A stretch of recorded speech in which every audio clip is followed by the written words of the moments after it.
He is a top-tier assassin with a record of 1,000 kills, carrying the burden of national grievances and familial hatred as a young prodigy and secret agent of the state. Witness his journey from solitude to unifying the underworld and dominating the realm of martial arts. Observe how he becomes the object of affection for beautiful women. Ensnared by desire, see how he gathers strength to dismantle enemy espionage organizations and replace them. Behold how he obliterates foreign regimes, relishing in vengeance. Chapter 1. Island of Fairlandi. Kofit, located on the southern shore of the West Ocean, spans approximately 300 square kilometers with a population of 250,000 and a military force of 170,000. The military comprises over 3/5 of the national populace, a feat unimaginable in any peaceful nation. Yet it is a reality in Kofit. For in Kofit, aside from military service, there exists little else to occupy one's time, and the remuneration from military service is sufficient to render the citizens of Kofit idle. All military forces are subordinate to the nation, yet the state lacks the authority to deploy its troops. Only one man, Zhang Tian, possesses the power to command the nation's military. Zhang Tian is neither a king nor a military leader, but he dispenses military salaries that entice every adult man and woman in Kofit to enlist. It is said that in Kofit, one must never engage in conversation with 3 or more elders simultaneously, lest one risk injuring their eyes, for the dentures of the Kofit people are none other than diamonds. God favors the people of Kofit, or perhaps it is Zhang Tian who receives divine preference. In this modest expanse of 300 square kilometers, the abundance of diamonds is undisputedly the highest in the world. This, of course, occurred after Zhang Tian arrived. Zhang Tian is not a citizen of Kofit, nor is he known to belong to any specific nation. The people of Kofit only recognize that from the day he set foot in their land, he began to form an army under the guise of the state to oversee the laborers he imported from abroad, safeguarding the mines. Prior to Zhang Tian's arrival, the king of Kofit was but a minor chieftain of a small tribe. Zhang Tian granted the royal family a meager sum of universal currency in exchange for the rights to mine the country's resources. The king was grateful for Zhang Tian's interest in his impoverished nation, utterly unaware of the astonishing wealth concealed beneath its barren soil. By the time the king squandered the paltry sum given by Zhang Tian, the latter had already established an army that only he could command, rendering him, in strict terms, the true king of Kofit. Zhang Tian possesses not only wealth, but also the protection of the world's foremost military power, the Lusong nation. This is the very reason why many countries have long coveted the fertile grounds of Kofit, yet dared not act against it, granting Zhang Tian a sense of audacious entitlement. 2 years ago, Zhang Tian attended a state banquet in the nation of Dao as an esteemed guest, where he took a fancy to the youthful and beautiful queen of Dao, boldly demanding that the king of Dao bestow her upon him in front of the assembled guests. When the king refused, Zhang Tian departed in a huff. The following day, he rallied his forces to assault Dao, and after 3 months of grueling warfare, resulting in the deaths of tens of thousands, he finally conquered the kingdom. On the day of the capture, before the vanquished king of Dao, Zhang Tian violated the queen, and once finished, he swiftly executed both the king and queen. The entire populace of Dao was subsequently enslaved and transported back to Kofit to serve as lifelong laborers. Thus, any woman that Zhang Tian desires, even those of royal lineage or queens from smaller nations like Dao, must acquiesce, for even if they resist, he can seize them by force. In truth, Zhang Tian stands above kings. 60 nautical miles west of Kofit lies Fairlandi Island, a veritable paradise for Zhang Tian. Here, he has settled most of his women and stationed 6,000 elite soldiers from his army for protection, safeguarding not only himself and his women, but also his arsenal. Fairlandi Island boasts a typical subtropical climate, with spring-like weather year-round and picturesque scenery, complemented by pristine sandy beaches along its coast line, a truly rare haven. Fairlandi, meaning fairyland, is a name personally bestowed by Zhang Tian upon acquiring the island. He designated it as his stronghold. At this moment, Zhang Tian reclines on an expansive beach chair, his eyes half closed as he surveys the numerous beauties frolicking upon the shore. This has become his habit. He has so many women that he cannot keep count, thus resorting to this beauty pageant method to select his companions for the day. At that moment, his gaze lands upon a blonde enchantress, her alluring figure complemented by her fair, delicate skin and exquisite features, particularly her golden locks dancing in the sea breeze, igniting an unusual surge of hormones within Zhang Tian. He beckons, and a towering black man immediately approaches. Boss. Today, it shall be her. Zhang Tian gestures towards the blonde beauty in the distance. Yes, boss, replies the black man, moving toward the woman Zhang Tian has chosen for the day. A horn sounds from the nearby sea, causing Zhang Tian to frown. It is the supply ship bringing provisions for the island's thousands of inhabitants and taking away waste for disposal. The blaring horn disrupts the tranquility of his paradise, prompting him to summon another black man. Boss. Inquire who is sounding the horn, and then feed the fish. Zhang Tian gestures dismissively. Understood, boss. Zhang Tian knows that the blonde beauty is already waiting in his chambers, his excitement mounting. He rises and boards a nearby beach buggy, which carries him towards a palace-like structure not far away. At the entrance, 12 fully armed soldiers stand at attention, saluting with precision as Zhang Tian's vehicle approaches. Without a glance at them, Zhang Tian drives straight through the gates, halting before the resplendent main building. As the vehicle comes to a stop, a squad of soldiers rushes forward to flank him on either side. Zhang Tian disembarks, surveying his surroundings with satisfaction. He is pleased with the security measures in place. Armed soldiers guard every corner of the edifice, and these soldiers are elite members of the army, capable of subduing 5 or 6 ordinary men, even unarmed. What reassures Zhang Tian further are his 4 personal blackguards, each capable of handling several such elites, allowing him to believe that unless he were to take his own life, danger would never befall him within these walls. The 4 blackguards stand sentinel at the entrance. As Zhang Tian enters the room, a soft, hazy light envelopes the space. The blonde beauty has bathed and is draped in a sheer nightgown that accentuates her perfect curves. Tiny droplets of water cling to her fair skin, mingling with a delicate fragrance, while her slightly parted full lips glisten enticingly. Her blue eyes, brimming with passion and expectancy, are veiled in a dreamy haze, causing Zhang Tian's blood to race. Zhang Tian has always been a man of directness. He eschews any preamble, favoring an unceremonious approach. Without hesitation, he tears away the sheer fabric from the blonde bow-tie's body, taking immediate action. As Zhang Tian indulges in his desires, he suddenly notices that the blonde beauty has ceased her participation, her blue eyes wide with alarm as she gazes over his shoulder. Infuriated, he withdraws his hand and delivers a sharp slap to her face, exclaiming, "What the hell? Are you a corpse?" The blonde beauty finally reacts, stammering, "Boss. Behind you. What the hell is behind me?" Zhang Tian curses as he turns around, only to find a figure lounging on the wall-mounted sofa, watching him and the blonde beauty with keen interest. Upon Zhang Tian's gaze meeting his, the figure breaks into a smile and says, "Please continue. Who are you? How did you get in here? Get out." At this critical moment, Zhang Tian was utterly infuriated, roaring like a furious lion in the throes of mating rage. He instinctively regarded the individual lounging on the sofa as merely a restless soldier from the island, believing that with a single command, he could once again improve the living conditions of certain carnivorous creatures in the West Ocean. "Oh, my apologies, but I haven't completed my business yet, so I can't leave," the person on the sofa shrugged, feigning helplessness.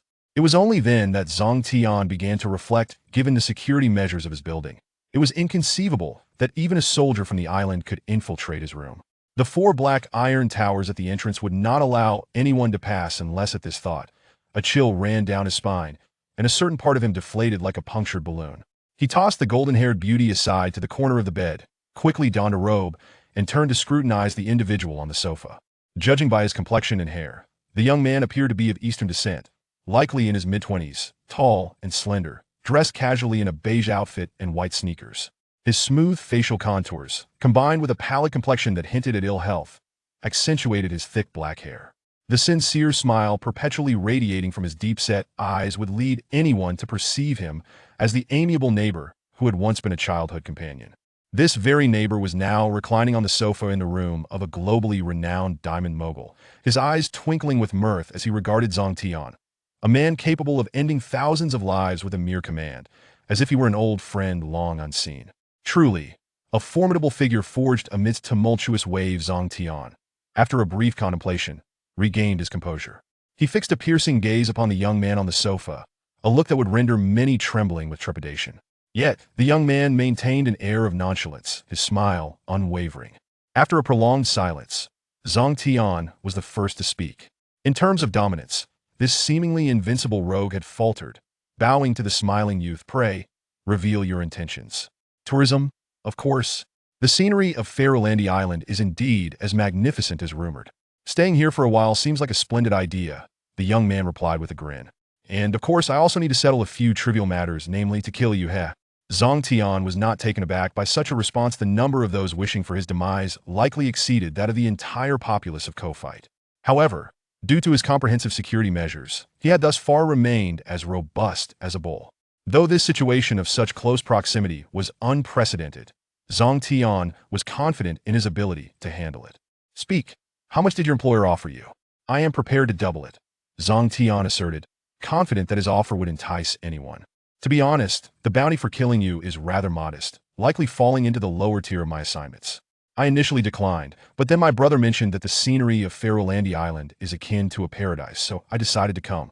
And indeed, the vistas here are splendid. My brother did not deceive me, the young man continued, lost in his thoughts. Though Zhang Tian maintained a stoic facade, he was seething with rage internally. Strangely, his anger was not directed at the fact that someone sought to kill him, but rather at the realization that the bounty on his head was deemed lowly by the young man, stirring a profound jealousy towards those who had once commanded higher fees than he. This fleeting thought made Zhang Tian feel as though he ought to slap himself. You still haven't disclosed the amount, Zhang Tian pressed, suppressing his fury. 20 million, the young man replied casually. Indeed not much. Zhang Tian felt a pang in his heart. Was he truly worth so little? I can offer you 100 million. On the condition that you uncover your employer's identity and eliminate him, Zhang Tian proposed. I can accept the money, the young man said. However, I must confess, even if I were to accept your 100 million, I would still proceed to kill you. Consider whether you truly wish to hand over that sum. Young man, do not be so arrogant. You may not be able to kill me. Even if you could, escaping this island is another matter entirely. That is my concern, not yours. Now, are you prepared? The young man continued to smile brightly as he slowly rose. Is there truly no room for negotiation? Zhang Tian tensed his muscles, assuming a stance ready for combat. Being a soldier himself, close-quarter combat was a domain in which he had great confidence. However, Zhang Tian's true aim was not combat. He cautiously retreated, knowing that pressing the red button by the headboard would summon at least a company of soldiers. His display of readiness was merely a tactic to disorient his opponent. The young man seemed to fathom his intent and spoke slowly. Do not waste your efforts. Had I chosen to strike the moment I entered, your blood would have already flowed. I simply dislike attacking from behind when others are in the midst of their tasks now. It is your time to die. No sooner had the words left his lips than Zhang Tian perceived a flash before his eyes. A white figure darting past 10 seconds later. A jet of blood erupted from Zhang Tian's neck, splattering against the opposite wall, gradually trickling down to form a vivid crimson exclamation mark. Zhang Tian's eyes widened in disbelief, staring incredulously at the young man, whose charming smile remained intact before he fell lifelessly to the ground. The once mighty Zhang Tian, a formidable rogue, met his end in such a silent and unceremonious manner.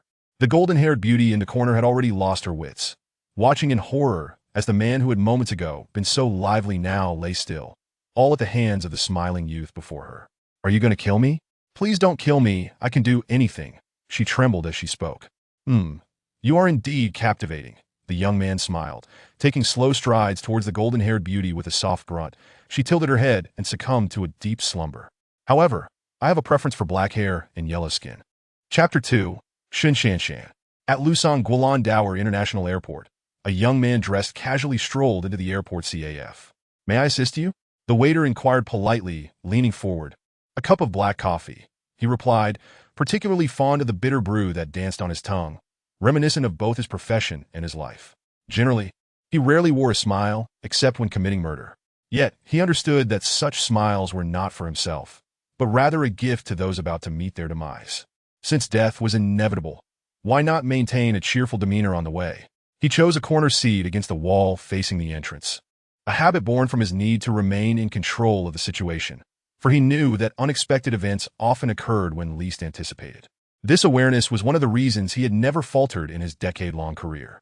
Another significant reason lay in his heightened intuition, honed through years of experience. Akin to a skilled hunter, sensing the presence of nearby prey, while the wary game instinctively detects danger.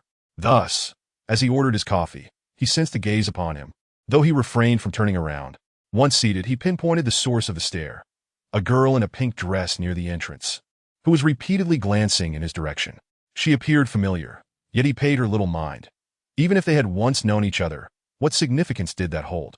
Human existence revolves around constant encounters and forgetfulness, a cycle that bore little meaning for him. When the coffee arrived, he lifted the cup but did not drink, instead watching the rising steam and inhaling the subtle aroma of coffee beans, an enjoyment that rivaled the act of drinking itself. At that moment, the girl approached him gracefully, her pink dress swaying like a delicate butterfly in flight. As she drew within 2 meters, he caught a whiff of her subtle, elegant fragrance. Exine, it really is you.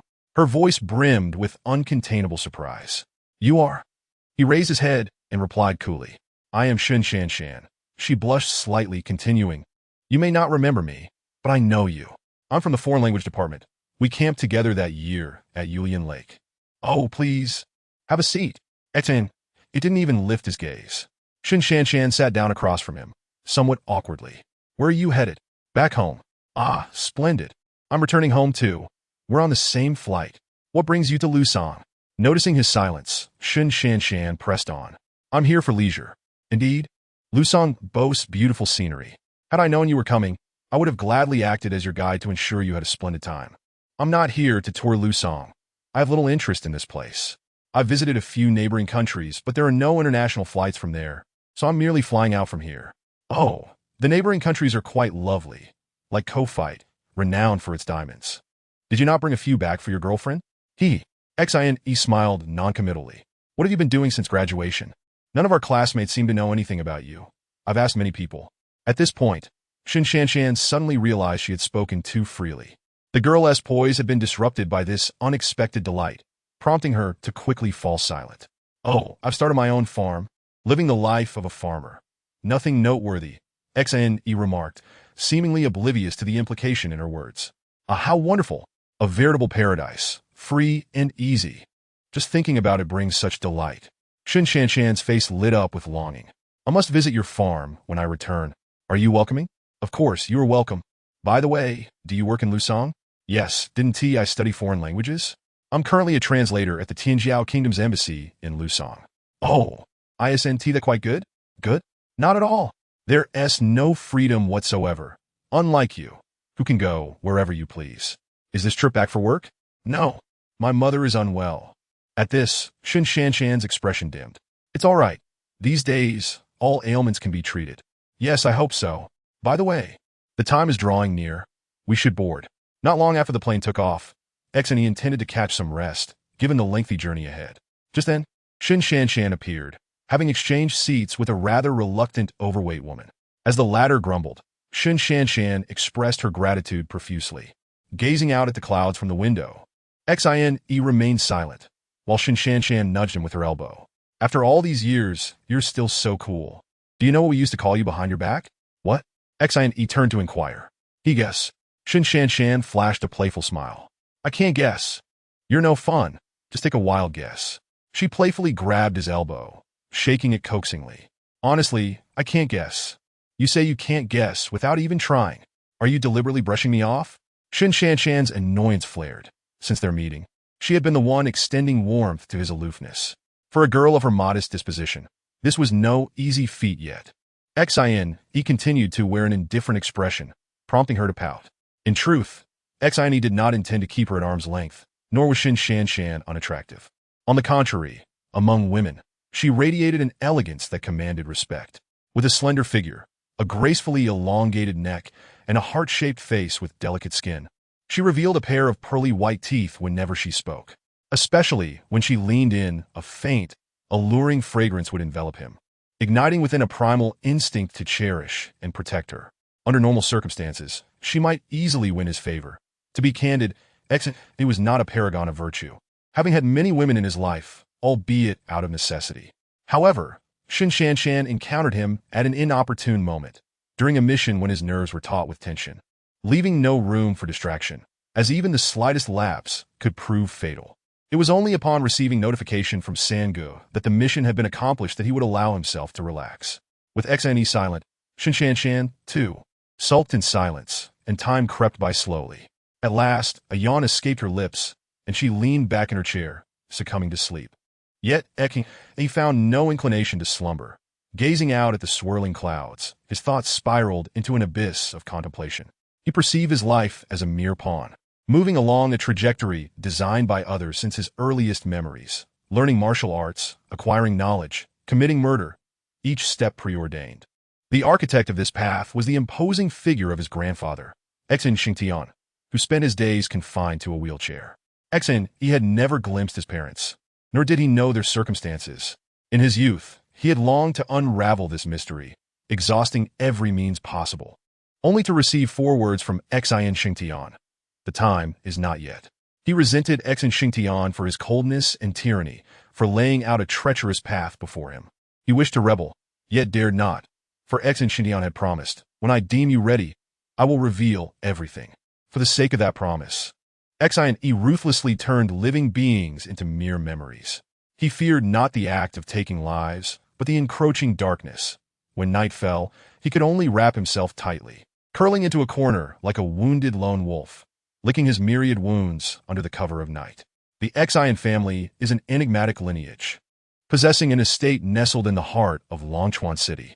While it is referred to as an estate, Exin perceives it more as a fortress, with towering walls that shield it from the clamor of the outside world, yet simultaneously barricade it from the splendor that life has to offer. It resembles a decrepit and solitary elder, severed from all connections with its surroundings, languishing in the dim corners under the sun. Exin detests this scent of decay, and thus, after taking a life for the first time at the tender age of 16, he procured a farm in the outskirts of Longchuan and relocated there. Exin Xingtian did not oppose this decision, for he was confident that as long as Exin existed in this world, he would remain within his purview. For a decade, Exin refrained from returning to the Exin estate, yet whenever a mission arose, his third brother could invariably locate him, irrespective of where he was. His third brother, who ought not to be referred to as such, was older than Exin Xingtian, serving as the family steward who addressed Exin Xingtian as master, while Exin Xingtian instructed everyone else to call him third brother. Perhaps only they understood the profound implications encapsulated within those 2 words. The third brother was robust, tall, and radiated vitality. His voice could set the very air around him quivering. There were no signs of aging to be found upon him, the sole imperfection being that he possessed only one arm, the right one severed cleanly from the shoulder. Yet, this seemed to have no bearing on his capabilities. He could accomplish everything a whole person could, often surpassing them. Exin had long since resolved that once Exin Xingtian divulged the entire truth about his parents, he would sever ties with his family entirely, aspiring to lead a life devoid of bloodshed and solitude, to marry and raise children like an ordinary man, and to live a mundane existence. The woman beside him seemed a commendable candidate in this regard. Contemplating this, Exin could not help but glance back at Xinshan. At that moment, her fair and delicate visage was adorned with a rosy hue, her petite nostrils gently flaring with each breath, long eyelashes elegantly arching upward, and her soft, pink lips glimmering with a tender sheen. From any perspective, she could be deemed a paragon of femininity. However, Exin understood that until his own affairs were resolved, the more exceptional the woman, the greater the potential for harm. With a soft sigh, he turned away as he noticed Xinshan's eyelashes flutter slightly. 30 seconds later, he felt her head gently resting on his shoulder, the delightful fragrance of her hair wafting into his nostrils. Turning back, he observed that she had not opened her eyes, yet he knew she was feigning sleep, her rosy cheeks and quivering lashes betraying her. Exin remained still. To have such a beauty lean upon him was a pleasure in itself. The taut nerves of recent days gradually unwound in the warmth of her presence, and Exin began to feel drowsy, slipping into slumber accompanied by the roar of the engine and the whoosh of the wings slicing through the air. He slept soundly, feeling as though he had not experienced such blissful rest in many years. As he gradually regained consciousness, he sensed a gentle warmth brushing against his ear, and upon abruptly opening his eyes, he found himself gazing into a pair of eyes filled with tenderness. Startled by his sudden awakening, Xinshan let out a gasp, her charming face turning crimson as she swiftly turned to unbuckle her seatbelt, exclaiming that she needed to visit the restroom before hurriedly exiting, colliding with a flight attendant in the aisle. Observing her flustered retreat, Exin sighed and shook his head, a bittersweet smile gracing his lips. Chapter 3. Young Master Chiao. The airplane touched down at Longchuan Airport just past midnight. The temperature in the country was relatively low, prompting both Exin and Xinshan to don their overcoats as they exited the aircraft. Shin Shan Shan dared not meet Xianyi's gaze. Her head bowed, her features revealing an unmistakable blend of joy and shyness. Upon stepping out of the cabin, a gust of cold wind swept through, causing Shin Shan Shan to stumble, her delicate form seemingly on the verge of being carried away by the breeze. Xian quickly reached out to steady her, only for her to instinctively link her arm with his. Realizing he had been outmaneuvered once again, Xian understood that this girl was quite the trickster. Shin Shan Shan continued to cling to his arm as they made their way out of the airport. Upon entering the main hall, a melodious female voice called out, "Shan Shan, mother is here." Following the sound, they spotted an elegant and graceful middle-aged woman waving enthusiastically at Shin Shan Shan. "Mother, what brings you here? I thought you were unwell?" Shin Shan Shan exclaimed, clearly taken aback. She quickly released Xianyi's arm and rushed toward her mother. Witnessing the heartfelt reunion between mother and daughter, he felt no desire to intrude. Such scenes always pierced his heart deeply. He proceeded directly toward the exit. Xianyi. Before he had taken 20 steps, Shin Shan Shan's voice echoed behind him. He turned to see her searching for him at their previous spot, her tone tinged with profound disappointment. With a sigh, he was about to turn away when she spotted him. "Xianyi, why are you walking so fast?" she called, running towards him. Reluctantly, Xianyi turned back to meet her. "Come, let me introduce you to my mother." Shin Shan Shan grasped his hand once more. "Mother, this is Xianyi, my university classmate." "Hello, Auntie," Xianyi greeted with a gentle smile, nodding at Shin's mother. "Oh, so you and Shan Shan are classmates?" "Just alumni. Are you working in Lusong?" "No, I am here on vacation." "Oh, where do you work?" "I do not work. I have a farm and am a farmer." "Oh." Shin's mother responded with a thoughtful tone, scrutinizing Xianyi before turning to summon a young man over. "Come, Xiao Sun, let me introduce you. This is Shan Shan." Shin's mother beckoned a young man forward. "Shan Shan, Xiao Sun, is the son of Secretary Qiao from the provincial committee. Come, let us get acquainted." There was an unmistakable warmth in Shan's mother's voice. "Hello, Shan Shan. I have heard of your beauty. Meeting you in person today is even more delightful than I had imagined." Xiao Sun was impeccably dressed in high-end brands, worth at least several $100,000, and his manner of speaking exuded an air of superiority, clearly indicating he was accustomed to being in positions of privilege. "And this is..." After greeting Shin Shan Shan, Xiao Sun's gaze shifted to Xianyi.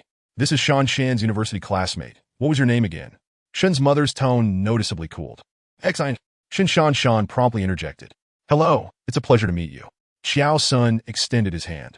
"Hello, Xianyi," he replied coolly. As their hands met, Xianyi instantly discerned Xiao Sun's intentions, judging by the strength of his grip. It was evident that Xiao Sun was not merely a physically imposing figure, but also possessed some martial prowess. It seemed he intended to assert dominance over Xianyi through this encounter. However, he had miscalculated.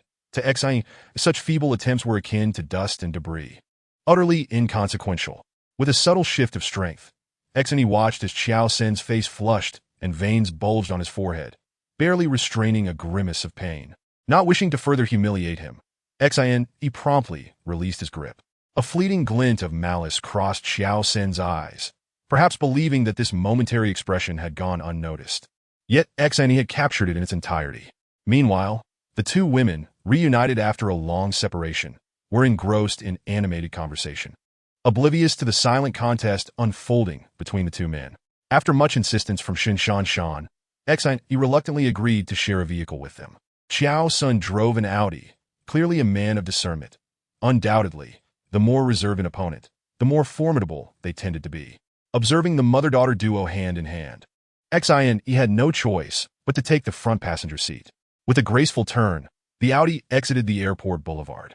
Xiao Sun's driving skills were evidently top-notch, perhaps eager to salvage his earlier pride, as the car deftly navigated through traffic, executing one impressive overtaking maneuver after another, causing a cacophony of honks to erupt around them. "Oh, Xiao Gu, please drop Xianyi off first." "Xianyi, where do you live?" Shin Shan Shan interjected, momentarily pulling away from her conversation with her mother. "Forget it. Just drop me off at the Vatican Square. I shall take a taxi back myself." "How can that be? It's rather late, and finding a taxi won't be easy." "Just tell me where you reside," insisted Shin Shan Shan. "Indeed, brother Xianyi, it's merely a small favor, and I wouldn't mind seeing your place," Xiao Sun remarked with a double entendre. Very well then. I reside at the Mu Yuan farm on the outskirts of the city. Xin understood Xiao Sen's implication, and it was precisely for this reason that he acquiesced to being driven back. He was curious to see what tricks the son of the provincial secretary could conjure.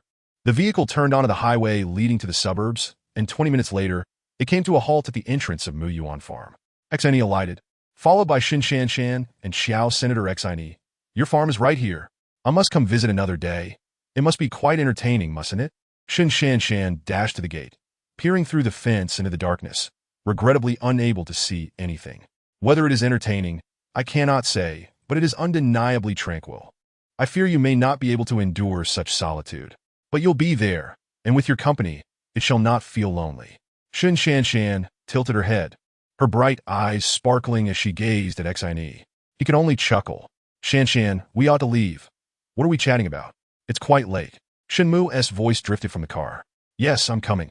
Xin Shanshan called back to the car, then turned to Xin and murmured, they just keep urging. It's so annoying. Xin, I shall return. I will definitely come find you when I have time, but you mustn't wander off. With that, she skipped back to the car. At that moment, Xiaosen approached. I will come to see you as well. Suit yourself.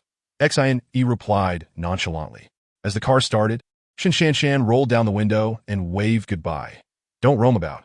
I'll come find you when I'm free. Watching the taillights fade into the distance, Xin retrieved a cigarette, lit it, and took a deep drag. He did not typically smoke, as his profession forbade any habits that could lead to addiction. However, when faced with the infinite darkness of solitude, he found it hard to restrain himself. For him, the menace of darkness was more formidable than any adversary, and he was unperturbed by a little inferior tobacco. Xin, he was the sole resident of Mu Yuan farm. The individuals who worked there were farmers from the vicinity. Although they assisted with the farm, Xin, he had never sold any of the produce. It was all managed by the farmers themselves. He had generously leased the land to the surrounding farmers without charge, his sole aim being to relish the sight of bustling individuals and the fruitful yield of crops, which lent him a sense of simplicity and fulfillment, an ideal life he had long yearned for. Thus, in his idle moments, he often helped the farmers tend to the fields, and witnessing the crops flourish under his careful nurturing brought forth a childlike smile upon his face. The cycle of life and death mirrored that of the crops. The only distinction lay in humanity's capacity for thought, thereby enabling the comprehension of life's ephemeral nature. The farmers were profoundly grateful for Xin Yi's generosity. When he first announced the gratuitous lease, no one believed him, suspecting him to be just another unscrupulous capitalist with ulterior motives. As they eventually came to trust him, they began to speculate that he was merely a wealthy scion from a prominent family, resulting in a newfound respect, leading them to refer to him as young Master Xin. Xin was displeased by this title, and it was only after negotiating the terms of the land lease that they began to address him as Xiao Xin. Consequently, throughout the farm, the older farmers called him Xiao Xin, while the younger ones affectionately referred to him as Xiao Xin Gij. Xin took great satisfaction in this.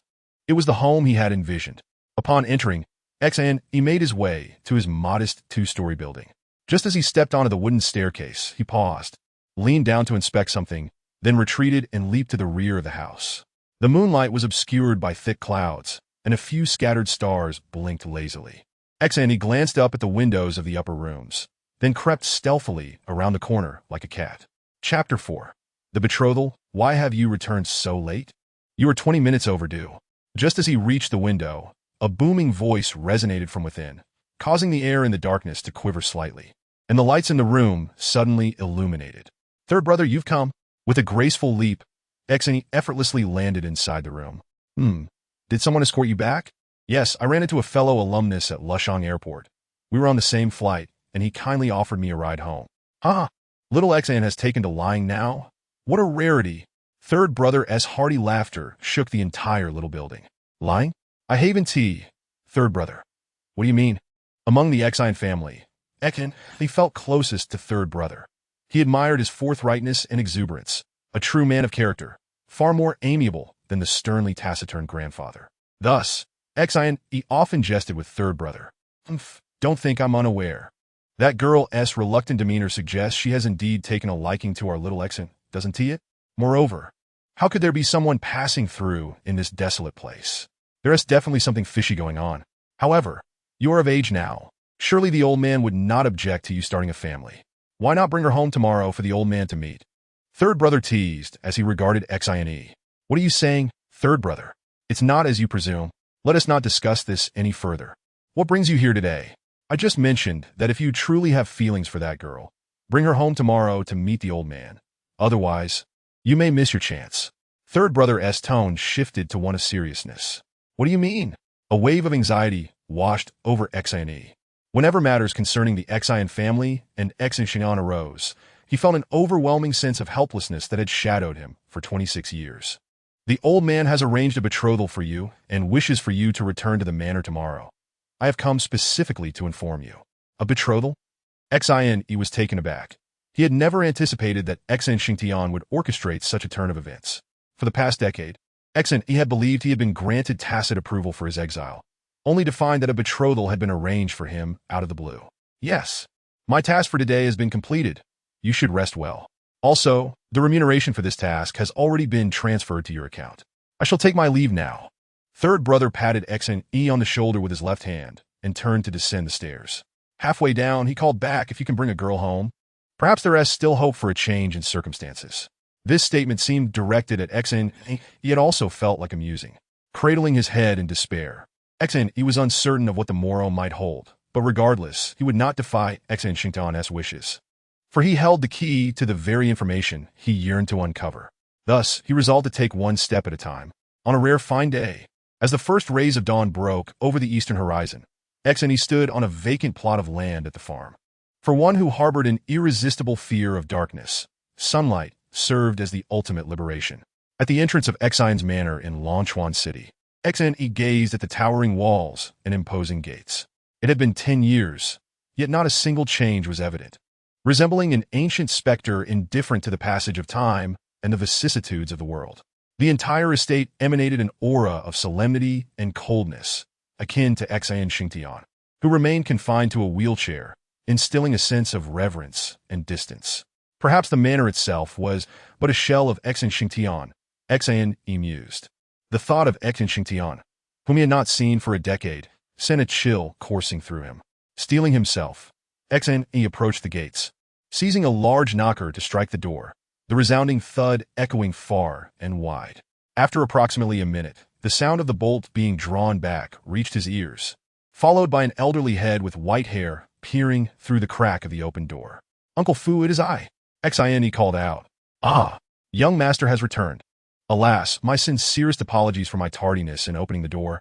I've kept you waiting for far too long, master," Fu Bo said, his voice trembling, as he hurriedly ushered Xine inside. "It has been years since you last returned, hasn't it? What have you been occupied with out there? You seldom come back to visit. If you continue to stay away, us old folks may never see you again." Fu Bo rambled on.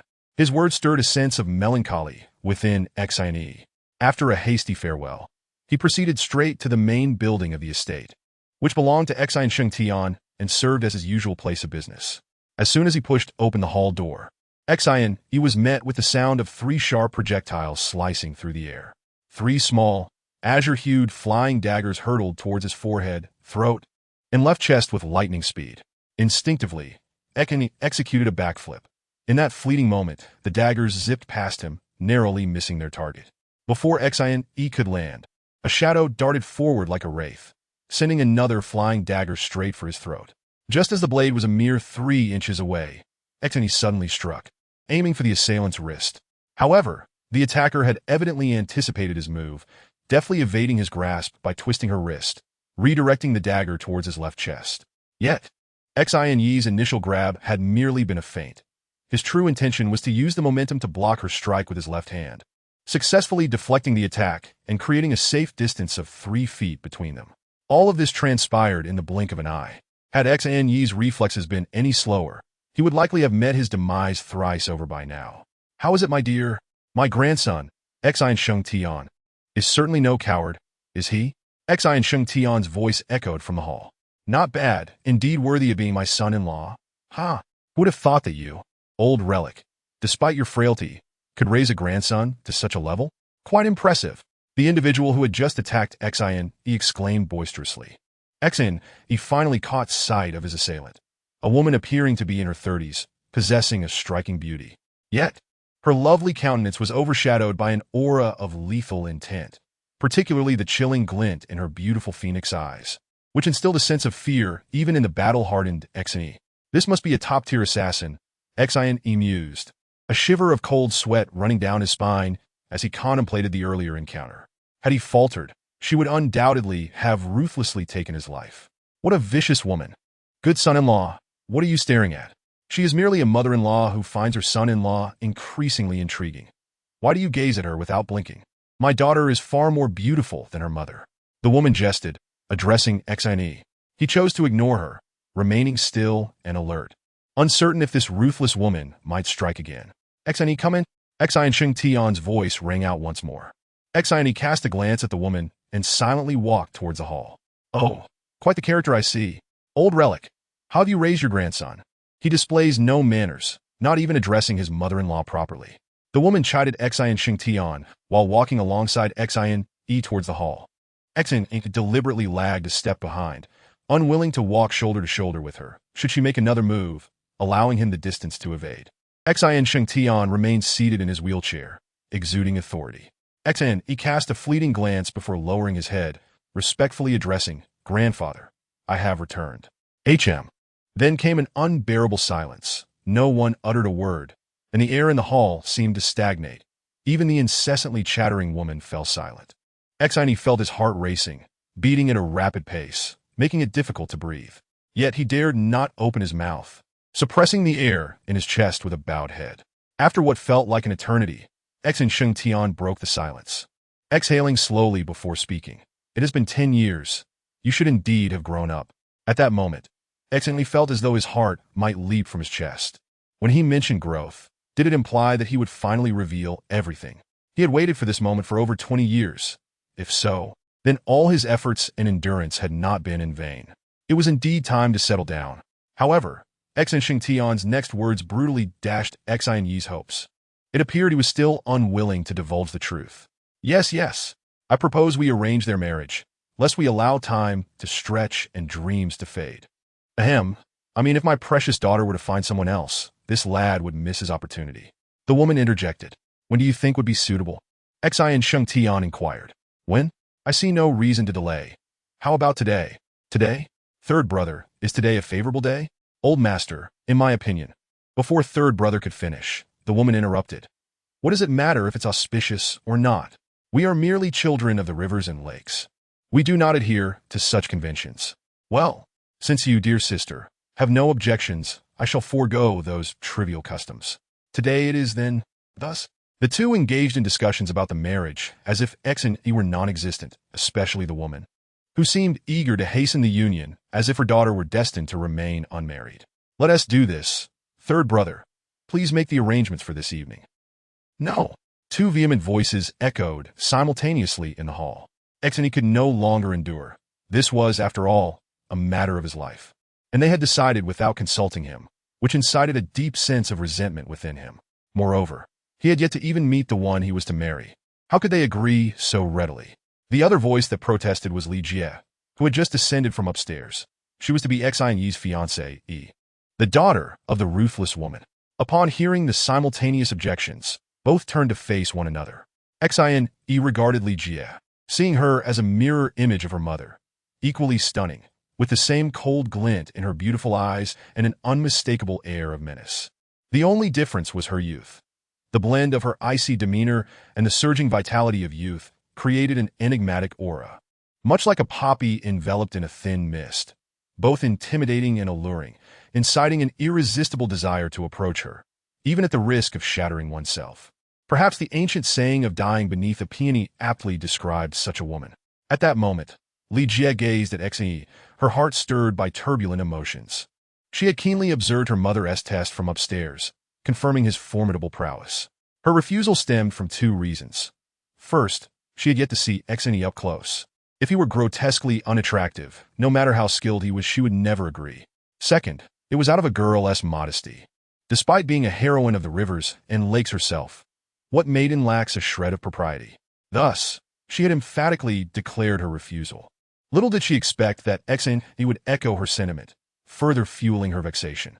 However, upon observing the tall, slender man in the hall, his handsome face revealing a resolute expression and the loneliness hidden within his deep-set eyes, she felt a twinge of regret.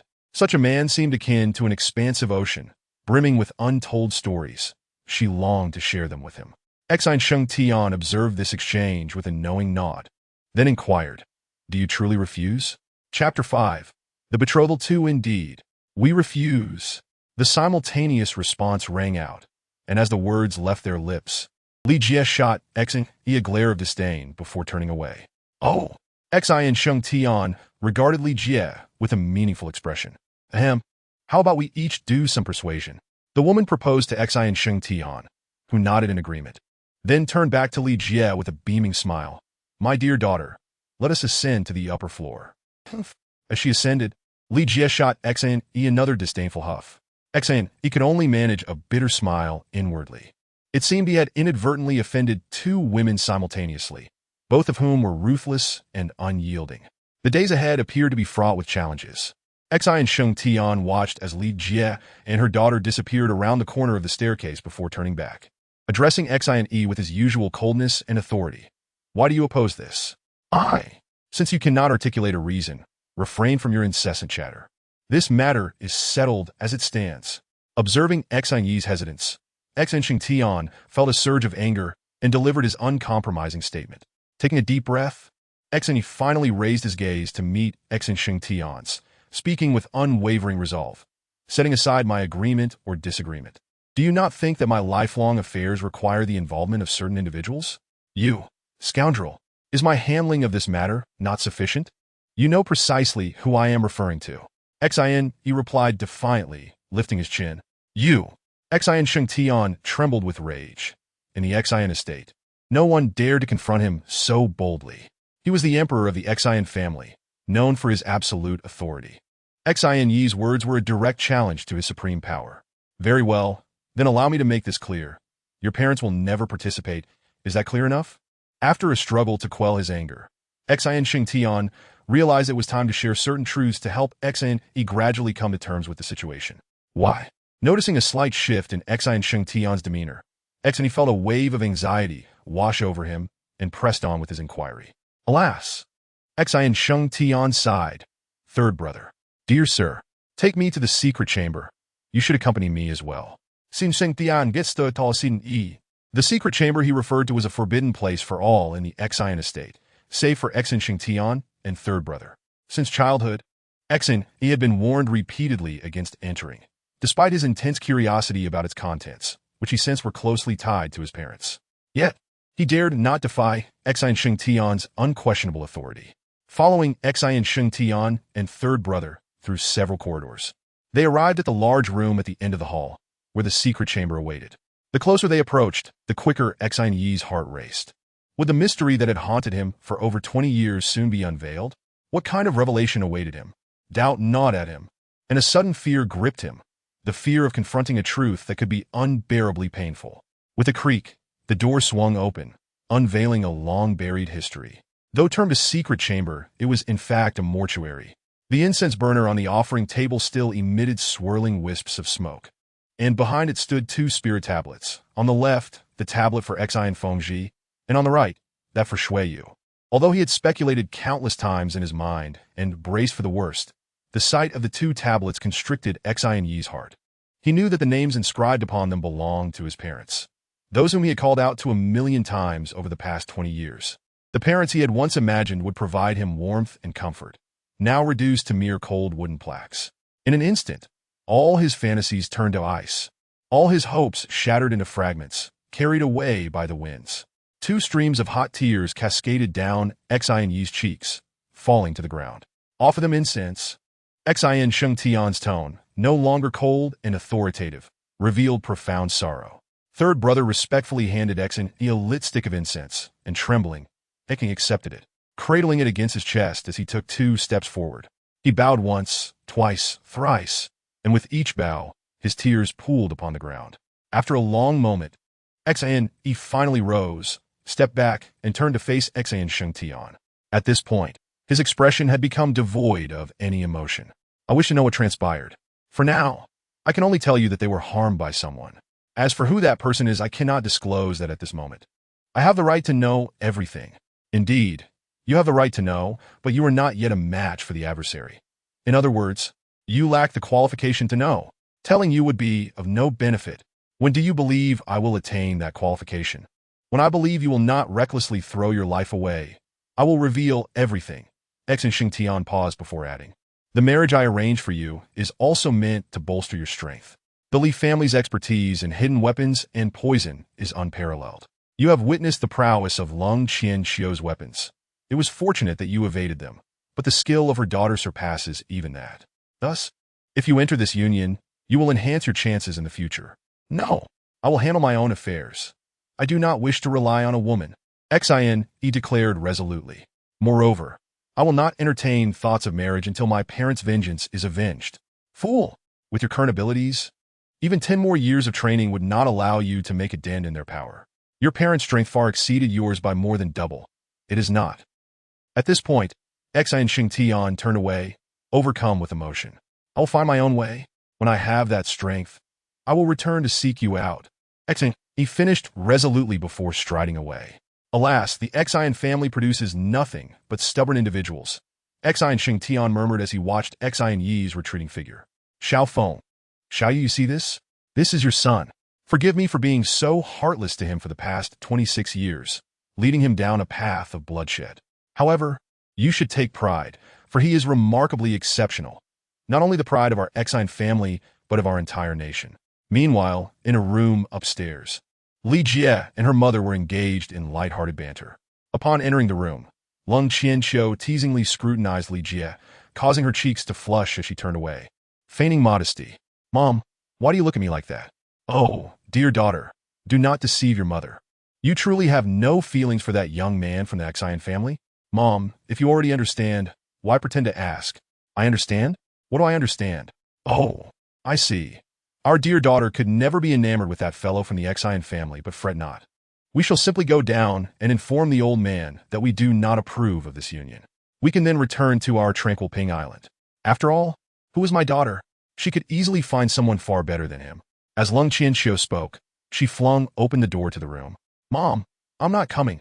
You always tease him. Li Jie exclaimed, her face still red as she stamped her foot. Oh, what do you mean by that? Lung Qianxiu returned to the room, pretending to be oblivious. Mom, if you keep this up, I will ignore you. Li Jie pouted, playfully hitting her mother on the shoulder. Ha! Now that is my good daughter. Honestly, my son-in-law, TSK. He truly is not just flattery. He has looks and skills, and he is the grandson of the old man.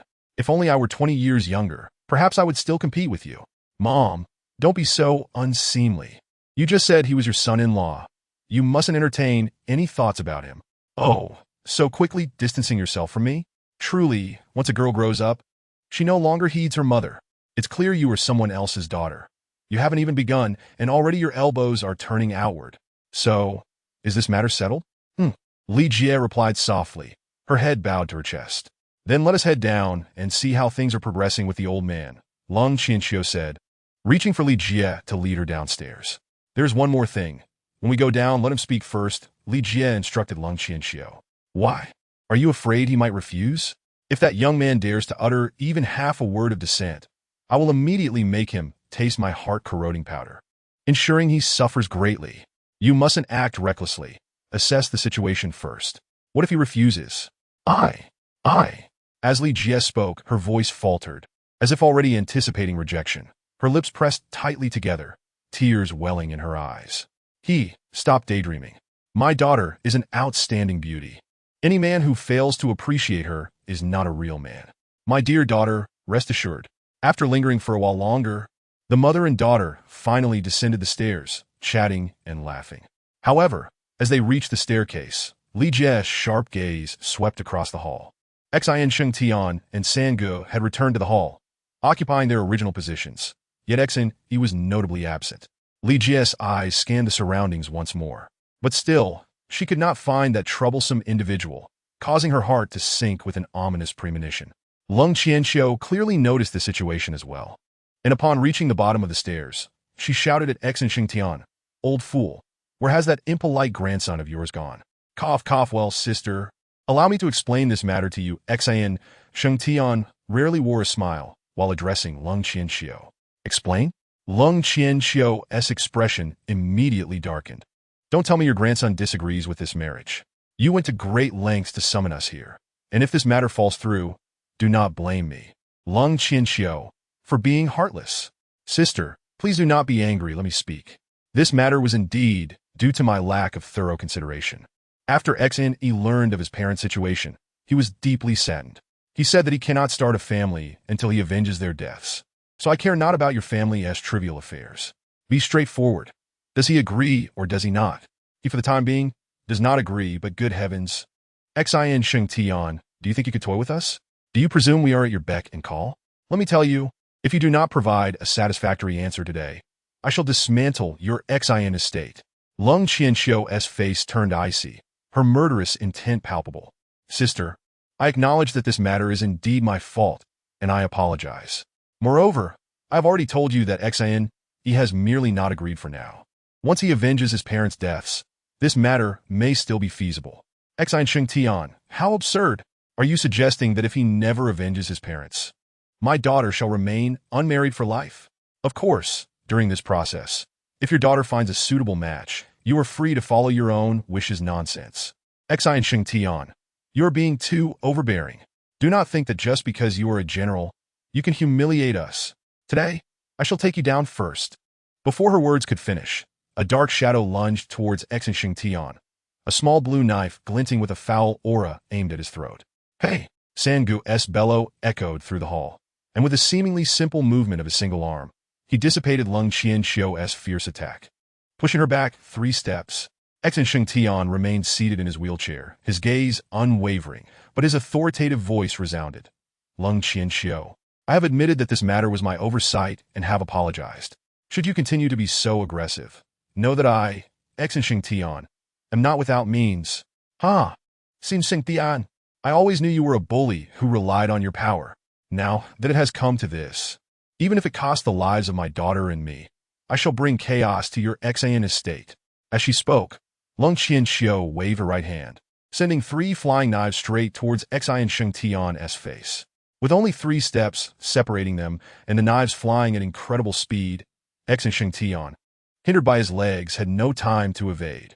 Just as the knives were about to strike, Sangu suddenly stepped in, using his left arm to push Xin Shengtian's wheelchair aside, allowing Xin Shengtian to narrowly escape the attack. Yet Sangu himself was left exposed to the knives. Having resolved to sacrifice himself for Xin Shengtian, Sangu closed his eyes, resigned to his fate. As the 3 knives struck the fabric of his abdomen, a series of sharp clinks rang out. Though it sounded like 3, it was truly a single sound. As all 3 impacts occurred simultaneously, the knives grazing Sangu's clothing before veering off to embed themselves in a nearby pillar. The last knife was thrown by Li Jie, who, seeing her mother's deadly intent, felt compelled to intervene. Yet, her skill with concealed weapons was unmatched, prompting Xin Shengtian to nod in silent approval. Rascal, what are you doing? Lung Qianxiu exclaimed, furious that her daughter had thwarted her plans.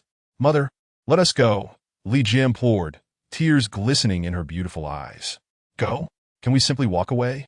If we do not seek justice, how shall our family stand in the world? How will you ever face anyone again? Mother, I beg you, let us go. Li Jie's tears streamed down her cheeks, evoking sympathy. No, if you wish to leave, go ahead. I shall not let the Xin family off lightly today. Mother, Li Jie cried, kneeling down, I am begging you. Let us go home. Taken aback by her daughter's submission, Lung Qianxiu sighed. You foolish child, this is indeed a tragedy. After helping Li Jie to her feet, she turned back to Xin Shengtian. Xin Shengtian, for my daughter's sake, I shall keep a record of this debt. But do not mistake my leniency for weakness. Be prepared, for I may return at any moment. With that, she grasped Li Jie's hand and strode out. Chapter 6. Shinshan Shan's visit at Longchuan Airport, a pair of mother and daughter, strikingly beautiful, drew the gazes of passers-by. Several young men, eager to approach them, circled in hopes of finding an excuse to engage the beauties in conversation. Yet upon meeting the chilling gaze emanating from the daughter's eyes, they quickly retreated, resigning themselves to admiring from afar. Are you truly not coming back with me? Lung Qianxiu inquired. I I wish to stay, Li Jie replied, her eyes red-rimmed. Clearly having cried recently. Why is that necessary? Since he disagrees, why should we lower ourselves? Lung Qianxiu said, her heart aching. I want to know why. If it is truly the reason his grandfather mentioned, I can forgive him. And if it is not, then I shall take his life myself. As she uttered this, Li Jie felt her conviction wavering. Alas, very well. Be careful, and do not hesitate to contact me if anything arises. Lung Qianxiu patted her daughter's shoulder before turning toward the boarding gate. Watching the plane ascend the runway, Li Jie felt as if her heart had plummeted into an abyss. Back at the farm, he had already put aside his sorrow. Being a rational and mature individual, he understood what needed to be done. Thus, for the past few days, he had been diligently practicing, knowing that only by enhancing his strength could he seek revenge against those who had killed his parents. Only with vengeance could he hope to achieve the ordinary life he dreamed of. One morning, after finishing breakfast, he intended to head to the woods on the farm's back mountain to continue his training when he heard hurried footsteps on the wooden staircase. Soon followed by a Shan's voice calling out, "Xine, you can't possibly still be in bed, can you? So lazy, I've run several kilometers. Lazy bones. Get up, come and see what I brought you." As she reached the door, Shan called out again. Xine, prepared to step outside, opened the door just in time, startling Shan, who let out a yelp and jumped back several feet. "Oh my, you scared me. I thought you were still asleep, trying to give me a heart attack?" Shan clutched her chest, her delicate face flushed. Whether from the run or the fright she received from Xine was unclear. "Why are you here? What do you mean? Am I not welcome? Or have I interrupted you? Is there someone in your room?" Shan pouted, displeased, and leaned in to peek inside. "That is not what I meant. I simply wondered why you have time today. You didn't even invite me in. Is there really someone in your house?" Shan continued to glance around. "Please come in," Xine said, stepping aside to allow her entry. "So, no one is here? You nearly made me anxious to death." Once inside, Shan plopped herself down onto Xine's bed, her formerly pouting lips now relaxing. "Haven't had breakfast yet, have you? Look what I brought for you," she said, cheerfully raising the box in her right hand. "Ahem, I already had breakfast." "Really? You've eaten? Well, it doesn't matter. Even if you have, you still need to eat this.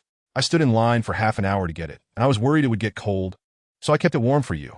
Shan's words trailed off as she realized she had let something slip, quickly stopping, her cheeks turning a deeper shade of red. "Can I eat it at noon then? I truly am full now." Xine felt a surge of gratitude, having never experienced such warmth from someone caring for him throughout his life. "No way. It'll be cold by noon, and besides, I've already planned for lunch. We're going to enjoy the specialty snacks from Longchuan." As she spoke, Shan placed the box on the small dining table and opened it, releasing a rich aroma that filled the small room. Xine typically made do with whatever he could find to eat. Although a decade of living alone had honed his culinary skills, he often found himself bored with the limited variety. Fortunately, he was not overly particular about food, as long as it filled his stomach. However, upon catching sight of the steaming, fragrant delicacies, he couldn't help but feel his appetite stir, swallowing hard. "Come on over." Shan busily found a pair of chopsticks and poured a glass of water for Xine, noticing he was still standing in a daze. She took his hand and led him to the table, urging, "Hurry up and eat." Xine, no longer hesitant, picked up his chopsticks and began to eat heartily while Shan pulled up a chair beside him, lifting his cup and blowing on it before watching him eat with fascination. Occasionally, she affectionately reminded him, "Slow down, you might choke. Here, have a sip of water before you continue." She handed him the now slightly cooled water. Taking the cup, Xine smiled foolishly at Shan before diving back into his meal. At that moment, he resembled a big child, while Shan embodied a loving mother. If those whom Xine had sent to their demise could witness this scene, they would likely spit blood in disbelief at the sight of such a childish person wielding their fate, enough to infuriate them for a second time. Finally, after letting out a long, satisfied belch, Xine set down his chopsticks. Shan quickly handed him the water cup, teasing, "You said you had already eaten, yet you devoured it like a starving wolf." Wiping his mouth with the tissue she handed him, Xine sincerely expressed, "Thank you, Shan. This is truly delicious." "Delicious, huh? If it's that good, I'll bring it for you every day. Or maybe I'll find that chef and learn how to make it myself." After a pause, she added, "What do you mean this? This is an exclusive delicacy of Longchuan City called Qinqihui. How about it?" Should I learn to make it for you? By the end, her voice had dwindled to a near whisper, her head bowed shyly. Ahem, Shan Shan, weren't you going to visit my farm? Shall we go for a stroll now? Xin intentionally shifted the topic. Sure, let us set off now and see how this bourgeois farm owner exploits the hard-working masses. Upon hearing Xine's invitation to tour, Shan Shan instantly perked up. The weather was splendid, and the farmers in the fields were joyfully engaged in their labor, hoping for a fruitful harvest from their hard work this year. Shan Shan curiously observed her surroundings, chatting with farmers, flitting about like a beautiful butterfly among the crops. Wherever they went, the farmers paused their tasks, warmly greeting them. Xiao, you brought your girlfriend back. This girl is truly stunning, like a celestial being. Xiao Xine, you have great taste. They spoke with admiration. A few older farmers directly inquired, Xiao Xine, are you married yet? If not, you should hurry up. You're no longer young. And with such a beautiful girl, if you don't act fast, she might fly away. Several Andes seized Shan Shan's hand, saying, Girl, our Xiao Xine is a rare gem. Not only kind, but also sincere. We've never seen him bring a girl home before, so his bringing you here shows how much you mean to him. Don't let him slip away. Faced with such goodwill, Xine could only smile awkwardly, while Shan Shan's face flushed like a ripe tomato, responding with shy affirmations. Stealing glances at Xine with bashful eyes, resembling a blissfully bashful young bride. Together, they laughed and chatted with the farmers along the way, unknowingly arriving at the small lake in the center of the farm. A small wooden bridge led to the lake's center, where a quaint pavilion awaited. Xine often visited this pavilion during his leisurely moments. Upon seeing this picturesque scene, Shan Shan exclaimed with delight, Ah, this little lake is so beautiful. How wonderful it would be to live here forever. With that, she spread her arms and dashed towards the wooden bridge. Xine shook his head helplessly, watching her joyful figure as he strolled along the lake's edge. Shan Shan had reached the middle of the bridge, calling and jumping. Xine, come over. This little lake is gorgeous. Seeing her frolicking like a child, Xine shouted, Shan Shan, be careful. The bridge isn't sturdy. What is not sturdy? It seems perfectly fine. Look, I can jump and nothing is happening. She retorted playfully. Are you worried I'll break your bridge, you miser? I'll keep jumping. As she spoke, Shan Shan began to bounce even higher. The bridge, being purely wooden and weathered by years of rain and wind, was no longer as sturdy as it once was. With each jump, it strained under her weight, and before long, the wooden plank beneath her could no longer bear the pressure. With a loud crack, it gave way as she landed heavily, causing her to tumble into the lake with a startled cry. Xine, who had been strolling by the lake, immediately heard the splash and looked up to find Shan Shan had disappeared, leaving only ripples on the surface. Without a moment's hesitation, he dashed to the spot where she had fallen, leaping into the water. Fortunately, the lake was not very deep. He swiftly dove to the bottom and found Shan Shan flailing her arms and legs, bubbles escaping from her nose and mouth. He quickly swam over, embracing her from behind and lifting the nearly unconscious Shan Shan to the surface. Chapter 7. Shan Shan's visit to. Once on the shore, Shan Shan coughed incessantly, expelling several mouthfuls of water before collapsing onto the grass, gasping for breath. I told you not to jump, but you wouldn't listen. That was so dangerous. You almost drowned. Xine sat beside her on the grass, unable to scold her too harshly upon seeing her state. To his surprise, Shan Shan managed to chuckle. With you by my side, I know I'll be fine. You'll save me, right?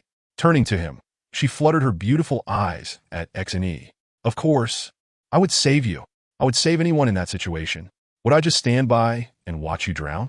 Xine, can you stay by my side like this forever? Just like earlier, whenever I'm in danger, you can save me. Shan Shan's eyes brimmed with infatuation as she gazed vacantly at Xine, awaiting his response. Ahem, Shan, look at us, we're completely drenched. Hurry back and change into some dry clothes. Although this weather isn't likely to induce a cold, it's still quite uncomfortable. Xine, he feigned ignorance of Shan Shan's words, diverting his attention elsewhere. Well, I lack the strength now. Could you carry me? That wouldn't be appropriate, would it? There are so many people on the farm. Xine hesitated, feeling somewhat troubled. It wasn't a concern for himself, but after all, Shan was an innocent young lady. What's inappropriate about it? When we came here, everyone treated me as your girlfriend. Are you worried about what others might think? Shan retorted, pouting her lips in frustration and turning her head away. That's not what I meant, Shan Shan. I'm just concerned that it might not be good for you. What do I have to worry about? I'm just a solitary figure. There's nothing to misunderstand. Then what's the problem? Everyone is willing to carry you and isn't afraid of what others might say. Why should you be? All right then, get up. I'll carry you back. No, I really don't have the strength. Please help me up. Shan Shan decided to be utterly charming, lying on the grass and extending her hand toward Xine. With no choice, Xine supported her shoulders, helping her stand slowly. However, at that moment, Shan seemed to have lost all her strength. As soon as he held her shoulders, she leaned into him, settling into Xine's embrace. Thus, rather than a mere support, it felt more akin to a tender embrace. Breathing in the faint fragrance emanating from Shan Shan's body, feeling the warmth enveloping him, Xine couldn't help but feel a stir within, his movements becoming gentler. Although Shan had regained her footing, Xine remained unaware that he should release her. And they stood there, wrapped in each other's arms. Observing that Xine was still gently holding her without letting go, Shan Shan's face lit up with happiness. Just as she was about to lean her head against Xine's broad chest to savor the sensation of being cherished by her beloved, Xine suddenly released her. Oh, we should be going. Shan Shan's head fell into empty space, and she clenched her delicate fists in anger, inwardly cursing, "Damn Xine. You clearly have feelings for me, but still pretend to be serious. Let's see how long you can keep that up." Xine half squatted in front of Shan Shan, extending his hands behind him. "Come on, hop on." Still miffed about the earlier incident, Shan Shan deliberately hesitated, then suddenly leaped onto Xine's back, catching him off guard. Xine stumbled forward a couple of steps before regaining his balance, fully aware that he had been tricked again. This girl was clearly agile, yet pretended to be as light as a feather. Shan Shan lay across Xine's back, crossing her arms around his neck, her head tilting close to his ear, warm breaths brushing against his neck. Her damp hair cascaded down, grazing his muscles with each step, particularly against the two prominent peaks at his back, the thin fabric of their clothing barely separating them. Although he was no longer an innocent youth untouched by the world, Xine felt his heart race uncontrollably, swallowing hard. From the moment she became an adult, Shan had never allowed a man to touch her, let alone lie across the back of a young man. Yet what thrilled her most was that this man was the one she had secretly admired for over a decade. Thus, she felt immeasurably content and happy. Even if life were to pause at this very moment, she would have no regrets. However, with the friction caused by Xine's movements and the unfamiliar scent emanating from him, another sensation quietly crept over her body, akin to millions of ants scuttling across her skin or someone gently caressing her with soft feathers. Tingling, delightful. She yearned for this sensation to grow stronger, more intense, to melt her entirely. As this desire intensified, Shan began to comprehend her feelings. Although she had never experienced such things, it did not mean she was entirely ignorant of the matters between men and women. Her face flushed crimson, and she inwardly chastised herself. Shan, how shameless of you to think of such things. As they walked along, both were lost in their thoughts, exchanging no words. The surrounding farmers did not approach to greet them, merely casting knowing smiles as Xine and Shan passed, as if to say, "We understand." This gaze and these smiles left both Xine and Shan feeling mortified. For what had begun as an unexpected incident had evolved into a scene of flirtation in the eyes of others. Upon returning to the small building and setting Shan down, Xine began to fret. Shan was soaked, yet he had no women's clothing available. Shan, I have no clothes here that you can wear. What should we do? How should I know? This is your home. If you can't figure it out, what can I do? Shan stood on the floor, still blushing, nervously twisting her fingers. How about this? Why don't you see if my clothes will fit? That won't work. Even if the outerwear fits, well, that certainly won't. The flush on Shan face deepened as she spoke. Then what should we do? Xine spread his hands in exasperation. Perhaps I could go borrow a set from a nearby farmer? Forget it. Do you have a clean bedsheet? Shan didn't want to wear someone else's used clothing, and she couldn't ask Xine, a grown man, to buy her something, so she had a sudden idea. Yes, but what would you need a bedsheet for? Xine asked, puzzled. Shan smiled mysteriously. That's none of your concern. Just bring it to me. Xine opened the wardrobe and retrieved a clean striped bedsheet to hand to Shan. Do you have any safety pins? She asked. Xine fished out a few safety pins and handed them over. All right, I'm going to take a shower now. Shin Shanshan beamed at Xine, taking the items with her as she walked into the bathroom and closed the door. After a moment, Shin Shanshan's head peeked through the crack of the door, calling out to Xine, Xine, do you have a clean towel? Please bring me one. With that, she closed the door again. Xine, he found a clean towel and knocked on the bathroom door. The door opened slightly, revealing a delicate, white arm resembling a lotus root reaching out. Xine handed the towel over, and she took it back, closing the door once more. Xine mused inwardly. This girl really trusts me. She probably even undressed completely and still dares to open the door to ask for a towel without fear. The sound of water in the bathroom gradually diminished, and after a while, Shin Shanshan emerged from the bathroom. She was wrapped in the bedsheet from the chest down, but she had done so with great skill. The striped bedsheet resembled a fitted cheongsam, accentuating her exquisite figure. From her chest down to above her hips, she had tightened it with safety pins, highlighting her impressive bosom and curvaceous backside. Her silky hair was elegantly pinned atop her head, exposing her collarbones, delicate shoulders, and long neck to the air. Her skin glowed like congealed fat, radiating a pearlescent shimmer, while her calves and ankles formed graceful arcs, the delicate skin taut with no excess flesh. Her small feet, though not the 3-inch golden lotuses, were nonetheless petite and exquisitely carved like fine jade. At that moment, Shin Shanshan exuded an irresistible allure, akin to a powerful magnet. Xin, he found himself momentarily entranced. Heh. Shin Shanshan covered her mouth and laughed. What are you staring at? Am I really that captivating? Yes, you are, Ekani replied, hurriedly averting his gaze, awkwardly chuckling. I'm going to wash up too. With that, he grabbed his clothes and dashed into the bathroom without looking back. The lingering scent of shampoo and Shin Shanshan's fragrance filled the bathroom, and Xine refrained from letting his thoughts wander, having already lost composure in front of Shin Shanshan earlier. He quickly rinsed off and dressed before exiting the bathroom. Shin Shanshan leaned against Ekin Yi's bedside, utterly exhausted from the recent escapades at the lake, and before she knew it, she succumbed to the gentle embrace of sleep. In slumber, Shin Shanshan exuded a unique charm. Her delicate face bore a faint smile, the corners of her mouth subtly upturned, and her rosy lips, plump and inviting, stirred an irresistible urge to kiss her.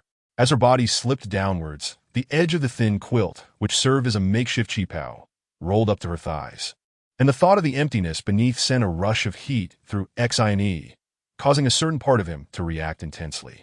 He quickly turned his head away, unwilling to gaze further. After calming his racing heart, Xine gently covered Shin Shanshan with the quilt. However, this action startled her awake. She sprang to her feet and, noticing the quilt had slid up to her thighs, she hurriedly tugged it down. Yet, in doing so, she inadvertently dislodged the pinned section, causing the quilt to tumble from her body and land at her feet. Chapter 8. Shin Shanshan's Visit 3. Both of them froze. Shin Shanshan momentarily at a loss for how to respond to the unexpected situation, while Xine was left in awe of the exquisite form before him. A veritable masterpiece of beauty, with fair, delicate skin, a graceful neck, prominent curves, a slender waist, lush thighs, and elongated calves. Shin Shanshan snapped back to reality, letting out a startled cry as she quickly shielded her chest with both hands and crouched down, frantically grasping the fallen quilt from the floor to drape over herself. Xine, you scoundrel, she exclaimed, her voice laced with a hint of tears. Xine, he was speechless. With that kind of gaze, you're truly wicked. Shin Shanshan whimpered. That's not it, Shanshan. Please let me explain. I was just caught off guard. Not listening. You're just bad. Shin Shanshan interrupted, her sobs continuing unabated. At a loss, Xine stood by, allowing Shin Shanshan to weep on the floor, fearing that if he attempted to help, the earlier predicament might repeat itself. After a moment of sobbing, Shin Shanshan lifted her head and glanced at Xine, inquiring, What did you see? Xine thought to himself, is she really asking this? Should I describe everything in detail? Instead, he replied, I saw nothing at all. That's not true. You're lying. There's no way you saw nothing. Tell me. Shin Shanshan insisted, her urgency evident as her tears ceased. Xine internally chuckled at her persistence, wondering if she might be a bit unhinged for fixating on this question. I thought. Everything looked quite lovely. A true work of art, he said, deliberately vague. Really? Shin Shanshan's eyes widened, her eagerness palpable. Indeed, Xine affirmed with a solemn nod to reinforce his statement. Giggling. You have good taste, I suppose. Shin Shanshan suddenly broke into laughter, her tears forgotten. Xine felt a wave of sweat break out. What was happening? Was this how women behaved? Shin Shanshan rewrapped herself in the quilt and made her way to the bathroom, where soon the sounds of washing clothes accompanied her cheerful singing. I am but a lark, singing solely for you, expressing my innermost feelings, letting my longing accompany you on your journeys. Listening to her melodious voice, Xine found himself smiling, albeit confused. Xine, come in and help me. Shin Shanshan called from the bathroom. Oh, coming. Inside the bathroom, Shin Shanshan was vigorously washing clothes, her full, rounded backside swaying rhythmically with her movements. The thin quilt barely concealed her alluring form, and the striking visual stirred Ekinyi's senses, making it difficult for him to swallow. Still not done looking? Why are you just standing there? Come over and help me wring out these clothes. Shin Shanshan turned and caught Exine staring at her rear. Her face flushed, though she didn't seem angry. Instead, a hint of satisfaction flickered in her eyes. All right. Exine quickly approached to assist. After washing and hanging up the clothes, Shin Shanshan darted into the kitchen, bustling about like a diligent little housewife. Exine attempted to enter and help, but she shooed him away. Out. These chores are meant for women. You just wait for the meal. Before long, a feast of 4 dishes and a soup was laid out on the table. Even Xine, who usually cooked for himself, couldn't help but admire Shin Shanshan's culinary skills. Although they hadn't begun eating, the visual appeal of the meal was already delightful. Is this all the food you have? Let's make do with it, Shin Shanshan said as she emerged from the kitchen with 2 bowls of rice. I had planned for us to enjoy some local delicacies for lunch, but now that I can't go out, this will have to suffice. However, you owe me. Next time, you must take me out to eat. Isn't this your own doing? I told you not to jump, but you wouldn't listen. If I hadn't been around, you might have ended up at the Queen Mother of the West's peach banquet. Xine quipped, breaking into a rare joke. Still trying to act innocent after taking advantage of me? Shin Shanshan shot him a look, her cheeks reddening at the suggestive remark. Let's eat. You must try my cooking. As Xine sat down and accepted the chopstick Shin Shanshan offered, he eagerly sampled the food, exclaiming, delicious. Truly exquisite. Really? Then eat more. Shin Shanshan beamed, continually serving him more dishes. With his mouth full, Xine mumbled, Shanshan, you should eat too. Did you learn to cook before? Shin Shanshan delicately chewed a bite, replying, I learned a bit in college. My father is quite particular, and he doesn't care for ordinary flavors. Oh, I see. What does your father do? My father works in the military district. He is usually very busy, but makes it a point to return home for dinner, claiming home-cooked meals are far superior to those outside. Your father is indeed discerning. That's not being picky. That's called being family-oriented. A man who returns home for dinner is responsible and thoughtful, ensuring his family has no worries. That's a fair point. Xine, if you settle down in the future, will you also come home for dinner every day? If home always has such delightful meals, who wouldn't he want to return? It would be foolish not to, Xine replied without a second thought. Hee. Then I shall prepare delicious meals for you every day. Shin Shanshan smiled. Since Xine had seen her in such a vulnerable state, Shin Shanshan seemed to have shed her inhibitions, speaking more boldly. Qingyi, do you know why I was so certain it was you at Lushan Airport last time?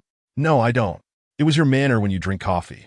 You have no idea. When you hold the cup still, you resemble a deep, still pond, hiding countless sorrows and loneliness within. I've only seen you look like that while drinking coffee, which is how I recognized you. Is that so?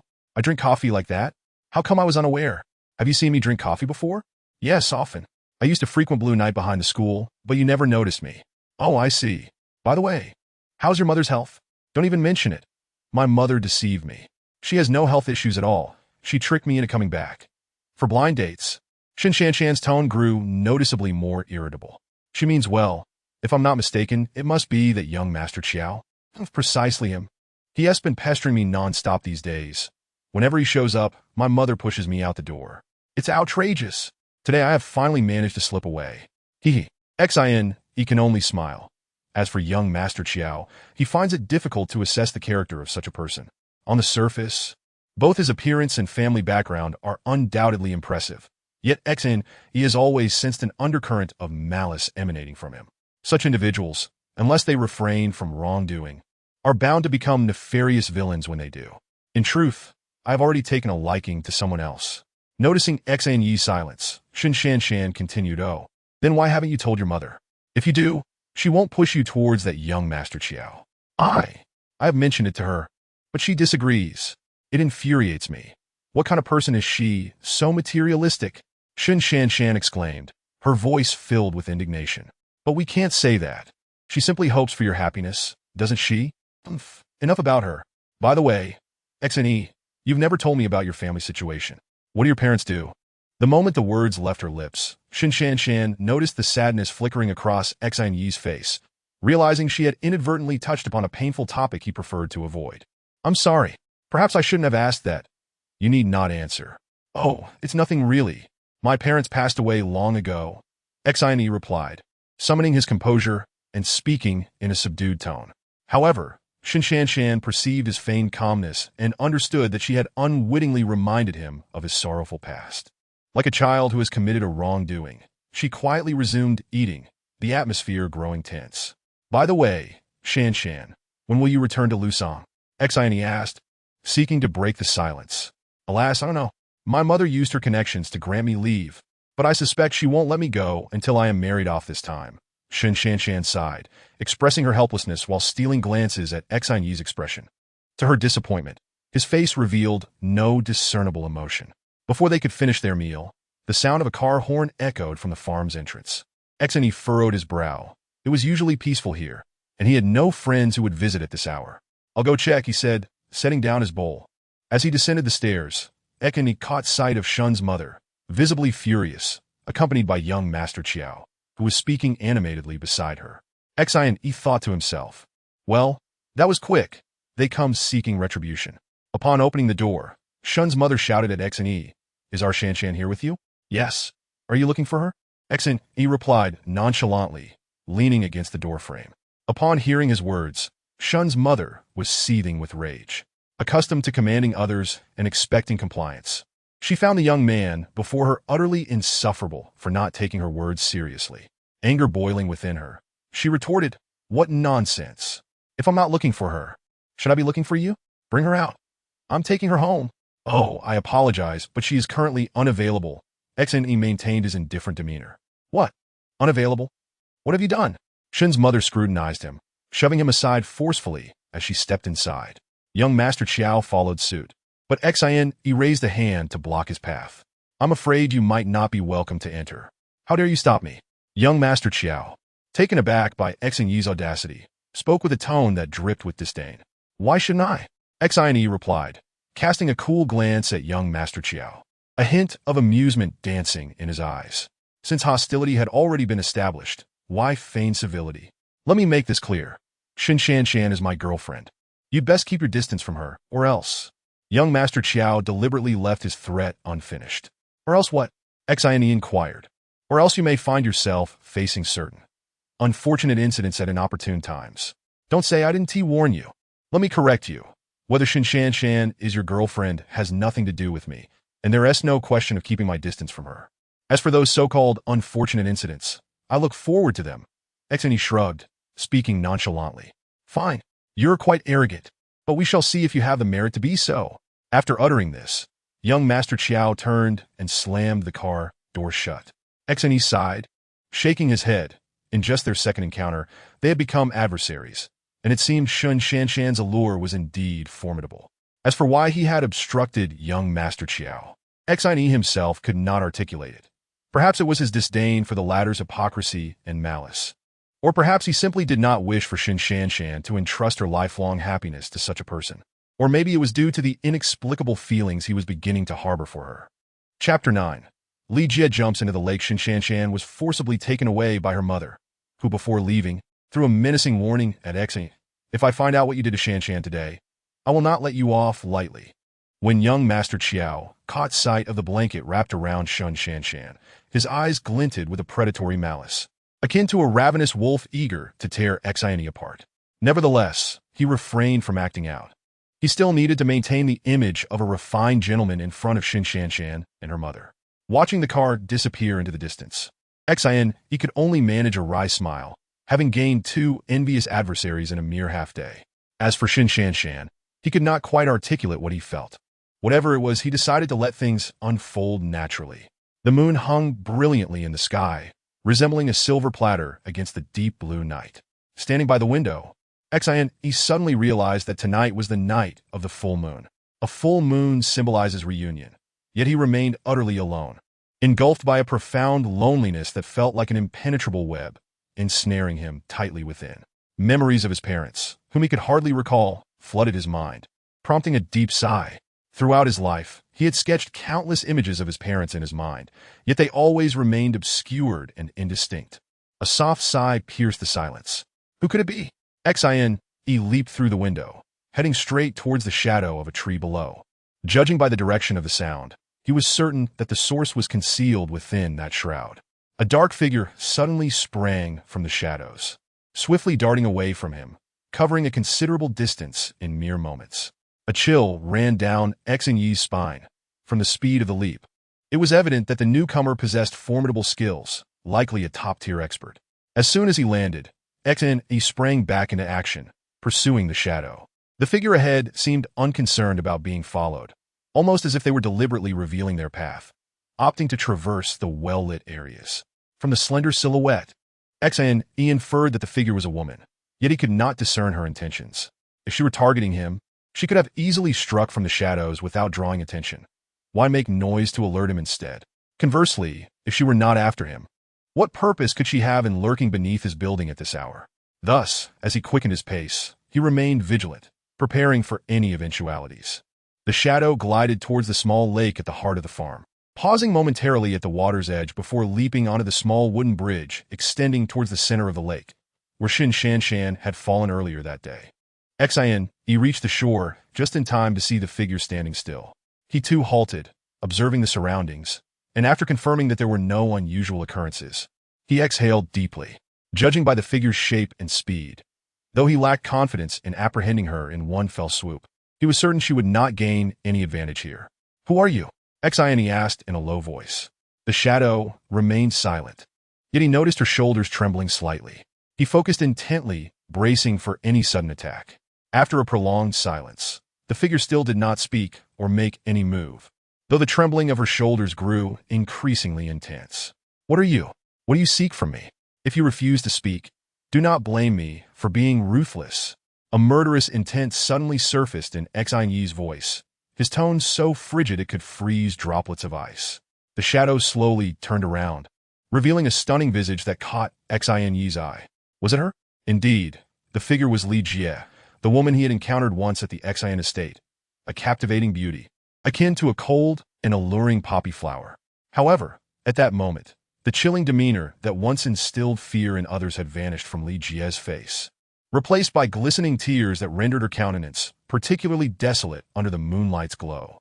Li Jie turned away without uttering a word, merely gazing silently at Xi, tears continuing to cascade from her eyes, falling down her chin. "What brings you here?" He softened his voice, recalling that he had departed without notice that day. A significant emotional blow for her. "Was your refusal that day due to her?" Li Jie finally asked, her tone laced with sorrow that pierced the heart. "What? Who?" He was taken aback. "The woman from earlier today. Were you with her?" Li Jie choked on her words, unable to finish. Shan? He realized then that Li Jie had been secretly watching him, every move he made falling under her scrutiny. She had come to confront him. "No, there is nothing between us. My refusal stemmed solely from the desire for vengeance against my parents' enemies," He replied earnestly. "You have nothing with her? Then will you treat me as you do her?"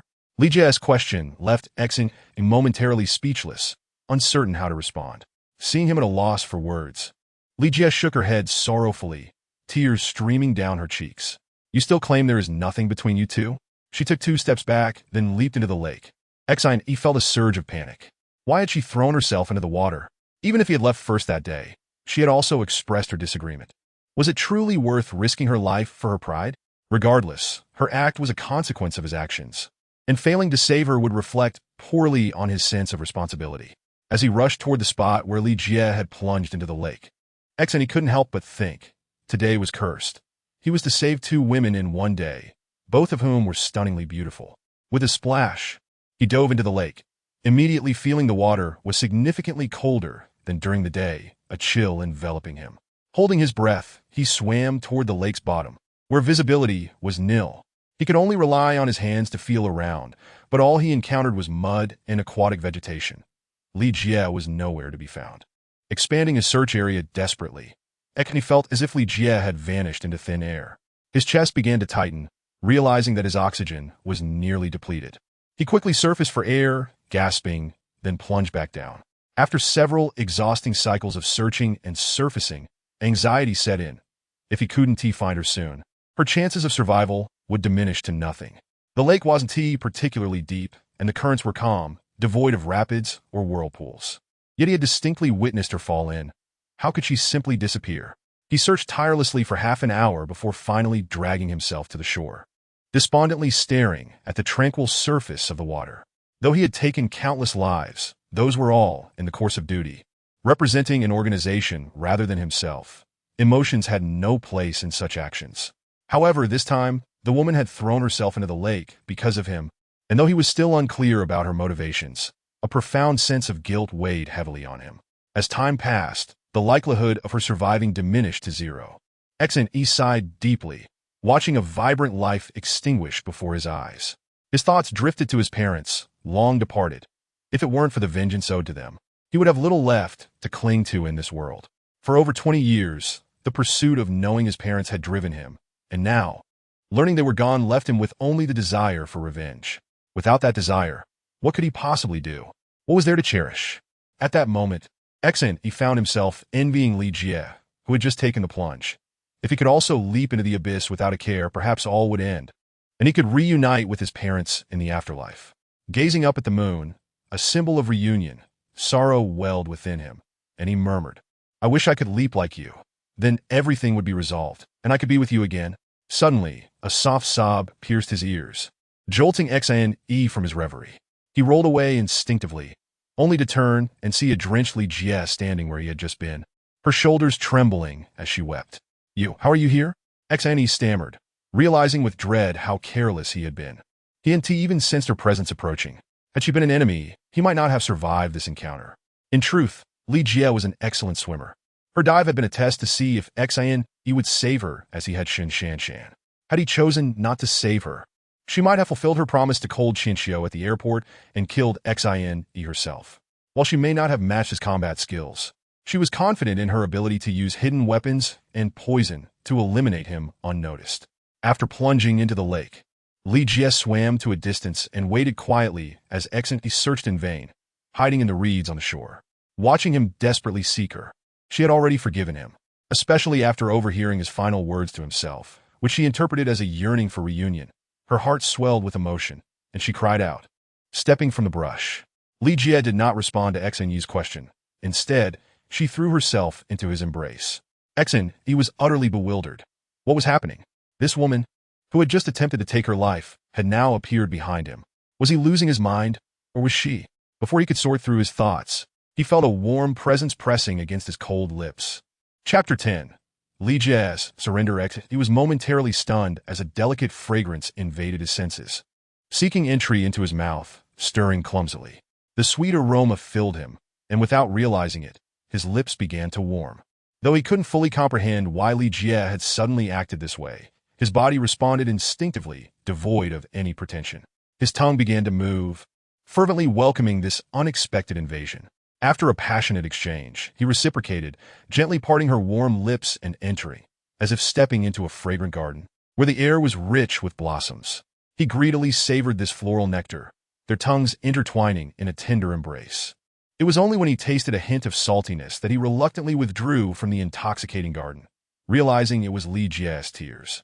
Yet, he could sense that this time, her tears bore a different meaning, one of happiness. Li Jie rested her head gently against Xan's chest, listening to the strong rhythm of his heartbeat, feeling an unprecedented sense of security. You have yet to inform me how it is that you so suddenly appeared behind me. Xan was the first to break the silence. In truth, I have always possessed an affinity for water. My dive was merely an attempt to ascertain whether you would come to my rescue, just as you did for that woman. When you submerged beneath the lake's surface, I ascended the shore, remaining here to observe you. Li Jie, somewhat sheepish about her own stratagem, replied gently. And if I were to refrain from saving you, what might you do then? In that case, I would personally take your life. Li Jie tilted her head back from Xan Yi's embrace, gazing into his eyes as she spoke each word deliberately. Ah, should I fail to save you, you would kill me? Such cruelty. Xan Yi felt a chill run down his spine. He had first-hand experience of Lung Qianqiu's methods. He had heard from Xian Xingtian that her daughter's skill with hidden weapons surpassed even her own. If that were indeed the case, then her threat to end his life was not without merit. This was still Xian Yi's relatively optimistic perspective, given Li Jie's proficiency with poisons. Should she truly desire to take a life, it was likely that fewer than 10 in the world could evade her. Then how is it that you suddenly... Xian Yi referred to Li Jie's proactive kiss. Because... Li Jie lowered her gaze once more, speaking with an infinite tenderness, because now I know. You still care for me. Xian Yi mused silently. This woman has lost her mind. Just because I willingly plunge into the lake to save her. She assumes that I hold feelings for her. By her logic, does my earlier kiss imply an intention to marry her? Unbeknownst to Xian Yi, what truly moved Li Jie was his murmured words, which were never directed at her.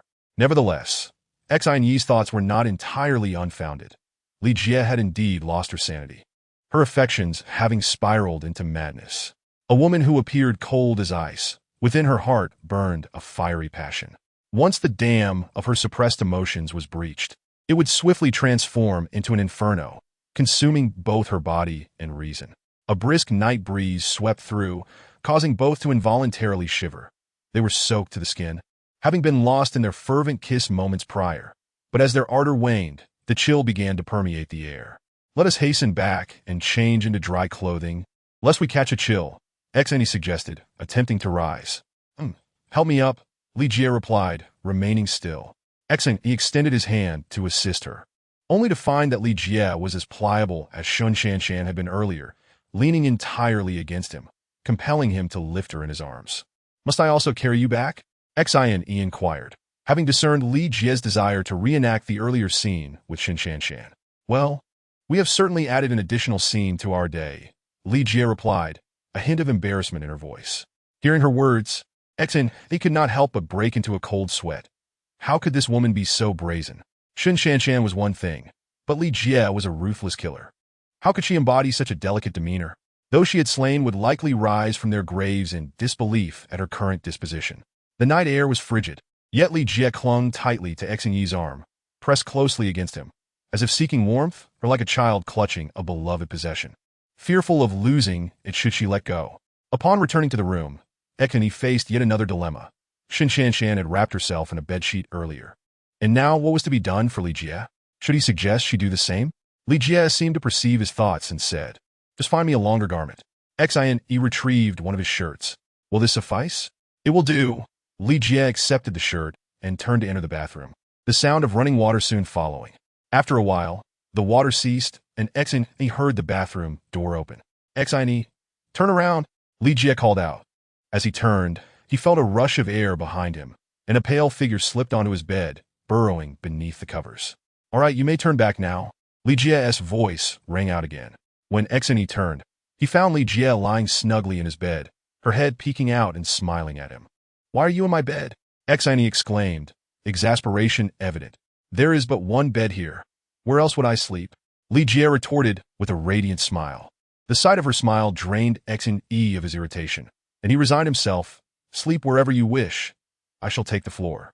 He then entered the bathroom. After hastily washing up, Xian Yi returned to the room, only to see Li Jie shift her position on the bed, making room for him. After moving aside, her cheeks flushed a deep red, the implication of her gesture unmistakably suggesting that she was acquiescing to share the bed with him. Li Jie quickly pulled up the covers, hiding her head beneath them. Upon noticing her invitation, Xian Yi felt a wave of awkwardness. Although he had accepted her in both mind and body since their encounter at Xian Manor and their heated kiss by the lake, it did not imply that they had reached a level of complete openness.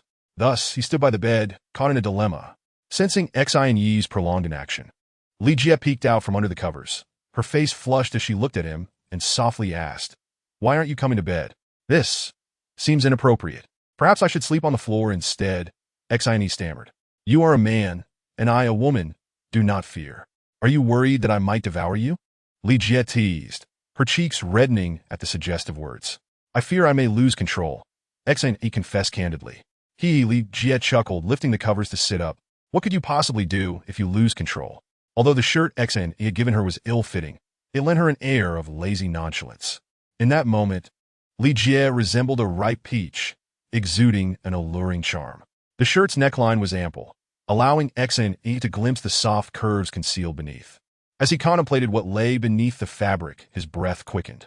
Li Jie, with her ear pressed against Xen Yi's chest, listened to the rapid thumping of his heart, thinking to herself, even if you remain still, your heartbeat reveals everything. Seemingly encouraged, she gently unbuttoned one of his shirt's buttons and slipped her soft hand inside. Caressing his firm chest, her hand radiated warmth, gradually melting away Xin Yi's rationality. Before he knew it, Xin Yi's shirt was completely open. As her enchanting hand began to descend to a certain region, it hesitated momentarily. Upon realizing the true nature of the situation, Li Jie gasped softly, her restless hand retracting quickly, no longer daring to move. At this moment, Xin had reached a point where he had no choice but to act.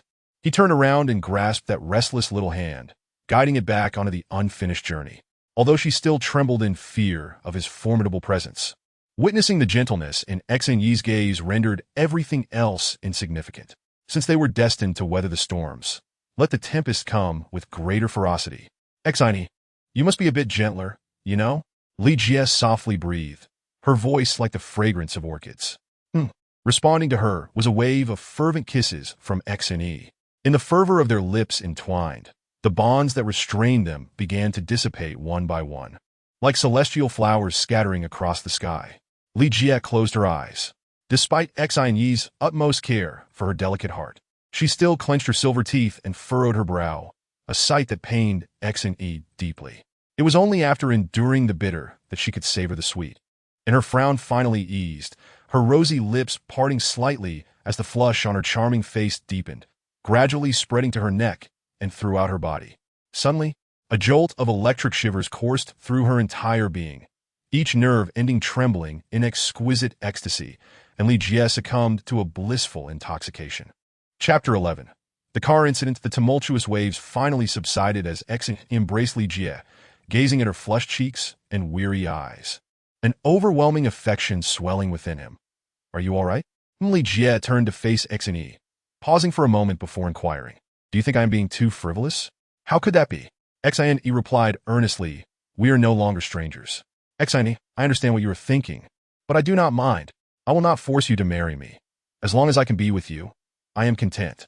Though her words suggested indifference, an unmistakable wistfulness lingered in her tone. Rest assured, once my family's grievances are avenged, you shall be my wife. Xin Yi's tone brooked no argument.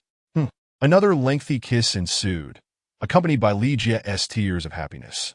After what felt like an eternity, their lips reluctantly parted. Xin Yi, I've made up my mind. Starting tomorrow, I will teach you about concealed weapons and poisons. Li Jie gasped for breath to replenish the oxygen consumed during their passionate kiss. Concealed weapons sound fine, but the last time your mother's 3 flying daggers nearly cost me my life. I've heard from Grandpa that your skills surpass your mother's. I genuinely wish to witness them. As for poisons, let us set that aside. With you by my side, I need not fear others' machinations. Xin Yi mused. Though he wasn't entirely averse to the use of poison, he found it less than honorable. All right, I shall heed your wishes. Li Jie nodded obediently. This slumber was the most restful one Xin Yi had experienced in the decade since he first undertook a mission at the age of 16. It was not merely the presence of a beautiful companion that brought him solace, but the departure of the boundless solitude and lack of support that had long haunted him. His once empty heart began to fill, and this sense of grounding was truly delightful. Upon awakening, he found the sun shining brightly outside the window. Glancing to the side, he noticed Li Jie was no longer beside him, but the aroma of millet porridge wafted from the kitchen. Rising from bed, Xin Yi observed that the clothes scattered about the previous night had been neatly arranged at the bedside. Hearing movement, Li Jie peeked her head from the kitchen.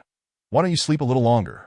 She was still clad in Xin Yi's shirt, her cheeks flushed with a vibrant glow, exuding an air of mature elegance that stirred something within Xin Yi. Remembering that Li Jie had yet to fully recover, he forced himself to suppress any unseemly thoughts, smiling as he replied, I slept quite soundly. By the way, what are you cooking? It smells delightful. Well, There is hardly anything at home, so I can only make some porridge to make do. You should wash up. It will be ready soon." With that, Li Jie returned to the kitchen. After washing up and returning to the room, Li Jie had already served the porridge, stirring it with a spoon to cool it down. "All right, it's ready to eat." As Xin sat down, Li Jie presented the bowl of porridge to him. You should eat as well." After finishing their porridge, Li Jie changed into dry clothing, and the two set off towards the small woods behind the farm. Along the way, the farmers greeted them while casting curious glances, wondering, "This young Xin hasn't brought a girl home in 10 years, yet now he brings two stunning beauties in succession." It seems the ties with both are rather profound. Some of the younger, robust farmers glanced at their plain wives, lamenting silently, "Oh heavens, just let me be a little Xin for once, even if only for 2 days." Due to last night's fervor, Li Jie's body still bore some discomfort. So she only taught Xin the basic techniques for using concealed weapons. Xin, already adept in martial arts, found it easy to learn. Within half a day, he could adeptly control 2 flying daggers aimed at different targets. Li Jie was thrilled, showering him with praise. By noon, the two returned to the small building. With little left in the house, he suggested they go out for a meal. As they exited the farm, he contemplated whether it was time to purchase a car. Previously, he had not felt the need, as he rarely ventured out alone. Now, seeing Li Jie accompanying him along such a long path, he felt a pang of reluctance, especially considering her current condition. Finally, they arrived at a spot where they could flag down a vehicle. Once inside, he held Li Jie's hand and gently asked, "Are you all right?" Li Jie's face flushed as she softly replied. The driver cast an envious glance via the rearview mirror, jokingly remarking, "Just married, huh? Look how affectionate you two are." He merely smiled in response, while Li Jie's cheeks reddened further as she lowered her head, tracing circles on Xin's hand. "By the way, sir, where's a good place to buy a car in Longchuan?" He recalled his intention to purchase a vehicle. "Oh, that depends on what kind of car you're looking for. If you want a luxury car, head to the Howding Car City in the city center. For regular family sedans, try the Kanghui Car City. If you're interested in used cars, there's the second-hand car market in the western suburbs." The driver was quite the chatterbox, rambling on enthusiastically. "What kind of car do you prefer?" Xin turned to Li Jie. "I'm easygoing. Just choose whatever you like." Li Jie beamed, pleased that Xin valued her opinion in his car-buying decision, feeling as though she had become a part of his family as she leaned contently against his shoulder. When it came to vehicles, Xin certainly favored high-performance sports cars, which were a pleasure to drive. However, he preferred to remain low-key. Driving an extravagant sports car in Longchuan would undoubtedly raise questions about his identity. Although the Xin family was a formidable clan in Longchuan, they had always maintained a discreet profile, with few people aware of their prominence. He wished to avoid drawing any unnecessary attention to the Xin family. After a simple lunch, the couple strolled hand in hand toward Kanghui Car City. He resolved to purchase an unassuming yet relatively excellent-performing SUV. However, after perusing nearly the entire car city, he had yet to find his ideal vehicle. Just when they were about to give up, a black SUV came into view. Its rustic exterior exuded a dignified yet understated allure, with smooth lines that retained a robust quality. The details were meticulously crafted without appearing overly extravagant, showcasing a design that spoke of an esteemed origin. Xin's eyes lit up, and upon glancing at Li Jie, he found her smiling back at him in satisfaction. Clearly, they both possessed a keen eye for quality, able to discern excellence at a glance. They exchanged knowing smiles, an unspoken understanding blossoming between them as they walked hand in hand toward the SUV that had captured their hearts. The car saleswoman was quite astute. She could discern from the expressions of the two individuals that they were thoroughly satisfied with the vehicle. Initially, after accompanying them and providing a lengthy introduction, she noticed that they had not shown any interest in any car, leading her to question whether they were genuinely there to purchase one. Observing their attire, which was neither prestigious nor expensive, she felt a chill in her heart, suspecting they were merely there to indulge their curiosity without the means to buy. However, now, seeing the expressions on their faces, she felt a surge of excitement. It appeared they had taken a liking to this particular car. If they were to purchase it, her commission would far exceed that of selling an ordinary vehicle, prompting her to enthusiastically continue her pitch. "Sir and madam, you truly have discerning taste. This vehicle is crafted by the renowned designer Bailan from the illustrious nation of Buki. Mr. Bailan is often referred to as the father of the off-road vehicle. The models he designs are not only aesthetically pleasing and timeless, but also boast impeccable body and engine configurations. The acceleration and torque of the engine possess unparalleled advantages compared to other vehicles in its class, rivaling even the finest sports cars. Yet, what sets this vehicle apart is its elevated chassis and superior tire grip, making it more suitable for rugged terrains. As she spoke, the saleswoman handed Xin a document detailing the engine specifications. Upon reviewing it, Xin found that it met all his requirements. He then passed the document to Li Jie for her consideration and, with a smile, inquired, "Is it good?" "Very good," Li Jie replied with enthusiasm. "Then it's settled.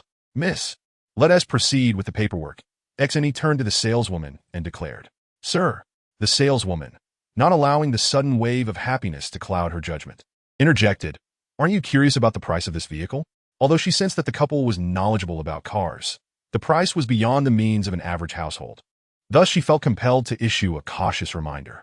"Oh, you see, in my excitement, I completely forgot about that. Right? What is the price of this vehicle?" Xin said, patting the back of his head as if awakening from a dream.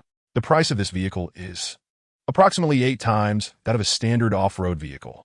The saleswoman hesitated to disclose the price immediately, wanting to give the couple a moment to mentally prepare themselves for the exorbitant cost. Just as she was about to reveal the price, a commotion of footsteps approached. A group of about 11 or 12 individuals strode in their direction, led by a lanky man in his 30s, clad in a checkered shirt with 3 buttons undone, ostentatiously flaunting a tattoo of a dragon on his gaunt chest. His gait was exceedingly arrogant, his spindly arms flailing as if to ensure everyone knew he walked with swagger.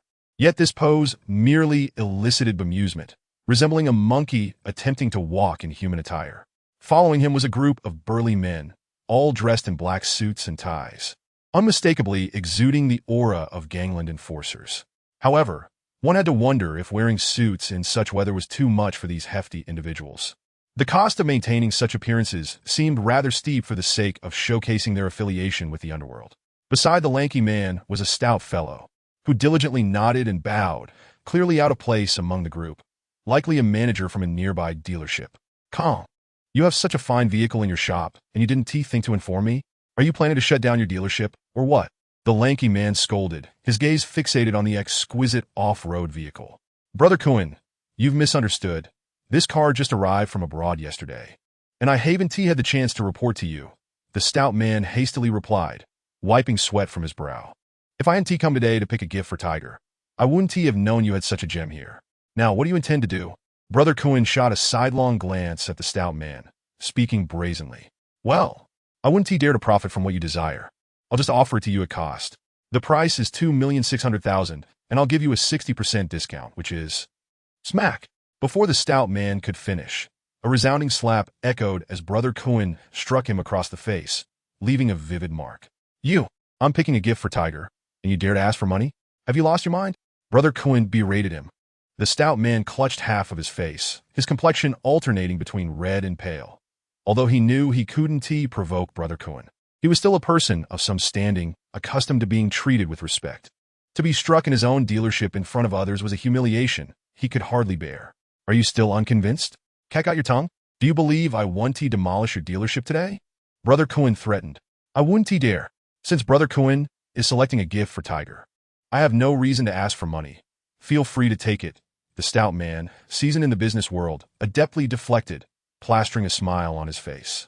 "You, hurry and assist Brother Kuhn with the paperwork. If you delay him, I'll have words with you." He pointed at the saleswoman who was assisting Xin and Li Jie. "Wait a moment." A cold voice interjected unexpectedly. "I've already reserved this vehicle." "What?"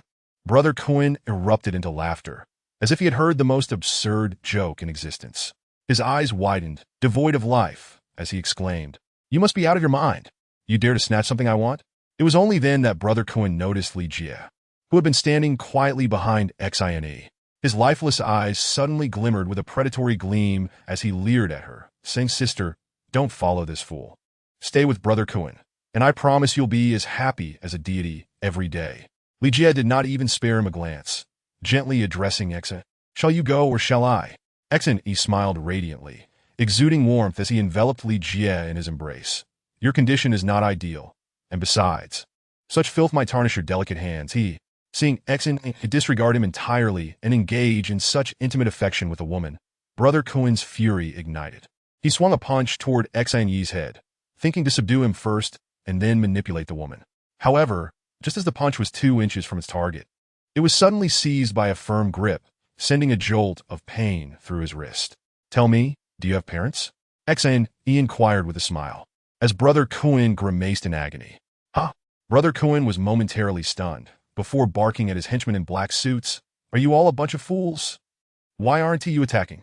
At his command, the black-suited men rushed forward, launching a barrage of fists and feet at Exin Yi. Yet, these so-called enforcers were nothing more than street thugs masquerading as tough guys. While they thrived on intimidation, their actual combat experience was limited to brawling in groups. In the current era of peace, there had been little opportunity for real conflict, rendering them a disorganized mob. As the thugs lunged at Exin Yi, the air filled with their shouts and the sounds of fists connecting. But before they could process what was happening, Brother Kuin's anguished cries pierced through the chaos. The thugs froze, realizing that their leader, who had once appeared formidable, was now battered and bruised, while Exin Yi stood unyielding behind him, still gripping his wrist and smiling brightly. "You all are a bunch of worthless fools?" Brother Kuin stammered, his lips swollen and speech slurred. A confused thug in black asked, "Brother Kuin, should we continue?" In this moment and setting, not only Exin Yi and Li Jie, but even the bystanders, the corpulent Kong and the saleswoman, could not help but chuckle, for this fellow was utterly charming. To pose such an adorable question was indeed remarkable. "I've been supporting you bunch of good-for-nothings all day, and yet you still dare to strike me. Oh dear," Brother Kuin lamented, on the verge of tears. "You haven't answered my question," Exin Yi pressed. "What question?" Brother Kuin, already dazed from the blows, retorted. "Do you have parents?" "No, they passed away long ago." "Do you have a wife and children?" "No." "Well, does a mistress count?" "So, if something were to happen to you, it seems no one would grieve, correct?" Exin Yi maintained a serene smile as he inquired. "What do you mean?" Brother Kuin began to feel fear, realizing he was akin to meat on a chopping block, merely awaiting the knife's descent. Mere moments ago, he had been swaggering about. Now he found himself at the mercy of others. The disparity was indeed jarring. "To speak so disrespectfully of my woman, you could have met your end, but considering how many punches you've taken from me, today I shall only require your 2 hands. What do you say?" Exin Yi asked with a smile in a negotiating tone. Yet, to Brother Kuin's ears, those words carried an icy chill. He thought to himself, despite his current predicament, he was still a minor leader in the underworld. How could he face his peers if this tale were to spread?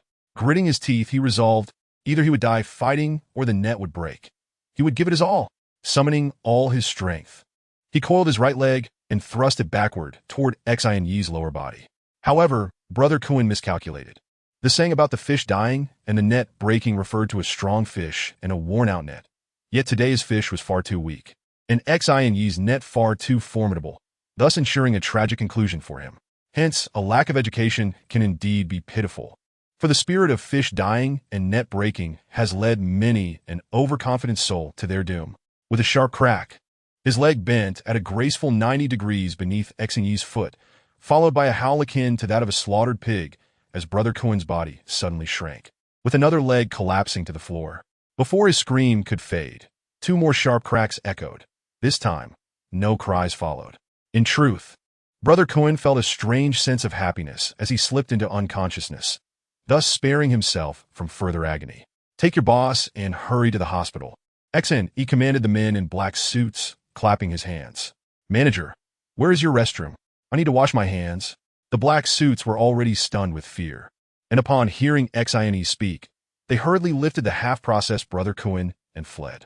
Kong and the saleswoman were equally dumbfounded, particularly the saleswoman, whose long, slender legs trembled incessantly, as if she might collapse at any moment. Kong, having seen some of the world, quickly regained his composure and personally led Exin Yi to the restroom. In truth, Kong felt quite grateful to Exin. Had it not been for him, the 260,000 would have vanished today. More importantly, he felt a sense of vindication witnessing Brother Kuin's humiliation. Though he hadn't dealt the blows himself, it was still gratifying. When it came time to process the paperwork, Kong insisted on giving Exin Yi a discount, which Exin Yi could not refuse. For him, money held little significance. He wasn't even sure how much resided in his account at the World Bank. For someone like him, did a discount even matter? After receiving the car keys, Xine directly handed them to Li Jie, having noticed her fondness for the vehicle. He let her drive while he settled comfortably into the passenger seat. Li Jie's driving skills maximized the car's performance, maneuvering effortlessly through the bustling traffic of Longchuan City, like a butterfly flitting through flowers. In no time, several police cars, sirens blaring, began to pursue them. While still within the city limits, the police managed to keep pace, but once they exited the city, Li Jie pressed the accelerator, and the SUV shot forward like an arrow released from a bow. After a few turns, the police cars vanished from sight. On a relatively secluded road, Li Jie slowed the vehicle and glanced at Xne, asking, "Shall we wait? Let us wait a bit and see what tricks they might have up their sleeves." Xne replied lazily, stretching against the seat. The SUV gradually came to a halt by the roadside, and Li Jie casually switched on the sound system, allowing them to close their eyes and savor the music. A few minutes later, 5 gleaming black sedans approached, 2 in front, 2 behind, and one pulling alongside Xine's vehicle, effectively encircling it. The doors swung open, and a formidable group of 15 or 16 men emerged, each wielding gleaming, 2-foot-long machetes. Xne stretched once more, lazily advising Li Jie, "You stay in the car for now, it won't take long." Okay, continuing to enjoy the music with her eyes closed. Xine stepped out of the car and approached the vehicle in the center, smiling as he looked towards the occupants. Thinking since they were all here, why not get acquainted? Since you've all arrived, why not step out and introduce yourselves? Xine inquired with a friendly smile, fully aware that the person inside was the commander of this operation. The occupants were taken aback by his piercing gaze, which seemed to cut straight to the heart of the matter. However, the commander remained seated. The third in command of the Sanhu gang was not one to be summoned out of a car by just anyone. He planned to make a grand entrance only after this young man was subdued. Thus he ignored Xne, merely rolling down the window slightly and gesturing downwards with his left hand. This gesture signaled his men with machetes to take action. Upon receiving the command, 3 men stepped forward, forming a semicircle around Xine. The 3 machetes flicked simultaneously, aimed mercilessly at him from 3 directions. A true expert knows immediately whether they are a match for their opponent.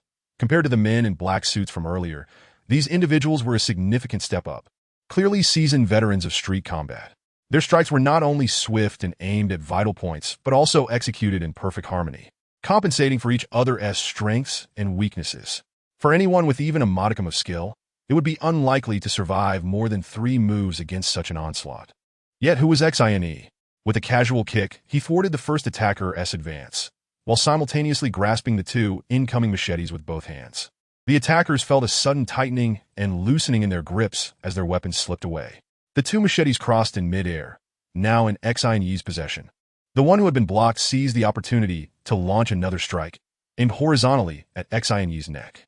Instead of retreating, Xine advanced, stepping forward to meet the blade, and with a peculiar flick of his left hand, the incoming machete clattered to the ground. The attacker stumbled back, clutching his right hand, which had just lost its thumb, blood gushing forth. "All of you attack at once," the occupants of the car shouted as the situation turned dire. Xine silently rejoiced. He had been waiting for them to issue that command, as it would save him some time. Suddenly, he surged forward, darting through the crowd with remarkable speed. The sounds of clattering machetes echoed in succession, and with the final blade's fall, Xine stood calmly beside the vehicle, observing the remaining men, all frozen in place, their left hands clutching their right hands, blood dripping steadily from the stumps where their thumbs had been. Witnessing this, the occupants in the car were aghast. What kind of individual was this? Although the men they had brought along were not the best in the gang, they had followed him for years, and their practical experience was substantial. If they had merely sustained injuries, it would not have been surprising. It would only indicate the opponent was significantly more skilled. However, the current predicament revealed that their assailant was toying with them, as all had sustained injuries in the same area. Though not severe, they would now essentially have to bid farewell to their machetes. How could one wield a blade without a thumb? Had he truly intended to kill them? There would now be 15 corpses lying before them. After a moment of contemplation, the occupants of the vehicle pushed open the door and alighted. Chapter 13. The 3 Tiger Hall. Haha, splendid skills, young man. Today, you have made history by bringing about the dismal defeat of the 3 Tiger Hall. One of them exclaimed heartily, introducing himself as Huang Mang, the third in command of the Three Tiger Hall. May I ask your esteemed name? He appraised the man before him, who claimed to be the third in command of the Three Tiger Hall. Huang Mang appeared to be in his 40s, with a robust stature measuring approximately 185 centimeters. His skin was dark, and he sported a stubbly beard that accentuated his strong features, thick brows, large eyes, and a piercing gaze that revealed his formidable martial prowess. Remarkably, he exuded none of the typical thuggish demeanor associated with gangsters. Rather, he possessed a righteous air akin to that of a soldier seasoned in battle. He was momentarily taken aback. Had the underworld now adopted a militarized approach? Forgive my impertinence, third in command. I am Xine. I am curious as to why you have mobilized such a force against an ordinary citizen like myself. He replied coolly, casting a glance at the 15 bloodied brutes behind him. My brother Xine, since you have inquired, I shall speak plainly. My subordinates have reported that you not only brazenly provoked the Three Tiger Hall, but also incapacitated one of our brothers in the Southern District. Is this true? Huang Mang spoke with a resonant authority, commanding respect without raising his voice, embodying the demeanor of a seasoned general. Third in command, to be frank, prior to today, I had no knowledge of the Three Tiger Hall, so how could I have openly provoked you? As for the brother you mentioned, he brought his misfortunes upon himself. If the members of the Three Tiger Hall all share his character, I would not hesitate to eradicate your organization. Xine's tone subtly hinted at a lethal intent, suggesting that the annihilation of the Three Tiger Hall would be a trivial matter. My brother Xine, such bravado, regardless of whether you possess the capability to dismantle the Three Tiger Hall, you would surely require a valid reason, would you not?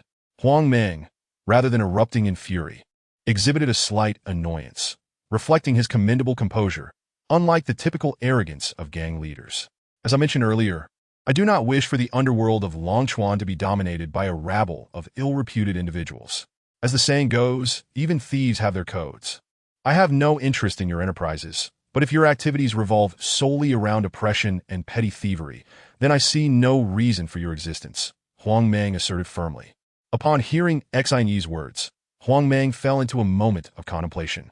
Since the inception of the Three Tiger Hall, he had consistently enforced strict regulations among his subordinates to manage their affairs diligently, preventing any unwarranted disturbances to the public.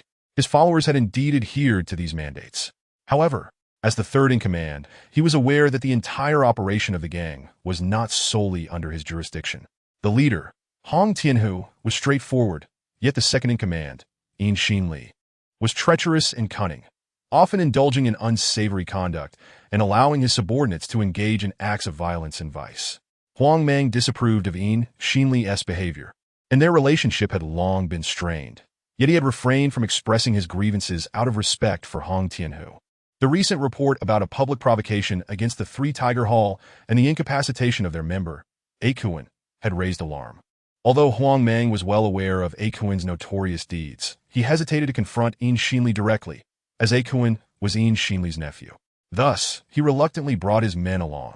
Initially, he intended to handle the matter casually, but unexpectedly encountered Xne, a formidable adversary who had effortlessly incapacitated a thumb from each of his 15 subordinates and brazenly threatened to annihilate the Three Tiger Hall. This predicament left Huang Mang in a quandary. Given the current circumstances, regaining face seemed impossible. His 15 men were insignificant in Xne's eyes, and he knew well his own limitations. Surviving 3 exchanges with Xine would likely prove challenging. However, returning without any resolution would not only tarnish the reputation of the Three Tiger Hall, but would also leave him unable to explain himself to Yin Xinli. Brother Xine, it appears you may harbor some misunderstandings about the Three Tiger Hall. We have always maintained strict adherence to our codes among our members, forbidding any unwarranted disturbances. Of course, due to our numbers, there are a few who may secretly engage in petty misdeeds. But I can assure you that the Three Tiger Hall is not a malevolent organization devoid of principles, Huang Mang declared with conviction. Oh? Then I find it perplexing. Did the third in command bring all these men to apologize for what transpired earlier? Xne retorted with a bemused smile. Huang Mang was momentarily at a loss for words, realizing that it would be prudent to steer clear of that discussion. He quickly changed the subject. I see that Brother Xne is a man of great generosity. Might I inquire if you would consider becoming friends? Oh? So the third in command has pursued me to forge a friendship? Yet, Your means of introduction seem rather extravagant. I fear most would struggle to bear such a display. Xin jested lightly. Brother Xin, you jest. I hold you in high regard as a valiant man and sincerely wish to befriend you. Please refrain from further mockery. Huang Mangshe, don convicin soti. Very well. Since the third in command is a forthright individual, I shall accept your offer of friendship. However, since we are now friends, Brother Xin, feel free to express any thoughts you may have. Curious about the supposedly honorable Three Tiger Hall, Xin expressed his desire to witness it firsthand and inquired if Huang Mang would assist in facilitating an introduction. This revelation took Huang Mang by surprise. He could not fathom Xin's true intentions. If Xin truly sought to destroy the Three Tiger Hall, he would not require a guide. The headquarters of the Three Tiger Hall could be easily located with a bit of inquiry. Conversely, if destruction was not his aim, what need was there for an introduction? Did Xin wish to join the Three Tiger Hall? From his demeanor, it appeared that neither scenario was the case, leaving Huang Mang puzzled regarding Xin's motives. Regardless, Xin's willingness to accompany him to the Three Tiger Hall was a positive development. First, if he truly intended to cause trouble, it would be better to bring him along now than to be caught off guard later. Second, having not achieved any favorable outcome from this visit, returning with Xin would provide some explanation to Xinli, and Huang Mang believed he could navigate that situation. Moreover, if Xin genuinely wished to join the Three Tiger Hall, it would be immensely beneficial. With such a skilled ally, the Three Tiger Hall could indeed thrive. Considering all these factors, Huang Mang readily agreed. Excellent. Brother Xin, let us depart at once. Xin returned to his vehicle and instructed Li Jie. We are headed to the Three Tiger Hall. Understood. Li Jie replied softly, following without question, undeterred by the potential dangers ahead. Huang Mang's men all returned to their vehicles, and they turned towards the city, with Li Jie driving steadily behind them. Huang Mang, in the leading vehicle, dialed Hong Tianhu to report the situation, believing it prudent to make early arrangements. After approximately 20 minutes of travel, they arrived at a grand estate surrounded by vast open land. Xin surveyed the premises. The estate was encircled by tall walls, punctuated by lookout posts at intervals, where figures could be seen moving, indicating a formidable level of security. Anyone approaching would surely be detected, and those lookout posts were likely equipped with firearms. It was evident that even a regular army would face considerable challenges in breaching the estate. And Xin could not help but admire the defensive capabilities of the Three Tiger Hall. At the entrance, the bold golden characters of Three Tiger Hall loomed large, symbolizing the audacity of its founder. As their vehicle arrived, the gates swung open, revealing 8 imposing men standing in 2 lines, their faces devoid of expression. Upon entering, they were greeted by a vast courtyard, dominated by a large fountain that intermittently shot jets of water into the air. The vehicle finally came to a halt in front of the central edifice. As Huang Mang alighted, several black sedans swiftly drove towards the rear of the building, presumably headed for the parking lot. Xin and his companion followed suit, and someone promptly took the car keys from Li Jie's hand, driving the vehicle away. Brother Xin, please. Huang Mang gets the inviting. Li Jie linked her arm with Xin, walking beside Huang Mang as they strolled towards the grand hall. As the hall's door swung open, Xin was met with an oppressive atmosphere that seemed to envelop him. Flanking both sides of the hall stood dozens of imposing men. Yet the space was eerily silent, as if everyone was holding their breath. At the center of the hall sat 3 chairs. 2 were already occupied. The elder seated in the middle exuded a formidable presence, his face radiating a healthy glow, and his stern gaze was sharp yet devoid of fervor, suggesting he was a person of profound wisdom and capability. To his left sat a man in his 40s, despite his prominent cheekbones hinting at exceptional martial prowess. His flushed complexion and vacant eyes betrayed a body ravaged by indulgence. He scrutinized Xin with an ominous gaze, and upon noticing Li Jie beside him, a flicker of lascivious intent crossed his eyes. Huang Mang stepped forward, addressing the 2 seated men. Elder brother, second brother, this is Xin. As I mentioned over the phone, Brother Xin. He emphasized the term Brother Xin while directing his gaze at the man on the left, Xinli. Brother Xin, please take a seat, came the voice of Hong Tianhu. Third brother, you've worked hard. Please have a seat. Xin, still holding Li Jie's hand, sat down unceremoniously in the adjacent chair, while Huang Mang returned to his position beside Hong Tianhu. I've heard from those below that Brother Xin possesses remarkable skills. Not only has he incapacitated a Khan from the southern district, but he has also severed the fingers of over 10 of the third brother's subordinates. Truly, a young hero has emerged, Hong Tianhu stated expressionlessly. The chief's words are not entirely accurate, Xne replied nonchalantly. That a Khan brought this upon himself. Sparing his life was already a mercy. As for the third brother's subordinates, to be precise, their fingers were not chopped off, but rather, they were shaved off. Enough of your nonsense. Yin Xinli interjected, his voice rising in anger. You dare to be so audacious here. You've crippled a Khan. Let us see if I don't peel the skin off you today. Oh, you must be the second brother? Then? Your words carry quite a weight. I presume that a Khan is some relative of yours? Such volatility will lead to your downfall, Xne lamented, shaking his head in disappointment. You're courting death. Come, seize him. At the command, a dozen burly men surged towards Xine. Huang Meng, witnessing the unfolding situation, quickly stood and shouted, second brother, before he could finish. Hong Tianhu seized Huang Meng's arm, shaking his head. Elder brother, this enough, let us observe for now. Chapter 14. The battle at San Hu Tang. The 10 or so men who approached were Yin Xinli's loyal subordinates, his personal guards. Most of them were seasoned street fighters, with a few having backgrounds as special forces, capable of delivering devastating blows. In the presence of such skilled individuals, an average man would be rendered incapacitated within 20 seconds. Yin Xinli had not engaged in physical confrontations for years. His indulgence in vice had drained his vitality. He often relied on blue pills to maintain his masculinity, and this desperation drove him to cruelly torment women, seeking to satisfy his twisted psyche through perverse means. Hearing tales of the virtues of virgins for enhancing vitality, he resorted to scouring for maidens, making it a priority for his subordinates. Those who successfully delivered a virgin to him were rewarded with territories or establishments.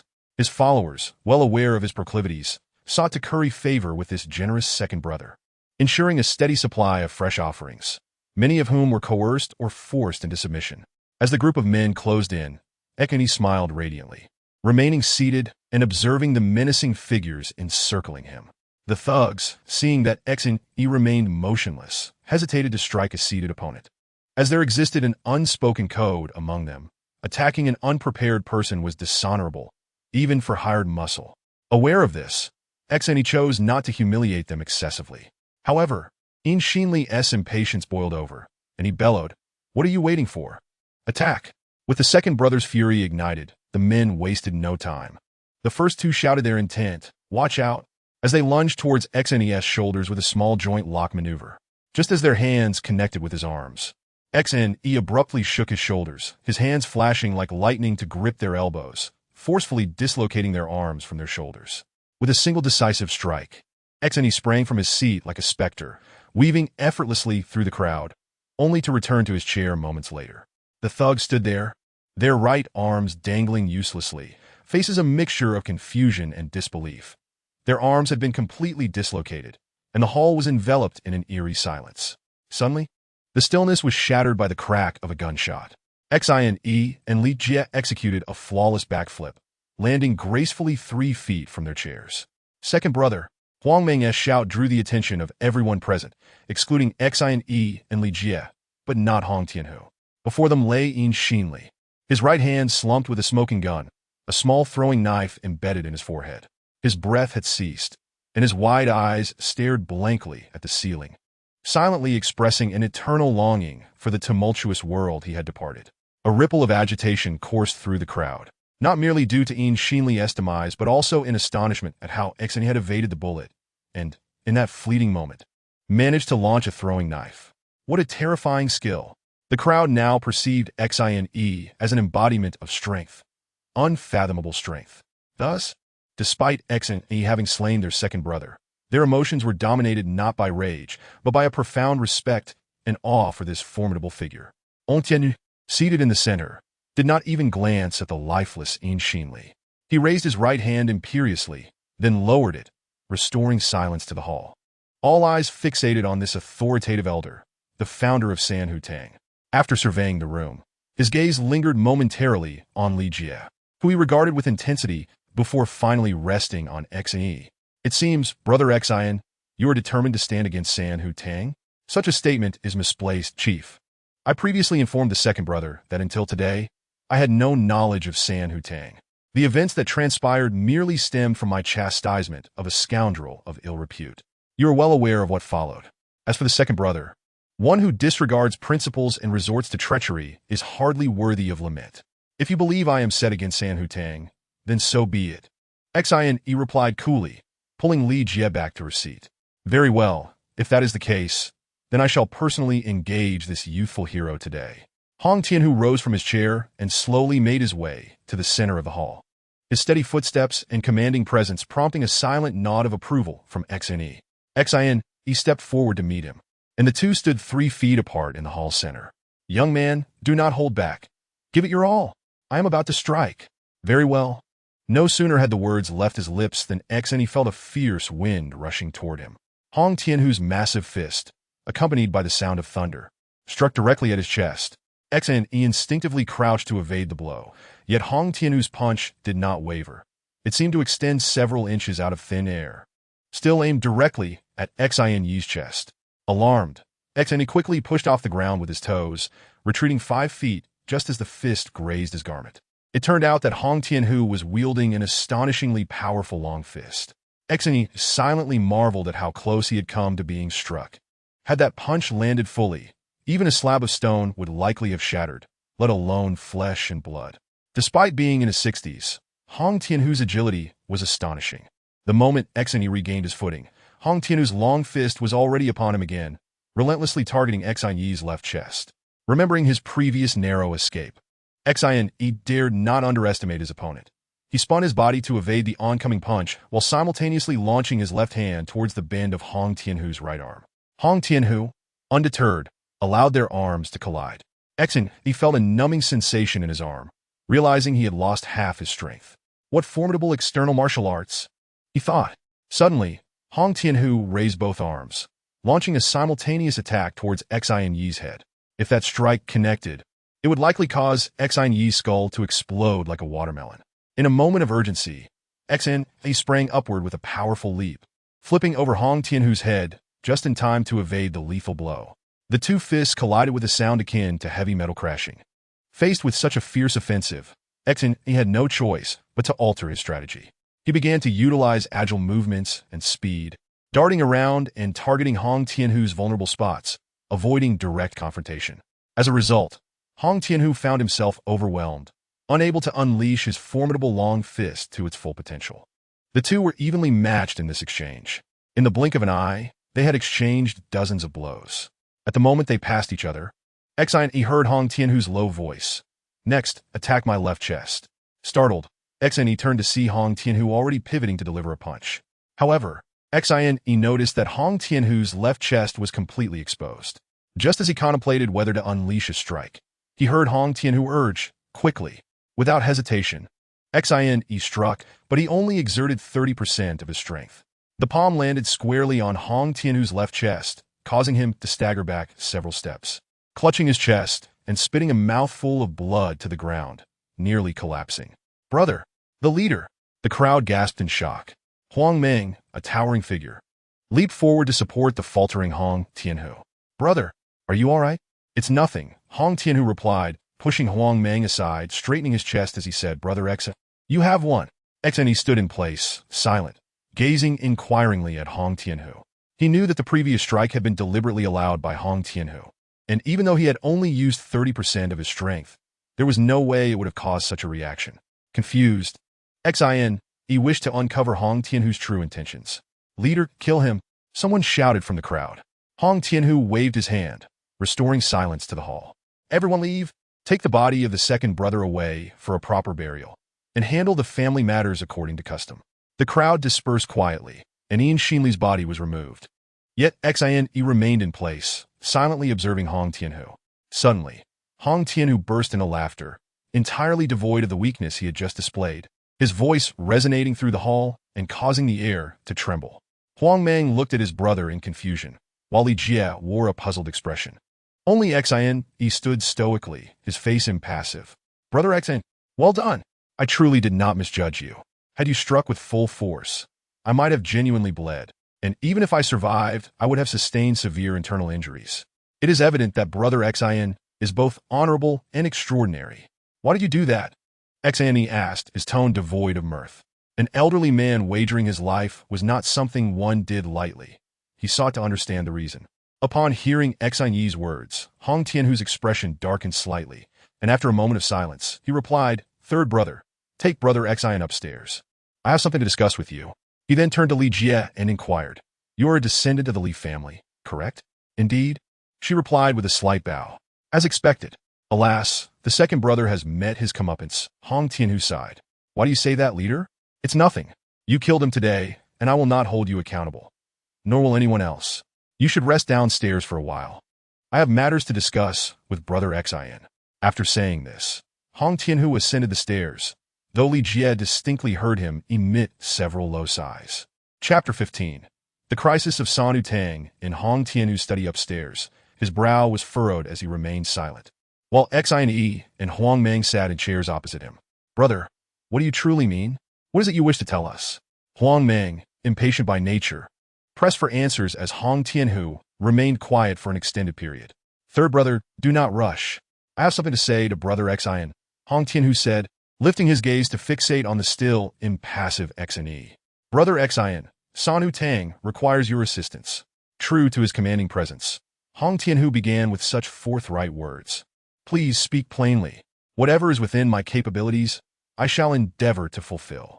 Xine responded earnestly. As men of integrity, there was no need for pretense or unnecessary formalities. "Excellent," Hong Tianhu commended, continuing, "San Tang is currently facing difficulties. While many may believe that we have unified the underworld of Lanchuan, the reality is quite different. For the past few years, a rival force has been opposing San Tang. In the earlier years, I dismissed them, but in the last 2 years, this force has rapidly grown, nearly rivaling San Tang, prompting my attention, but it may already be too late." "Brother, you mean that group led by Lu Fei? How could those insignificant figures stand against us?" Huang Meng interrupted, skeptical of Hong Tianhu's claims. "Third brother, I regret not informing you sooner. San Tang's operations have not been particularly prosperous in recent years. The brothers' earnings have remained stagnant since a few years ago, and in truth, many within San Tang have already aligned themselves with Lu Fei." "What? Brother, are you serious? Which treacherous scoundrels dare betray us? I will take care of them right now." Huang Meng's forehead pulsed with anger. "Third brother, do not act impulsively. If you were to eliminate them all now, San Tang would scarcely remain standing. Is it really that dire?" "Surely not." Huang Meng's expression was one of disbelief. "The second brother has long been in league with Lu Fei." As Hong Tianhu spoke, a tone of tragic resignation seeped into his voice. Indeed, his own brother, the second in command of San Tang, had betrayed him, a devastating blow for Hong Tianhu. Bang! Huang Meng slammed his fist on the solid wooden desk, scattering ink and paper across the floor. "When did this happen?" "Brother, how did you come to know of this?" Huang Meng was evidently infuriated, his earlier composure vanishing entirely. "I had arranged for my own people to be placed by Lu Fei's side." "Enough, third brother. Sit down and let me finish speaking with brother Xin. 2 years ago, when Hong Tianhu discovered the rapid rise of Lu Fei's power, he strategically positioned a trusted individual by Lu Fei's side.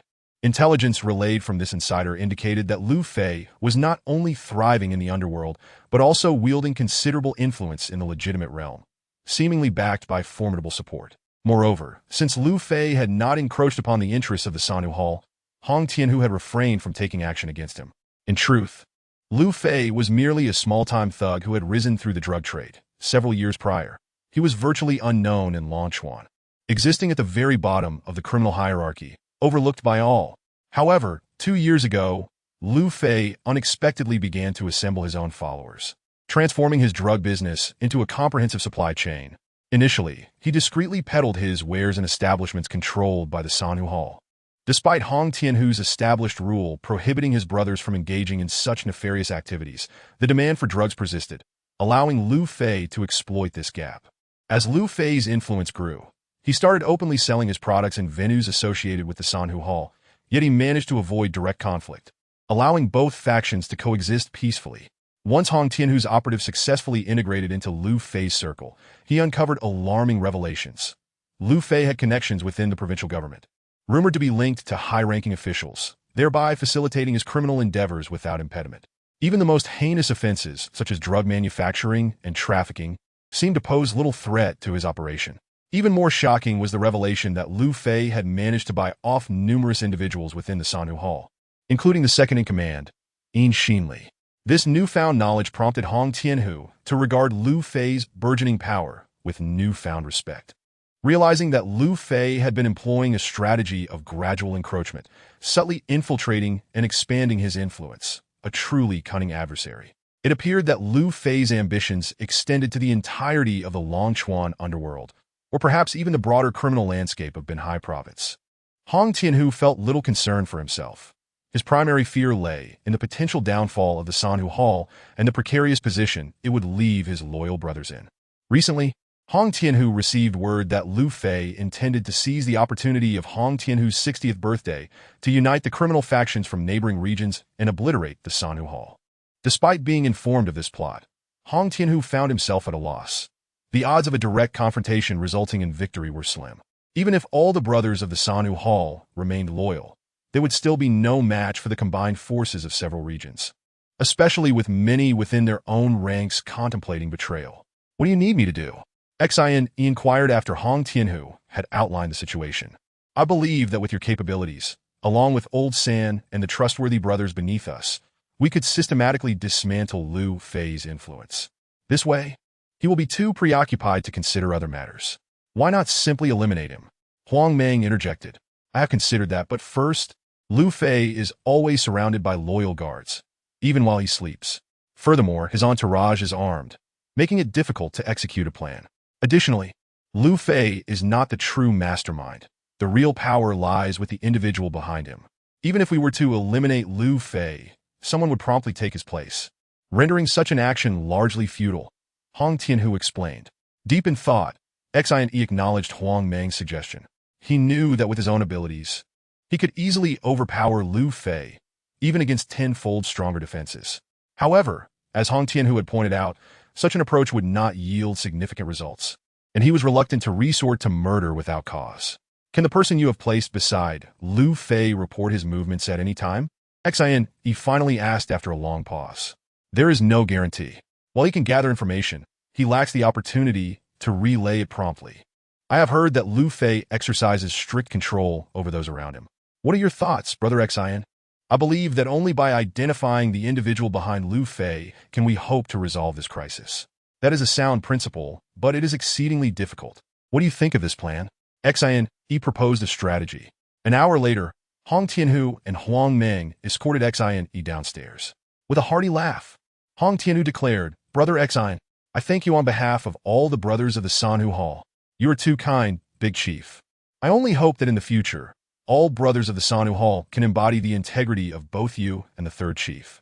Then I shall truly represent the gratitude of the people of Longchuan, Xin replied with a chuckle. As they bid farewell, Hong Tianhu and Huang Meng saw Xin off, and as the car departed from the heavily fortified estate of the Sanhu Hall, Xin glanced back at the facade of this seemingly powerful stronghold, realizing that the world was perpetually engaged in a brutal struggle for survival. Where to now? Li Jie, the driver, asked as she turned to look at Xin. Let us return home, he replied naturally. All right, she responded softly, casting another affectionate glance at him, her eyes brimming with warmth and happiness. By the way, Li Jie, we have some matters to attend to in the coming days, and I may require your assistance. Is that agreeable? Xin inquired, recalling the situation regarding the Sanhu Hall. Of course. Do we really need to be so formal with each other? Vendettas said, playfully glaring at him. Indeed, that is true. What have you discussed? Can you share with me? Thus, Xin succinctly outlined the situation and the looming crisis facing the Sanhu Hall. After pondering for a moment, Li Jie furrowed her brow and asked, Why are you so determined to assist the Sanhu Hall? Although I still do not know who is responsible for the murder of my parents. The fact that my grandfather has refrained from revealing this information over the years suggests that this adversary wields considerable power.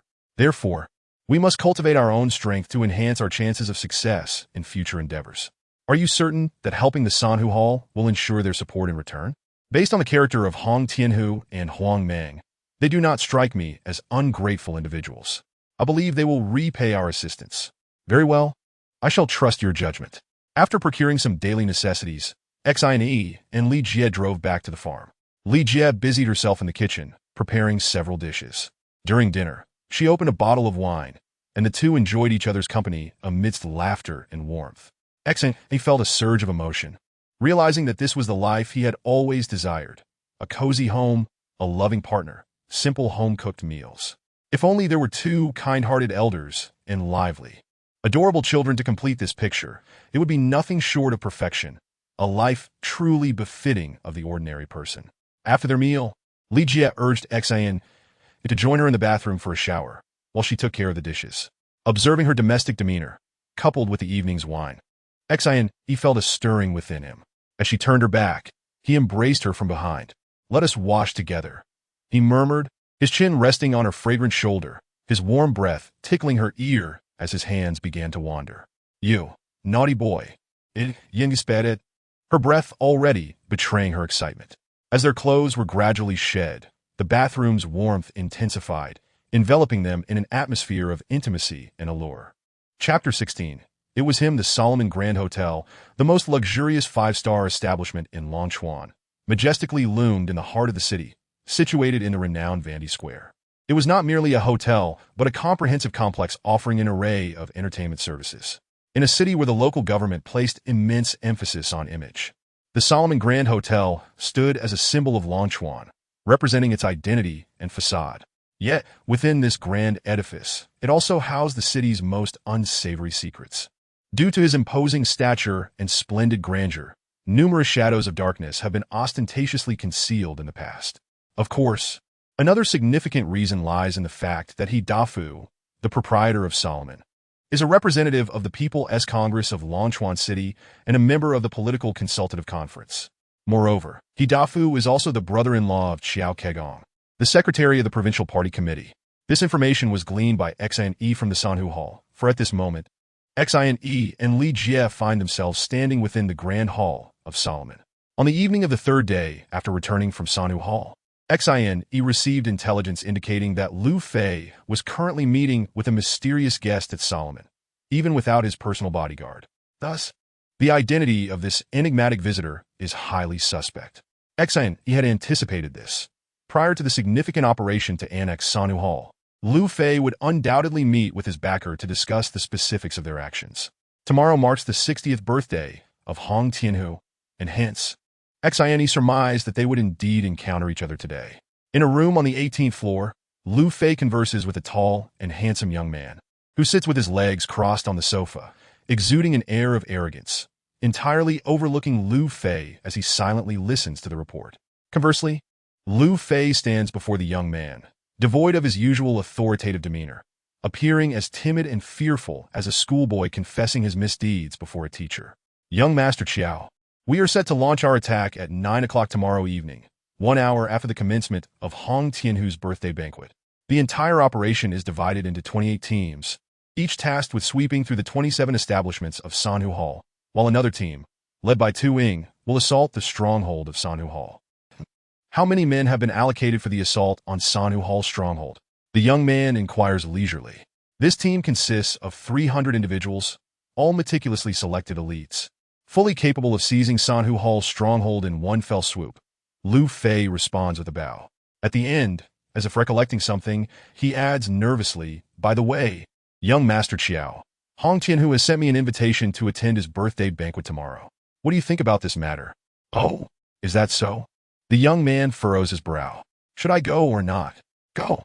Of course, you must attend, since he has extended an invitation. Not going would only arouse his suspicions. Here's the plan. Tomorrow, bring along a few skilled martial artists and your weapons, and we shall coordinate an inside-outside maneuver, catching him off guard. I doubt Hong Tianhu would ever suspect that his birthday could turn into his demise." "Ha ha!" The young man bursts into a raucous laugh, revealing a sinister glint in his eyes. "Indeed, young Master Qiao, your brilliance is unmatched. Tomorrow, we shall surely achieve resounding success. Have the other brothers who came to assist been arranged?" "Yes, all arrangements are in place. They have found accommodations near the attack site, and all weapons have been distributed. We are merely awaiting tomorrow's operation. By the way, young Master Qiao, with such a grand movement, I wonder if the police will intervene. That would complicate our retreat. Rest assured, I have already spoken to the police. There will be no issues." You may proceed with confidence. Tomorrow evening, I will be here awaiting your report. Should any unexpected situations arise, do not hesitate to contact me. Very well. With you stationed here, I have nothing to fear. I heard that Ian Lair has died? Yes. It seems he was killed by a young man who sought trouble at Sanhu Hall, and even Hong Tian, who was injured, reportedly suffering internal wounds and spitting blood. Oh? Is there such a formidable young man in Longchuan? I do not know the specifics, only that his surname is Xian, and he is accompanied by a rather attractive young woman. Once this matter with Sanhu Hall concludes, you must investigate this individual named Xian. Such remarkable skills could serve me well, and we would be as if a tiger had gained wings. Yes, young Master Chiao. I will exhaust every effort to unearth this young man for you. Now, you may return. Remember to inform me promptly if any unexpected developments arise. The young man waved his hand dismissively. Understood, young Master Chiao. Please rest early. I shall take my leave. After speaking, Lu Fei stepped back a few paces before turning to open the door and exit. Ha! Sanhu Hall, your end is nigh. The entire coastal region shall soon be under my dominion. The young man laughed arrogantly within the confines of the room. At the elevator entrance on the 18th floor, a young couple was engaged in tender affection. Upon noticing the young woman's alluring figure, Lu Fei could not help but emit a resentful snort, silently thinking, consider yourselves fortunate. Were it not for young Master Chiao's presence here, I would have swiftly taken you to my bed. As Lu Fei entered the elevator, the couple, who had been so engrossed in each other, vanished into the shadows around the staircase corner. Emerging from the neighboring room that Lu Fei had just exited, several men in black glanced around before swiftly entering the room occupied by the young man. Half an hour later, the young man, flanked by several black-clad figures, exited and entered the elevator. In the shadows around the staircase corner, two pairs of eyes observed the group intently. So it is him, Ekani murmured in the darkness. What's wrong? Do you recognize this person? Liye Mudet. Yes, he is the son of the secretary of the provincial party committee in Binhai, named Xiao Sr. No wonder Lu Fei operates in both the legal and illicit realms. He has such a powerful backer. Xiao Sun was in high spirits today, as he was on the verge of consolidating control over the entire underworld of Binhai. With his father as the provincial leader, he was soon to become the ruler of Binhai's underworld himself. The future of Binhai would undoubtedly belong to him, granting him access to wealth, beauty, power, and status, everything he desired. Reflecting on Shun Shanshan, Xiao Sun felt a surge of frustration. That ungrateful woman, believing herself to be above him simply because she is the daughter of a military commander, had the audacity to treat him with disdain while associating with that impoverished fellow named Xne. Had it been anyone else, Xiao Sun would have long since employed his methods to subjugate her. However, her father held the rank of Major General and commanded a significant military force, compelling even his own father, the secretary of the provincial party committee, to show him respect. With this thought, Xiao Sun's teeth ground in anger. He vowed that one day she would submit to him. After the incident when he and Shin's mother had forcibly taken Shin Shanshan from Xian Yi's farm, Xiao Sun momentarily lost interest in her, assuming she had become Xian Yi's possession. However, when Shun's mother later approached him, subtly indicating that Shun Shanshan had not lost her virtue, but had merely fallen into a lake, his desire to conquer her was reignited. Yet, that unappreciative woman had grown even colder towards him than before. Recalling the insolent attitude displayed by that fellow named Xian, Xiao Sun resolved that once the Sanhu Hall affair reached a conclusion, he would ensure that the young man tasted his methods, making him aware of the true power dynamics at play. Not far behind Xiao Sun's vehicle, a black SUV followed discreetly, unnoticed by Xiao Sun's several bodyguards, all of whom were retired Special Forces operatives. Xiao Sun's vehicle continued along the road leading to the western suburbs, home to the renowned Luoxia Mountain Villa district in Longchuan City. The villas here are not within the means of ordinary wealthy families. Residents include both affluent businessmen and government officials of dubious integrity. Xiao Sun's vehicle finally came to a halt in front of a large, opulent villa. The horn blared, prompting several formidable men in black to rush out of the villa, opening the gates and standing at attention with heads bowed and hands at their sides to welcome Xiao Sun's arrival. Xian Yi's vehicle killed its headlights, parking in the shadows of the villa district, while the two occupants observed the unfolding scene. Are you confident? Do you need me to provide cover? Xian Yi turned to Li Jie in the driver's seat. What do you think? Li Jie turned to Xian Yi and smiled. Remember, don't hit him too hard. A 24-hour coma will suffice. We must avoid any fatalities, as we are not executing a mission. There are societal methods to deal with such individuals. With unwavering confidence, Li Jie replied, "Rest assured, if I say 24 hours, he won't awaken for 23. Just wait and see." As the lights of a room in the villa flickered on, the two sat patiently in the car, well versed in the art of waiting. During missions, they often had to bide their time for days, so this brief interlude was hardly arduous. 2 hours later, the villa's lights began to extinguish one by one until, ultimately, that particular room fell dark. Half an hour later, a slender figure appeared at the villa's perimeter, only to vanish into the shadows in an instant. 20 minutes later, Li Jie returned to the car and nodded to Xine, signaling that everything was in order. "All right, let's wrap things up and head home." King Yisitirechet languidly.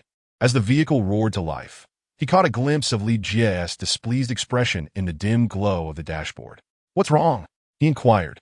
"If it weren't for your insistence on a mere 24-hour coma, I would have ended his miserable life with a single stroke." Li Jie retorted indignantly. "Why's that?" Xine asked. "That scoundrel is utterly inhuman. Not only does he have 3 women by his side, but he is simply a pervert." "Heh, is that so?" Xine chuckled wickedly, extending his hand mischievously. "Don't mess around. I'm driving," she responded with a laugh. The car weaved through the darkened streets, filled with laughter and warmth. A stark contrast to the late hour. Chapter 17. The birthday banquet as the lights began to twinkle and the moonlight cast a misty veil. The headquarters of the San Hu Tang was aglow with life and chatter. Tonight marked the 60th birthday of Hong Tianhu, the esteemed leader of San Hu Tang. Although the banquet was set to commence at 8, guests had already begun to arrive as dusk fell. San Hu Tang remained the preeminent force in the Dragon River underworld. And as news of Lu Fei's intent to eradicate them was not yet public knowledge, prominent figures from both the underworld and the business community flocked to pay their respects. The long-standing, ambiguous relationship between the business sector and organized crime meant that many influential business leaders were also present. The expansive courtyard of San Hu Tang was filled with a plethora of luxury vehicles, numbering in the hundreds. It seemed the size of the courtyard served practical purposes beyond mere ostentation, as several burly men in black expertly directed the parking of various cars, suggesting that such scenes were not unfamiliar to them. Inside the grand hall, 50 to 60 large round tables had been set, complete with an array of dining utensils, awaiting the appointed hour for the feast to begin. Meanwhile, in Hong Tianhu's study upstairs, 4 individuals were seated. The imposing figure in the grand chair behind the desk was none other than the birthday celebrant himself, Hong Tianhu, who appeared vibrant in a red traditional outfit, a stark contrast to his despondent demeanor from 3 days prior. Seated before him were Xine, Li Jie, and Huang Meng. "So, the son of the provincial secretary is currently in a deep coma?" Upon hearing this news, Hong Tianhu's spirit soared. Indeed, once this affair concludes, he should regain consciousness. "But by then, it will be too late for him," replied Xine. "Thank you, Miss Li. San Hu Tang owes you a tremendous favor." Hong Tianhu expressed gratefully. "You're too kind, big boss." Assisting King Yi, Li Ji replied coolly, implying that her loyalty lay with Xine rather than San Hu Tang or Hong Tianhu himself. Hong Tianhu, unfazed, chuckled heartily. "That is only natural. Aiding brother Xine is tantamount to aiding San Hu Tang." The 3 seated did not dwell on this statement, unaware of the profound implications behind Hong Tianhu's words. Xine smiled and asked, "Will Lu Fei be attending?" "Absolutely. He cannot resist the urge to stand out. If he were to decline the invitation, it would suggest he fears us, so he will undoubtedly come," Huang Meng answered, seemingly well acquainted with Lu Fei's character. "Yes, I suspect he has ulterior motives for attending. He will likely bring along some formidable individuals and, without a doubt, possess lethal weaponry. If my instincts are correct, he aims to coordinate an internal and external assault." Xine mused, narrowing his eyes in contemplation.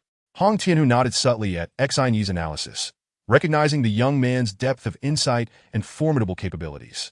It was clear that San Hu Tang would have no choice but to flourish with such talent among them. "What should we do? Should we restrain him as soon as he arrives?" Huang Meng inquired, seemingly taken aback by the suggestion. "There's no need for that. As long as we control those outside the estate, these individuals won't pose a significant threat. Trust me with the rest," Xine replied assuredly. "By the way, how are the arrangements for those outside the estate?" To be candid, Brother Exine, aside from those stationed at various locations and within the estate, I have gathered around 100 trustworthy brothers outside. I fear that may be somewhat lacking in numbers.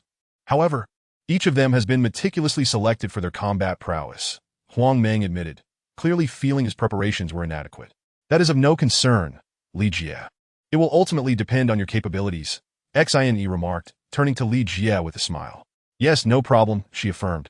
All right, since everything is proceeding according to plan, I believe the time has come for us to descend, Hong Tianhu declared, rising first with a booming voice. Outside the San Hu Tang estate, shrouded in the dense night, a throng of figures stealthily advanced until they reached the edge of the woods, where the towering walls of San Hu Tang and the silhouettes of people above became visible. One figure approached a bald man and whispered, "Brothering, all personnel are in position. Remain on standby. When the time comes, we will launch the attack. Exercise caution. If we encounter any resistance from San Hu Tang's members, eliminate them without hesitation, but spare the others. Brother Fei has instructed that Ma rest assured, Eagle. You may take your well-deserved rest. I shall keep watch." As Hong Tianhu and his entourage of four approached the stairway, a voice rang out. "Look, the boss is coming down." Instantly, the hall erupted with enthusiastic applause. Hong Tianhu smiled and nodded graciously, his right hand gently waving in the air. If only some flash photography and cameras were present, one might mistake the scene for that of a national leader receiving his due accolades. Who would have thought that thriving in the underworld could yield such prestige? Behind him, Xine and Li Jie felt somewhat out of place. The attention directed towards them felt almost surreal. Typically, they preferred to blend into the crowd, avoiding the spotlight, as discretion was their best ally. Ironically, the gaze of the assembly was more fixated on them than on Hong Tianhu. Most men were captivated by Li Jie, whose casual attire did little to conceal her alluring figure, accentuated by a form-fitting black leather outfit. At least 80% of the men in the hall discreetly swallowed hard, with a significant fraction feeling the pressure from the women beside them. Conversely, the women's attention gravitated towards Xine. Although his features were not strikingly handsome, his composed demeanor and profound gaze held an undeniable allure for the ladies. A few of the more discerning individuals in attendance began to speculate about the identities of the young duo, having never encountered such prominent figures before.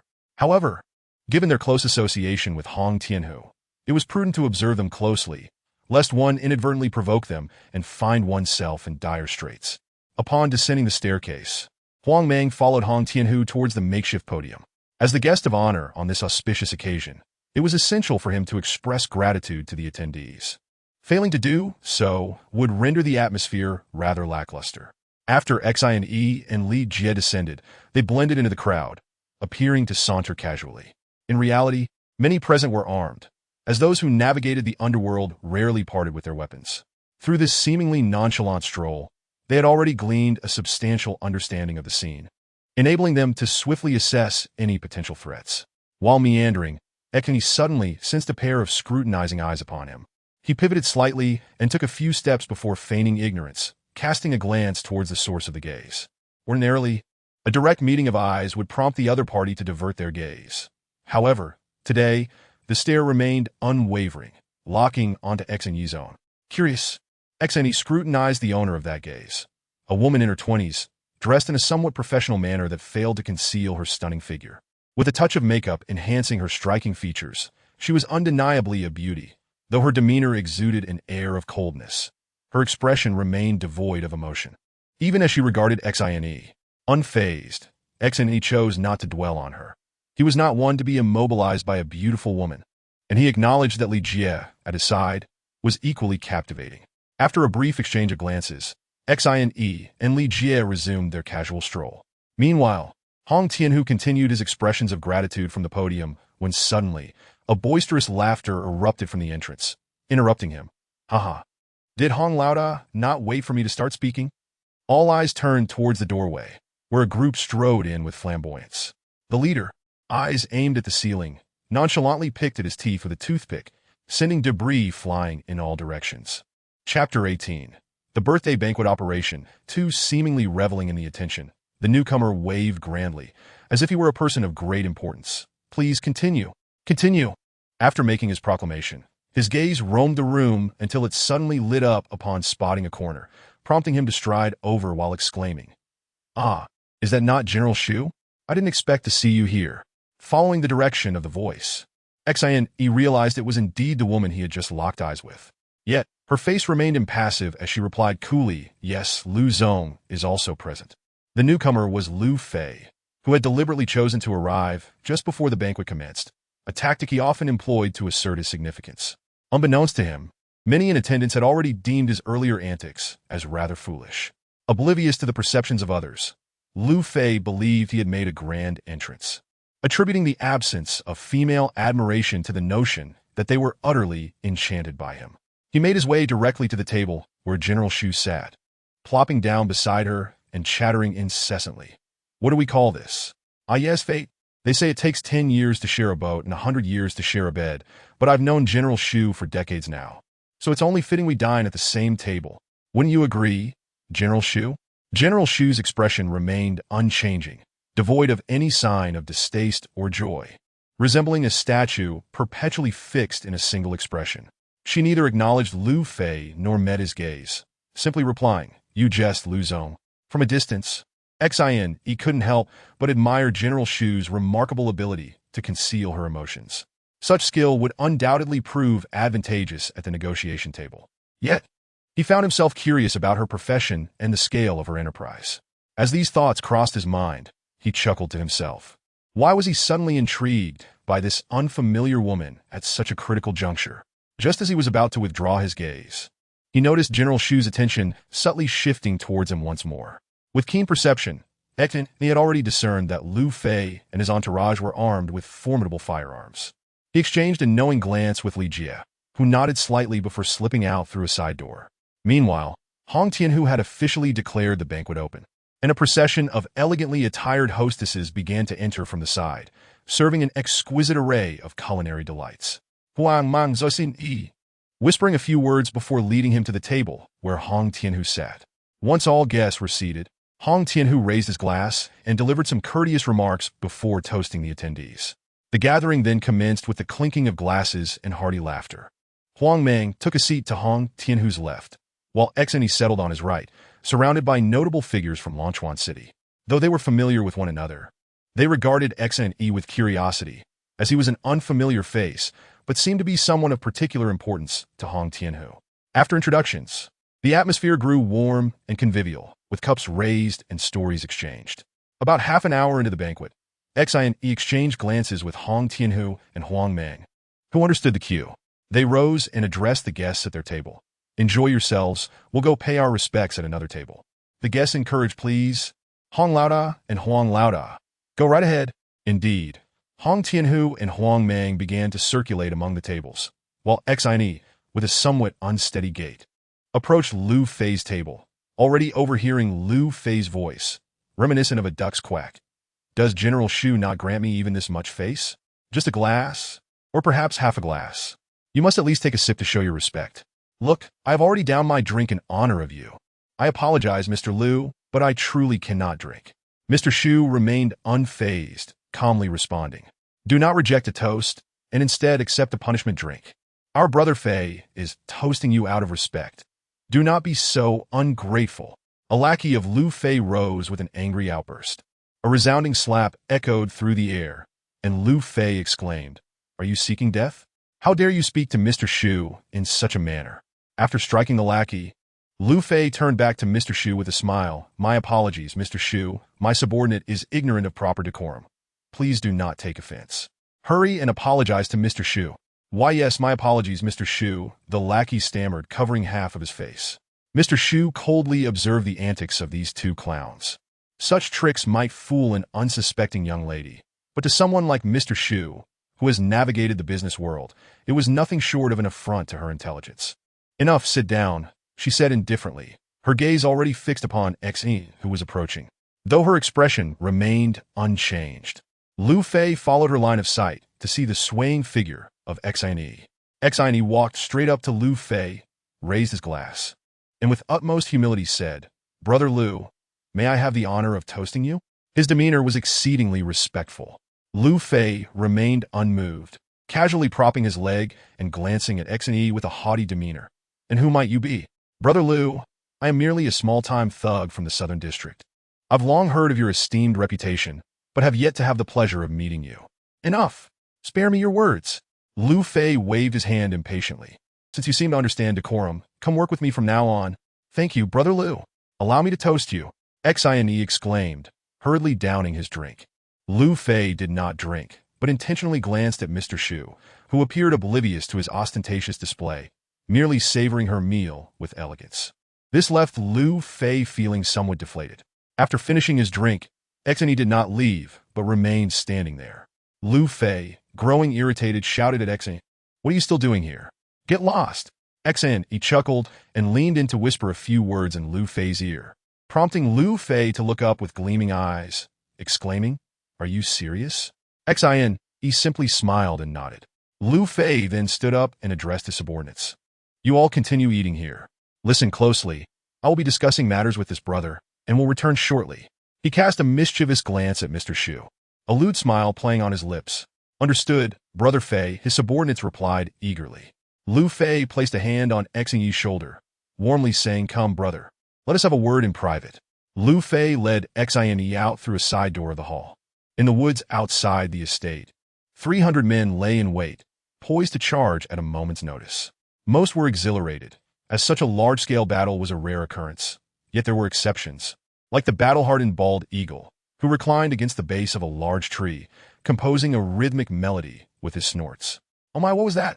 A voice rang out among the shadows. "What are you yelling about? Have you seen a ghost?" Several voices retorted in annoyance, irritated by the interruption. "No, I truly saw a shadow. It darted past over there." The speaker stammered, unsure if he was more indignant or frightened. "You really did see a ghost, and a fierce one at that, here to snatch your soul away. Ha ha ha." The others mocked, laughter echoing. "I told you all. You just wouldn't believe me. It's here to take your souls," the voice muttered quietly. "Moments latte." The same voice called out, "Look, someone is coming." "You're joking." "Ah, there really are people coming. Quick, call Brother Ing." This time it was indeed true. A group of over 100 armed men approached, brandishing steel pipes, knives, axes, and a variety of weapons, advancing with a menacing air. Bald Eagle, now awake, thought to himself, "Such a small number dares to march boldly towards us? They are simply seeking death, unaware that we have over 300 brothers here." With a slight smile, he declared, "Brothers, when the time comes, let us strike hard. Let us crush the Sanu Hall." "Yes, brothering." He was met with fervent agreement. "Well then, since we have been discovered, let us step out and engage openly." Suddenly, Bald Eagle exclaimed, "Wait, why can't I stand up? Ah, I can't move either. I have no strength left. Neither can I. It's over. We must have fallen into a trap." Panic erupted within the woods as all 300 men found themselves unable to rise. Those who had been standing collapsed, weapons clattering to the ground, helplessly watching as the approaching 100 men drew nearer. "Who leads this group?" The newcomers encircled the incapacitated individuals. A burly man in black questioned.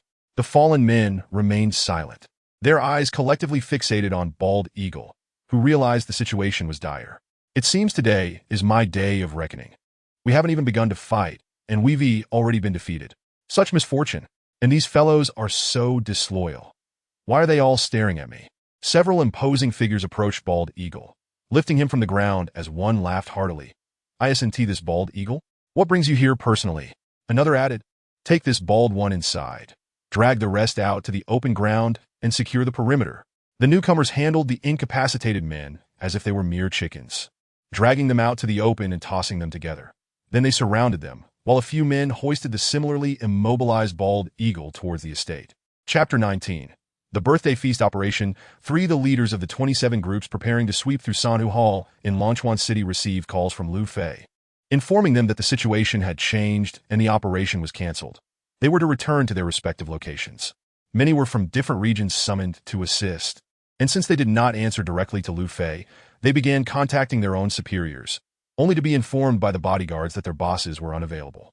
Consequently, they believed Lu Fei's claim that circumstances had altered. At a time when they would normally be indulging with their women, they were reluctantly called to violence. And upon hearing this news, they dispersed in a hurry. After hanging up, Lu Fei looked up at the menacing Xi, trembling as he asked, "Brother X, surely we can be released now?" Lu Fei had come to realize who stood before him. The one rumored to have killed Yin Lao Air, and left Hong Tianhu bloodied. What an imposing figure. Yet, just moments ago, he had dared to boast in front of him. The thought sent shivers down his spine, especially upon seeing Bald Eagle being led in. He understood he had utterly failed. Even if the 27 groups outside were to eliminate Sanhu Hall, he would not be able to escape, leaving him with no choice but to comply with Xin Yi's orders. "Oh, rest assured Xin, am a man of my word," Xin Yi replied coolly. Thank you, brother Xin." Lu Fei nearly bowed in gratitude, while Xin Yi regarded the coward before him with indifference and turned to the Sanhu Hall members. "These two individuals are now in your hands." "Ah, brother Xin, no. Master Xin, you promised you would let me go after I made the calls." Lu Fei pleaded urgently. "Indeed, I have released you.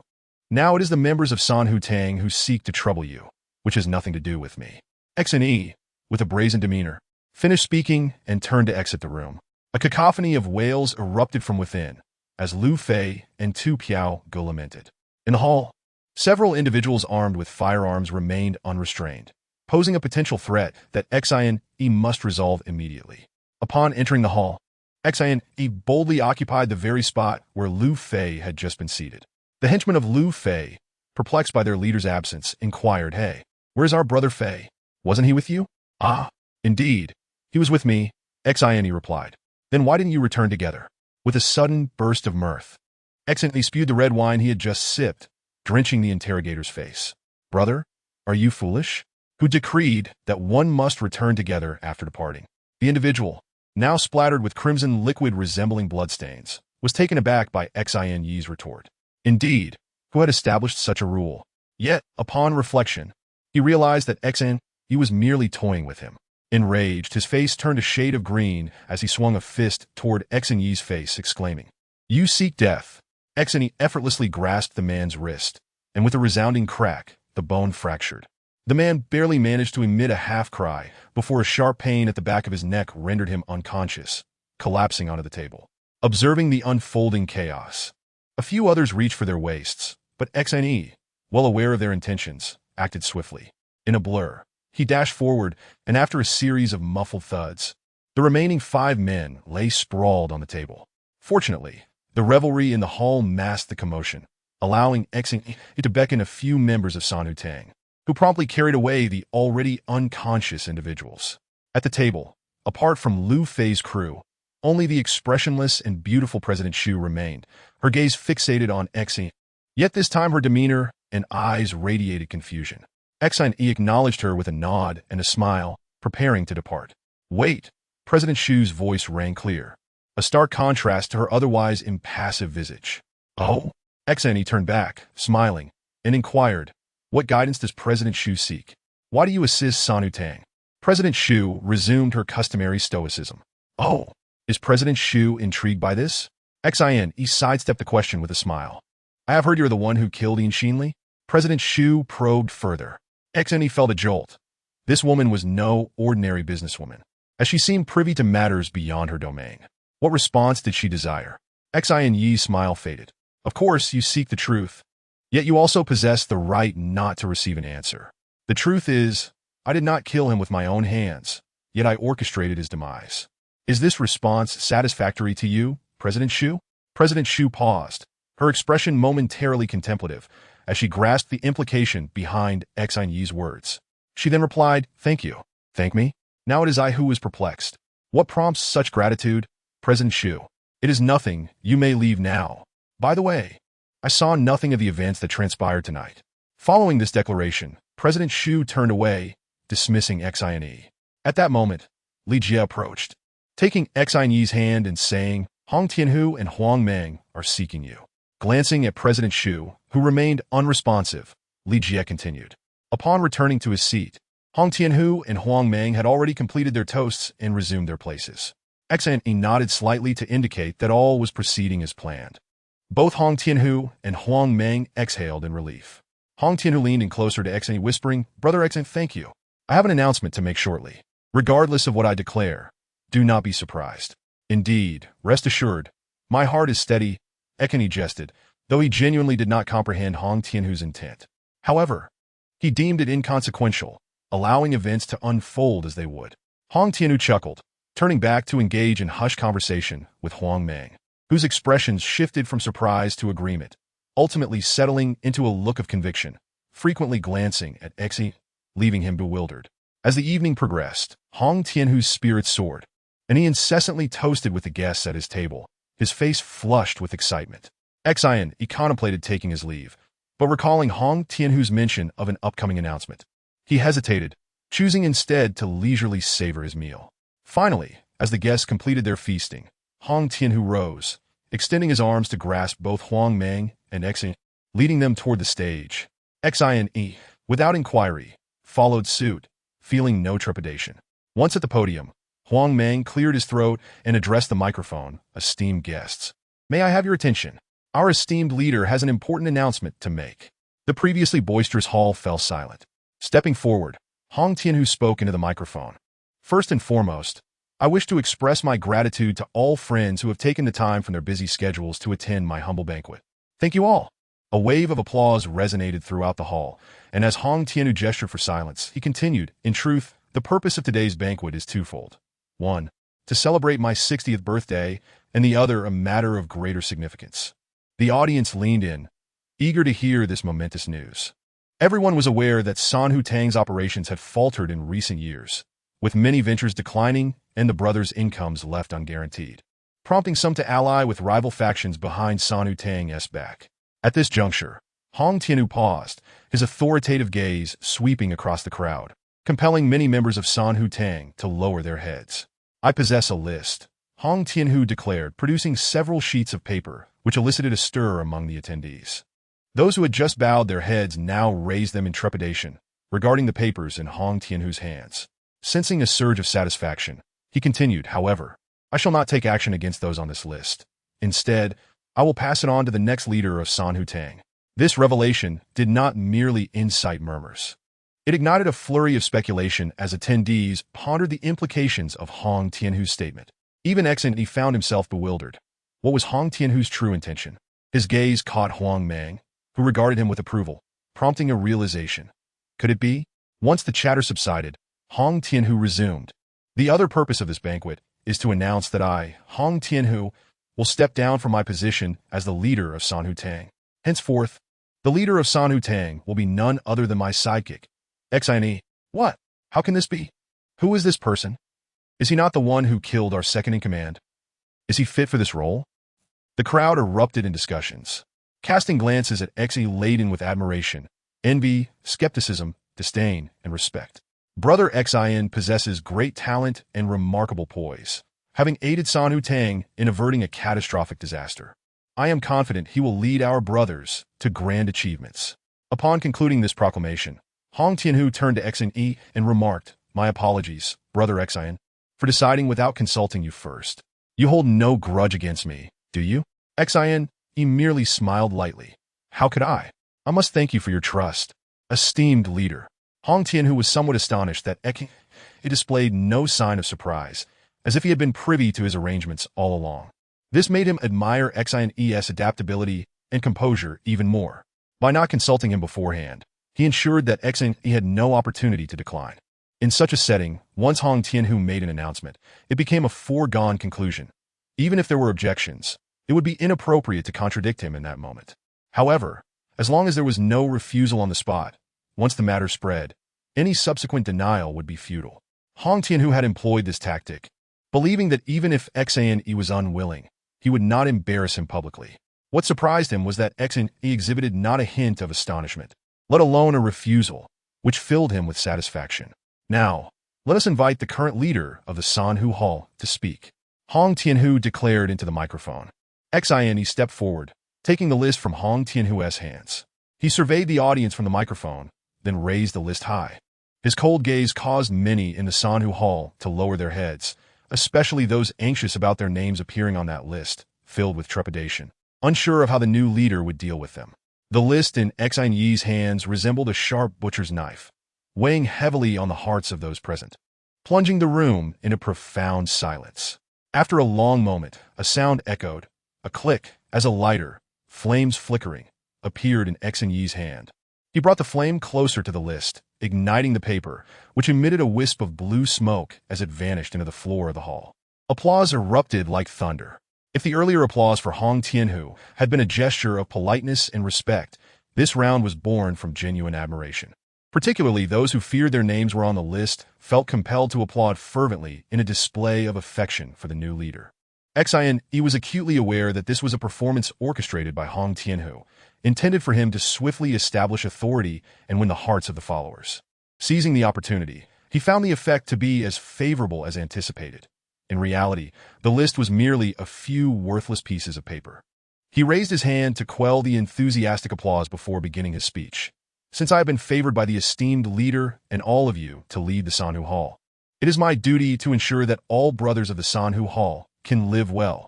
No one is inherently drawn to a life of violence. I believe all of you desire a stable life, a career of your own, and a complete, warm family.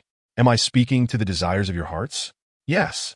The leader is right, came the chorus of agreement from below. If you all believe what I say has merit, then I hereby declare, the Sanhu Hall shall cease to exist from this day forth. Xian paused deliberately, observing the puzzled expressions of those below, unsure of the meaning behind a newly appointed leader announcing the dissolution of the Sanhu Hall.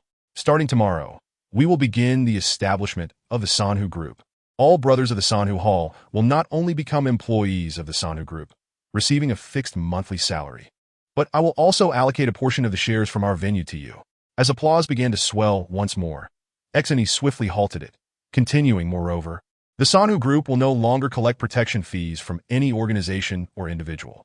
However, we will continue to maintain order for everyone. Let us create a stable and peaceful Longchuan. Cheers erupted.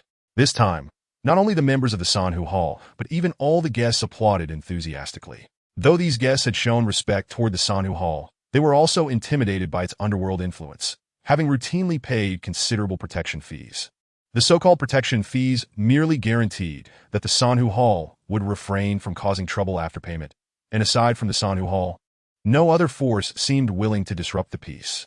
Thus, these fees were essentially tributes to the Sanhu Hall.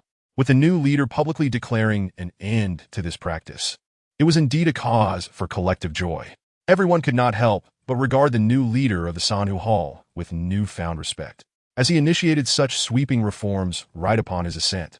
What remarkable audacity! While admiration swelled, there were also whispers of concern, particularly from Hong Tianhu. Xian's actions effectively severed a significant portion of the Sanhu Hall's economic lifeblood. In truth, the Sanhu Hall possessed very few legitimate businesses. The collection of protection fees was its primary source of income. Once this income ceased, what would become of the many brothers of the Sanhu Hall? Yet, despite his worries, Hong Tianhu could not overturn Xian's decision. Deep down, he sensed that this young man harbored unique insights. Since Xian claimed to want the brothers of the Sanhu Hall to live well, perhaps he should trust him. After a few inconsequential remarks, Xian stepped aside. Hong Tianhu exchanged pleasantries, and as the guests finished their meals, he instructed the removal of the tables to proceed to the next segment. The subsequent part merely provided a platform for business people to network, which I shall omit. Xian, avoiding numerous individuals eager to engage him, wandered into the open space outside the hall, gazing up at the overcast sky, feeling the weight of responsibility upon his shoulders. He understood Hong Tianhu's intention to leverage him to elevate the Sanhu Hall to greatness. However, he felt uncertain about the next steps. Clearly, relying on protection fees was not a sustainable path. To achieve glory for the Sanhu Hall, it was imperative to develop legitimate enterprises. Thus, he had made that resolute decision on stage. As for what kind of enterprises to pursue, he would have to take it one step at a time. In the midst of his contemplation, Li Jie approached gently, grasping his hand firmly and saying, "I believe in you." Xian felt a warmth in his heart. Those few words weighed heavier than 1,000 speeches. In moments like these, the power of trust and support shone brightly. Xian clasped Li Jie's small hand tightly, moved, and responded, "Thank you." Regarding the handling of Lu Fei and his accomplices, Huang Meng and the others were well versed in such matters. Xian knew only that Lu Fei and his few bodyguards, along with the unfortunate bald brother, had been recuperating in a hospital in Longchuan City for 2 months, and for at least 6 months dared not appear in public. The following day, Xian convened with Hong Tianhu, Huang Meng, and several other respected brothers to discuss the establishment of the Sanhu Group. Since Hong Tianhu insisted on withdrawing from the management of the gang's affairs to enjoy a peaceful retirement, Xine relented, allocating 30% of the shares of the Sanhu Group to him. Huang Mang was appointed as the interim chairman of the Sanhu Group, with several esteemed brothers taking on the role of directors to assist in managing internal affairs.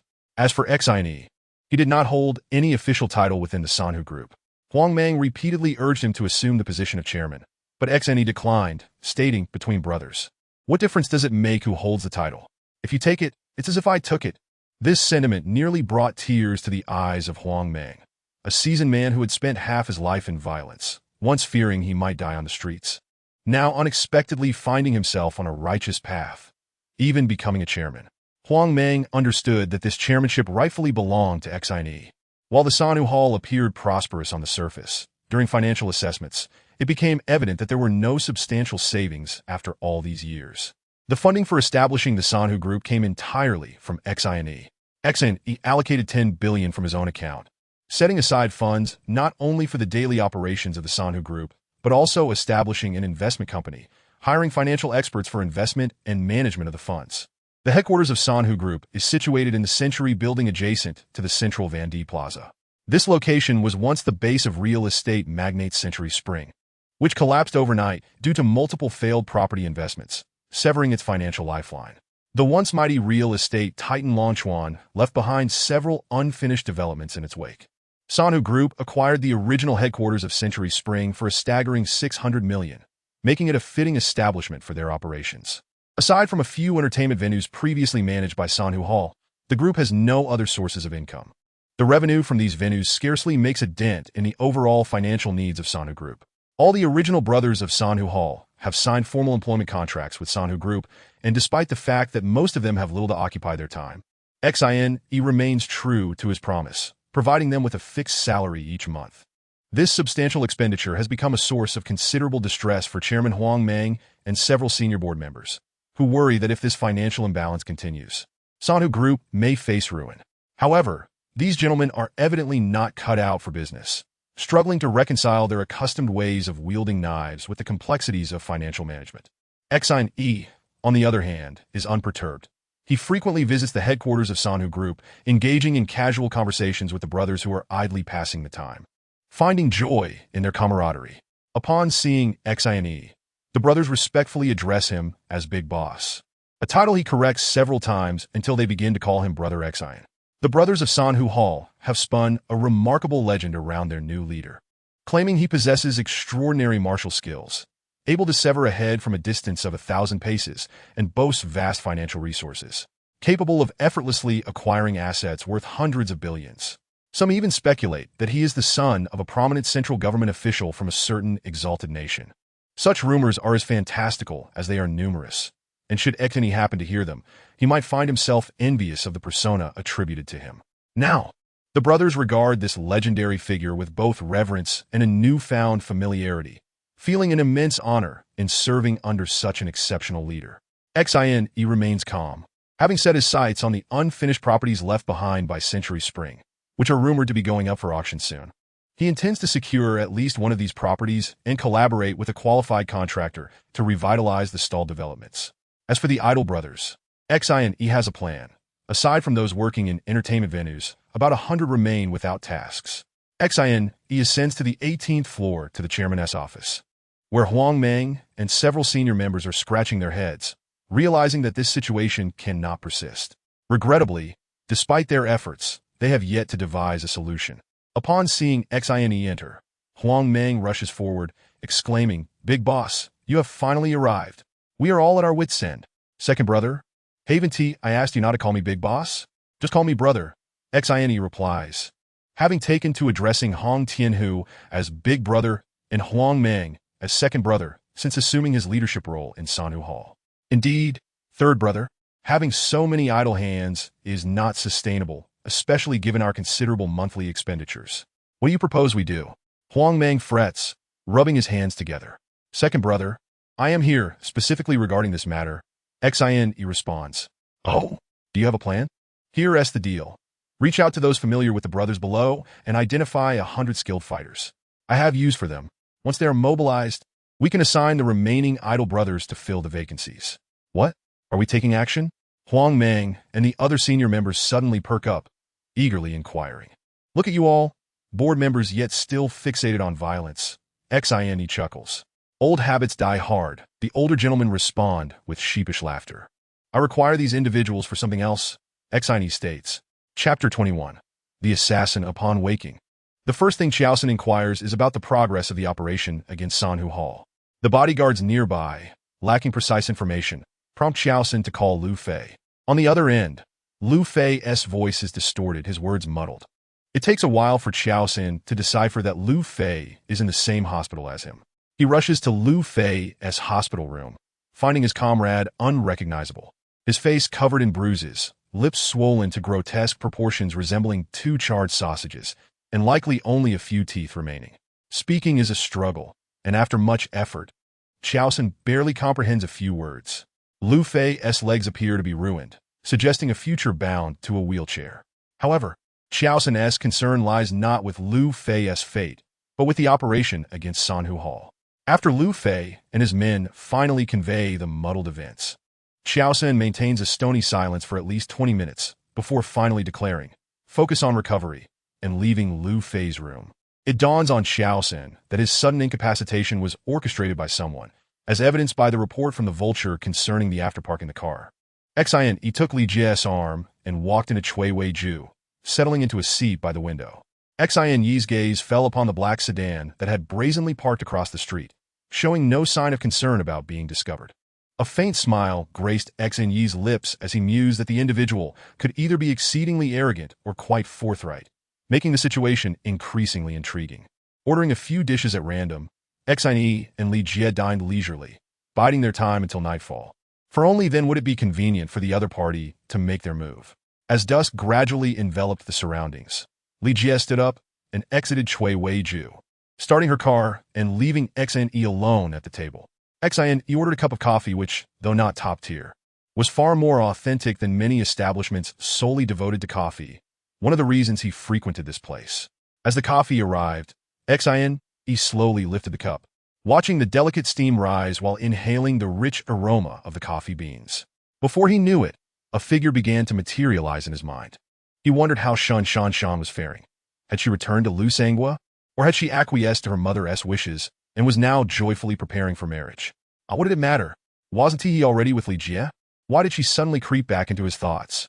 XINE chuckled at himself and took a sip, the heavy bitterness cascading over his tongue, followed by an explosion of rich fragrance that filled his mouth. By the time he set down the cup, half an hour had slipped by.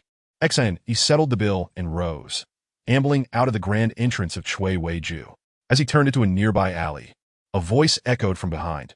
"It seems you've been waiting for me deliberately." XINE did not turn around, but replied coolly, "Do you not find this place I chose for you rather fitting?" "Indeed, it appears you are quite confident," came the response. "Huh? At least I do not believe you can easily take my life." "Oh, then I shall exert my utmost effort to try." The person paused momentarily before continuing. "Are you ready? I am about to make my move." Upon hearing this, XINE couldn't help but feel amused. This line was typically his to utter. How curious that it had been usurped today. Yet, this also revealed that the individual was indeed straightforward in their dealings. For that reason alone, XINE would not seek their demise. With a hearty laugh, he declared, "Enough chatter. Come at me." No sooner had XINE spoken than the figure leaped forward, a glint of cold steel flashing in hand as a glimmering dagger sliced towards XINE's neck. Observing the skill displayed, XINE inwardly applauded. The assailant's movements were clean and decisive, targeting vital areas. The dagger was almost at his throat, and XINE could feel the chill of the blade's edge. With a deft push off his toes, he glided back 5 feet. The assailant, astonished that their strike had missed, wondered, didn't they say his skills were remarkable? How could he be so inadequate? Although this thought crossed their mind, the dagger did not hesitate. The blade pressed forward, anticipating XINE to bleed profusely. Suddenly, feeling an emptiness in hand, the target had already retreated 5 feet away, causing a moment of surprise and an inward commendation. Such speed. Unfazed by the failure of the first strike, the assailant propelled themselves forward once more, launching another attack. This time, the dagger appeared aimed at XINE's throat again. But it was merely a feint. The blade swiftly redirected towards XINE's left chest, executed with extreme precision.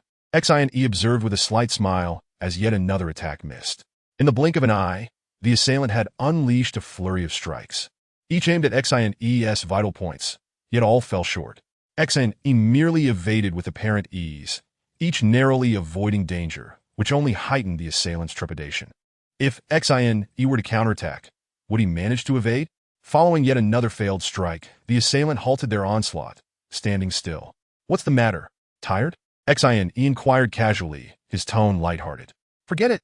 I'm no match for you," the assailant replied, somewhat disheartened.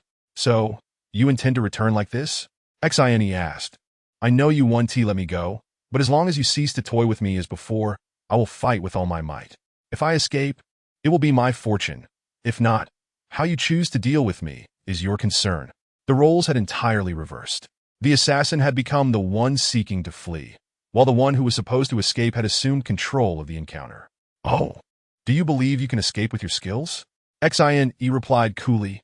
"Are you ready? I am about to make my move." Having had his line stolen once, Xin seized the moment to reclaim it.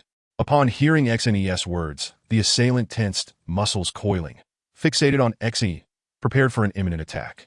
Yet Xin remained unmoving, leading the assailant to question, "Why aren't you attacking?" With a chuckle, Xin responded, "Are you in a hurry?" Before the assailant could utter another word, they felt a blur before their eyes. Their shoulder tensed, then loosened as their body was flung into the air, crashing onto the solid concrete ground. As their sturdy frame hit the ground, landing on their backside, they instinctively clutched their rear, grimacing as they stood. Just as they were about to speak, they were abruptly thrown once more, hitting the ground again in the same manner. This sequence repeated itself over a dozen times, each time resulting in the same position, the same motion, with their rear making first contact with the ground. Ultimately, they lacked the strength to rise, propping themselves up with their hands to avoid further painful encounters with the unforgiving surface. Despite only their backsides suffering, the treatment felt excessively harsh. The assailant, grounded, fumed. "What is your intention? If you wish to kill me, then do it. Is it amusing to toy with me like this?" "Are you angered?" Xin replied nonchalantly. "You struck me 17 times. I've thrown you down 17 times. Quite fair, wouldn't you say? What is there to be angry about?" The assailant was taken aback by Xin's logic. This was not murder. It felt more like a game, leaving them momentarily speechless, unable to formulate a rebuttal. "Very well, you may leave," Xin stated. At that moment, headlights illuminated the alley, and under the glow, Xin assessed the man still sprawled on the ground. Despite his disheveled state, an undeniable aura of ferocity lingered about him, though the righteous spirit in his brow had dulled with time, replaced by weariness and resignation. "Have you served in the military?" "King Yi Inhuide Jesualde." "Yes, I was part of the Tianjiao Zhanlong Special Forces." The assailant paused, instinctively replying, a flicker of pride crossing his face before he quickly composed himself. Ignoring him, Xin walked towards the car at the alley's entrance. It seemed Li Jie's intervention was no longer necessary. As the assailant turned to look back, Xin's silhouette was enveloped in the dazzling light of the headlights, casting a radiant halo that made it difficult to meet his gaze. Chapter 22. The madman of capital markets, the general manager of Sanhu Group Investment Company, was appointed through formal channels. Wang Hao, the 35-year-old general manager, was a notable financial PhD from Haijian University in Lusangua, possessing considerable expertise in financial investment. Xin chose him from a multitude of candidates based solely on instinct. When it came to financial investment, Xin was utterly clueless, the sort of person who wouldn't even know how much money was in his account, let alone how to invest it. During the interview, Wang Hao answered only 2 questions from Xin. The first was, "If Sanhu Group Investment Company were yours, what would you do with it?" Wang Hao replied succinctly, "Make it the wealthiest in the region." The second question was, "But now Sanhu Group Investment Company is mine. What would you do with it?" Wang Hao responded with equal brevity, "Make it rival nations in wealth." In the days that followed, Xin engaged in discussions with Wang Hao regarding this topic. Xin inquired why Wang Hao had responded to him in such a manner at that time. Wang Hao replied, "I cannot speak on other matters, but in the realm of financial investment, I possess the ability to wield capital with great finesse." Xin further questioned, "Why is it that you can only amass wealth sufficient to rival a region, while I have the potential to rival a nation?" Wang Hao responded, "Because I do not dare to challenge a nation. You do." He added, "Only you would believe my words. Were it anyone else, they would undoubtedly deem me a madman." Spouting lunacy. Xine remarked, "It is not uncommon for geniuses to be perceived as madmen." Ultimately, Xine's foresight proved accurate, and Wang Hao did not exaggerate. After Wang Hao assumed the role of general manager at the investment firm, Xine entrusted all matters to him, enjoying his newfound freedom as a hands-off manager. Xine understood the principle of employing those he trusted, while not trusting those he did not. In truth, Wang Hao was indeed a workaholic. He hired only 2 individuals for the entire investment company, 1 assistant and 1 secretary. The assistant handled trivial work matters, while the secretary managed personal affairs, which were also addressed within the company. Since his appointment, Wang Hao hardly returned home, often sitting in front of multiple computers day and night, collapsing onto the sofa whenever exhaustion overtook him. The 10 billion XN he had allocated was spent purchasing the headquarters of Sanhu Group and maintaining the normal operations of the company, leaving only 1 billion for the investment firm. Wang Hao tirelessly labored with that billion in the capital market. XN was unaware of the specifics. He had only visited Wang Hao's office once, but Wang Hao was too preoccupied to acknowledge him, engrossed in his work at several computers. XN departed after a brief visit, wary of disturbing Wang Hao's focus. However, this time, XN felt compelled to have a serious discussion with Wang Hao, as the unfinished properties of Century Spring were soon to be auctioned, and he sought Wang Hao's input. In the office, Wang Hao was as busy as ever, while the secretary, a sweet-looking young woman, stood nearby, urging him, "Mr. Wang, you should eat something. You haven't eaten in over 10 hours. Yet, Wang Hao paid no heed to her, even when Xen entered, barely lifting his head from his work. "Mr. Xen, you have arrived," the secretary greeted warmly. She, named Li Fei, was dressed casually in a t-shirt and jeans, resembling a university student rather than a conventional secretary. Aware that Xen was the company's true owner, she treated him with great respect. "Mr. Wang still hasn't eaten? Can you softly intuit it?" "Yes, it's been over 10 hours since he last ate from last night until now." "Mr. Xen, please persuade him. He cannot continue like this without harming his health," Li Fei said, her eyes reddening. Observing this, Xen silently acknowledged her dedication to Wang Hao's well-being, suspecting she wished to care for him for a lifetime.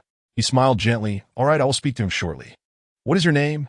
"I am Li Fei, Mr. Xen," she replied quietly. "Very well, Li Fei. I shall entrust Wang Hao to you from now on. If you fail to take care of him, I will certainly hold you accountable." "Mr. Xen, look at him. He doesn't listen to me at all. What can I do?" Li Fei said, her voice tinged with exasperation. "Then that reflects your capabilities. You must find a way to make him heed your words," Xen remarked with a smile. "How could I accomplish that? He is the general manager," Li Fei exclaimed, her expressive eyes wide with surprise. "Indeed, he is the general manager, but he is also a man. Even the most formidable of men must listen to someone. That should not require my instruction," Xen said with a mischievous grin. "Ah, a man? Listening? Oh dear. Mr. Xen, I mustn't continue this conversation. You jest with me." Li Fei blushed, understanding the implication in Xen's words, and hurriedly exited the office, accidentally knocking over a potted plant in her fluster. "It seems I have struck a chord with the young lady," Xen mused inwardly. Wang Hao remained oblivious to their exchange, fully engrossed in his work. Xen settled onto a nearby sofa, observing Wang Hao's industriousness. Half an hour passed, and Xen debated whether to interrupt Wang Hao, as the matter that brought him there was of considerable importance, when suddenly Wang Hao shouted, "Yes, I have finally secured it. Faya, come here. I have good news to share." Leaping from his chair, Wang Hao abruptly noticed Xen on the sofa and blushed. "Mr. Xen, you've come." "Haha." Just then, Li Fei rushed in from the adjacent room, eagerly asking, "What is it, Mr. Wang?" "Oh, it's nothing. Mr. Xen has arrived. I have briefed him. Then you should eat quickly. Otherwise, your food will get cold," Li Fei suggested with evident concern, pouring 2 cups of water, one for Xen and one for Wang Hao. Xen thought to himself, "After being here for so long, I have yet to pour myself a drink. It seems I am benefiting from Wang Hao's presence." Wang Hao downed his glass in one gulp and handed it back to Li Fei, wiping his mouth before addressing Xen. "Mr. Xen, you came today for a reason?" "Yes, I am considering acquiring the unfinished properties of Century Spring. What do you think about the feasibility of this endeavor?" "Mr. Xen intends to venture into real estate?" "Indeed, I have such intentions. Do you believe this plan is viable?"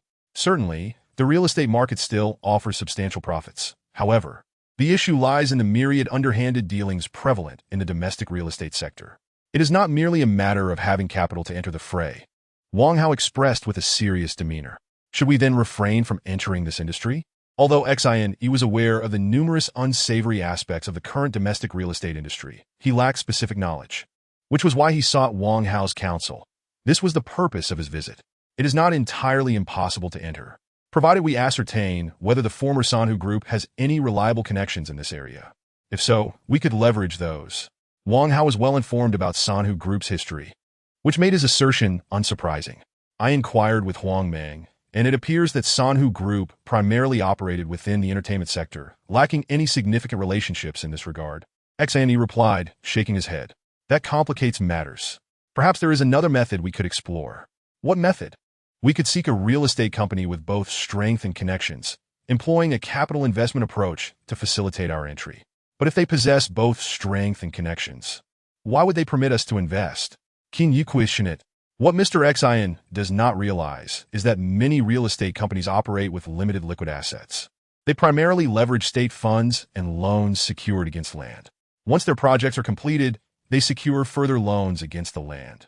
This cycle is interdependent, and should any step falter, it could lead to a catastrophic rupture in their funding chain. This is precisely how the once thriving Century Spring collapsed overnight, Wang Hao explained. If that is the case, I shall contemplate alternative strategies, Xin mused, considering that, given Sanhu Group's prior social connections, there should be several acquaintances in real estate. Facilitating an introduction should be manageable for Huang Meng. Oh, by the way, you seemed quite jubilant earlier and mentioned having good news. Would you care to share? With the real estate discussion at a standstill, Xin shifted the topic. Indeed, I have finally secured this matter. As soon as this topic arose, Wang Hao's face lit up with excitement, his demeanor reminiscent of a child reveling in victory after a game, despite being in his 30s. Mr. Xin, can you guess how much our 100 million has appreciated now? Well, I must admit, I find it difficult to speculate. Has it increased by 10 million? Qin, admittedly less versed in the nuances of finance, tentatively inquired. Wang Hao shook his head, his expression faltering with disappointment. Is that all the value you perceive in me, Mr. Xin? Of course not. To be honest, I'm a novice in this field, and merely guessing. Could it be an appreciation of 50 million? Forget it. There is no point in having you guess when you wouldn't arrive at the answer anyway. Allow me to disclose it to you. It is indeed this figure. This audacious individual, true to form, spoke as if he did not regard Xin as the boss at all. However, Xin bore no offense. It was precisely such unpretentious personalities that epitomized true talent. As Wang Hao extended all 10 fingers before him, Xin still found himself unable to fathom the number. 10 billion. Our 100 million has soared to 10 billion. Ah, can you believe it? Ha ha ha. Wang Hao erupted into a triumphant laugh. 10 billion? How on earth did you manage that? Although Xin was not particularly sensitive to monetary matters and was somewhat unclear on the implications of 10 billion, he could only feign astonishment at Wang Hao's exuberance. This is what we call operation. If only our capital were to increase further, I am entirely confident I could orchestrate the economic collapse of several nations. Wang Hao proclaimed with unwavering assurance. That would not be prudent, Wang Hao. We ought to maintain a low profile. The downfall of another nation's economy is hardly a cause for celebration. Moderation is key. Xin expressed his reluctance to harm innocent investors for his own benefit, except under extraordinary circumstances. Nonetheless, Wang Hao's prowess in the capital market was indeed admirable. He was nothing short of a maverick in that realm. With such a person by his side, it seemed that immense wealth was indeed within reach. After parting ways with Wang Hao, Xin ascended directly to Huang Meng's office on the 18th floor.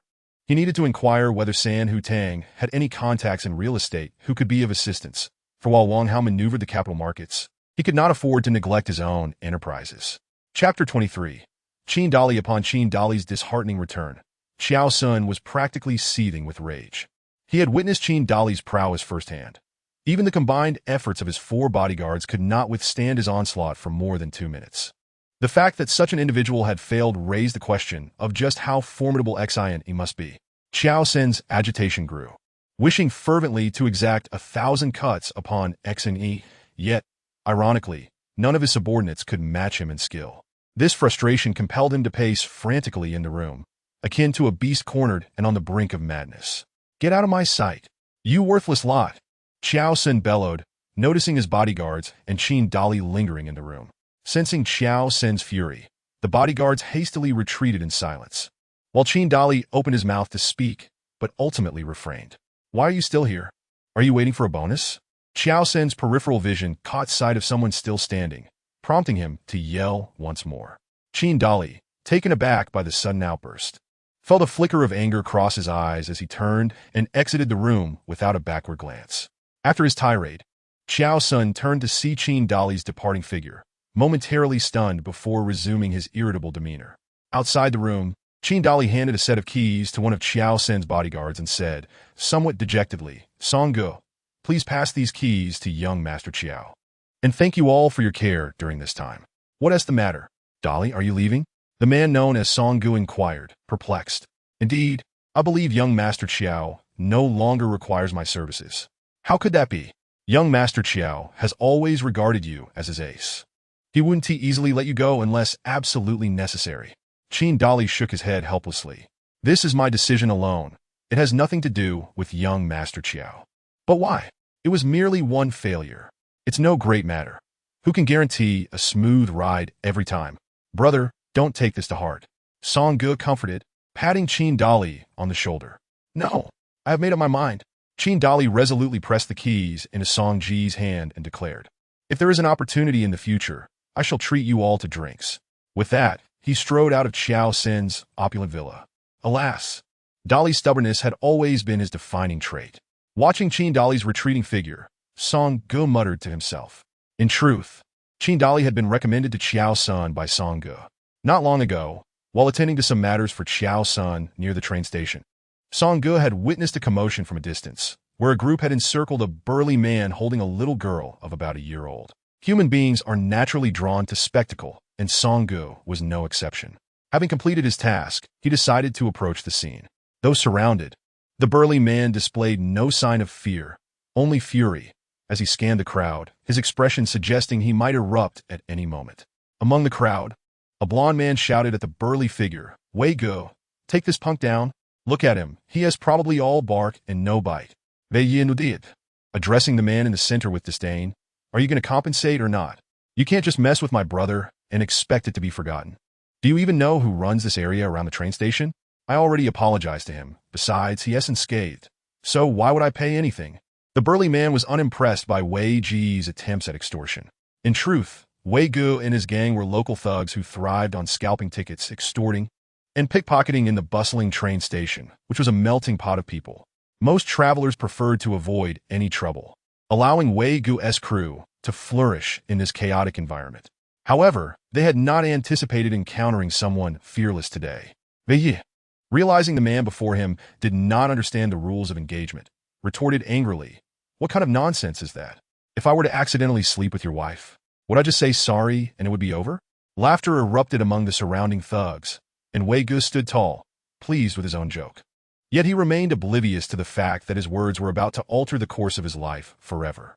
The burly man's face changed, and he gently placed the little girl down, slowly removing his shirt to wrap her in it. "You better be good. Daddy will carry you. But close your eyes for a moment." "Okay?" The little girl obediently nodded. He hoisted her onto his back, securing his sleeves against his chest, revealing muscular arms and a solid chest beneath his military green tank top. He then looked coldly at Wei Gu and said, "I was inclined to let you off, but your words have crossed the line. You must pay the price." For a moment, Wei Gu was taken aback by the man's imposing presence. However, upon realizing he had a gang at his back, his courage surged. "Brothers, let us take him down. Show him no mercy." However, while the people on this side had yet to make a move, the man had already leaped forward and stood before Wei Gu. With a powerful punch, Wei Ji's nose was instantly reduced to a mangled mess upon his already unremarkable face, blood gushing forth in an alarming torrent. Wei Gu howled in pain, raising the steel pipe in his hand to strike back, but before he could act, a sharp crack resounded as his right leg was abruptly broken just below the knee. The steel pipe clattered to the ground as Wei Gu rolled on the floor, clutching his leg and lamenting, "My leg, my leg." This entire spectacle unfolded within mere seconds, leaving the surrounding ruffians utterly stunned. Some of them still held their weapons aloft, frozen in shock as they gaped at the incredible scene before them. It was not until a voice rang out, "Kill him, Wei Yi." But they snapped back to reality and rushed to attack the man. With a booming shout, the man exclaimed, "Come on," and began to navigate swiftly through the crowd. Minutes later, over a dozen individuals lay sprawled across the ground, groaning and clutching various parts of their bodies. It was only when a piercing police siren rang out that the man ceased his assault, snatched up his belongings from the ground, and vanished into a narrow alley like a gust of wind, leaving no trace behind. Although he had effortlessly evaded the police, one individual remained a challenge to shake off: Song-gu, who had been observing the fray. Witnessing the man's formidable skills and the authentic combat techniques he employed, Song-gu, a former Special Forces soldier himself, recognized that this man's prowess was on an entirely different level. Given the unique bond shared among soldiers, particularly those from Special Forces, Song-gu was eager to befriend this comrade. Despite his own physical limitations in keeping pace, Song-ji's familiarity with the terrain and the fact that the man was burdened with luggage and a child allowed him to maintain a close following. Eventually, the man halted in an alley and turned to Song-gu, inquiring, "You've been trailing me for quite a distance. What do you want?" Gasping for breath, Song-gu caught up and replied, "Brother, please don't misunderstand. I merely wish to befriend you." "Oh, why is that?" The man's gaze narrowed in curiosity. "Well, let me ask you, are you a retired Special Forces soldier?" Song-gu boldly declared, "I, too, am a retired Special Forces operator from the Tianjiao Warwolf unit." He decided to get straight to the point, knowing that with a straightforward character like this man, subtlety would serve no purpose. "Oh, then it appears we are comrades." The man's face lit up with excitement. The Tianjiao Warwolf unit was legendary. Within their ranks, no task was insurmountable. They had long been a source of pride for the Tianjiao military. An entry into such a unit was reserved for the most elite, having undergone rigorous evaluation and training. As a fervent soldier of Tianjiao, one took immense pride in being part of the Warwolf. Thus, the serendipity of encountering a fellow veteran from the same unit filled him with joy. The two exchanged a fist bump, a unique form of greeting among Warwolf members, eschewing handshakes for this masculine display of camaraderie. Following this, they burst into hearty laughter. In a life marked by boldness, there was no need for formalities. They soon found a small tavern, where they reminisced about their military days while indulging in generous swigs of liquor. Through their conversation, Song-gu learned that the man's name was Qin Dali, not a local of Longchuan, but someone who had just arrived from the northern city of Acheng. To his dismay, he found himself confronted by Wei Gu and his gang, who sought to extort him upon his arrival at the train station. Accompanied by his 1.5-year-old daughter, Qin Siyu, the situation escalated into a confrontation. When Song-gu inquired about Qin Dali's wife, the mood shifted dramatically. Qin Dali's enthusiasm for the conversation plummeted, his eyes reddening as he fiercely embraced his daughter, attempting to mask his tears. Song-gu, observing this, understood there was a story of sorrow behind it and refrained from pressing further. After all, who says men do not shed tears easily? It is merely that the moment for grief has yet to arrive. Qin Dali had come to Longchuan seeking opportunities, and Song-gu recommended him to Qiao Sun, believing they would enjoy working together. However, after testing Qin Dali's skills, Qiao Sun did not appoint him as his bodyguard, but simply requested Song-gu to arrange accommodations for him, stating he would call upon him when needed. Subsequently, Qin Dali did assist Qiao Sun with several impressive tasks, much to Qiao Sun's satisfaction. Nevertheless, the recent endeavor against Exing, it did not unfold as anticipated, leading Qiao Sun to erupt in anger and lash out verbally. He failed to grasp that Qin Dali would not simply acquiesce to his demands. For Qin Dali could not tolerate disrespect, even from his employer, for he was Qin Dali. Chapter 24.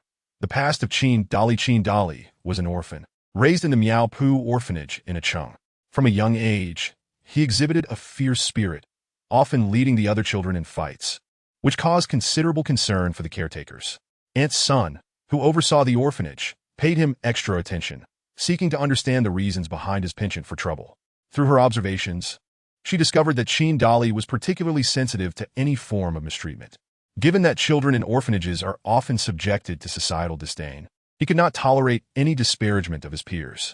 Whenever he learned of anyone bullying the children, he would promptly confront the aggressors, regardless of their status.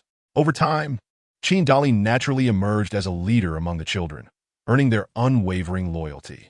Although he was fierce towards those who tormented them, he possessed a fundamentally kind heart and was always willing to lend a helping hand.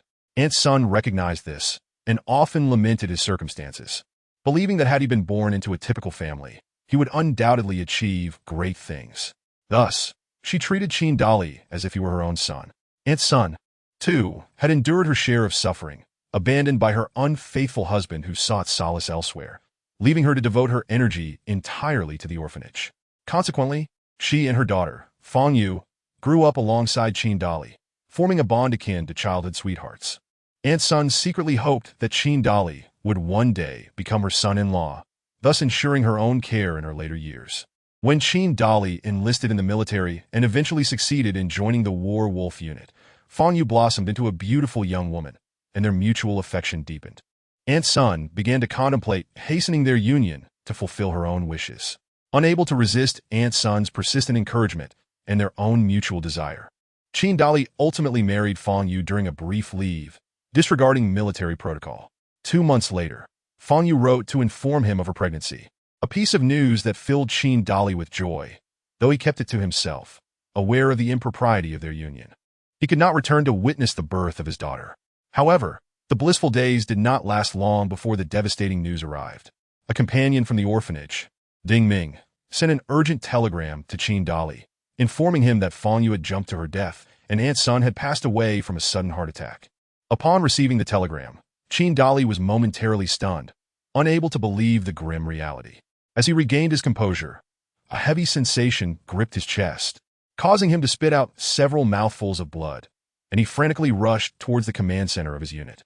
The commanding officer, upon hearing Qin Dali's account, promptly approved his leave request. When Qin Dali returned to his city, he was met only with 2 black urns and his 3-month-old daughter, still in swaddling clothes. Overcome by grief, he fainted, remaining unconscious for 3 days and nights. The arrangements for Aunt Sun and Fang Yu's funerals were managed by a group of old friends from the orphanage. Upon awakening, Qin Dali was like a madman, desperately rushing to the mourning hall, only to find it dismantled. Aunt Sun and Fang Yu had already been laid to rest.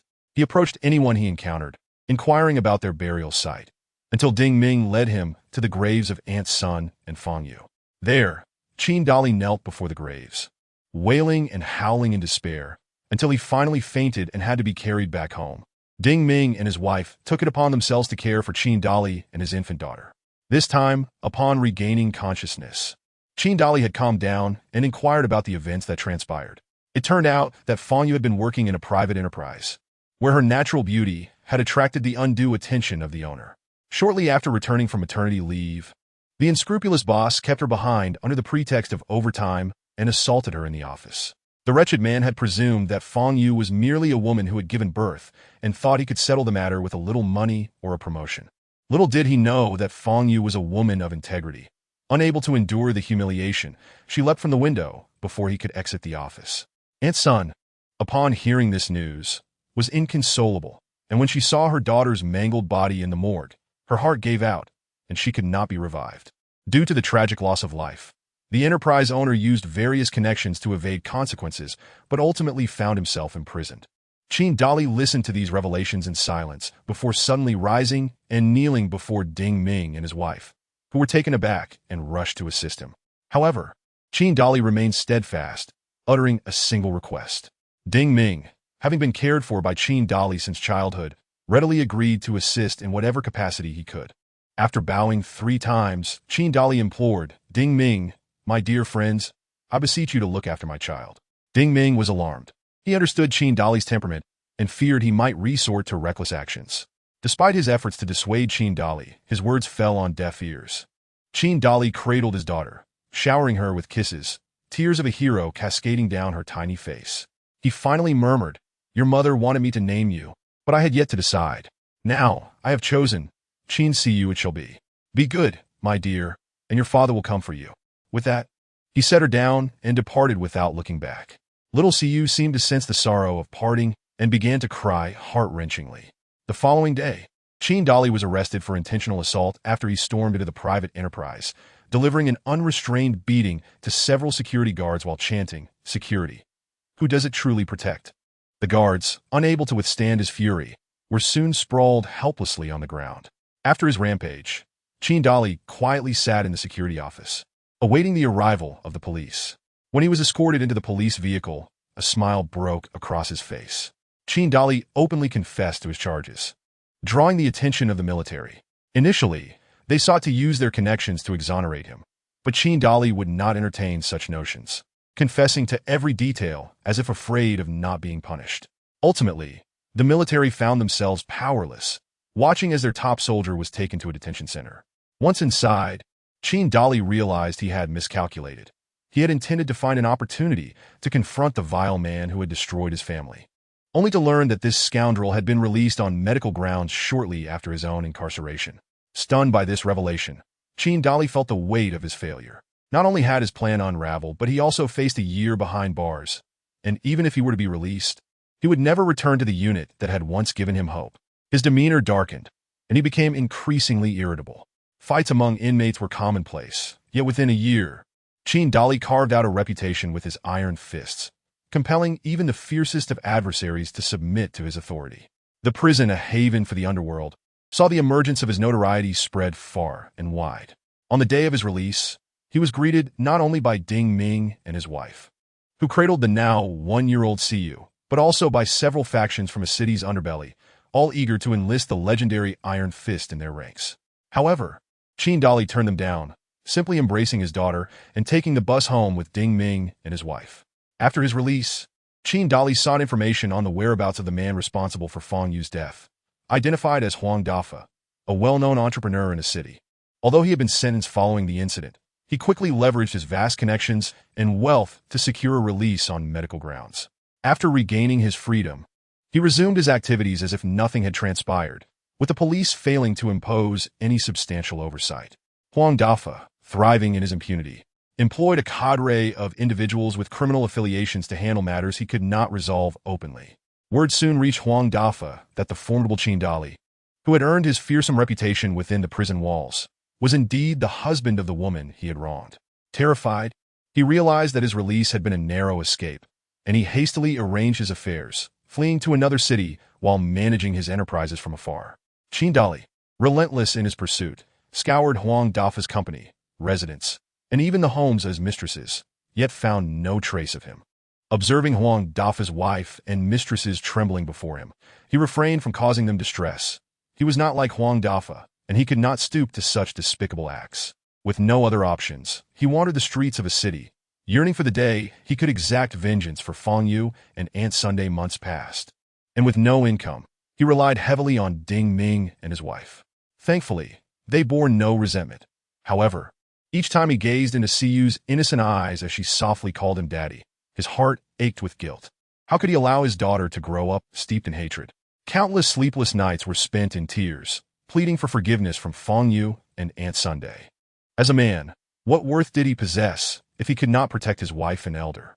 However, for the sake of Xiao Siyu, he could not abandon everything to reunite with them. Moreover, that scoundrel Huang Dafa was still alive. He had failed to eliminate him, and even in death, he would have no face to confront them. Ultimately, Chin Dali resolved to take Xiao Siyu away from this place of sorrow, allowing her to grow up in a healthy environment. The matter of revenge could be postponed. After all, as long as he lived, he would ensure that vengeance would one day be attained. Thus, Chin Dali made his appearance in Lanchuan. Chapter 25. Negotiation news arrived from Huang Mang that he had, through Hong Tianhu's connections, located an old friend involved in real estate, and preliminary discussions had already taken place. However, the boss of the counterpart specifically requested that Xin attend the negotiations. Xin felt somewhat perplexed. He had never made his presence known in Longchuan's business circles. So why would anyone specifically wish to negotiate with him? Nevertheless, since they had made such a request, as the actual head of the Sanhu group, it was only appropriate to engage in discussions. This was Xin's first experience in business negotiations, and he was uncertain about the process. Therefore, he decided to take Wang Hao along, confident that Wang Hao's keen insight into the capital market would prove beneficial. He first took a taxi to the headquarters of the Sanhu group. Xin did not prefer driving, as every time he did, incidents would occur, not due to his own recklessness, but rather complications with the police. Whenever he got behind the wheel of a good car, he could hardly restrain himself from unleashing its full potential. He believed that if the performance of a fine automobile could not be maximized, then what was the point of purchasing one? It would be better to drive an old clunker instead. Cars were meant for driving, regardless of how luxurious they were. If not driven, they were merely heaps of scrap metal. Thus, he left the car at the farm, which made it more convenient for Li Jie to go out. Though Wang Hao was reluctant and grumbled about the financial loss incurred, he followed Xine downstairs. Huang Meng and 2 other staff members were already waiting below. The 5 of them split into 2 vehicles and proceeded to their destination. It was not far, taking about 10 minutes by car. The vehicle stopped in front of an imposing building, and as Xine alighted and looked up, the words Juanxing Group glimmered brightly. As they entered the lobby, a person resembling a secretary approached them. "May I ask if you are the representatives from Sanhu Group?" Huang Meng hurriedly nodded in affirmation. But the secretary's gaze shifted to the calm Xine, and he asked again, "Are you Mr. Xine?" Xine nodded slightly. "I am Xine." The secretary then led the group to the elevator, which ascended rapidly. Soon, they arrived at the designated floor, and the secretary guided them to a reception area that appeared to be on this floor, then turned and left. After a while, another young woman entered, first addressing them. "I apologize for keeping you waiting. I am Wang Fong, the assistant to the general manager of Juanxing Group. May I ask who among you is Mr. Xine?" Although she posed the question, her beautiful eyes were fixed on Xine. He couldn't help but feel that everyone from Juanxing Group was acting rather mysteriously, all inquiring about him.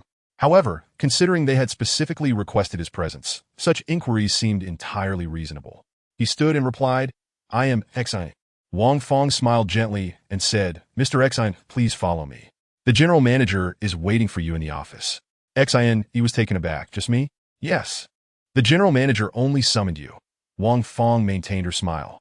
Huang Meng said nothing, but Wang Hao began to complain. "Look, Mr. Xine, you called us here for no reason. They only want to see you. This is great. I've lost out on at least several million." The others were puzzled by Wang Hao's words, but Xine understood. He addressed everyone, then Erge can take the others back first. Huang Meng stood up and walked to Xine's side, speaking loudly. "All right, we will head back. By the way, Sandy, do you need me to leave a car for you?" After saying this, he leaned closer to Xine and whispered, "Be careful. I feel something is off. Should we wait for you outside?" "If anything." Before Huang Meng could finish, Xine interrupted. "It's fine, Erge. You take the others back. There are many matters at home. Didn't Wang Hao say that this delay has cost him quite a bit?" "Huh. Very well. We shall take our leave," Huang Meng replied before leading the group away. Wang Fong escorted Xine to the door of an office. Upon seeing the sign that read General Manager's Office, she knocked twice. Without waiting for a response, she pushed the door open and ushered Xine inside, saying, "General Manager, Mr. Xine has arrived," before turning to leave and closing the door behind her. As soon as he entered, Xine detected a faint scent of perfume, subtle enough that most would not notice. However, he was no ordinary person, and while he did not see the owner of the office, he was certain it was a woman. Furthermore, this woman was not the type to wear heavy makeup. Otherwise, the fragrance would not be so delicate. This scent could be described as an innate fragrance of femininity, independent of cosmetics. Behind the large desk sat a substantial black leather executive chair, currently turned away from him. The tall backrest obscured his view, but he felt assured that a woman occupied that chair. It seemed she intended to keep him guessing. A smile crept onto Xine's lips as he gracefully approached the large desk, the thick wool carpet muffling his footsteps. He reached the chair and sat down calmly beside the desk, thinking to himself, "Since you enjoy playing games, I shall indulge you." Upon hearing Wang Fong's voice, the woman seated in the chair deliberately remained silent, awaiting Xine to speak first. Although she was the general manager of Juanxing Group and usually maintained a serious demeanor, today she felt a whimsical desire to play a prank on Xine. This behavior might have puzzled her, yet she found amusement in it. However, after waiting for some time without a sound, she began to wonder if Wang Fong had failed to bring Xine in. That shouldn't be the case, as Wang Fong, despite their close relationship, would never joke around in a work setting. After a few more minutes of silence, she could no longer restrain herself and turned the chair to face him. "Hello, General Manager Shu." As her body turned halfway, a voice rang out nearby, followed by the sight of a face adorned with a mischievous smile. "Oh my, you nearly scared me to death." General Manager Shu was unsure whether she was genuinely startled by Xine or if her heart was simply racing for another reason. Her delicate face flushed crimson, and she placed a hand over her chest. The woman seated in the chair was none other than General Manager Shu, who had briefly interacted with Xine at Hong Tianhu's birthday banquet. Xine remained composed, a playful smile gracing his features. By the way, why did you come in without saying a word? General Manager Shu took a moment to compose herself, her expression returning to her signature neutral demeanor. This is your office. General Manager, if you do not speak, how could I dare to break the silence? I was merely trying to preserve your tranquility. Xine smiled and remarked, General Manager Shu is truly remarkable, achieving such success at such a young age. Not at all. I am merely working for someone else, she replied half seriously. The owner of Juanxing Group, Shu Juanxing, was a towering figure in Longchuan and the entire Binhai business community. His rise to success was nothing short of legendary. It was said that he once faced dire poverty and only managed to go abroad for work with the help of friends and relatives. Yet, within a mere decade, he returned triumphant to establish Juanxing Group. Under his leadership, the company flourished for over 20 years, evolving into a formidable conglomerate with diverse interests. Real estate being but one facet of its vast empire. Xu Rui, the sole daughter of Shu Juanxing, is a 25-year-old master of business administration who has taken the helm of Juanxing Group for less than half a year. Yet, she is already lauded as a remarkable figure within the company. Known for her decisiveness and efficiency, she executes tasks with a resolute vigor that leaves no room for hesitation, matching her father's formidable presence. Remarkably, this young woman has managed to steer Juanxing Group with great distinction. By the way, I have heard that the head of your group is interested in investing in our company for a joint real estate venture. Xu Rui, maintaining an impassive demeanor, steered the conversation directly to the matter at hand. Let's refrain from referring to him as President Xu. The Sanhu Tang no longer exists. Now, it is merely the Sanhu Group that wishes to invest in your company for collaboration. I am simply a messenger, as it was President Xu who specifically requested to speak with me, prompting my visit. Xine replied with a measured calmness. This exchange saw a subtle shift in momentum.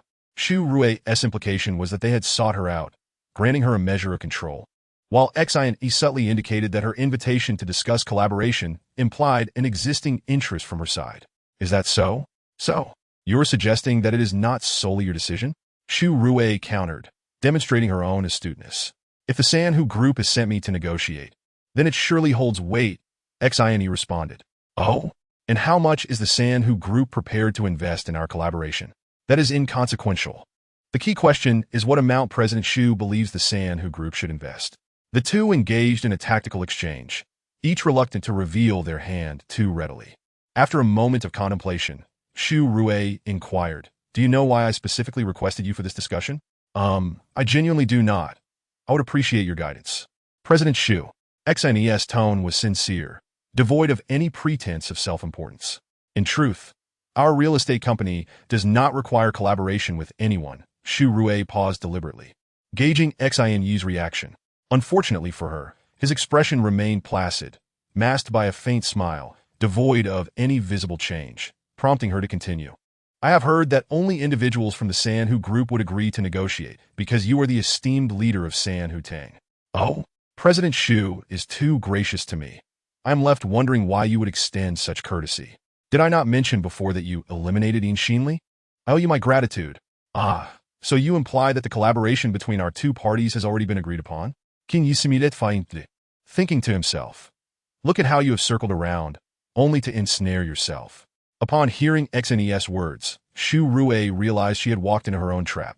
Initially intending to elicit gratitude from him for the opportunity she provided, only to inadvertently express her own need for collaboration.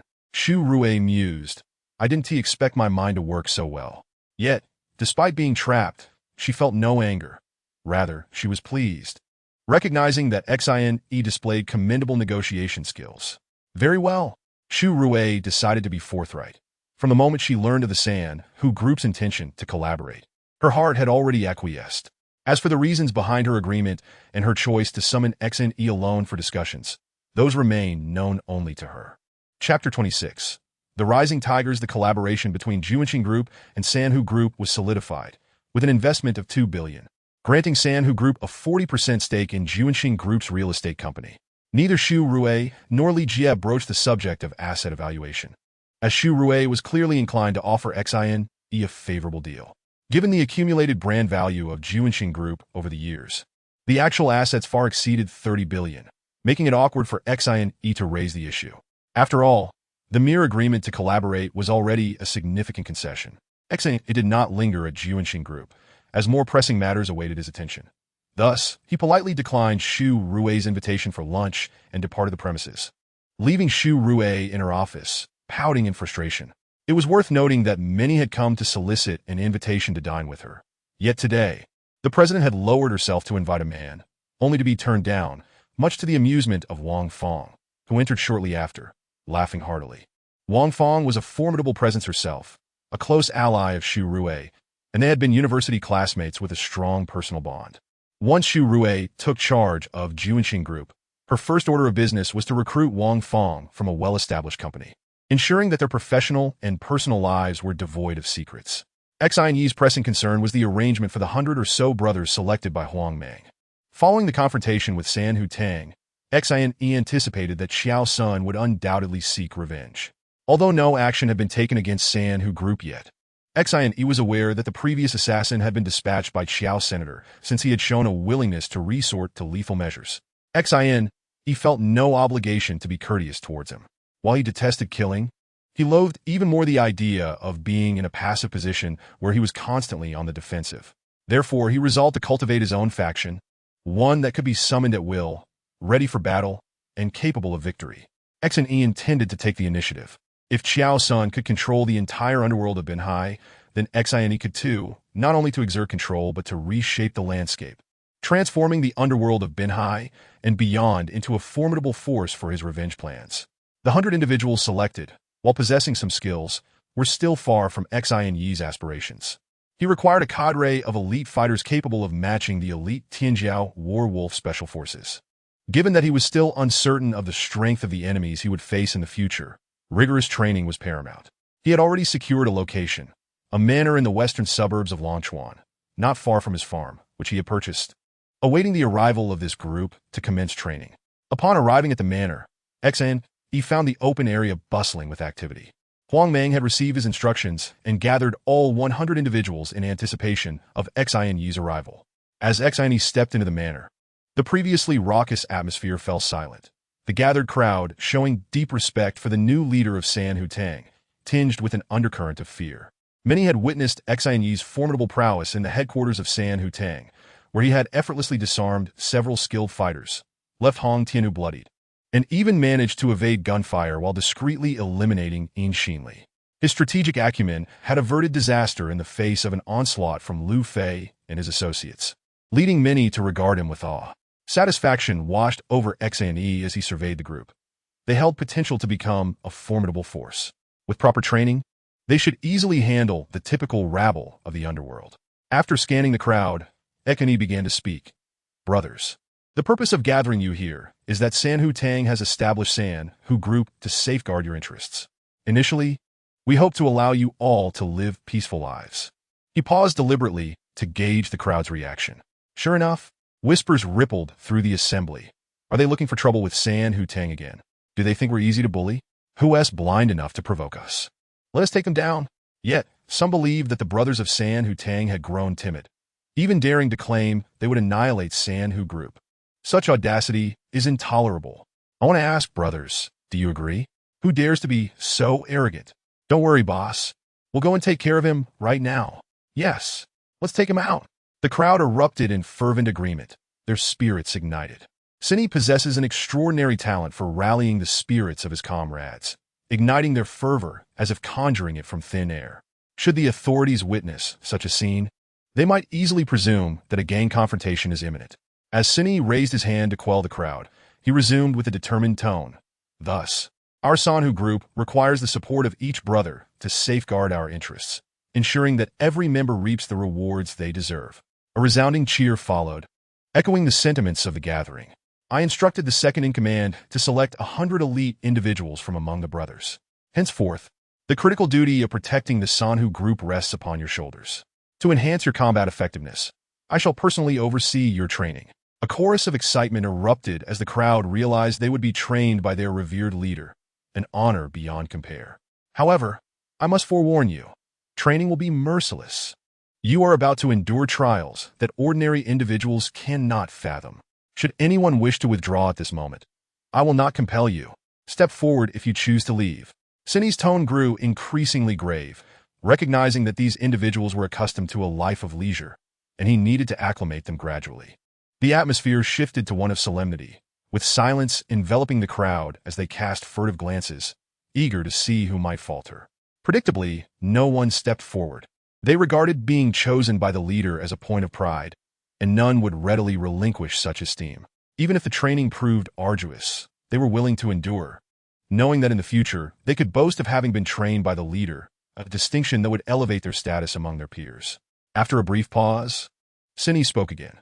Since all of you are willing to endure hardships alongside me, then fall in line at my command.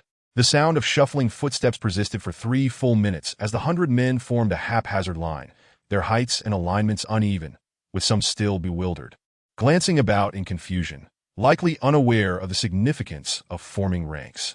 Observing this disarray, Sini's expression darkened with displeasure, his voice resonating with authority and an icy undertone that sent shivers through the assembly. Is this truly the elite that Sanhu Hall has selected? You disgrace the very name of Sanhu Hall. Sini's reprimand was deliberate. He began by labeling them as elite to inflate their egos, only to swiftly deflate their arrogance with a sharp rebuke, conveying that while they may have once been among the better in Sanhu Hall, they were now nothing, and everything must start anew. Silence reigned in the crowd, many bowing their heads in humility, fully aware of the leader's formidable reputation. No one dared to challenge his authority. Even those who might have considered it understood they lacked the requisite strength. Are there any among you with military backgrounds? Step forward. Sini called out when he sensed the time was ripe. Instantly, more than 20 men stood forth from the ranks. Sini nodded inwardly. The overall caliber of the group appeared commendable, with over 20 individuals having military experience. Excellent. You shall serve as our exemplars. Prepare, fall in line. In unison, the 20 or so men executed their movements seamlessly, forming 2 straight lines in a mere 10 seconds. While they may not have matched the precision of daily trained soldiers, they performed admirably, especially considering their time away from the military. Good. What is your name? Sini inquired of a robust man, noting his steady demeanor. Report, sir. Zhongkai. The man responded briskly, standing at attention. Well done, Zhongkai. Step forward.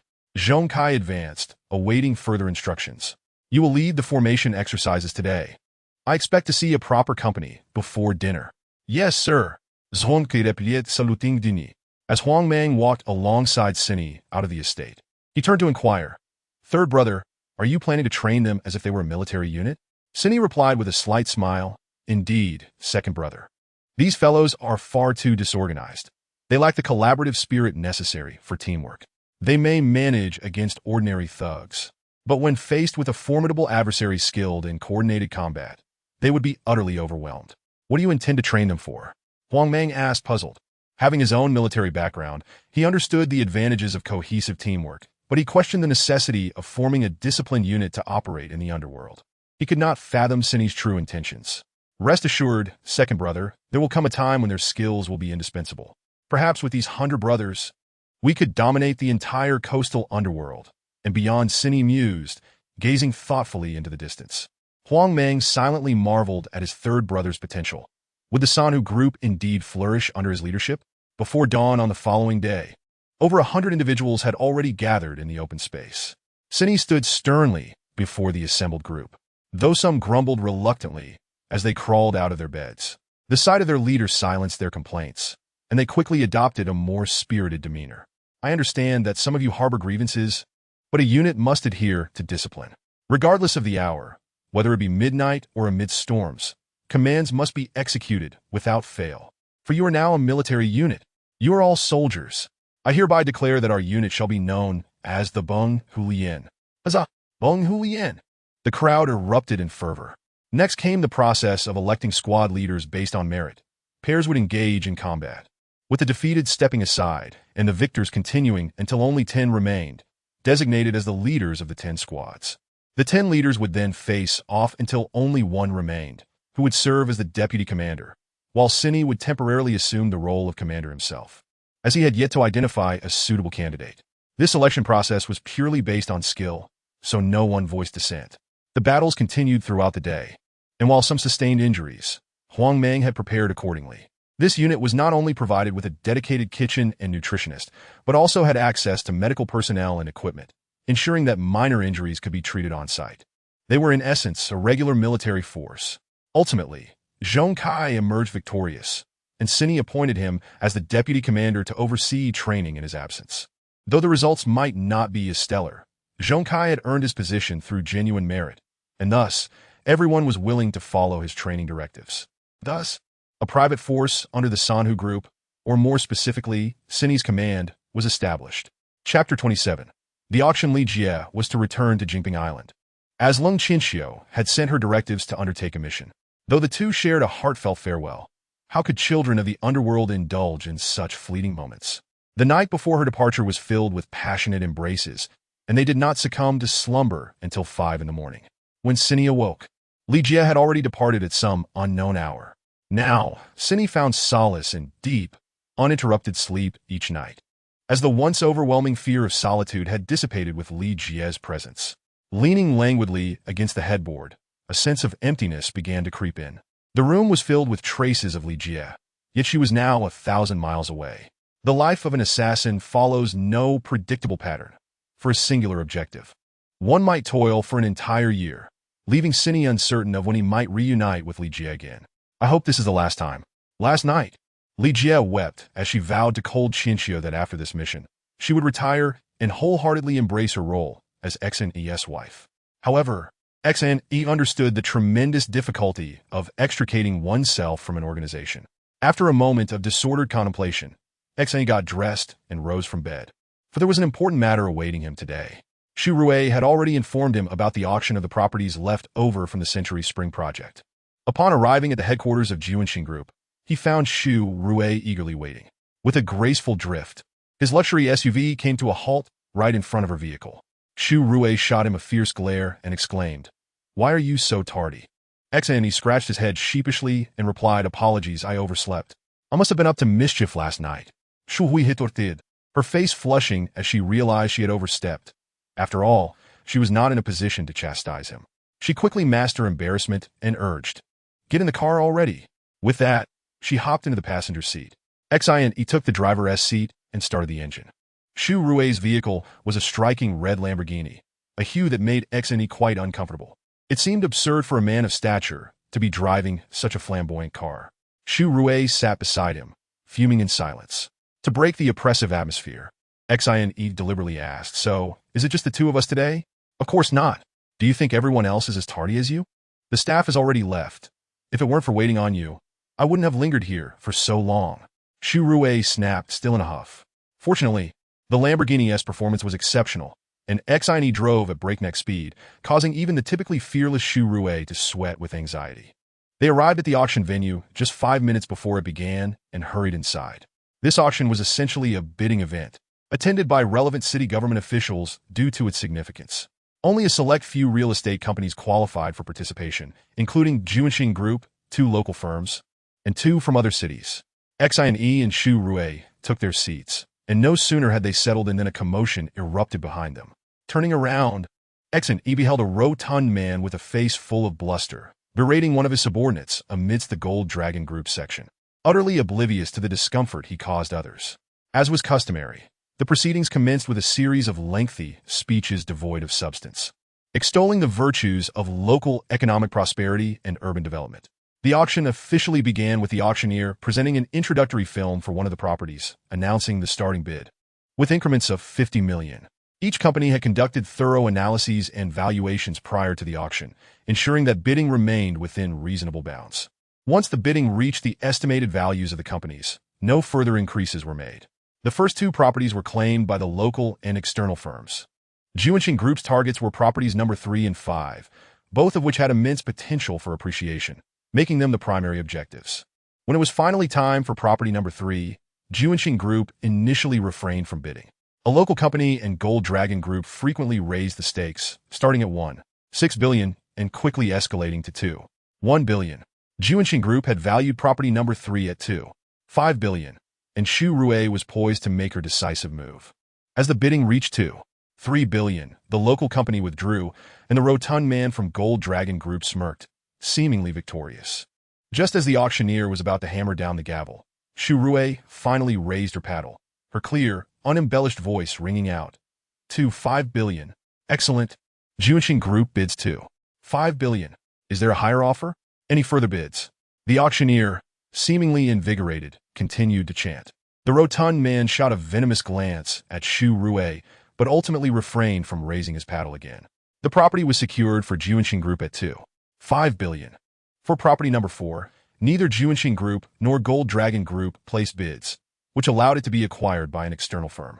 Property number 5 was also a target for Juanxing Group, and once again, the rotund man from Gold Dragon Group was in contention, quickly driving the price up to 3 billion.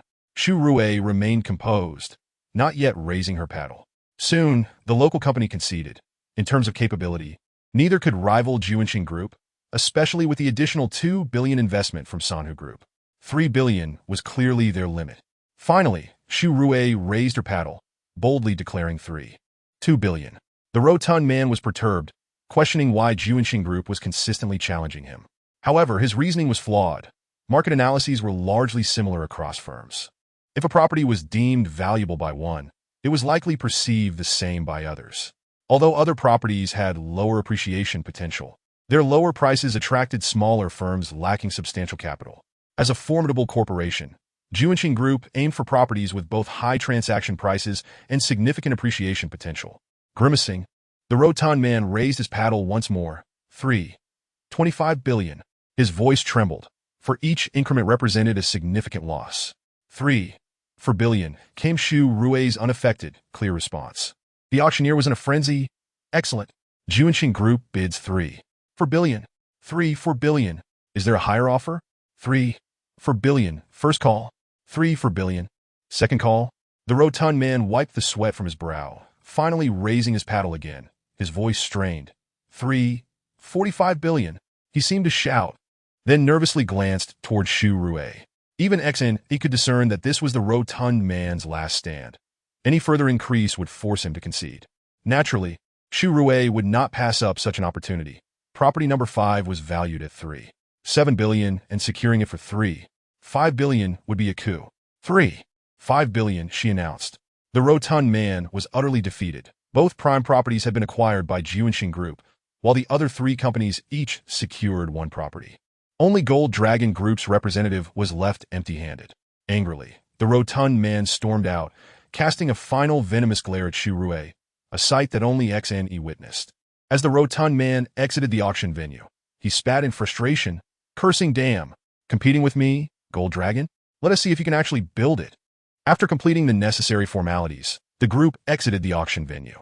Shu Rui appeared elated, announcing plans for a celebratory banquet upon their return to commemorate the successful auction. Everyone was in high spirits, except for who sensed something amiss in the rotund man's furious departure. The celebratory banquet was held at the Longchuan Jindy Hotel, attended by only a select few relevant personnel, as it was merely a preliminary gathering to set a positive tone for future endeavors. As the representative and covert owner of Sanhu Group, he could not decline. Shu Rui ensured he would stay, as this nominal celebration was, in fact, intended for him, a fact known only to Shu Rui and her close friend and assistant, Wang Fong.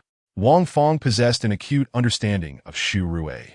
Ever since she attended the birthday banquet of Hong Tianhu, the illustrious leader of Sanhu Tang, Wang Fong sensed something amiss with her. The usually astute and composed Miss Shu had inexplicably succumbed to what could only be described as a case of infatuation, exhibiting signs of daydreaming, foolish laughter, and sighs of longing. It was hard to believe that she, once renowned as the icy beauty of the university, had captivated countless suitors, so many in fact, that if they were to line up, they could circle the globe, or at least the campus. Yet, Miss Shu had remained impervious to their advances, dismissing any male presence with a mere 3 words. "Who are you?" Countless innocent young men had suffered heartache in her wake. In truth, there was no need for collaboration with the Sanhu Group. The Juanxing Group's strength rendered external financial support unnecessary. However, Shu Rui had unhesitatingly agreed, specifically requesting a man named Xine for negotiations. This revelation led Wang Fong to suspect that the cunning girl was scheming to find a husband. This was of little concern, as the Juanxing Group was not in want of funds, but rather in search of a suitable son-in-law. The celebratory feast was modest.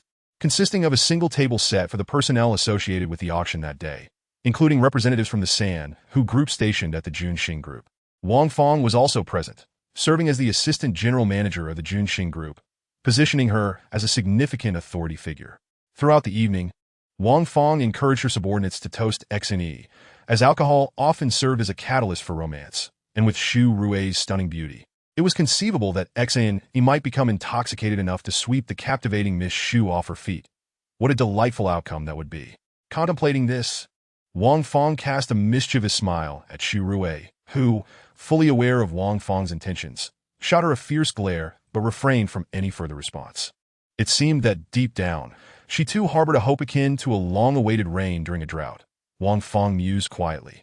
Soon, XNE could no longer withstand the effects of the drink. His speech became slurred, and his gait unsteady. Sensing it was time to act, Wang Fong signaled for everyone to leave, and a group of them hurriedly departed in their vehicles, leaving the inebriated XNE and Xu Rui behind. With no alternative, Xu Rui assisted XNE as they stumbled down the stairs, preparing to escort him home. XNE appeared to be in distress, clinging to the vehicle and retching without producing anything for quite some time, until he finally managed to clumsily enter the car. As Xu Rui drove a short distance, she intended to ask XNE where he lived, but upon glancing over, she was taken aback to find XNE sitting upright, alert and surveying the surroundings through the rearview mirror, his gaze calm and clear, showing no signs of intoxication whatsoever. Find a darker spot to park, XNE instructed coolly. What? What are you talking about? Although XNE's demeanor did not suggest any inappropriate intentions, Xu Rui's heart raced nonetheless. We're being followed. Pull over, and I'll take the wheel, he explained.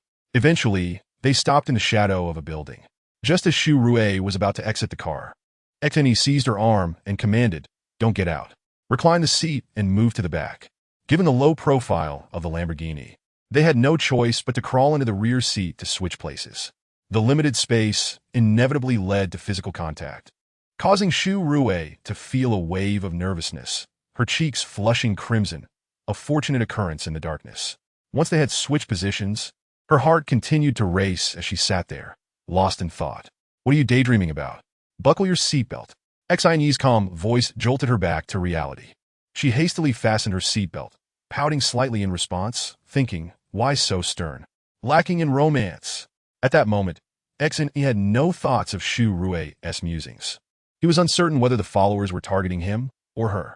Based on his deductions, it seemed to be an operation orchestrated by Qiao Sun against him. Yet it was plausible that Xu Rui might also have enemies, such as that corpulent man from Jin Long Group at the auction. Who could say for certain that he wouldn't harbor ill intentions? Regardless of who the pursuers were, he decided to confront the situation head-on. Although he had no intention of committing murder, orchestrating a traffic accident would not be out of the question, he thought wickedly, as the car shot forward like an arrow released from a bow. The two individuals in the trailing vehicle, having seen the car ahead stop, assumed that the drunken man was about to vomit again and parked beside the road. For them, this task was a mere formality, simply tracking a woman and determining her residence. They shared a cigarette, engaged in casual conversation, until they suddenly noticed the car ahead springing back into motion, prompting them to follow suit. Brother Chong, do you think he noticed us? The passenger with red hair inquired. Brother Chong accelerated, keeping his sights on the vehicle ahead. What does it matter? Even if he did, what can one woman do to us? If he provokes me, I'll take care of him right then and there. He chuckled in a lewd manner. That might not be wise. The boss only instructed us to follow.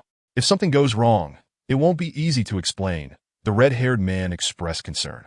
What are you afraid of? Once we handle her, we can intimidate her into compliance, then deliver her to the boss. It could even be considered a significant achievement. Brother Chong replied with a sinister grin. That's true. Did you see how stunning that woman is? Not only is her face beautiful, but her figure is also exceptional. Just thinking about it is exhilarating. The red-haired man gulped, lost in his daydreams of that enchanting scene. Enough chatter. Brace yourself. I'm going to accelerate. And let me go first. Brother Chong could hardly contain his greedy smile. XNE glanced disdainfully at the car in the rearview mirror. If he truly wanted to escape, he could have easily lost them long ago, but he deliberately chose to prolong the chase. Although he drove at a high speed, he ensured that the pursuers could keep up. He was merely toying with them. Since Li Jie had returned to Jingping Island, he had little else to occupy his time. Whether the pursuers would emerge unscathed was left to fate. However, the followers were blissfully unaware that Xinyi's playful attitude had already sealed their fates. Sitting beside him, Shu Rui felt a twinge of anxiety from the swift movements of the car, yet she did not experience fear. The sense of security emanated from the man beside her. She had witnessed Xinyi's prowess before, having observed him effortlessly neutralize 6 burly men at Hong Tianhu's birthday banquet. It had seemed like child's play to him. Why would she fear a couple of petty stalkers? Watching Xinyi's composed and relaxed demeanor, she realized he was undoubtedly planning to toy with their pursuers before dealing with them in due course. With such a man by her side, what was there to fear? As Xinyi drove, he casually switched on the car's audio system, filling the cabin with soft melodies. He began to hum along to the rhythm, appearing as carefree as a beachgoer basking in the sun. Shu Rui turned to observe him, contemplating.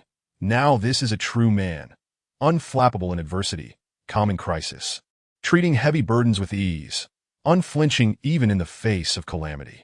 She employed every commendatory adjective she could recall, and as her thoughts drifted, her gaze began to blur. Sit tight, press your feet firmly, and hold onto the handrail. Xinyi's loud command jolted Shu Rui from her reverie. She turned to look ahead, exclaiming, "What on earth? How do we end up on the Sanxiao?" The Sanxiao was the third bridge spanning Longchuan City, connecting the north and south. As Longchuan developed and traffic surged, the existing 2 bridges fell short of accommodating the growing demands. Thus, the Longchuan city government decisively resolved to construct the Sanxiao. However, the associated issues of demolition, land acquisition, and resettlement ignited some public discontent. Yet, what could be done? A handful of disgruntled citizens could not impede the grand wheel of historical progress. Attempting to obstruct it was akin to a mantis attempting to stop a chariot, destined to be crushed beneath its wheels. However, the crux of the matter lies in the fact that this monumental third bridge, symbolizing the development of Longchuan, remains unfinished. A considerable gap of several dozen meters still exists in the middle. Are we to drive into the river? What are you planning to do? Shu Hui exclaimed nervously. There's south, no road ahead. Are you trying to take your own life? Xinyi smiled, but remained silent, merely locking the car doors. The sound of crashing echoed incessantly as Xinyi collided with the warning signs ahead. Fortunately, these signs were lightweight and did not significantly impact the vehicle. In his mind, a mere touch-up of paint would suffice. However, Shu Rui held a different perspective. This vehicle would require extensive repairs, likely necessitating a return to the manufacturer for a complete repaint. After all, touch-ups are hardly presentable. Yet, these concerns paled in comparison to the more pressing question. What on earth was Xinyi intending to do? Did he mean to plunge into the river or lead the cars behind him into the water? That would indeed be catastrophic. The 2 gentlemen behind them were also unfortunate. Being unfamiliar with Longchuan's road conditions and now disoriented, especially after Xinyi had sent all the warning signs flying off the roadside. They were too frazzled to pay attention to the road ahead. As they approached the abrupt end, Shu Rui's palms were drenched in sweat, her grip on the handrail slippery, her heart racing furiously. Yet when she glanced at Xinyi, he appeared utterly relaxed and composed. Inwardly, she mused, what kind of person is he? Does he truly regard human life so lightly? 100 meters, 50 meters, 30 meters, 20 meters, 10 meters, 5 meters. Shu Rui, in a state of sheer terror, shut her eyes tightly, thinking it was over, that they were doomed. However, to perish alongside him seemed a twisted blessing. Suddenly, a sharp screech of tires against the asphalt pierced the air, leaving 2 long black streaks on the ground as the acrid scent of burning rubber filled the atmosphere. The Lamborghini executed a graceful drift, its front end veering sharply. A car sped past outside the window, illuminated momentarily by the Lamborghini's headlights, revealing 2 individuals inside, their faces contorted in terror, eyes wide, mouths agape in exaggerated O-shapes. Yet this sight was fleeting, as the vehicle continued its high-speed advance, maintaining a parallel trajectory for a brief distance before beginning to descend elegantly toward the river. Trude corajosos, king yire market. The Lamborghini slowly turned back, and after a long moment, Shu Rui finally regained her composure and turned to Xinyi, asking, will they die? That depends on their fate. If I wanted them dead, I would have simply led them up the winding mountain road. In that case, they wouldn't stand a chance. King yire piet nonchalante. If they die, wouldn't we become murderers? Shu Rui asked, a hint of fear creeping into her voice. Miss Shu, here is the situation. After dinner, we intended to return home, but discovered we were being followed by assailants. In a panic, we took a wrong turn and ended up on the unfinished third bridge. As we neared the end, we slammed on the brakes, yet the assailant's vehicle failed to stop and plunged into the river. That is the truth. We have done nothing wrong, Xine stated while driving. Is that so? Shu Rue replied, a touch bewildered. Following Shu Rue's directions, Xine drove into a residential area, arriving at her home. He halted before a villa, and Shu Rue asked, "Would you like to come in for a moment?" "I live alone." He was momentarily taken aback, but quickly regained his composure, smiling as he responded, "Aren't you worried, Miss Shu? You're all alone and quite beautiful. I can't guarantee your safety." "What are you thinking? Just forget it if you don't want to come in." Shu Rue's cheeks flushed, realizing her words had been overly suggestive. She hastily changed the subject, saying, "Please drive my car back. It's too late to catch a cab." With that, she opened the door and hopped out. Xine exited as well, advising her, "Miss Shu, during this time, please be cautious. I cannot confirm whether those two were targeting you." "Huh? I haven't offended anyone," she replied. "I'm just uncertain. Perhaps they were indeed after me. It's better to be safe than sorry." "All right, I'll head inside then." "Drive carefully," Shu Rue said hesitantly before entering. It wasn't until she saw the lights turn on in the second-floor room that Xine turned the car around and left. Behind the curtains of the second-floor window, Shu Rue watched as he got into his car, only looking away once it turned the corner and vanished from sight, murmuring to herself, "He is quite thoughtful." Chapter 29. Kidnapping two useless fools. You couldn't accomplish a simple task, and even ended up wrecking a car. Did you grow up eating shit?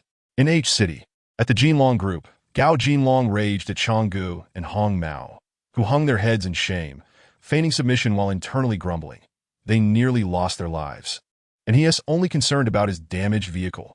After their car flew off the edge, both were momentarily paralyzed by fear, uncertain of what lay below. Had it been a cliff, they would have been doomed. Thankfully, Changgu recovered quickly, noticing the glinting river below as the car plummeted. Realizing there was still hope, he hastily urged Hong Mao to unbuckle his seatbelt and open the door, and in the instant before the car plunged into the river, they leapt out. Fortunately, the broken section was not far from the opposite bank, and they fought their way to shore, resembling drenched rats. Before hailing a cab back to H City to report to Gao Jinlong, "You two imbeciles botched such a simple task.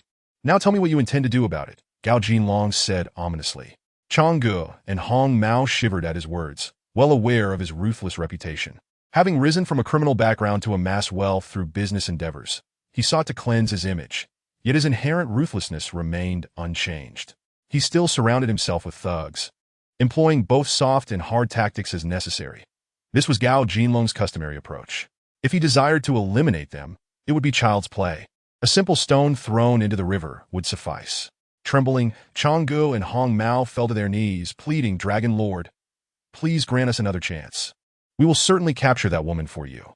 Gao Jinlong cast a sidelong glance at the two kneeling subordinates, contemplating for a moment before stating, "Very well. I will grant you one more opportunity. However, should you fail again, I will have you turned into concrete pillars for construction." Yes, please rest assured, Dragon Lord. We will succeed this time." The two men were soaked with sweat, fully aware that failing again could mean their demise. "Now, take a biao and a hu with you. Remember, bring the target directly to the cement factory in the northern suburbs. I will handle the rest personally," Gao Jinlong commanded coldly. "Understood, Dragon Lord." Changgu and Hong Mao replied as they departed. Gao Jinlong reclined in his imposing office chair, narrowing his eyes as he mused. "A mere girl dares to play games with me. Even your father, Shu Juanxing, is beneath my notice."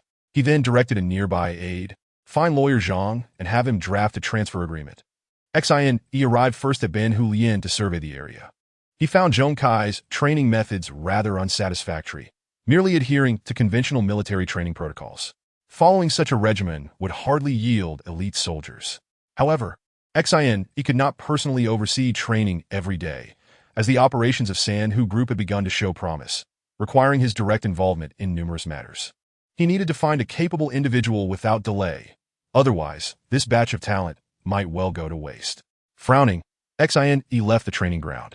Before noon, Xine drove to the entrance of Juanxing Group's building and headed straight for Shu Rue's office.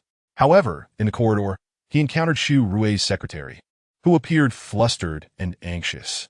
The secretary recognized XN. Ian nodded, saying, Mr. XN has arrived, but the general manager is not in the office.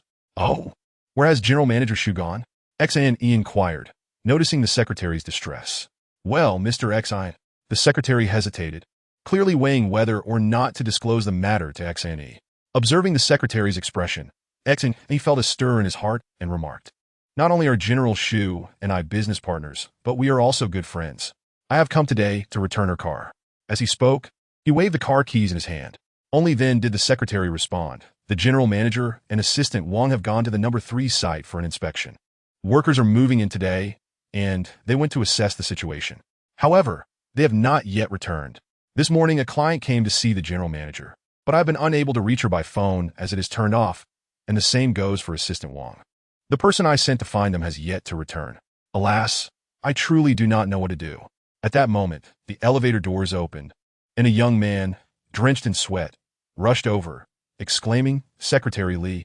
I went to the construction site and was informed that the general manager and her assistant had just taken a quick look around before heading back. However, I spotted Assistant Wang's car parked not far from the construction site, but there was no one inside, and the car's windows were shattered. Hearing this, XN Yi's heart sank. Something must have gone awry.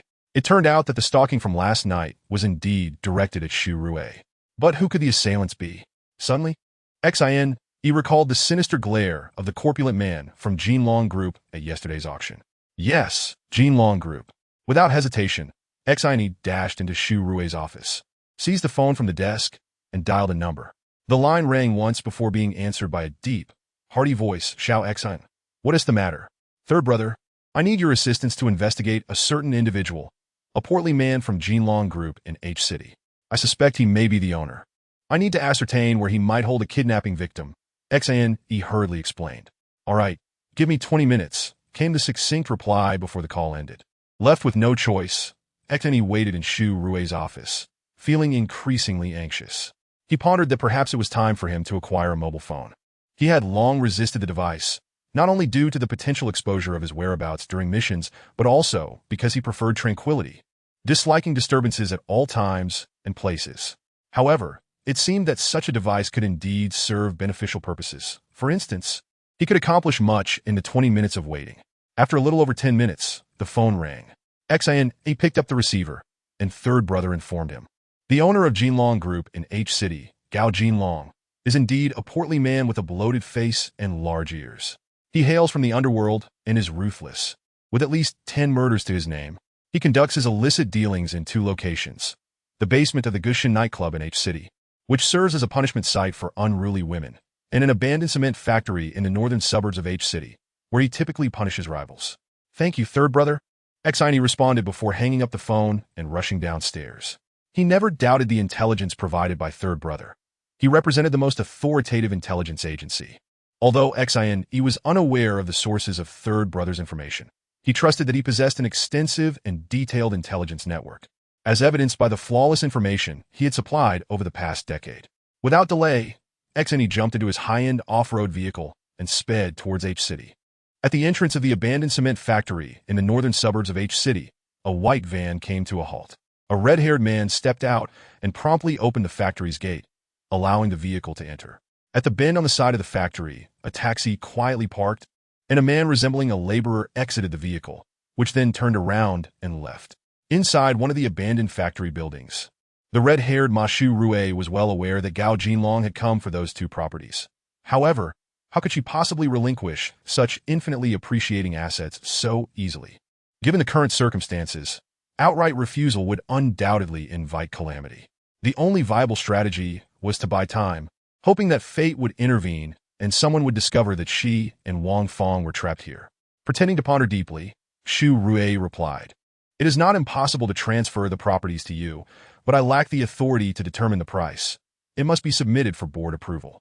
Gao Jinlong erupted into raucous laughter, his ample belly shaking as if caught in a tempest, before he finally retorted, Are you attempting to play tricks with me, President Xu?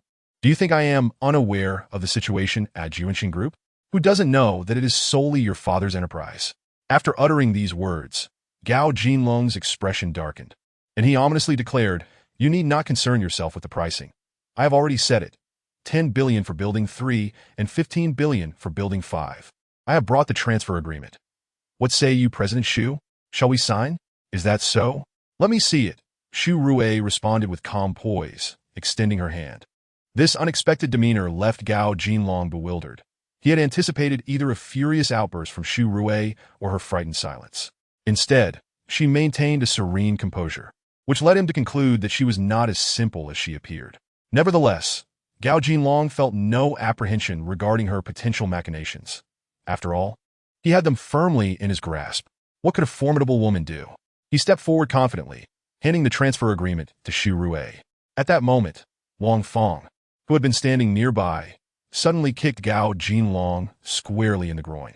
Caught utterly off guard by the audacity of two seemingly fragile women in the presence of numerous bodyguards, Gao Jinlong's brain struggled to process the attack.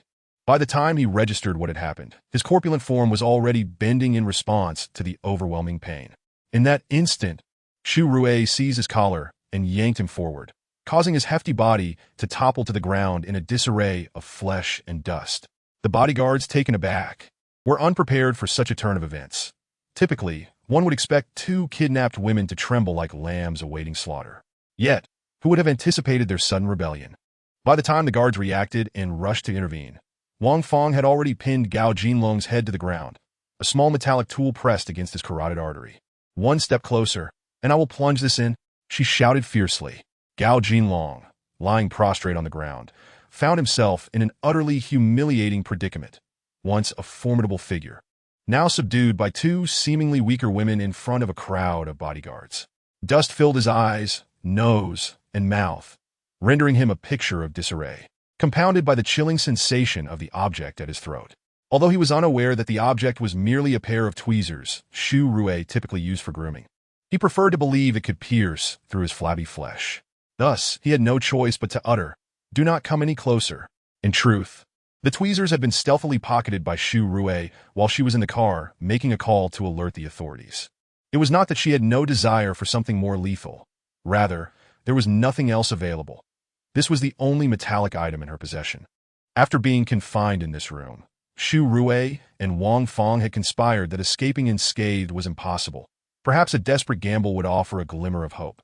Hence their orchestrated ruse. "Hands on your head and slowly rise," commanded the fearless Wang Fong, channeling her inner-action movie heroine. Yet, this commanding phrase inadvertently thrust them into a precarious situation. Gao Jinlong gradually raised his hands towards his head, but as he neared the apex of his movement, he abruptly grasped Wang Fong's wrist, the one holding the tweezers, and forcefully hurled her away. Despite his bulk, Gao Jinlong possessed significant strength. Wang Fong stumbled and fell, the tweezers flying from her grip. At that moment, several bodyguards sprang into action.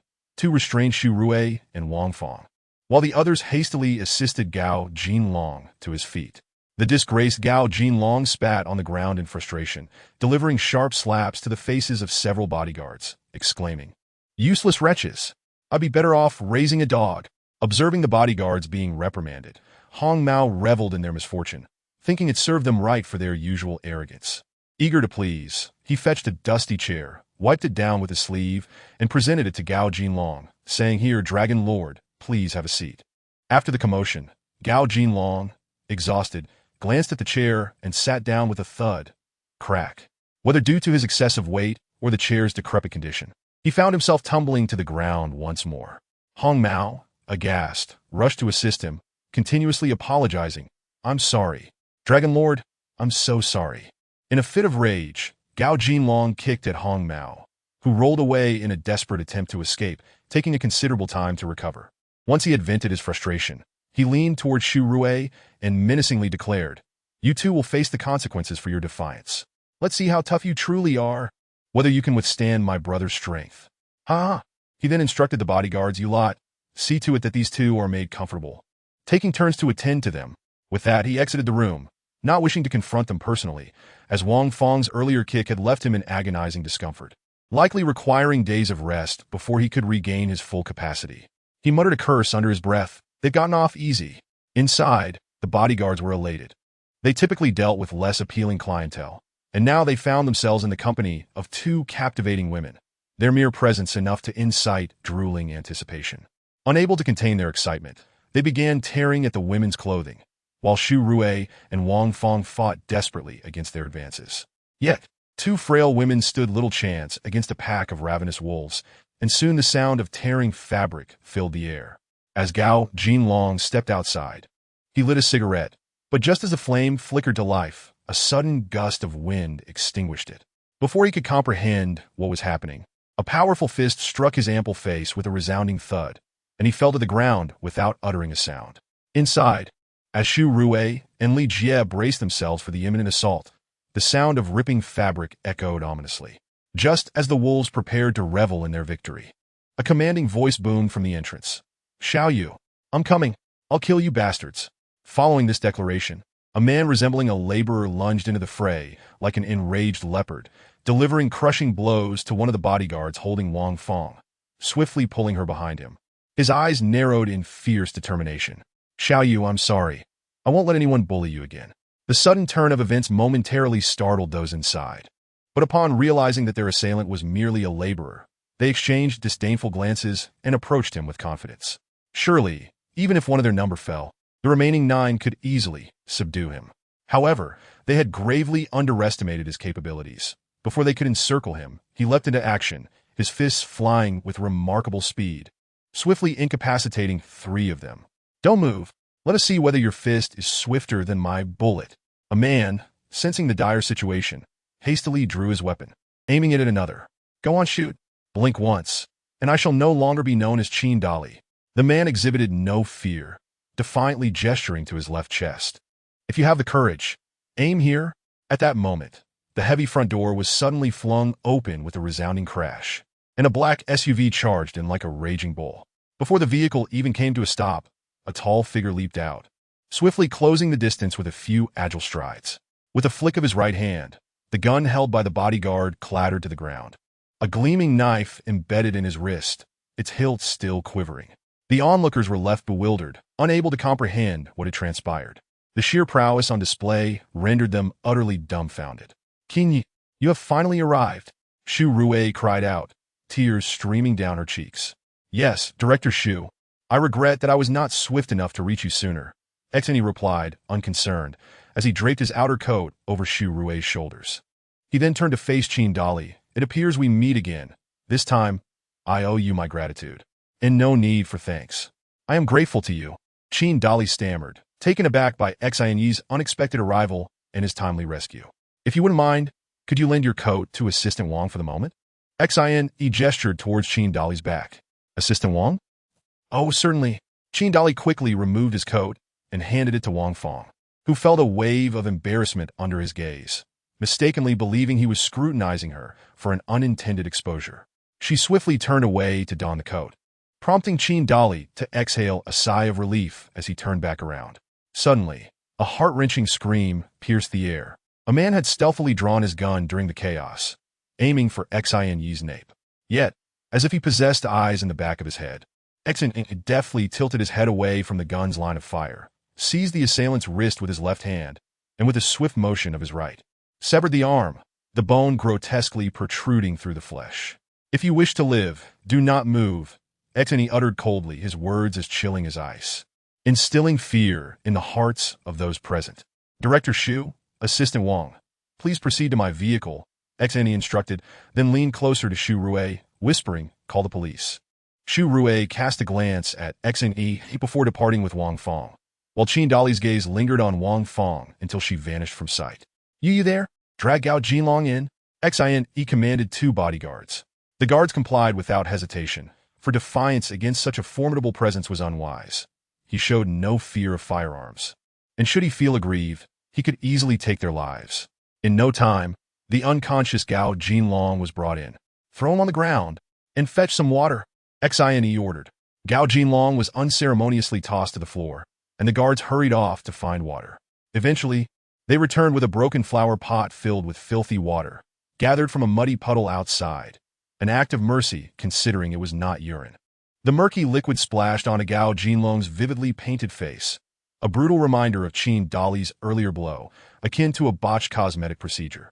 With a groan, Gao Jinlong finally opened his eyes, though they were so swollen that they resembled 2 lumps of raw meat. leaving only a narrow slit visible. He quickly assessed the situation, scrambling to his feet, as Chin Dali's punch had only affected his head, leaving him otherwise unharmed. "Why are you all standing there? Seize these two!" He barked at the bodyguards, though he instinctively hid behind them, still shaken from the earlier encounter. Oddly, the guards remained immobile, heads bowed in silence. Growing uneasy, Gao Jinlong wondered if they had turned against him. "Bring him forward," Xin commanded. As the guards reached for Gao Jinlong, he shot them a fierce glare, causing them to hesitate. Having long submitted to his tyranny, Gao Jinlong still held a measure of influence over them. The guards exchanged glances, realizing retreat was the better option, and they stepped back, leaving Gao Jinlong at the forefront. Frustration welled within Gao Jinlong. He had nurtured these ungrateful lackeys with lavish expenditures, only to find them wanting in his hour of need. What could he do now but muster his courage? Straightening his posture, he bellowed, "Who are you? What do you want?" Xin remained silent, his gaze fixed on Gao Jinlong, the intensity of his murderous intent escalating. Gao Jinlong felt a chill creep over him, his shirt damp with sweat. Though he had not witnessed Xin Yi's skills firsthand, the coldness radiating from his eyes spoke volumes of his lethal nature. Realizing he was likely facing his demise, Gao Jinlong's thoughts raced. He had yet to spend his wealth, and numerous young mistresses awaited his return. He could not succumb to death just yet. "Speak. How do you wish to die?" Xin Yi's voice dripped with icy disdain. "I'll fight you," Gao Jinlong roared, lunging for the weapon on the ground, desperate to seize any chance of survival. But Xin Yi would not grant him such an opportunity. In that split second, he flicked his wrist, sending a knife soaring into Gao Jinlong's palm. With a howl of pain, Gao Jinlong switched to his left hand, only to have it pierced as well. "Since you favor firearms, I shall indulge you," Xin Yi coolly remarked as he approached Gao Jinlong, stepping on his hands and leaning down to extract the knife lodged within. Blood gushed forth as he withdrew the blade, but Xin Yi paid no mind, wiping it clean on Gao Jinlong's clothing before sheathing it. "You dare to kill me?" Gao Jinlong's voice quivered, the threat in his tone overshadowed by palpable fear. "What do you think?" Xin Yi seized Gao Jinlong by the collar, effortlessly dragging him toward the exit, 200 pounds of flab trailing behind like a discarded mop, leaving a trail of blood. Just before exiting, Xin Yi turned to Chin Dali. "I leave these few to you." Upon hearing Xin Yi's words, Chin Dali grinned maliciously, turning to glare at the terrified henchman. As Xin Yi stepped outside, anguished cries echoed from within, signaling Gao Jinlong's trembling frame. Xin Yi flung Gao Jinlong to the ground by the wall, muttering to himself, "This should do." Suddenly, Gao Jinlong sprang up from the ground and, with a resounding thud, knelt before Xin Yi, pleading, "Brother, please do not kill me. I can offer you money, a substantial amount of money." Noting Xin Yi's cold, silent gaze, Gao Jinlong hastily added, "I have women too, beautiful women. Many for you to choose from." Still met with a frigid stare and silence, Gao Jinlong grew desperate, wiping the blood, sweat, and tears from his face. "Just tell me your conditions. I will comply with whatever you ask, as long as you spare my life." Xin Yi merely smiled faintly, uttering two words, "Too late." Grasping Gao Jinlong's hair, he forcefully pressed his corpulent head against the wall, raising his gun to the back of his skull. "You have 5 seconds. Cherish them," Xin Yi declared. 5, 4, 3, 2, 1. He counted languidly. Bang! Gao Jinlong's hefty body quivered twice before slumping lifelessly into the corner, a foul, acrid liquid oozing from him, pooling into a hollow. The wailing of police sirens grew louder as 3 patrol cars burst into the cement factory, followed closely by a police van transporting prisoners. A dozen armed officers disembarked, led by a middle-aged man in his 40s.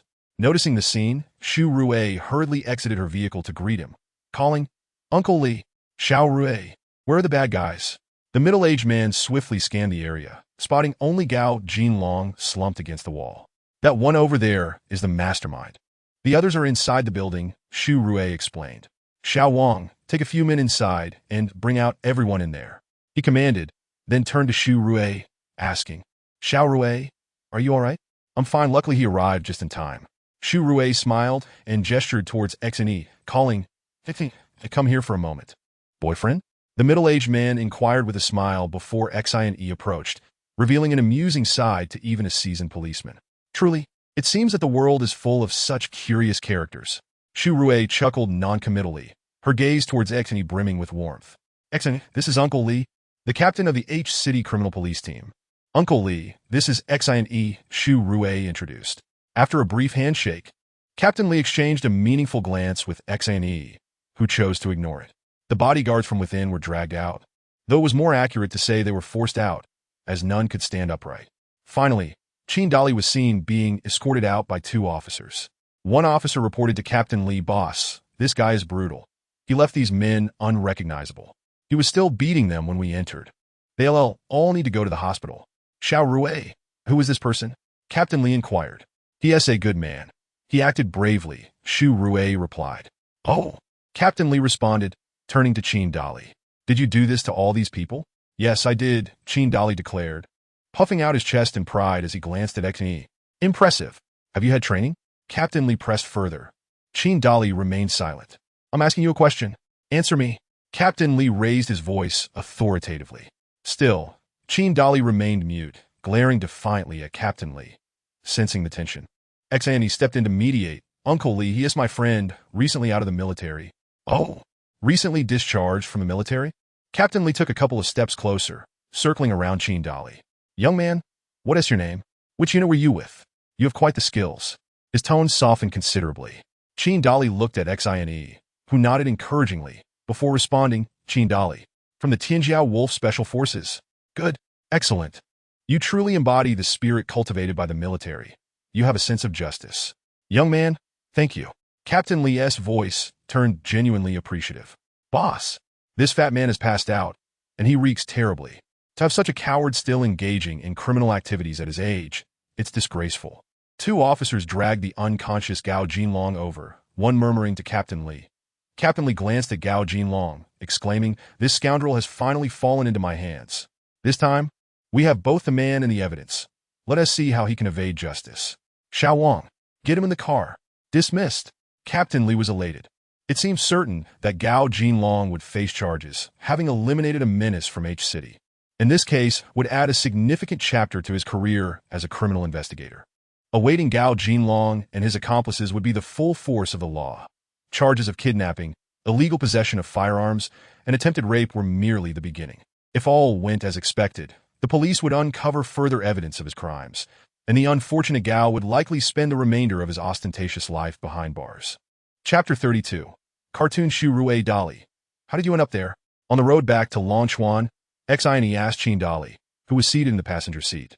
He had only learned his name from Dali's earlier exchange with Captain Lee. You two know each other? Wang Fong, who had been silent until now, queried suddenly. Well. Qin Dali seemed at a loss for how to respond. Should he confess that he had once been hired to kill Xine? Oh, Dali is a good man. He acted bravely last time too, but we've only met once. Xine fibbed, offering Qin Dali a lifeline.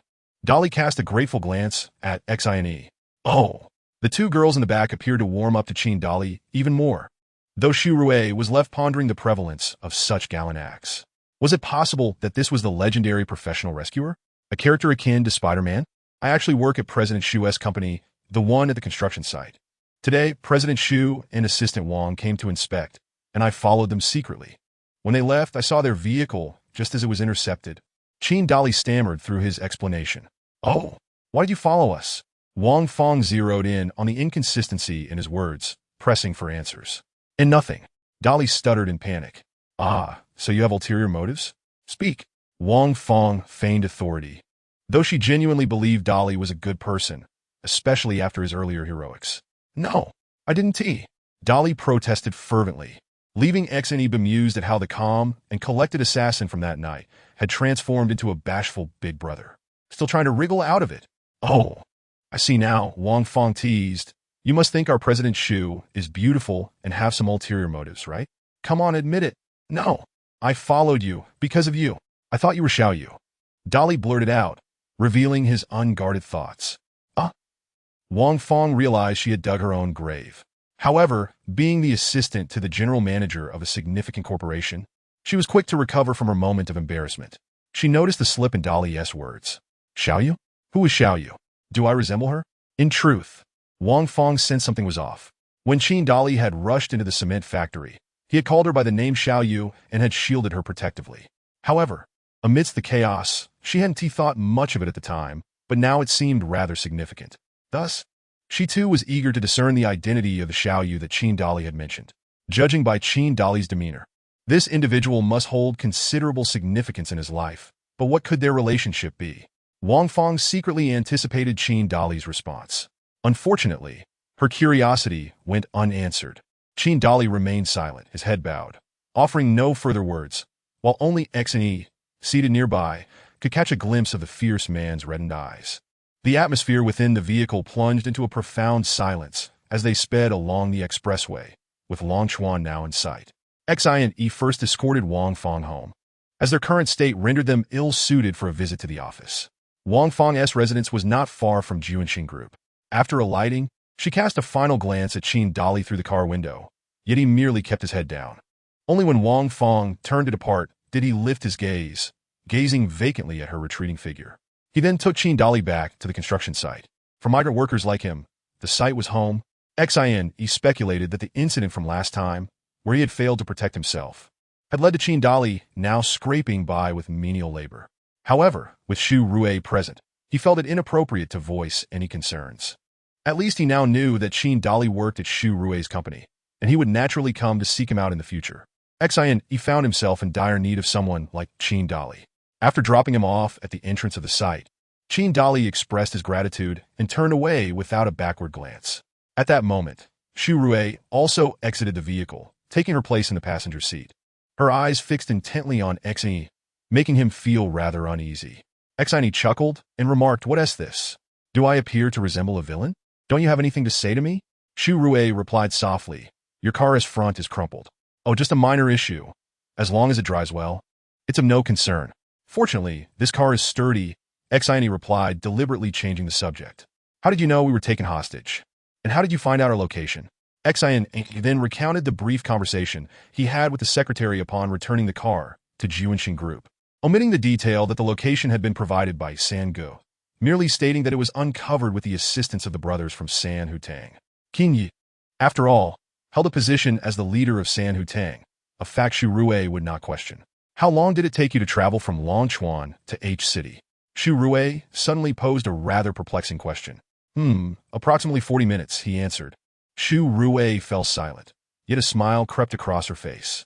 The journey from Longchuan to H City typically spanned 2 hours, and he had managed to do it in 40 minutes, indicating a sense of urgency. What did this imply?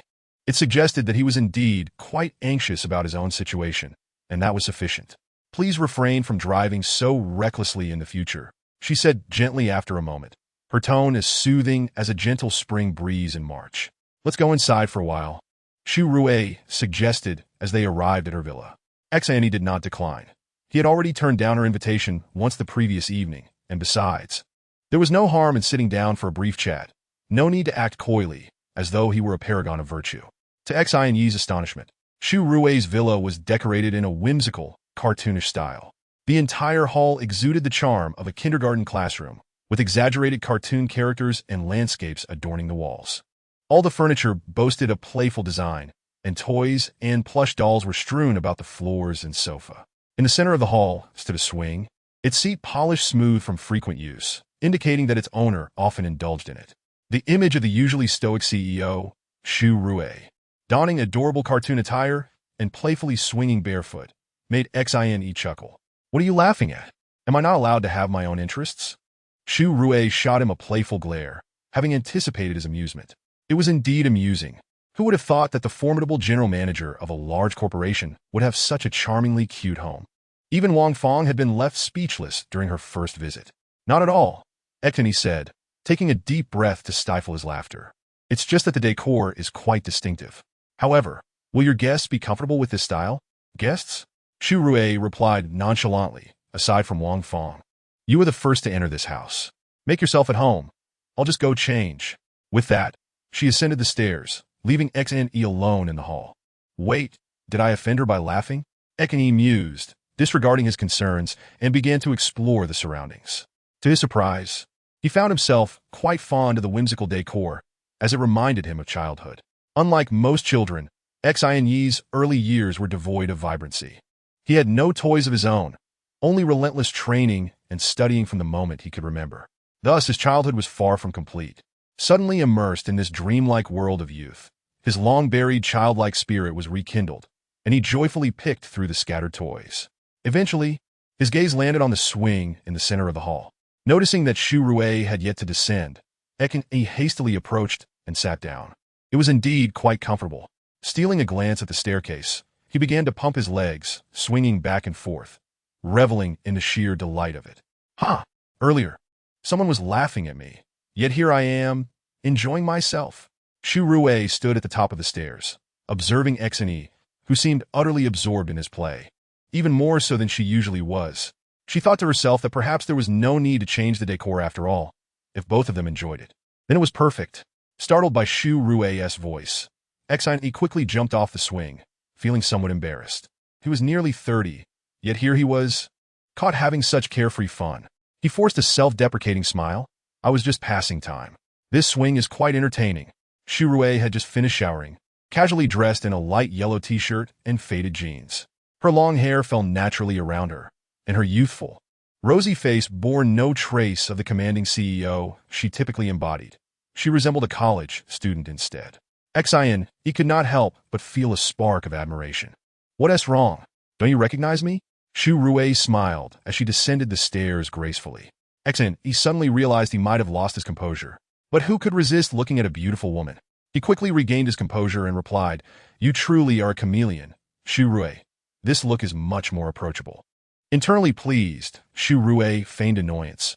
Are you suggesting I am unapproachable normally? Not at all. It's just that the current Shu Rui feels far more welcoming. Enough with the flattery. There's no one else here. It's rather awkward to keep calling me Shu Rui. Just call me Xiao Rui from now on.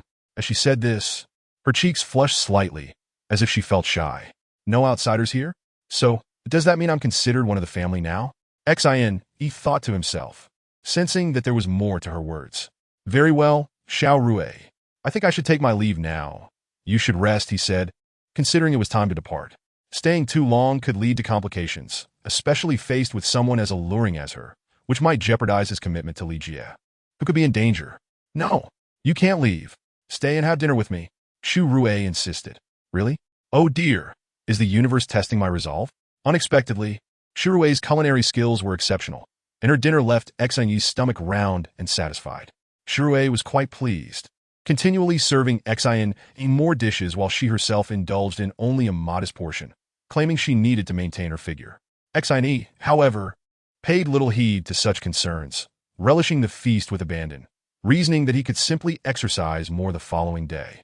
As they finished dinner and Shu Rui busied herself in the kitchen clearing the plates, Xine hastily took his leave. Shu Rui had grown increasingly bold. At the end of the meal, she had even attempted to dab his mouth with a napkin, startling Xine into leaning back. Yet, Shu Rui merely giggled with delight. If he lingered any longer, Xine feared he might truly become ensnared by Shu Rui's charm, so he decided it best to retreat. As it turned out, his concerns were unfounded. Shu Rui did not attempt to detain him.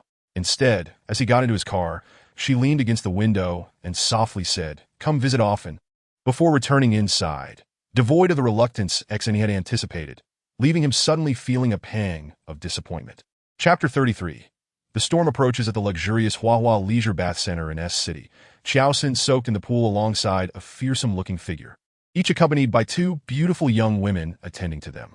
The young women, completely unclad, diligently catered to their whims, while Xiao Sun relaxed with his eyes half closed, enjoying the gentle underwater massage, occasionally emitting soft hums of pleasure. Rest assured, as long as we can stir up trouble in Longchuan's waters, we shall sit back and reap the rewards, the man spoke, resembling an underdeveloped gorilla, with a face covered in thick hair, a wide mouth stretching towards his jaw, and a scar running from his left forehead to his right chin, resembling a large, twisted red worm nestled in a bushy thicket. Standing over 6 feet tall, his muscular physique radiated an astonishing latent power. At that moment, his furry hands wandered across one of the young women's bosom as he casually remarked, Bao, do not underestimate the strength of the Sanhu Hall. Once we arrive, follow our plan without causing any unnecessary incidents. I will handle the other matters, Xiao Sun instructed. Yes, Xiao Xiao.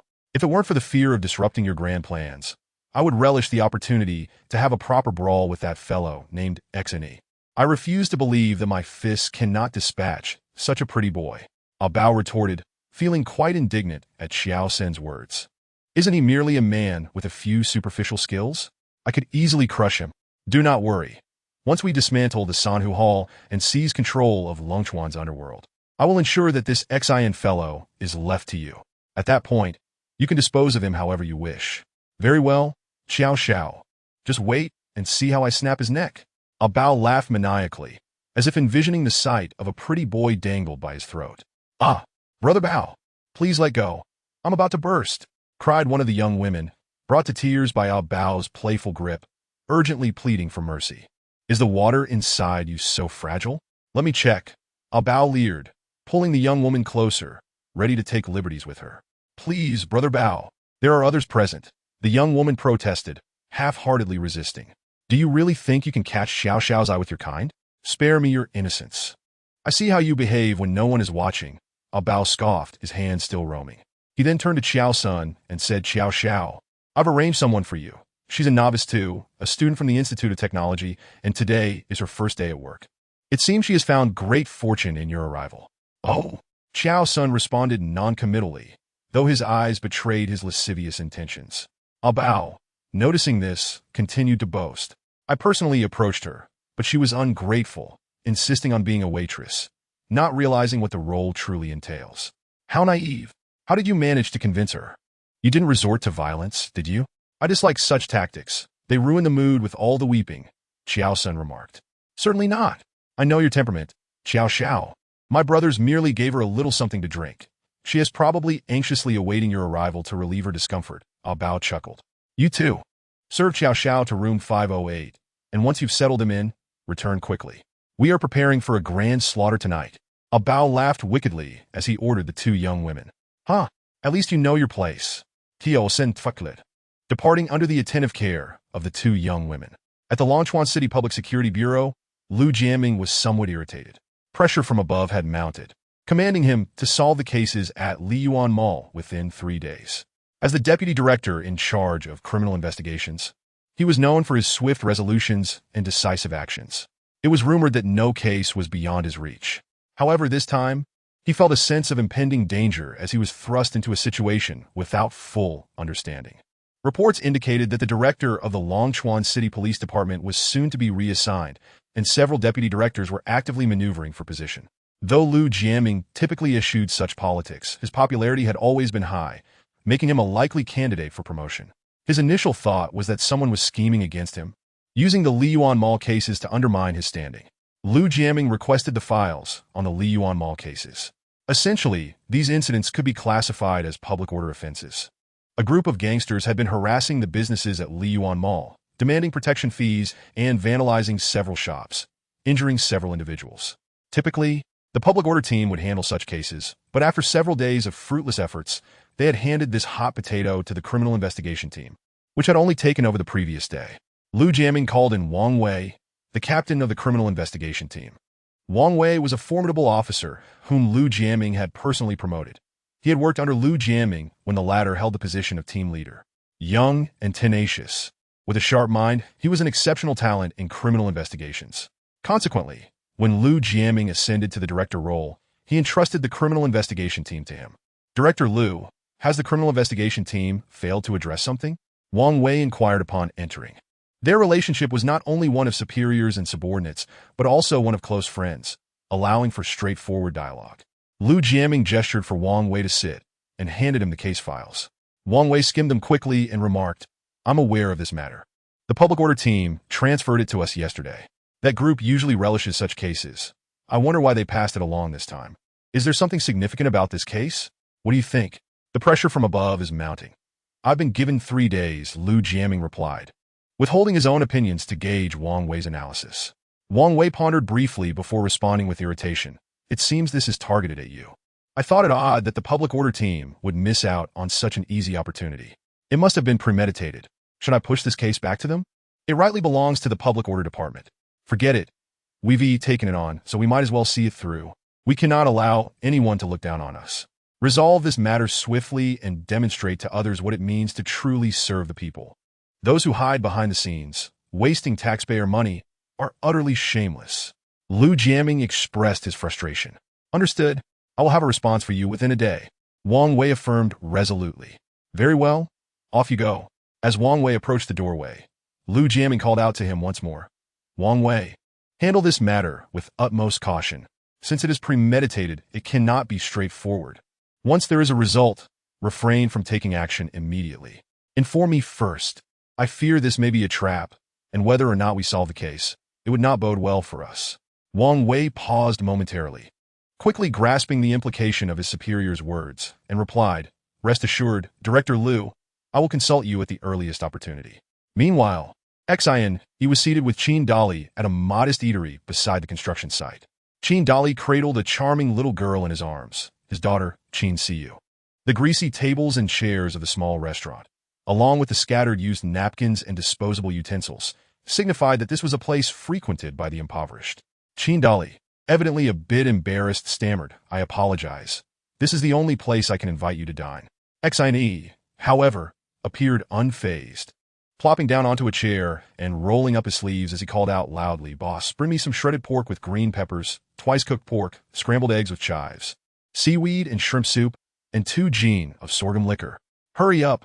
We need to get back to work after eating. Once the dishes arrived, Xian, he poured 2 cups of sorghum liquor, raised his glass, and declared, Cheers, Dali. Let's have a toast.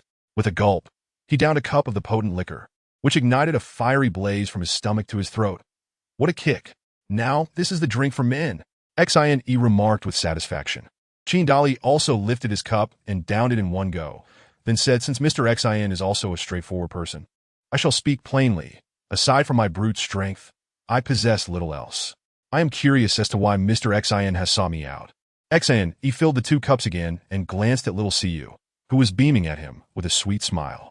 Dali, you should be somewhat aware of my situation.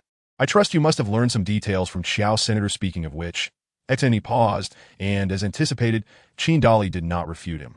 This confirmed that the previous incident was indeed instigated by Xiao Senator Xian. He continued. Let me put it this way. I have always harbored a strong aversion to the nefarious activities of gangs that bully the weak. Yet, I understand that I cannot change anything on my own. Thus, after assisting the Sanhu Tang in thwarting the schemes of Lu Fei and his cohort, I accepted the position of leader of Sanhu Tang. This way, I could guide those who were once entrenched in the underworld towards a righteous path. Establishing the Sanhu group was my first step in that direction. Yes, I am aware of this, and I admire you for it. However, at that time, I was merely following orders. If I had offended you, Mr. Xian, you could have easily dealt with me, but you spared me, allowing my daughter to keep her father. I am truly grateful. Allow me to toast to you, Mr. Xian. Qin Dali exclaimed, raising his cup to drink it all down. But what is the reason for your visit this time? He inquired, setting down his cup. Here is the thing, Dali. Although the Sanhu Tang no longer exists, other forces will undoubtedly emerge to seize control of Longchuan's underworld. It is a lucrative prize, and many are poised to pounce. If the underworld of Longchuan falls back into the hands of unscrupulous individuals, it is the weaker populace that will suffer. Wouldn't you agree? Indeed, the underworld is an unending cycle of conflict. Alas, it is always the weak who bear the brunt, Qin Dali lamented, his wife's passing having instilled in him a deep-seated disdain for oppressive forces. Precisely. Thus, I am assembling a team dedicated to maintaining order within the underworld. There are matters that the police cannot address, and that is where we come in. However, this team is currently in need of a commander. Qin Yipo said, gazing intently at Qin Dali. Are you suggesting? Yes. You, Dali, are the ideal candidate to lead this team. With your background in the Wolf Warrior Special Forces and your strong sense of justice, you are the only choice. Xian declared earnestly. But what of my daughter? She requires care. Qin Dali hesitated. Yet the prospect of joining Xian Yi's team, a force for good that could actualize the unfulfilled ambitions of his military career, was undeniably enticing. Yet, the need to care for little Siyu weighed heavily on his heart. Do not worry. I will ensure that Siyu is well taken care of, far better than any man could, Xian assured him. Very well, Mr. Xian, I accept your offer, Qin Dali declared, raising his cup. Still calling me Mr. Xian? I am older than you. Feel free to call me Brother Xian instead, Xian responded, lifting his cup in kind. All right, Brother Xian, let us drink to that.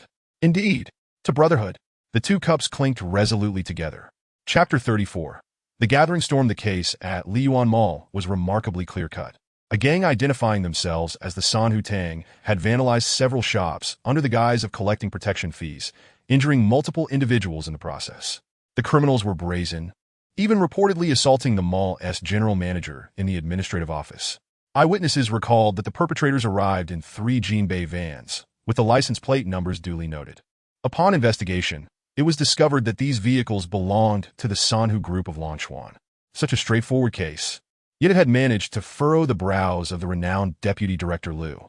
What is your take on this? Liu Jiaming inquired, his brow knitted in concern. Director Liu, I believe this matter is far from simple. Everything seems a touch too logical, which in itself raises suspicion. If someone is indeed orchestrating the situation, what could their motive be? Conversely, if no one is manipulating this event, why is it receiving such heightened scrutiny from above? Wang Wei replied, his expression contemplative. He had managed to piece together the entirety of the case within half a day and rushed to report to Liu Jiaming. What background does Liyuan Mall have? Liu Jiaming asked. The investors behind Liyuan Mall are Fuhua Industries, owned by Hidafu, the proprietor of the Solomon Grand Hotel. Oh, him? Liu Jiaming's frown deepened. Are you familiar with Hidafu? Of course. Hidafu is a representative of the Longchuan City People's Congress, a member of the Political Consultative Conference, and the brother-in-law of Secretary Chiao. Deputy Director Jiang has a close relationship with him. Liu Jiaming was distinctly aware of Hidafu. Many criminal cases had pointed towards him as a mastermind, yet his powerful connections made it difficult to pin down concrete evidence, allowing him to evade justice time and again. That aligns with what I have learned. Director Liu, how should we proceed with this matter? Wang Wei asked. What is the current status of the leader of the Sanhu Tang? Liu Jiaming queried further. He was well acquainted with the Sanhu Tang, having dealt with them over the years. Although they were a criminal organization, they had not engaged in any particularly egregious acts, and at times they even provided the police with useful leads, which had allowed them to maintain a certain level of tolerance towards the group. It was understood that such organizations could not be entirely eradicated.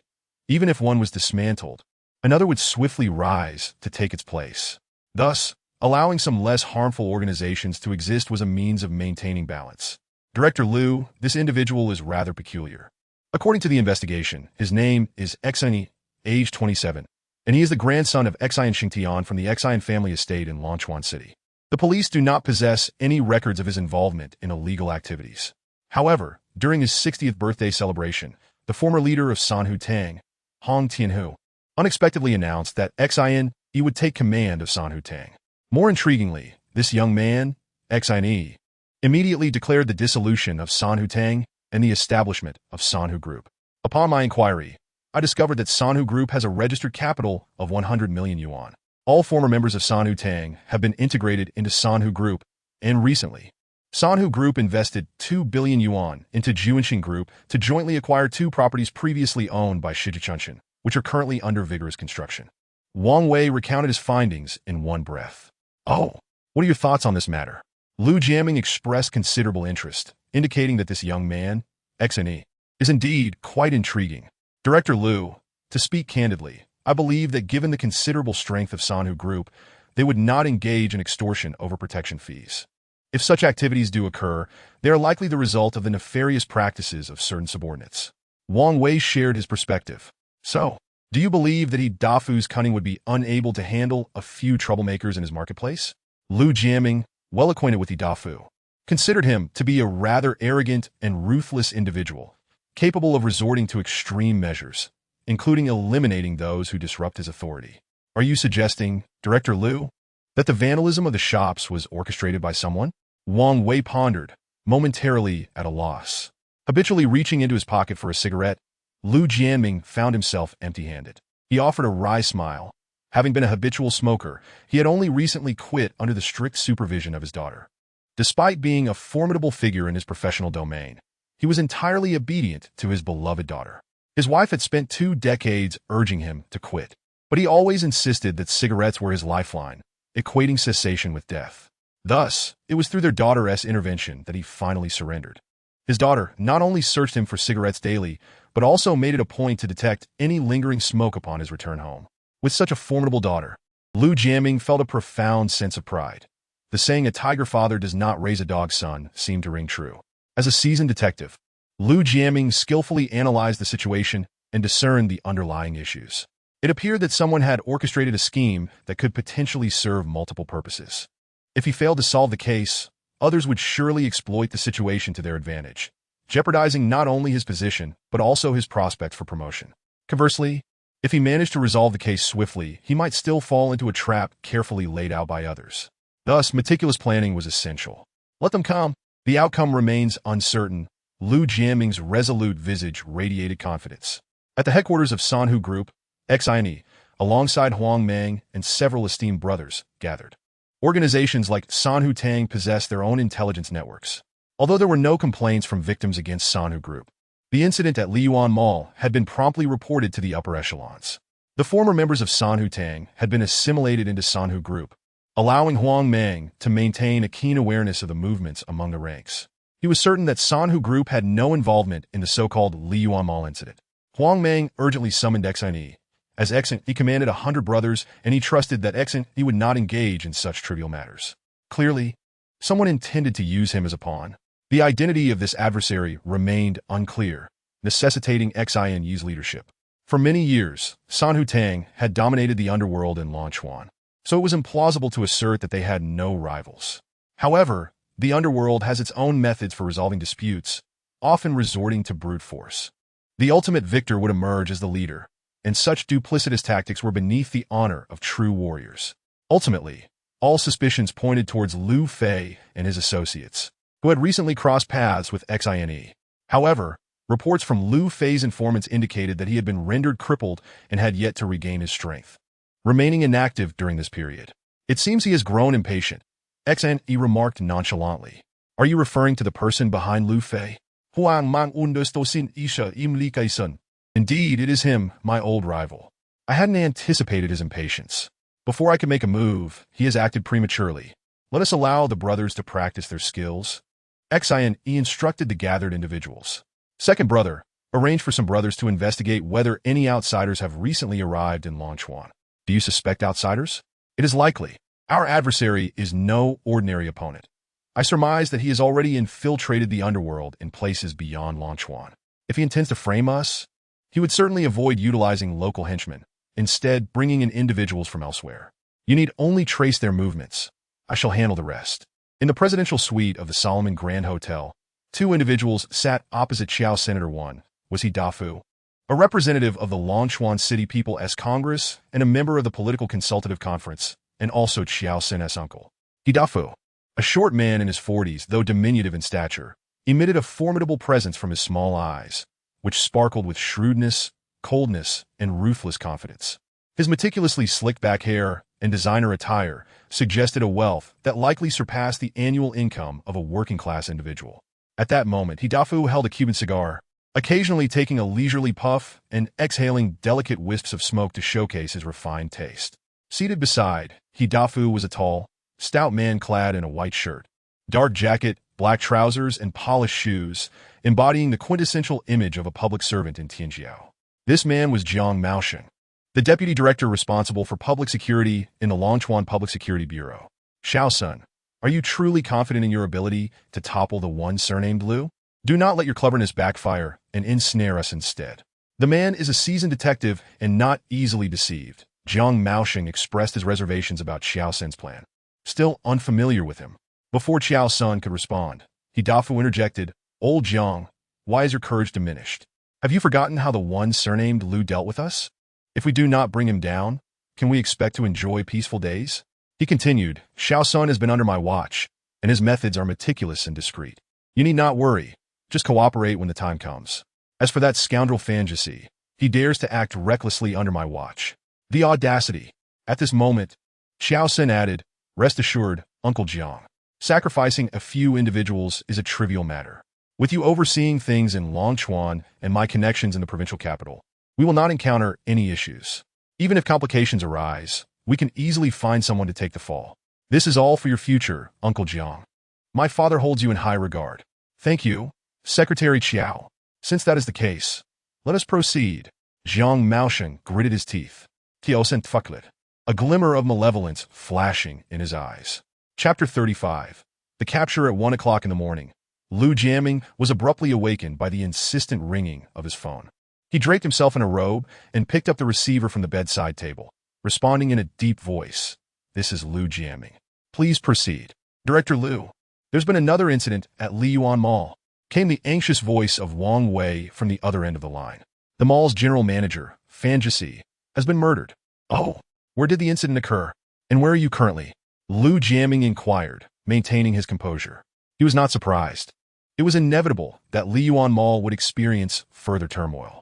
Such occurrences were anticipated, as merely vandalizing a few shops or injuring a handful of individuals clearly did not align with their objectives.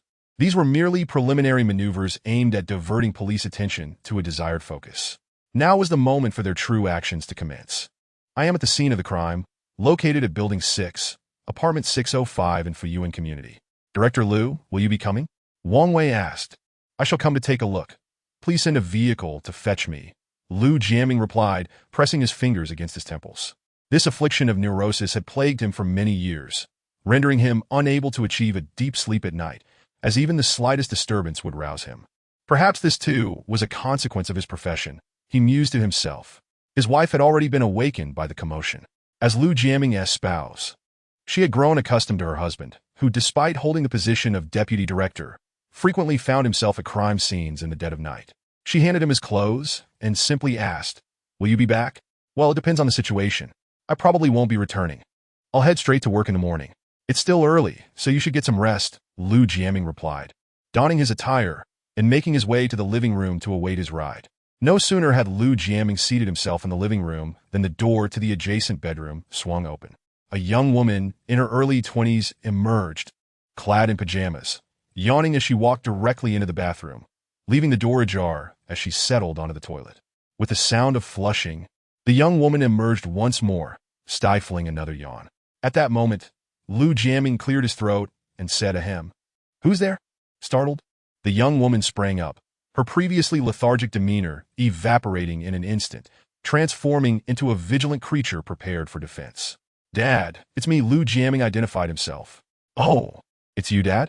I thought a burglar had come in, she replied, pouting slightly, her tone tinged with disappointment. What brings you here, Dad? Oh, I know. You must have sneaked out to smoke again. Where's the cigarette? Hand it over. With a mischievous grin, she advanced toward Lu Jiaming. Enough of this nonsense. I'm waiting for a car to take me to a case, he explained with exasperation, fully aware that without clarification, he would soon find himself subjected to a search by his daughter. To his surprise, she leaned closer, her face alight with eagerness. Is there another case? Did someone die? Sighing inwardly, Lu Jiaming lamented his spirited daughter. While she possessed many admirable qualities, her propensity for violence was troubling. As if the notion of death in a case exhilarated her. Had he known, he might have reconsidered naming her Han Meng. Such a character hardly suited a name as poetic as that. Perhaps something like Timin or Shengnian would have been more fitting, for she was certainly more vigorous than her father. Stop this foolishness and return to your room to sleep, Lu Jiaming commanded. Dad, why not let me accompany you? I might even provide some insights, Lu Hanmeng insisted, sitting beside her father and shaking his arm. Absolutely not. This is not your affair. Go back to your room and sleep, Lu Jiaming firmly asserted, fully anticipating her protest. If I don't go, what's the big deal? Don't forget, I'm also a proud people's police officer. One day, I will solve cases on my own, Lu Hanmeng retorted, frustrated by her father's refusal, and stormed out. Ahem, Xiaoming. Lu Jiaming called after her. Could you please close the door when you use the bathroom? You're a grown woman now. Ignoring him completely, Lu Hanmeng returned to her room and slammed the door shut. Sighing, Lu Jiaming shook his head in dismay at his scatterbrained daughter. The condition of Fan Jisi was gruesome. His head had been smashed beyond recognition, and a bloodied axe lay at the scene. The person who reported the incident was a woman named Ah Fong, who claimed that in the middle of the night, someone had knocked on the door. When Fan Jisi answered, she heard a dispute, seemingly over protection fees, followed by the sounds of a struggle. Peeking through a crack in the door, she witnessed a young man wielding an axe, mercilessly striking Fan Jisi's head. After several blows, Fan Jisi fell silent. As the assailant departed, he cursed, claiming, "This is the fate of those who oppose the Sanhotang," before leaving hastily. It was only then that a dazed Ah Fong remembered to call the police. Upon Lu Jiaming's arrival, a female officer was taking statements from Ah Fong, who was sobbing uncontrollably, her face a mask of fear, trembling visibly. The female officer greeted Lu Jiaming respectfully, Director Lu. Upon hearing that the director had arrived, Ah Fong's cries intensified as she implored the police to swiftly solve the case and bring the perpetrator to justice. After posing a few casual questions, Lu Jiaming asked, Ah Fong, do you remember what the assailant looked like? I remember. Even if he turned to ash, I would recognize him, Ah Fong replied emphatically, before bursting into tears again. Oh, my poor Lao fan. How could you leave me to fend for myself? Lu Jiaming shot her a cold glance, then turned and exited the room. Director Lu, based on the evidence at the scene, it appears the assailant acted alone. Given that the victim willingly opened the door, it suggests that the assailant was known to him. The fatal injury was to the head, inflicted by a blunt object, which appears to be the axe found at the scene. The assailant must have possessed significant strength, and based on the depth and angle of the wounds, we estimate he is approximately 175 meters tall, an adult male, Wang Wei succinctly reported. Very well. Inquire with the neighbors and the community security personnel to see if there are any witnesses. Additionally, retrieve the surveillance footage from the community and nearby intersections to determine if there are any relevant details. The eyewitness inside claims she can clearly remember the assailant's appearance. So have someone create a composite sketch immediately. Lu Jiaming directed, assigning tasks with efficiency. The scene's evidence gathering proceeded methodically, and the sky began to show signs of dawn, hinting at the approaching light. A convoy of police cars charged into the headquarters of Sanu Group, followed closely by a police van. A dozen armed officers disembarked, and from the van emerged armed paramilitary officers clad in military green. The police swiftly took control of the hall and the telephones, causing chaos within Sanhu Group as its employees were left bewildered by the sudden show of force. Leaving a few paramilitary officers to guard the exits, the contingent marched straight to the president's office.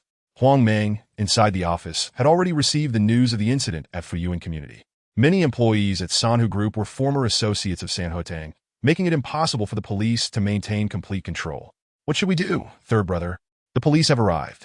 Perhaps you should leave first. I can handle things here, Huang Meng urgently suggested to Xine. Having sensed the ominous nature of the incident earlier that morning, Huang Meng had hastily summoned Xine to discuss their next steps. They had barely begun their conversation when the police arrived, demonstrating their swift actions. Don't worry, second brother. If they come, I will simply accompany them. After all, we had nothing to do with this. What is there to fear? If we flee, it will only complicate matters further. Xine responded nonchalantly.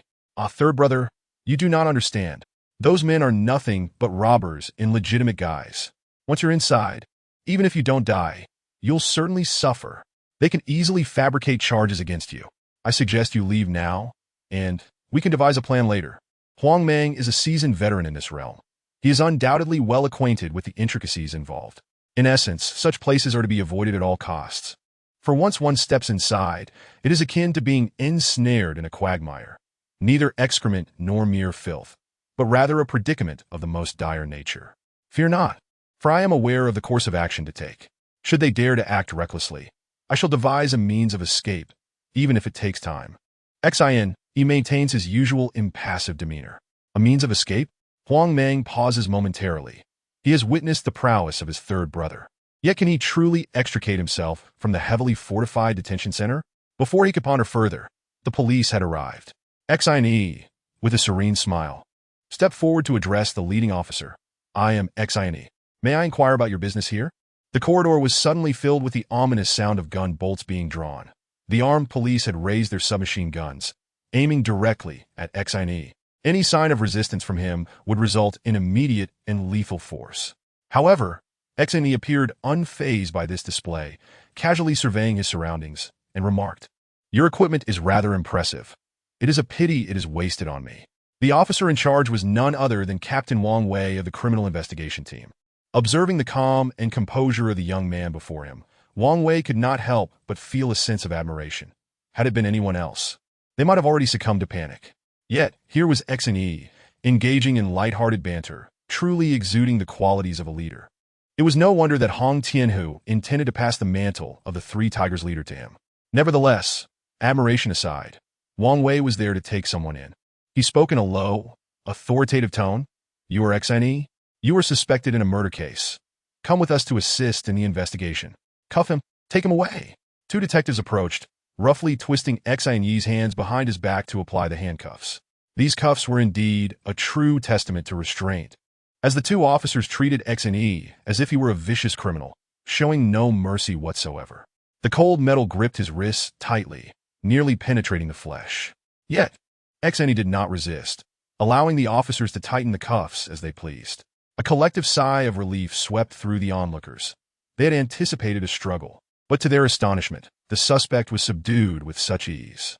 Wang Wei wiped the cold sweat from his forehead and commanded, "Take him down." A contingent of officers escorted Xian, and due to the large number of people, they could only fit into 2 elevators. The first group, led by Wang Wei and 8 fully armed officers, accompanied Xian, while the others took a separate lift.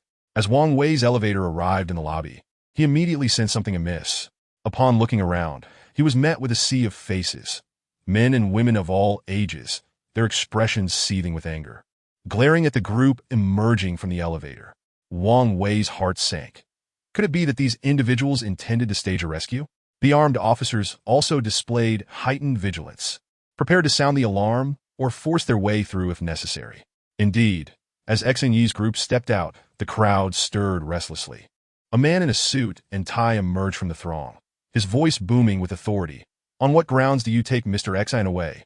Do not presume that your weapons grant you carte blanche.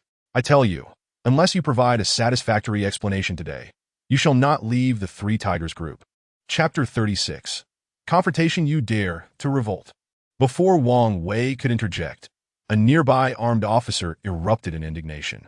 These officers, accustomed to their positions of power, had never encountered such audacity from civilians, and the very notion of interference during an investigation incensed them. The entire workforce of the Three Tigers group had mobilized. Many among them were former brothers from the Three Tigers Hall. To them, Xian was akin to a deity, possessing unparalleled skills and cunning. Yet even more admirable was his golden-hearted nature. He had not only founded the Three Tigers group to alleviate their worries, but treated everyone with humility and camaraderie. Those who mingled in the underworld may not grasp many profound truths, but they knew who genuinely cared for them. They had nearly deified Xian in private, and now, faced with the prospect of their idol being taken away by these self-proclaimed enforcers of the law, it was as if they had been dealt a grave injustice. The newer recruits, having been immersed in the culture of the Three Tigers group, had also been influenced by Xian's ethos. Young men viewed him as an aspiration, while young women dreamed of becoming the Cinderella who would don the crystal slipper. Thus, to brazenly whisk Xian away in such a manner was bound to provoke outrage. It appeared that the man in the suit had some sway over the crowd. All eyes turned toward him. He relished the attention and boldly declared, "If you wish to apprehend someone, you must have a valid reason. Mr. Xian cannot simply be taken away without justification. Speak up. On what grounds do you arrest him?" "Yes, on what grounds do you arrest him?" The crowd echoed, their voices rising in fervor. The throng swelled to at least 300 strong, their collective shouts resonating like thunder, causing the very air to vibrate. The armed officer, dismissive, retorted, "What right do you have to question the police? Who do you think you are? Step aside at once." Unbeknownst to him, this remark only incited further agitation among the crowd. Wang Wei could not help but shoot the officer a glare. He thought to himself, "What an imbecile! Provoking the masses is a fool's errand. If a riot breaks out, do you plan to gun down these innocent people?" Such a brute was unworthy of his position among the police. Indeed, the crowd's anger surged. What makes the police so important? Do not forget that your salaries come from the people. The public sustains you, and this is the attitude you display? In essence, we are your benefactors. Let us punish this ungrateful wretch. The outcry intensified, the atmosphere growing more fervent as the circle around Xian's group shrank. Huang Meng and several respected figures descended as well, yet they did not intervene. Instead, Huang Meng exchanged a knowing glance with Xian and mimicked a phone gesture, inquiring whether he wished to summon the Benhu Lian for assistance. Xian shook his head in response. Thus, the standoff continued. The previously arrogant officer had now turned timid, his trembling hands betraying his fear. Was such a person truly fit to be a police officer? Wang Wei sighed, suspecting that the officer's position was due to nepotism, which was a disgrace to the police force. Taking a deep breath, Wang Wei raised his voice. "Everyone, please remain calm. I implore you to listen to me. I am the commander of this operation. My name is Wang Wei, captain of the Longchuan City Police Department's criminal investigation team. His commanding voice managed to quell the crowd's agitation somewhat. We are asking Mr. Xin to return with us to assist in the investigation of a murder case. Rest assured, our team will not wrongfully accuse an innocent person. If Mr. Xin is indeed innocent, he will be back with you shortly. Wang Wei continued, articulating his points with finesse. He emphasized the notion of assisting in the investigation, assured them of their commitment to justice, and concluded with the reassurance of an expedient return for an innocent man. Had the earlier officer spoken, he would have undoubtedly delivered a far more crass interpretation. We will not wrongfully accuse an innocent person, but we will not let a guilty one slip away. If Mr. Xin is innocent, he will return soon. However, if he is not. Such rhetoric was not only foolish, but also inflammatory, underscoring the importance of eloquence in communication.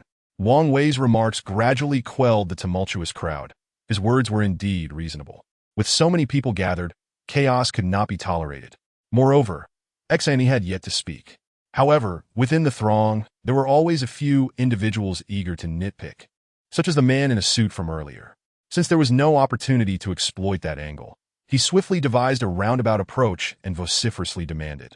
We have no objections to the captain's words, but what did that comrade say earlier? Why can't we receive an explanation?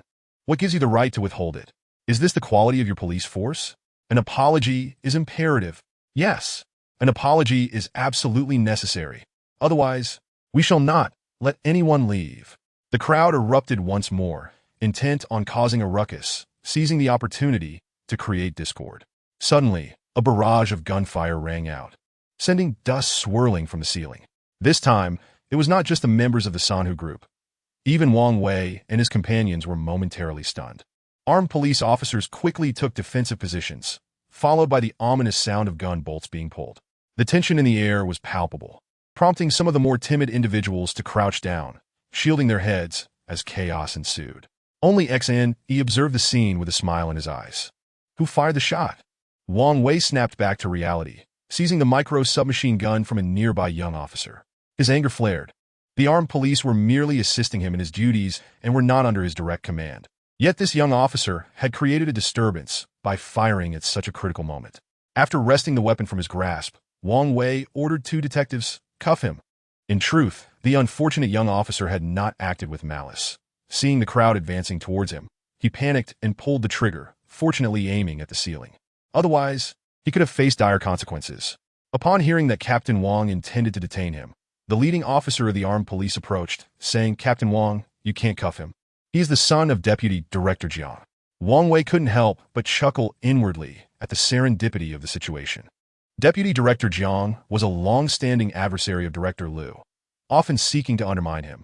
Yet Director Liu preferred to avoid underhanded tactics, enduring the provocations stoically. Now, this presented the perfect opportunity to vent his frustrations through Jiang's son. Such a son could only be raised by someone like Deputy Director Jiang. Wang Wei glared fiercely. I don't care whose son he is. Cuff him. We'll leave it to the leadership to deal with. By the time the Sanhu group members comprehended the situation, all hell broke loose. They vociferously condemned the police for disregarding civilian lives and firing indiscriminately. Did they truly believe they could act with impunity simply because they wielded firearms? The man in the suit adopted a righteous demeanor, exclaiming, Brothers, the police have shot someone. What crime have we committed? What gives them the right to act this way? Brothers, shut the door. I refuse to believe they can kill us all here.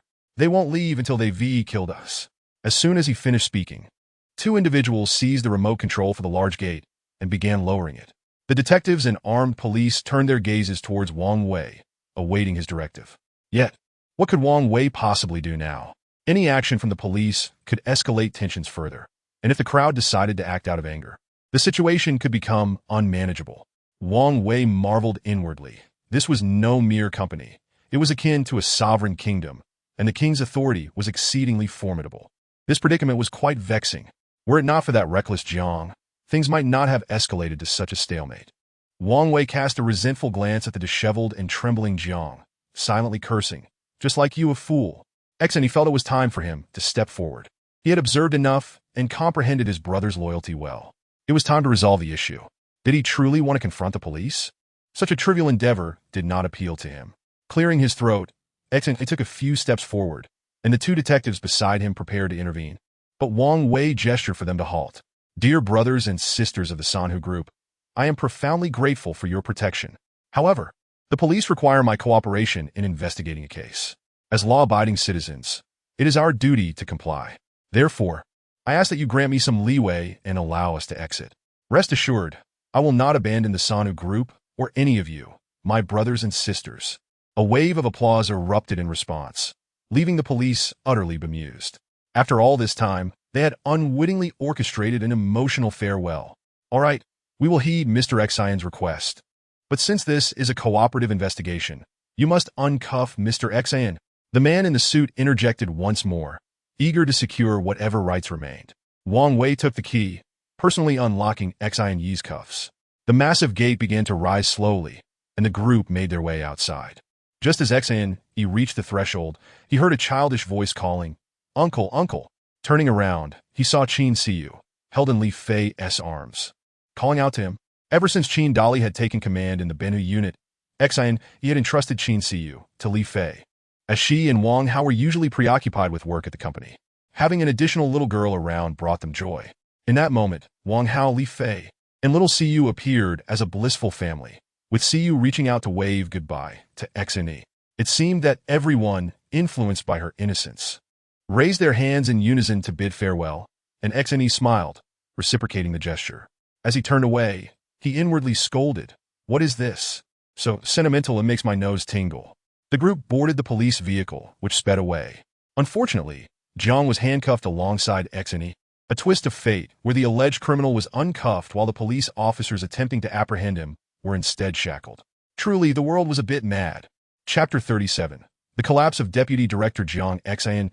He had been detained for several days.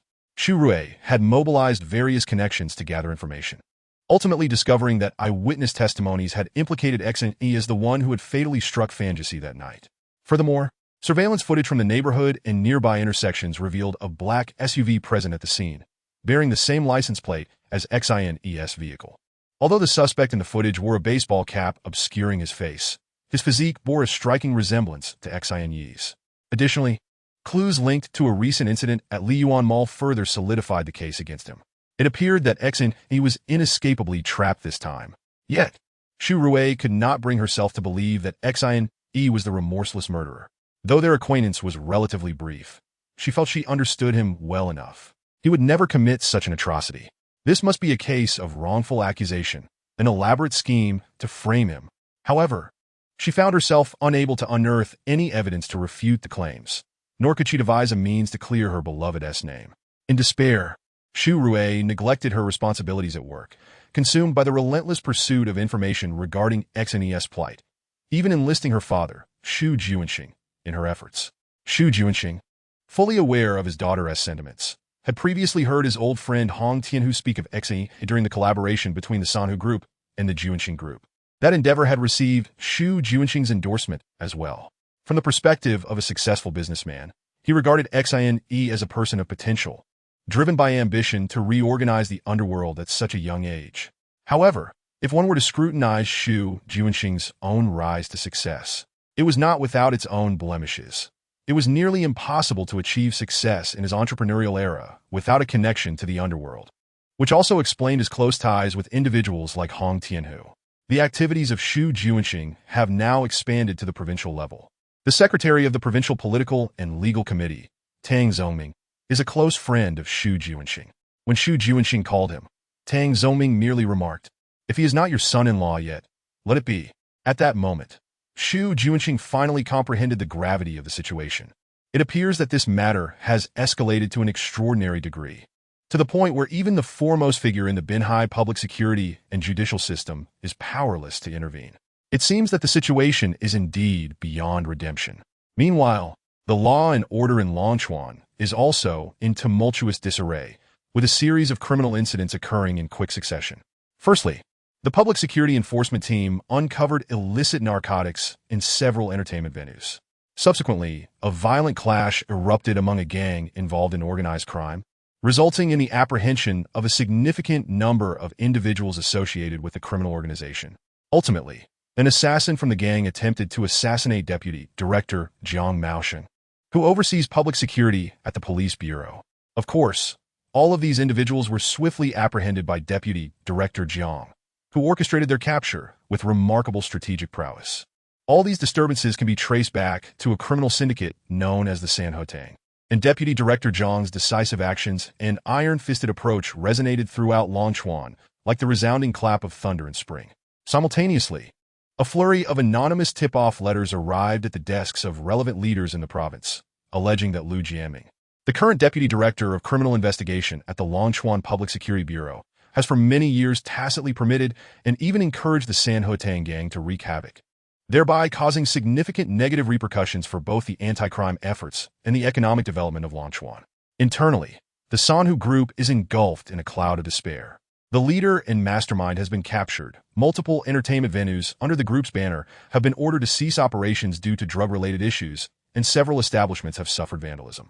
When the brothers attempted to resist, they were apprehended by the public security enforcement team, which had been lying in wait. Many of these brothers have been thrown into prison, while the instigators of the chaos have seemingly escaped unscathed. In desperation, Huang Meng contemplated mobilizing the Benhu Battalion for retaliation, yet the Benhu Battalion remained obstinately inactive, unwilling to heed his command. As he witnessed the imminent collapse of the Sanhu group, Huang Meng's lips became chapped from anxiety over the course of a few days. The Zijingwa nightclub, also a property of the Sanhu group, was experiencing a particularly prosperous evening, as many establishments in Longchuan's entertainment industry had been shut down for inspections. Wealthy patrons were undeterred by the closures. They simply shifted their revelry from one venue to another, continuing to indulge in their pursuits without a hitch. Around 9 o'clock, a group of burly men armed with various weapons stormed into the Zijingwa nightclub, wreaking havoc as they smashed and destroyed everything in sight. Upon hearing the commotion, several security personnel rushed downstairs, only to be met with a brutal assault that left them bloodied and battered. When the chaos had reached its peak, a contingent of uniformed police officers burst onto the scene, immediately handcuffing several bloodied security guards and the nightclub manager without a word of explanation. The manager, indignant, protested loudly. "Why are you arresting us instead of those who came to cause trouble?" One of the officers responded with a punch, causing blood to spurt from the manager's nose. As he retorted, "I'm arresting you because it's an order from our Deputy Director Jiang." "What? Do you have a problem with that?" After the tirade, the group was swiftly escorted to the police vehicle and departed. Deputy Director Jiang has recently been in high spirits, as the notable success of his crackdown on organized crime has significantly elevated his standing. The Longchuan television station even produced a special program titled Sword of Justice, symbolizing Deputy Director Jiang as the decisive force in eradicating criminal elements in Longchuan, instilling fear in wrongdoers. Throughout the program, Deputy Director Jiang remained composed, repeatedly downplaying his efforts, stating, "Please do not report on me. What I am doing is merely my duty as a guardian of the people to uphold justice and combat crime. We shall continue to maintain a safe environment for the citizens of Longchuan."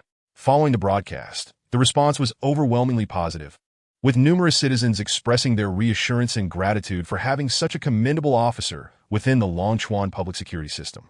As a result, the first thing Deputy Director Jiang did each morning was turn on the television to watch the Longchuan morning news, eager to catch any reports featuring himself. One morning, as Deputy Director Jiang tuned in as usual, he was initially disappointed to find no mention of himself. Just as he was about to turn off the television, a report captured his attention. The footage displayed a group wielding various weapons storming into a nightclub-like establishment, violently wreaking havoc.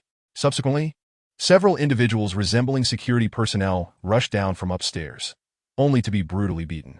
Then, a group of police officers charged in, handcuffing the beaten security guards and others.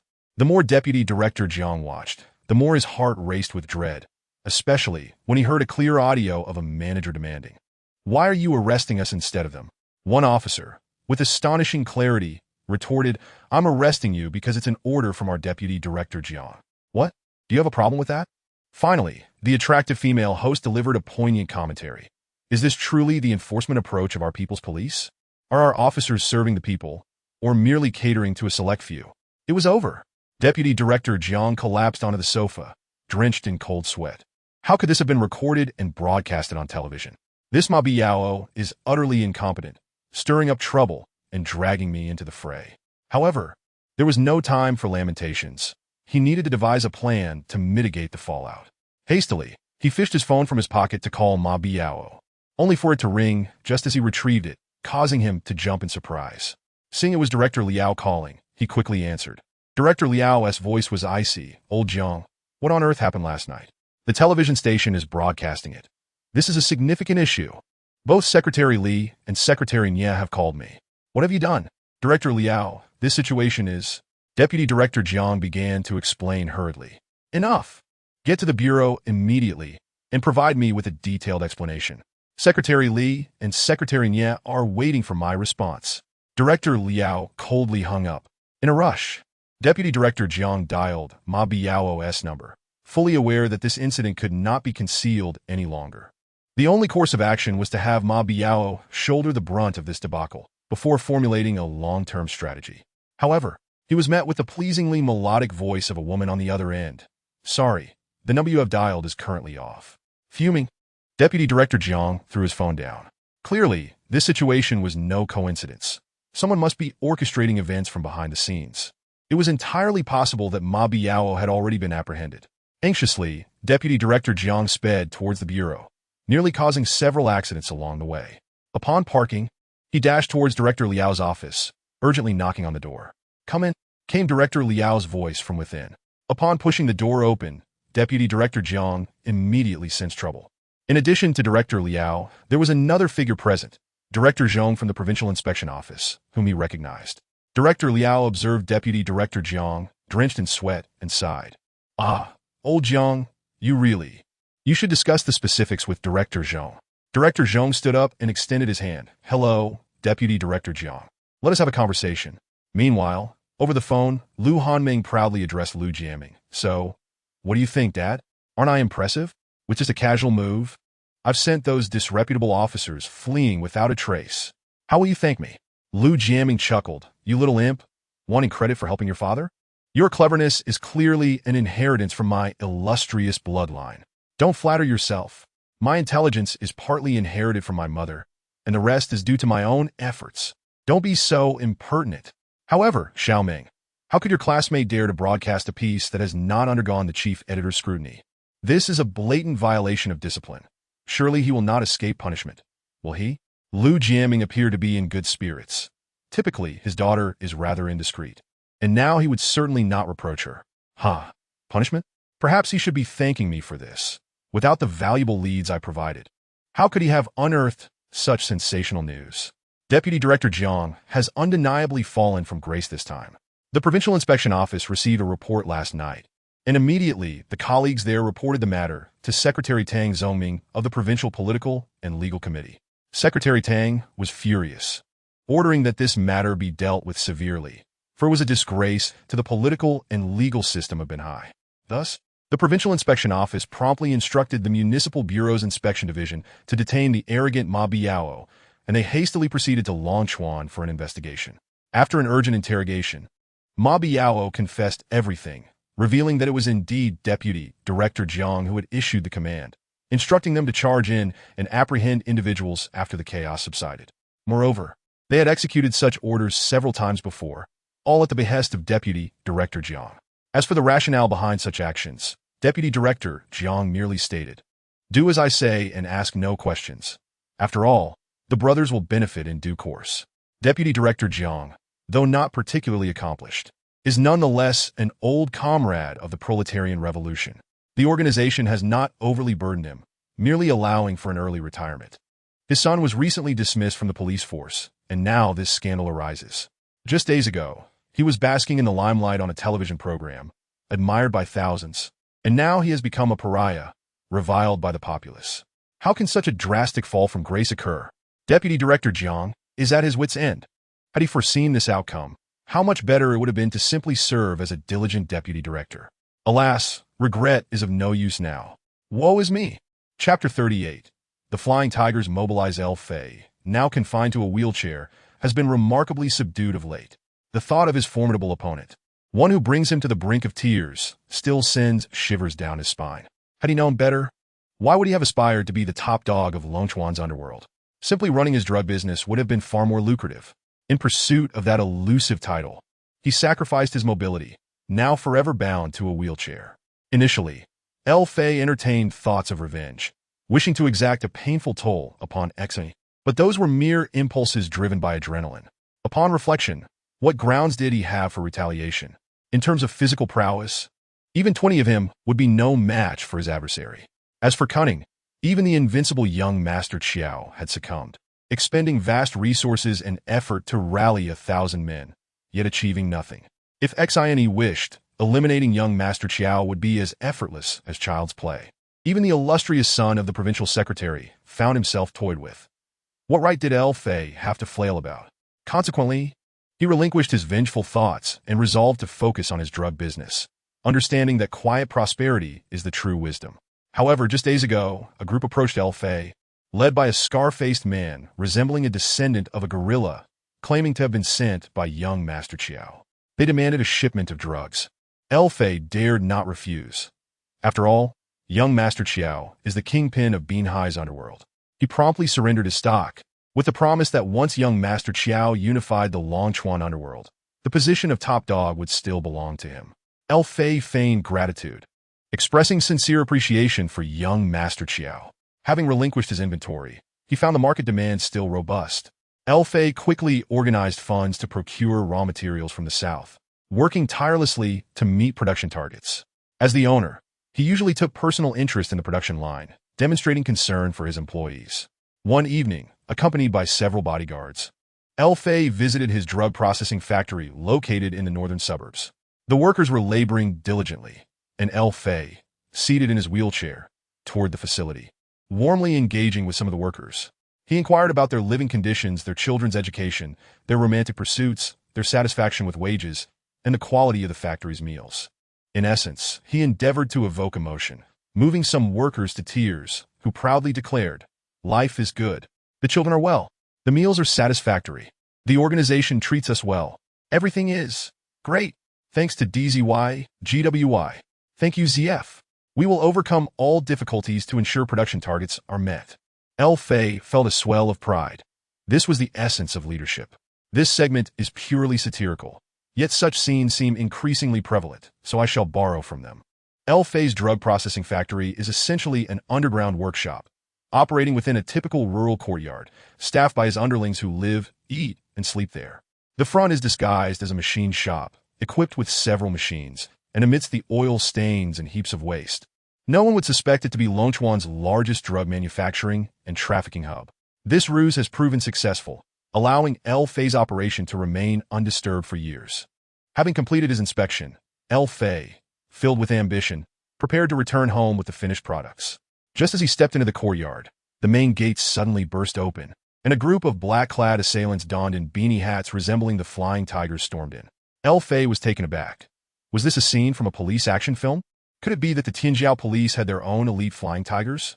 The flying tigers moved with remarkable speed and coordination, with some engaging El-Fay's bodyguards and workers, who were swiftly incapacitated before they even had a chance to resist. Others rummaged through El-Fay's vehicle, seizing the drugs he intended to take. The leader of the black-clad group signaled, and the flying tigers vanished without a trace in less than 30 seconds, the entire operation completed in under 2 minutes. They uttered not a single word. Had it not been for the incapacitated bodyguards and workers and the confiscated drugs, El-Fay would have found it hard to believe this had truly occurred. Could this be real? El-Fay and his entourage stood dumbfounded until a worker shouted, "Brother Fay, our goods!" Suddenly, everyone snapped back to reality, rushing towards the exit in an attempt to reclaim their merchandise. Just as they reached the gate, beams of blinding lights pierced the darkness, and several police cars careened around the corner, encircling them. Before the vehicles had even come to a complete stop, armed officers leapt out, their weapons trained on El-Fay and his associates. "Hands on your head, down on the ground," commanded a stern voice. The sudden turn of events left El-Fay and his cohorts utterly disoriented. Under normal circumstances, they might have put up a fight, hoping to buy time for an escape. After all, they were seasoned hands who frequently dealt with the police, well aware that the officers were not particularly formidable. If the weaponry were equal, who was to say who would prevail? Yet now, there was no time for such thoughts. Surrender was their only option. Nevertheless, each person harbored a lingering question. When did the police become so formidable? with tactical coordination and apprehending suspects, the Flying Tigers leading the charge, and the criminal investigation team closing in. This experience would instill a sense of pride in El Fay and his men for many months to come. They would boast to others, recalling how the police even deployed the Flying Tigers to apprehend them. Consequently, they gained considerable admiration. In the land of Tianjiao, the manufacture and trafficking of drugs are deemed grave offenses, rendering Liu Fei's death sentence inevitable. Those involved have also received severe punishments, and the drug market in Longchuan has plummeted into a prolonged desolation. On the same night, in an abandoned factory located in the eastern suburbs, over 30 burly men adorned with tattoos of dragons and tigers gathered on the second floor, consuming boxed meals. Among them, one particularly striking figure stood out, a man with a face marred by an unsightly scar and a mane of black hair. As they dined, one of the men suddenly hurled his meal box aside, exclaiming, "What is the meaning of this? We've been eating this same box meal for 3 days now. At this rate, I'll sprout vegetables from my head. Had I known that coming to Longchuan would entail such nonsense, I would have never set foot here. Why are you yelling? Isn't it the same for you, having eaten this tasteless meal 3 times as well? If you like it, eat it. If not, stop your whining," the scarred man retorted angrily. The man who had initially complained softened his tone, saying, "Brother Bao, this food is truly dreadful. When will we be arranged to return? I have no desire to linger in this wretched place. Do you think I wish to remain here? However, the situation has become tense these past few days. I've heard that our faces are on television, and the police are actively searching for us. Venturing out now would be akin to walking into a trap. We must wait a bit longer. The higher-ups promised to arrange our departure swiftly," the scarred man replied, equally frustrated. These individuals were none other than Bao and his crew, brought over from City S by Chiao Senator recently. Trouble had erupted at Liyuan Mall, with drug-related activities tied to the entertainment venues under the Sanhu Hall. The destruction of these establishments was executed by this group, who could be considered professional thugs with commendable martial skills, adept at carrying out their tasks with precision and leaving no trace. However, they had not anticipated being recorded during the assault on the Zijingwan nightclub, leading Xiao Sun to provide them with a hideout to evade the storm. As they finished their meals, idly chatting, a sudden, hurried yet synchronized sound of footsteps echoed from the staircase. The group leapt into action, seizing their weapons. To their astonishment, a throng of black-clad figures donning Flying Tiger team woolen hats surged up the stairs, each wielding a brick knife typically used by construction workers. These knives, however, were custom-made, longer and significantly heavier than standard ones. Approximately 40 to 50 individuals emerged, wordlessly brandishing their weapons and launching an assault. Caught off guard, Bao and his men were overwhelmed. It was not due to a lack of skill, but rather the unorthodox tactics of their assailants. In the underworld, it is customary to exchange pleasantries before a fight, inquiring about affiliations and acquaintances. Yet these attackers struck without a word. Despite the formidable prowess of Bao's crew, the combat capabilities of the black-clad assailants exceeded their expectations. Within moments, several members of Bao's faction were bloodied and injured. Realizing the dire situation, Bao shouted, "Retreat! Fall back upstairs! Secure the stairway!" However, despite his urgent commands, his men failed to comply. Turning to assess the situation, Bao discovered that the top of the staircase was also occupied by black-clad figures, eagerly awaiting their arrival. Bao's heart sank. They had been ensnared in an ambush. Steeling himself, Bao called out, "Who are you?" "I am Bao from City S. I request to speak with your leader." Yet before he could finish, one of the black-clad men delivered a swift kick that sent the 200-pound Bao crashing to the ground. At that moment, the black-clad individuals above joined the fray. Their combat effectiveness, already superior to that of Bao's crew, was further enhanced by their teamwork and overwhelming numbers. Within 10 minutes, Bao and his 30-odd tattooed associates lay incapacitated on the floor, groaning in pain. The assailant who had kicked Bao retrieved a package from his pocket and tossed it onto the ground, signaling for his comrades to retreat. Instantly, all the black-clad figures sheathed their weapons and filed down the stairs in an orderly manner, vanishing without a trace within a minute. Sweating profusely, Bao, clutching his stomach in agony, managed to rise and inspect the package. What was the meaning of this? Bao was bewildered. Had so many come to assault them merely to deliver a package of drugs? No, he sensed danger and realized there was something amiss. "Get up!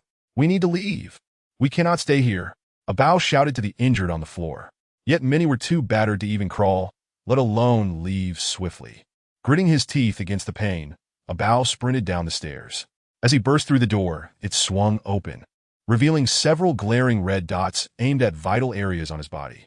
A voice commanded, "Raise your hands, or we will open fire." Realizing the gravity of his predicament, Bao complied, raising his hands in surrender, only to discover that the package of drugs remained tightly clutched in his grasp. Chapter 39. The death of Afong. The sequential mishaps involving Vice Director Jiang and Bao left Hidafu somewhat taken aback. This was not due to the fragility of a prominent entrepreneur's psyche. After years of dealings with the Longchuan police, he held little regard for most of them. Apart from the criminal investigation team under Liu Jiaming, which occasionally solved trivial cases, Hidafu dismissed the rest as inconsequential. He was well aware of the limitations of the criminal investigation team. They lacked the formidable capacity for decisive action. He had heard that only a dozen officers were dispatched to apprehend Bao and his crew, and despite the assistance of armed police, it was illogical to believe they could capture them all. Furthermore, many had been sent directly to the hospital for emergency treatment, which was not typical of armed police conduct. Hidafu surmised that a powerful force had intervened to assist, though he could not ascertain the nature of this force. His suspicions were indeed correct. This formidable assistance came from Xianyi's Bennu Company.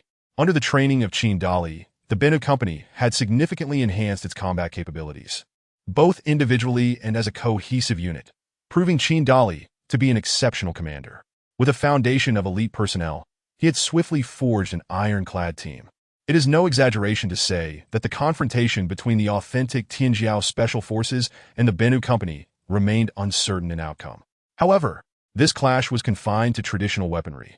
In the realm of firearms, the Bennu Company could not compete, as they lacked the necessary equipment.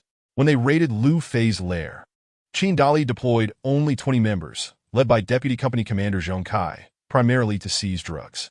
Meanwhile, Qin Dali led 60 members to ambush near the abandoned factory in the eastern suburbs, prepared to intercept should their targets attempt to flee.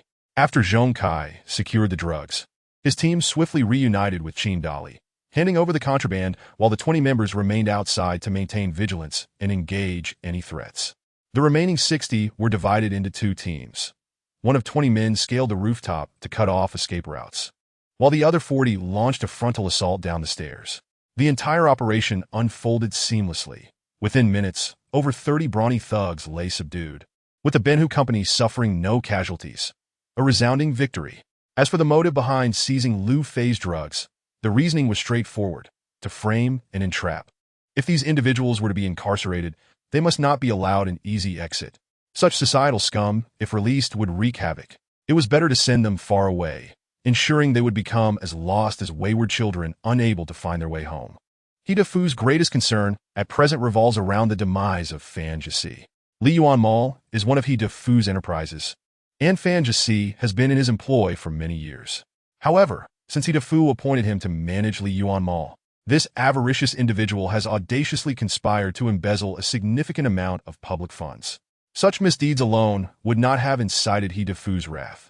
But even more egregious was Fan Jisi's audacity in engaging in clandestine liaisons with Hidafu's women, brazenly seducing even the boss's mistress. Hidafu is not a man of great tolerance, and thus the days of Fan Jisi were numbered. The plot to eliminate Fan Jisi was meticulously crafted. Although Hidafu wielded considerable influence, the act of murder is no trifling matter, especially within the context of the nation's vigorous efforts to cultivate a harmonious society. Thus, the incident of vandalism at Li Yuan Mall was orchestrated to successfully divert the police's attention towards the Sanhu group. Subsequently, Hidafu procured a vehicle identical to the one driven by Xiane, affixed it with a matching license plate, and enlisted a subordinate of similar stature to Xiane, biding his time for the perfect opportunity to strike. On the day of Fan Jisi's demise, Hidafu received word from his underlings that Fan Jisi had once again spent the night at Afong's residence. Afong was merely one of Hidafu's many women, a former escort at one of his establishments, who had been taken under his wing due to her exceptional skills in the bedroom. After becoming involved with Hidafu, she ceased her former line of work, using the money he provided, along with her previous earnings, to purchase a home in Fuyuan community. However, Hidafu had never set foot in that house. With an abundance of women at his disposal, he soon forgot Afong after the initial thrill wore off. In her solitude, Afong sought solace in the arms of Fan Jisi, Yet Defu's possessiveness would not allow any of his women to be shared, especially with someone he deemed beneath him. That evening, the subordinate resembling Xi and E arrived at Fu Yuan community in the vehicle with the counterfeit plates and announced himself as a messenger from Fu Yi, seeking to discuss matters with Fan Jisi. The illicit couple, caught in their treachery, felt their souls flee in terror. Yet, the intruder assured them that Fu Yi was already aware of their affair and bore no malice. Trembling, Fan Jisi cautiously opened the door, only to be met with a heavy blow from an axe, collapsing lifelessly to the floor. Fearing he might still cling to life, the assailant swiftly closed the door and delivered several more strikes until Fan Jisi's head was reduced to a grotesque mass. Though Afong was no stranger to violence, having come from a background of brawls, she had never witnessed such brutal carnage and was rendered speechless, paralyzed by fear. After dispatching Fan Jisi, the assailant produced an enlarged photograph from his pocket and warned Afong that if she wished to live, she must implicate this person as the murderer when the police arrived. Naturally, Afong had no desire to meet her end. She was still young and had yet to experience the joys of life. As the man departed, he issued a final threat. If the boss wished her dead, there was no escape, and her only chance of survival was to heed his instructions. After identifying the assailant, Afong dared not return home and abandon her residence in Fu Yuan community. The police arranged for her accommodation in a safe house, assigning several officers to protect her around the clock. Despite this, Afong frequently awoke in the dead of night, haunted by visions of Fan Jisi's dismembered head. Terrified to extinguish the lights, her mental state deteriorating. Meanwhile, Defu too was plagued by insomnia. He feared not the vengeful specters of those like Fan Jisi, but was instead troubled by the possibility that Afong might falter under pressure, revealing something she ought not to. Thus, he concluded that Afong must perish. Only in death could she remain silent. However, her ongoing protection by the police posed a significant challenge. After much contemplation, Defu resolved to take a perilous gamble. Having already escalated the situation, he opted to further intensify it. If he was to frame someone, he might as well do so thoroughly. He meticulously assessed the conditions at the safe house, noting that only 4 officers, 2 men and 2 women, were assigned to guard Afong, meaning the actual threat level was quite manageable. Though Defu was wary of killing police officers, he devised a plan to create chaos to distract them, allowing him to strike at Afong. Once she was eliminated, the police would inevitably suspect the San-Hu group of silencing her. Defu dispatched his elite operatives for this task. He employed a cadre of bodyguards and enforcers, each classified into varying tiers based on their roles and compensation. The 2 individuals chosen for this mission were particularly formidable. One a fugitive from the north, infamous for a massacre that left over a dozen victims in his wake, and the other a retired underground boxing champion, a man whose prowess in bare-knuckle fights was legendary. In the brutal world of underground boxing, where no protective gear was permitted, only raw strength mattered, and those who survived such encounters earned their titles through bloodshed. With such lethal individuals on the job, the fate of Afong seemed inevitable. Defu also sent several cunning subordinates to the safe house to instigate turmoil, facilitating the operative's approach.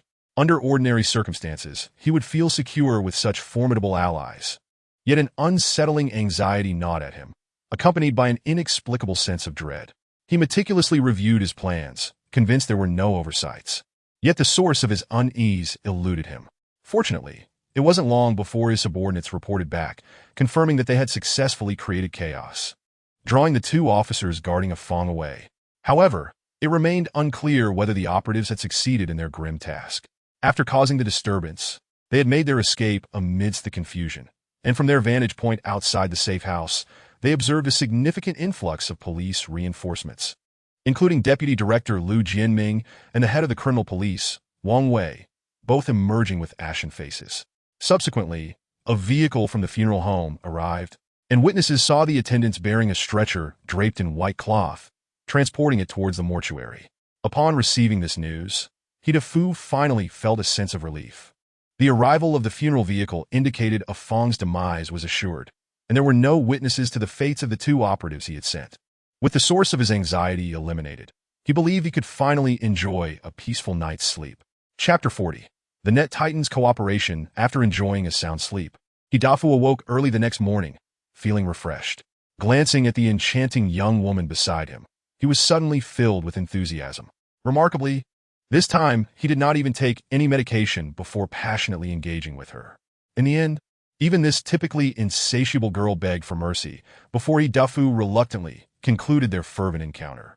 After rising, he indulged in a hot shower, admiring his triumphant visage in the mirror, and a smile crept across his face. Suddenly, he recalled a saying, "When soldiers come, the generals will defend.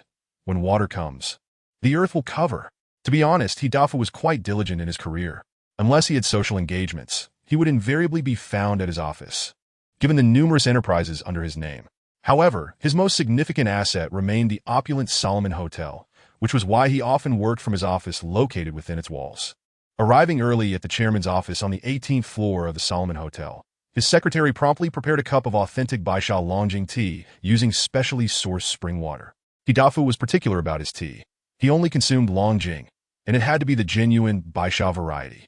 He could discern authenticity by scent alone, and he insisted on using natural spring water rather than purified water. The very spring water he utilized for brewing was sourced from the mountainous outskirts. His teapot had to be a precious Ishin clay pot. Thus, what appeared to be a simple cup of tea was, in fact, a symbol of wealth, taste, and status. Dafu relished this feeling, as if it validated his identity as a cultured and affluent individual, despite his outwardly disheveled demeanor. Standing by the expansive floor-to-ceiling window, Dafu gazed down at the bustling crowd below, a surge of ambition swelling within him. At that moment, he felt an urge to compose poetry to express his lofty aspirations, but after much contemplation, he could not find the right inspiration. Finally, he took a deep breath and boldly exclaimed, "Damn it."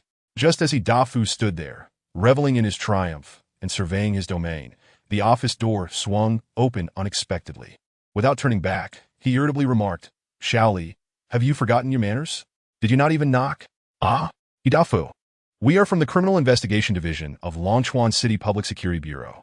You are required to come with us for questioning regarding 2 murder cases." The voice that responded was not that of his gentle secretary Shaoli, but rather a stern and icy male voice. "What?" Dafu turned in astonishment to find none other than Captain Wang Wei, head of the Criminal Investigation Division, standing at the door. Hadn't he already resolved the matter with Afong? What could this possibly mean? An ominous feeling washed over him, and as his hand trembled, some tea spilled from the precious Ishin cup without him noticing. "I want to call my lawyer," Dafu declared. "You may ask someone downstairs to notify them.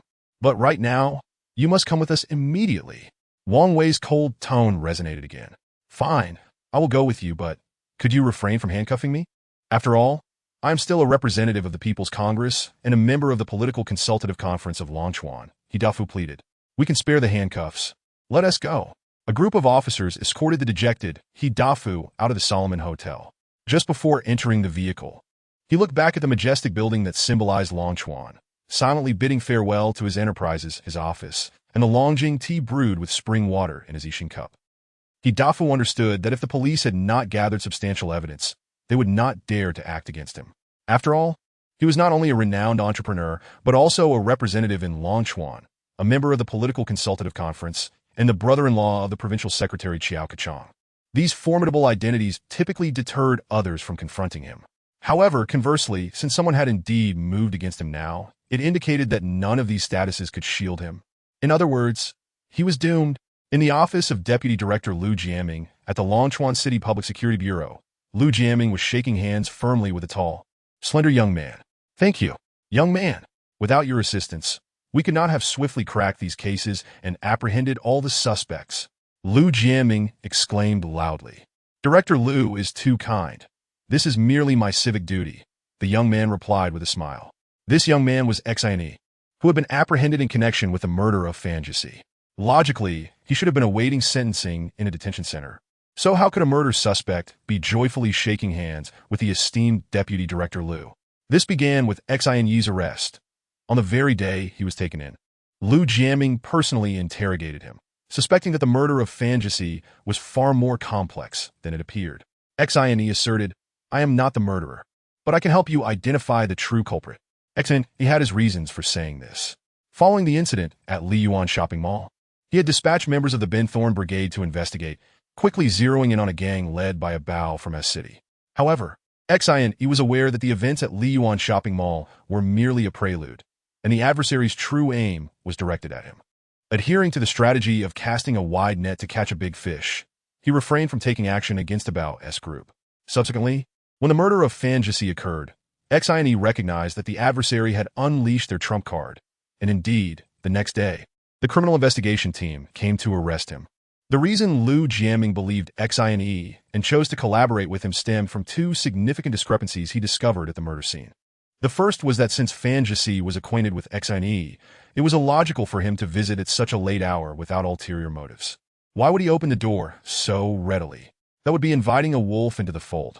The second discrepancy was the eyewitness Ah Fong, who had described the suspect's features with remarkable clarity while drawing a composite sketch. However, when asked about the suspect's clothing, she became vague and could not recall. One might ponder, how could an eyewitness, gripped by extreme fear, fail to notice such a significant detail while remembering the suspect's facial features so vividly? Later, when Liu Jiaming viewed the surveillance footage of the suspect wearing a low-brimmed cap, he deduced that Ah Fong must have been lying. The cap's brim cast a shadow that would obscure the nose, making it implausible for Ah Fong to have clearly seen the suspect's eyes and brows. Did the suspect remove his hat after committing the crime to allow her a clear view? Naturally, Ah Fong insisted that the suspect was Xine, but Liu Jiaming chose not to confront her. In due time, she would undoubtedly reveal the truth. As for why Xine remained at the police station, it was a proposition he made himself. He understood that the ultimate goal of his adversaries was to bring him and the Sanhu group down, so further actions were inevitable. Being detained would allow him to observe their movements without raising suspicion, thereby exposing their schemes. This was also why Xine instructed the Binthorn Brigade to remain active and on alert. He intended to conceal his strength and strike decisively. Xine maintained constant communication with Qin Dali, remotely orchestrating the actions of the Binthorn Brigade. When Abao and his associates launched their assault on the entertainment venues under the auspices of San Hu Tang, the brothers from Ben Hu Lian were ever present. Observing from the sidelines, after several encounters, they discerned a pattern. Abao and his entourage were undoubtedly in collusion with certain elements within the police force. Abao and his gang were responsible for the vandalism, while the police from the public security team were tasked with making arrests. When Xine conveyed this situation to Liu Jiaming, the latter immediately thought of Deputy Chief Jiang Maoxing, who was in charge of public security affairs. This led to the farcical incident at the Zijingwa nightclub, which successfully stripped away Jiang Maoxing's facade. Although the organization did not pursue any further accountability from him, it nonetheless eliminated a significant threat to the police force and removed a formidable rival for Liu Jiaming. As for Liu Fei, Xine had initially no intention of annihilating him. But given that he had provided Abao and his gang with the means to frame the Sanhu group with drugs, he too had to pay the corresponding price. Moreover, the very nature of drugs is indeed a scourge to society. Incidentally, Liu Jiaming utilized Liu Fei's drugs to furnish Abao and his associates. This was not something Liu Jiaming chose to obstruct, as he was well aware that these individuals were no innocents. The act of ensnaring the Sanhu group with drugs was itself a form of drug trafficking, and attributing that charge to them was hardly unjust. Following a series of strikes, both Liu Jiaming and Xine acutely sensed that the true culprit behind Fan Jisi's murder would soon lose his composure. With only one target in mind, to eliminate the sole eyewitness, Ah Fong. Thus, the protective measures surrounding Ah Fong were characterized by an external looseness and internal tightness. On the surface, only 4 police officers were seen rotating in their protection duties, but in reality, a squad of armed paramilitary police had long been stationed at the guest house, alongside several adept brothers from Xine's Ben Hu Lian. The aim of this arrangement was to convey to Ah Fong that the mastermind behind Fan Jisi's murder would not spare her, intending to silence her, thus compelling her to collaborate with the police and reveal the true mastermind behind the scenes. During the chaos at the guest house, 2 of the police officers assigned to protect Ah Fong were strategically lured away, allowing the 2 assassins to infiltrate Ah Fong's room.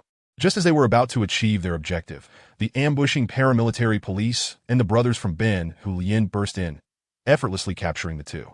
However, to lull the enemy into complacency, they deliberately staged a series of events that fabricated the illusion that Ah Fong had been murdered, all with the purpose of stabilizing the adversary until they could gather sufficient evidence to make a decisive arrest.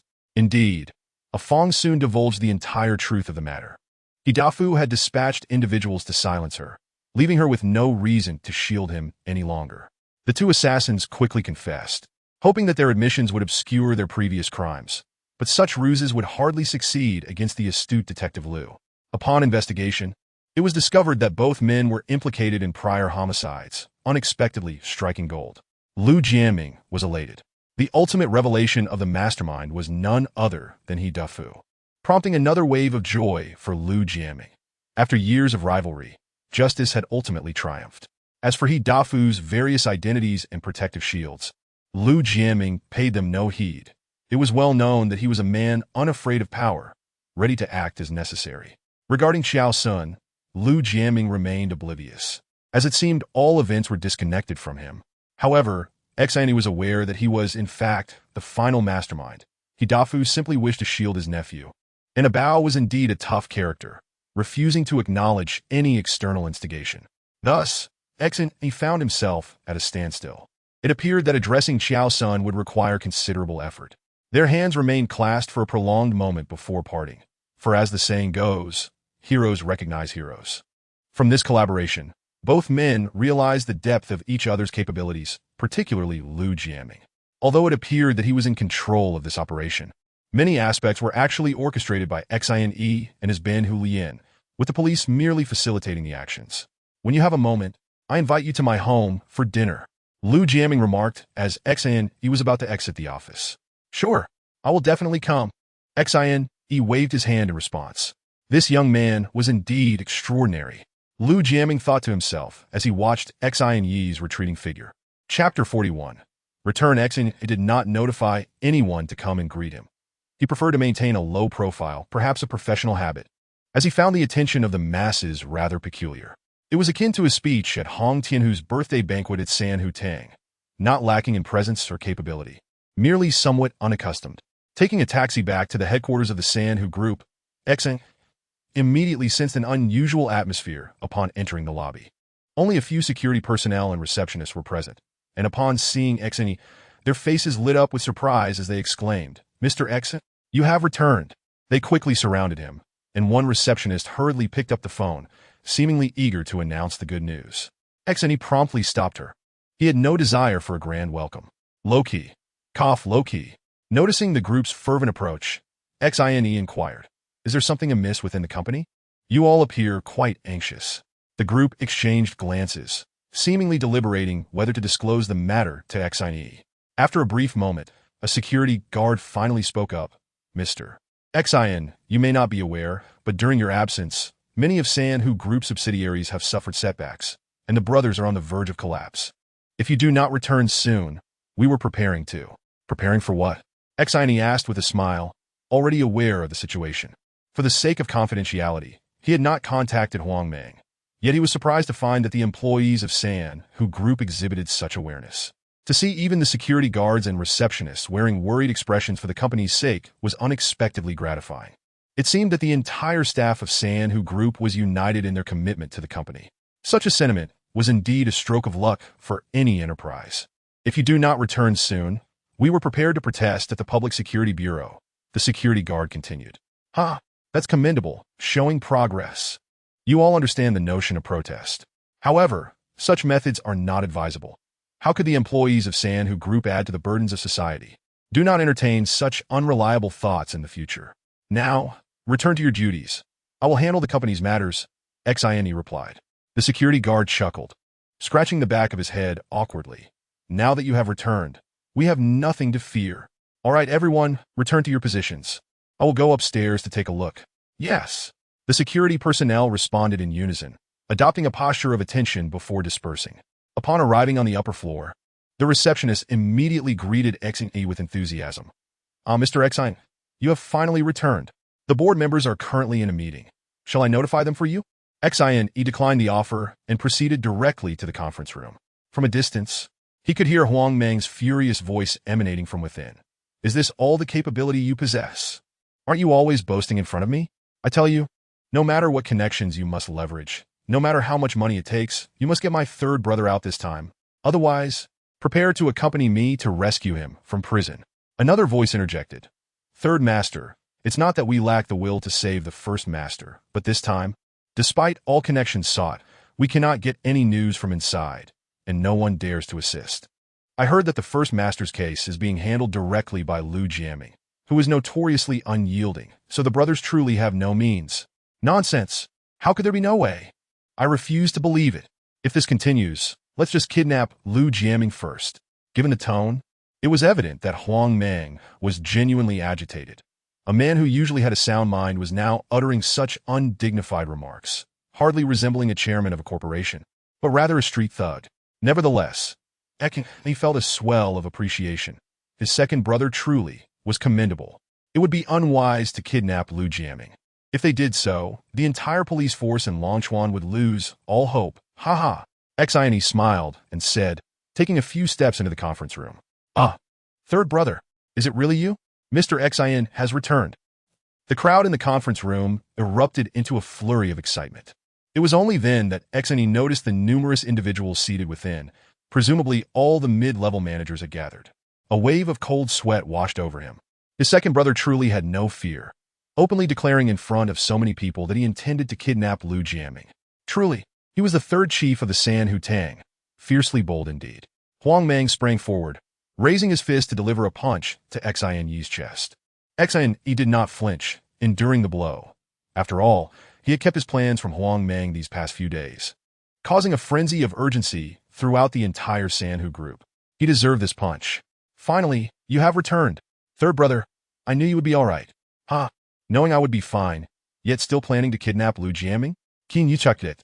No more kidnapping. If my third brother says no more kidnapping, then there shall be none. Huang Mang laughed, pulling Xian Yi to a seat beside him, hastily calling for tea and inquiring, Third brother, what is the situation now? Have those bastards figured everything out? Xian Yi nodded. This matter could not be explained clearly in a moment. It would be best to find an opportunity to discuss it later. For now, calming everyone's nerves was of utmost importance. Thus, Xian Yi stood up, proclaiming in a clear voice, Everyone, put your hearts at ease. The police have thoroughly investigated, and the incidents that occurred recently within our San Hu group were all fabricated accusations. The police have assured me that the brothers who were detained will be released shortly.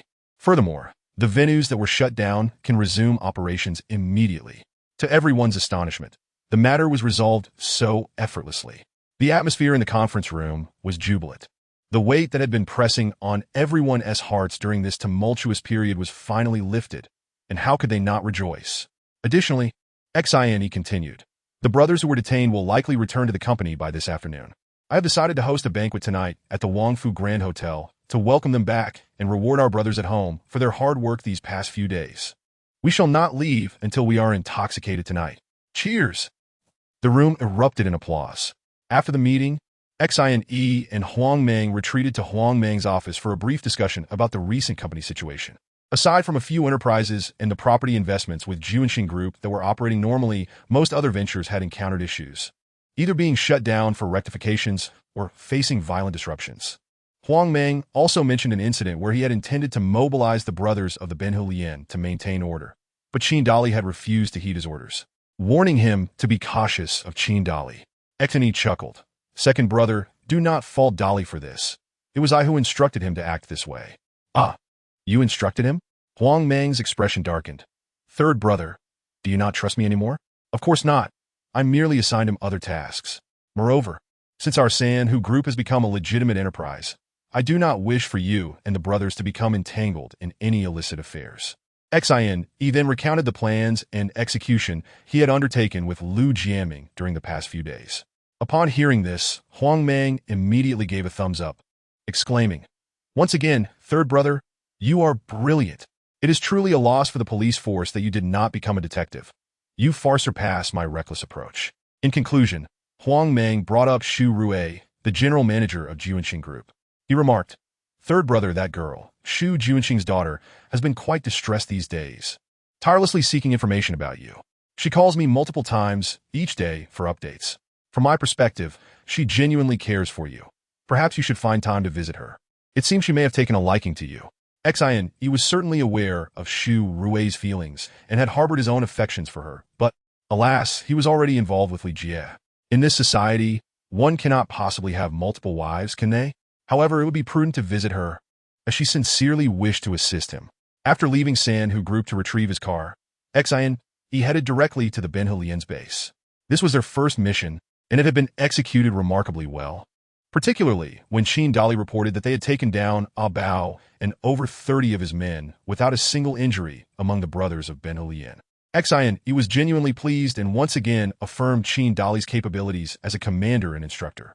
Arriving at the gates of the estate where the base was located, Xian stepped out of the car. However, the entire estate was eerily silent, devoid of the usual sounds of training. Xian felt a twinge of confusion. Had Qin Dali taken the brothers out for field training? Yet, one would expect some to remain behind for guard duty. Did Qin Dali lack even this basic understanding? Nevertheless, since he had arrived, he decided to take a look inside and pushed open the grand gate of the estate. Attention! At the sound of a resounding command, Xian beheld a neatly arranged formation on the open ground not far from the entrance. Facing the gate and performing a standard military salute to the newly arrived Xian, he was momentarily taken aback. Indeed, this was a unit trained by Qin Dali, each one brimming with vigor, sporting uniform crew cuts, black t-shirts, black trousers, and high-top black boots. This formation was more impressive than even a regular army, exuding an air of exceptional discipline. Xian quickly stepped forward, straightened his posture, and returned a salute just as standard. Qin Dali then took a few steps forward, saluted Xian, and declared loudly, "Please, Chief, inspect the troops." "What? Xian, have become a chief." Qin Dali truly has a flair for theatrics, believing himself to be leading a special forces unit. However, Xian dared not laugh. In such a solemn and sacred setting, laughter would invite scorn from all. Thus, he pretended to survey the troops, occasionally approaching to pat the brothers on the shoulder, offering words of encouragement. Yet, the brothers maintained their expressions, eyes forward, as if they were performing for a high-ranking officer. Finally, he turned to Qin Dali and commanded, "Dismissed, take a 10-minute break." Qin Dali nodded and called out to the formation, "Dismissed. 10-minute break."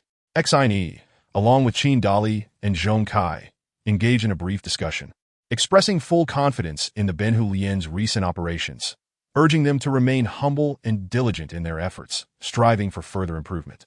He indicated that there might be more operations in the near future, to which both men patted their chests, assuring him they were always ready for deployment. Xian also mentioned the gathering at the Wangfu Grand Hotel that evening, encouraging all brothers to join in the festivities, as their training had been quite arduous, and they deserved a chance to unwind. As he prepared to head over to Xu Rui's place, Xian recalled something and turned back to inquire, "What was all that about when I arrived? It made me feel like a real chief." At this, everyone burst into laughter, and several boisterous male voices chimed in unison. "We were just flattering you. Ha ha ha. It seems this group hasn't been turned into fools after all." Chapter 42. Forget it, if I die, I die. In just a few short days, Xu Rui had neither eaten well nor slept soundly, visibly losing weight. For those seeking to shed pounds, this might be a positive outcome. Yet Xu Rui's original figure was already that of an ideal golden ratio. Any increase would be excessive, and any decrease would be insufficient. Having lost weight, the once radiant young lady of the Xu family now appeared somewhat haggard. Even Wang Fong was anxious for Xu Rui, for she was no longer the decisive and resolute woman she once was. Instead, she resembled a lovesick, secluded lady. Wang Fong understood that all of this was the doing of the man named Xian. Thus, when Wang Fong spotted Xian appearing in the corridor, she sprang from her chair, hurriedly exiting her office to confront him, her first words being, "You finally arrived. Xu Rui is nearly going mad. Soda." Xian was also unaware of why he uttered such a phrase. Perhaps it stemmed from a sense of guilt within him. "I have come to see President Xu." Wang Fong pointed towards Xu Rui's office and remarked, "She is inside. She has not eaten anything today. Then I shall go in to check on her." Xian said, feeling a pang of guilt in his heart. It seemed he truly bore heavy sins. He gently pushed open the door to Xu Rui's office and immediately spotted her sitting in a chair, lost in thought. Xu Rui looked considerably haggard, with two prominent dark circles under her eyes, her gaze vacant, and the once healthy glow of her complexion now dulled.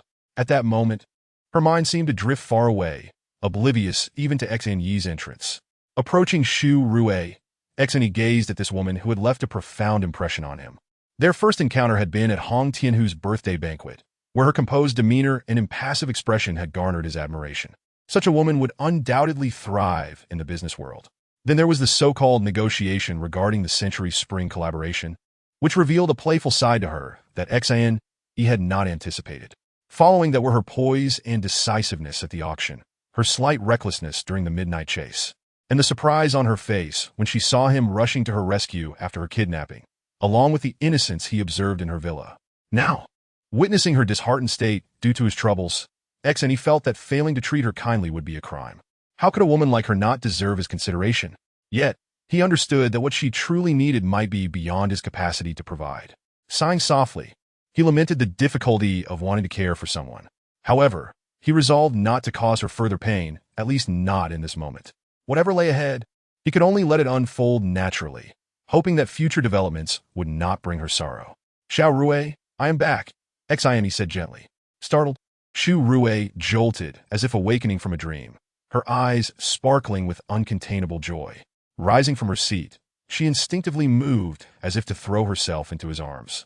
Yet she hesitated, perhaps feeling she held no claim to such familiarity. Her feminine reserve ultimately triumphed over impulse. However, though she refrained from rushing to him, the surprise in her eyes gradually morphed into a sense of grievance. Standing there quietly, her gaze fixed on Xin Yi's eyes, she felt tears welling up, and soon, two streams of sorrow cascaded down her cheeks. She did not sob audibly, but allowed her tears to fall silently. A sharp pang of anguish pierced Xin Yi's chest. Enough! Will be. He stepped forward and tenderly enveloped Xu Rui in his embrace. Naturally, she did not resist. Her silent tears transformed into soft sobs, as if she sought to release the longing and grievances of the past few days all at once. He held her close, gently patting her back as one would soothe a child. They stood entwined for an indeterminate time until Xin felt his shirt dampening significantly. Only then did Xu Rui gently push him away, turning her face in embarrassment to grab a tissue from the table to wipe her face. Although her eyes remained red, it was evident that her spirits had lifted. With a flushed face, she said to Xin, I am sorry for staining your clothes. Ha, it is quite all right. It is only right, Xin replied with a smile. What do you mean by only right? Xu Rui teased playfully, her eyes glimmering with anticipation. Ahem, it is nothing. I heard from Wang Fong that you haven't eaten all day. This simply cannot do. Come, let us go out for a meal. All right, but wait. How did you manage to come out? Is everything all right now? Xu Rui began to recall the crux of the matter and inquired curiously. Of course, all is well now. Would I still be in a predicament? There was never an issue. Now that the police have clarified everything, I have naturally returned. That won't do. Are we just to let this slide? The police cannot just arrest people indiscriminately. I must find a lawyer to sue them. With the weight lifted from her heart, Xu Rui resumed her strong-willed demeanor, already speaking as if she and Xin were family. Ha, it is not that serious. I shall explain the details to you later. For now, our priority is to go out and eat, Xin said, assisting Xu Rui in retrieving her bag. As they passed Wang Fong's office, Xu Rui smiled brightly at her and said, We are going out for a bite. If anything comes up, call my mobile. Wang Fong exchanged a knowing glance with them, playfully gesturing to Xu Rui, who responded with a gesture of her own that signaled, I am willing. You have no say in this. Then, she walked alongside Xin into the elevator. Let us just grab something to eat. It is not even mealtime now, Xu Rui suggested. Very well, as you wish. The dialogue between them resembled that of a blissfully happy couple. Xin did not allow Xu Rui to drive. They took his car instead. As they passed a shopping mall, Xu Rui suddenly asked Xin to stop, saying, Please wait for me a few minutes. I'll be right back. With that, she opened the car door and dashed into the mall. A few minutes later, Xu Rui emerged, breathless, clutching a box. She hopped into the car and instructed Xin to continue driving while she excitedly opened the box, revealing a mobile phone. Here, this can be used now. My number is already saved in it. You bought this for me? Xin asked, surprised as he drove. Of course. You seem to vanish in a thin air far too often. I can never reach you for work-related matters. Consider this a company-provided device. What? Are you not grateful for your superior's concern? Xu Rui replied. That rationale is rather audacious. Isn't it? However, Xin had been contemplating altering his previous habit of not carrying a phone, recognizing that the demands of Sanhu Group and Ben Hu Lian necessitated more connectivity. Although this would mean relinquishing some freedom, it would also provide convenience. One must weigh gains against losses. Ahem. Thank you, President Xu, for your concern. By the way, May I timidly inquire if it would be possible to receive a raise? Ha ha ha. I did not expect you to crack a joke. I thought you were merely a block of wood. Shu Rue laughed heartily, and indeed, it was genuine amusement. Despite Shu Rue suggesting a casual meal, Xin was taken aback when she led him to a street vendor for cold noodles. To his astonishment, the seemingly refined Shu Rue devoured 2 bowls in one go, exclaiming afterward, "I am stuffed. It has been ages since I had something this delicious." Seeing the puzzled look on Xin's face, Shu Rue explained, "What are you staring at? You don't understand? Although Juanqing Group is wealthy, that belongs to my father. Before I joined the company, he only gave me an allowance like any average family. During university, I even tutored to earn some money. Until now, only Wang Fong among my classmates knew my father is Shu Juanqing. Even now, I merely receive a salary from Juanqing Group. The villa you visited is still under mortgage." Xine couldn't help but admire Shu Juanqing's parenting approach, compared to the pampering many families bestow upon their children. This method undoubtedly cultivates various competencies in the next generation. Perhaps this was one reason why Shu Rue was so capable at such a young age, granting him a deeper understanding of her character. "Xiao Rue, tonight Sanhu Group is hosting a banquet at Wangfu Grand Hotel to welcome back our brothers. You should join us," Xne mentioned, recalling the evening's gathering. "Is that so?" Shu Rue pondered for a moment. "What would my presence mean at a Sanhu Group gathering? On what basis would I attend?" With that, she looked at Xne with eager eyes. Xine smiled and remarked, "Juanqing Group and Sanhu Group are strategic partners, so as the general manager of Juanqing Group, it is only natural for you to participate in this capacity. Well, perhaps it is best to let it be. As an outsider, I should refrain from meddling in your internal affairs," Shu Rue responded, her eyes glimmering. It was not that she was unwilling to attend, but rather that she preferred not to do so under this identity. However, if Xin could facilitate her participation in a different capacity, she would be quite amenable to it. "And you are my friend, are you not? You have been quite concerned about my matters during this time. Can I not sincerely invite you? Who has been worried about your affairs? Who told you that? I am completely unaware." Though Shu Rue's words were adamant, she could not help but blush at the memory of earlier when she had cried in someone else's embrace. "Ha! It was Wang Fong who mentioned it. What? Have you not been concerned about my situation? It seems Wang Fong has deceived me." Xin feigned indignation. "Oh, that little brat dares to betray me. Just wait until I return. I shall deal with her." Shu Rue gritted her teeth, yet her gaze bore no malice. "By the way, let us invite Wang Fong to join us this evening." "What reason do you have for inviting Wang Fong? Are you 2 close friends as well?" Shu Rue teased with a mischievous smile. "Well, do you not find Li, the one who saved you last time, behaving peculiarly towards Wang Fong? I thought it an opportune moment for them to interact again. Perhaps something may blossom," Xne suggested. "Oh, and by the way, Li is now assisting me. He is quite an admirable man. Now that you mention it, it does seem a bit odd. Very well, I shall invite Wang Fong tonight." "But Xine, I never imagined you to be such a meddler, playing matchmaker and all." Shu Rue chuckled. "King Yichakde Dakardli." Realizing the irony of a top figure in the underworld acting as a matchmaker, a rather amusing joke indeed. After escorting Shu Rue back to her company, Xine drove back to his farm, needing to calmly contemplate his next steps. Since Xiao Sun had brought matters to this point, Xin decided it was time to take the initiative. He would first clear his territory before proceeding. He had no intention of easily eliminating Xiao Sun. In the realm of the underworld, one must abide by its rules and thoroughly defeat him using those very rules. Chapter 43, Gathering Planning that evening. The Wangfu Grand Hotel was bustling with activity, predominantly filled with employees of the Sanhu Group, as it was an internal gathering for the company. Other friends from the underworld did not attend to show their support. Yet even so, both banquet halls of the hotel were overflowing.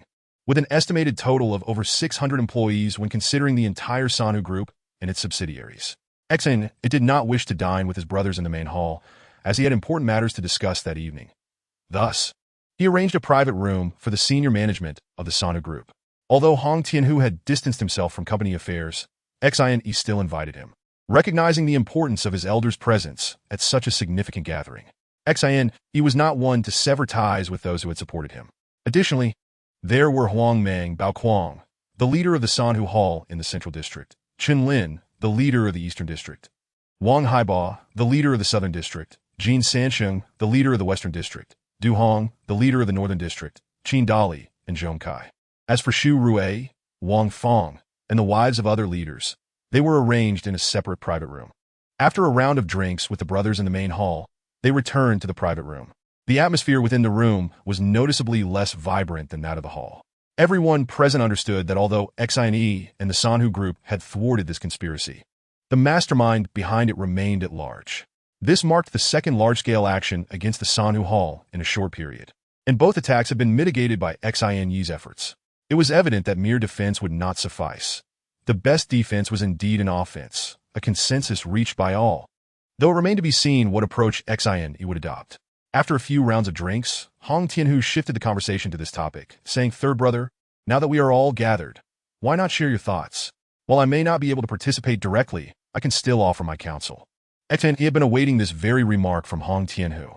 Though he was now the head of the Sanhu group, he did not wish to elevate his status above that of his elder brothers, Hong Tianhu and Huang Meng, whom he respected deeply. With Hong Tianhu initiating the discussion, he continued, "Very well, since you have brought it up, I shall outline the situation regarding our adversary. Based on the information I have gathered, both recent attacks against the Sanhu group were orchestrated by the same individual, Qiao Sun, the son of Qiao Kachong, the secretary of the Binhai Provincial Committee. However, his background is far more complex than it appears. He is also the top figure in the Binhai underworld. 6 months ago, he consolidated control over all factions in Binhai, except for Longchuan. These two actions against our Sanhu group aim to conquer the last remaining territory, Longchuan.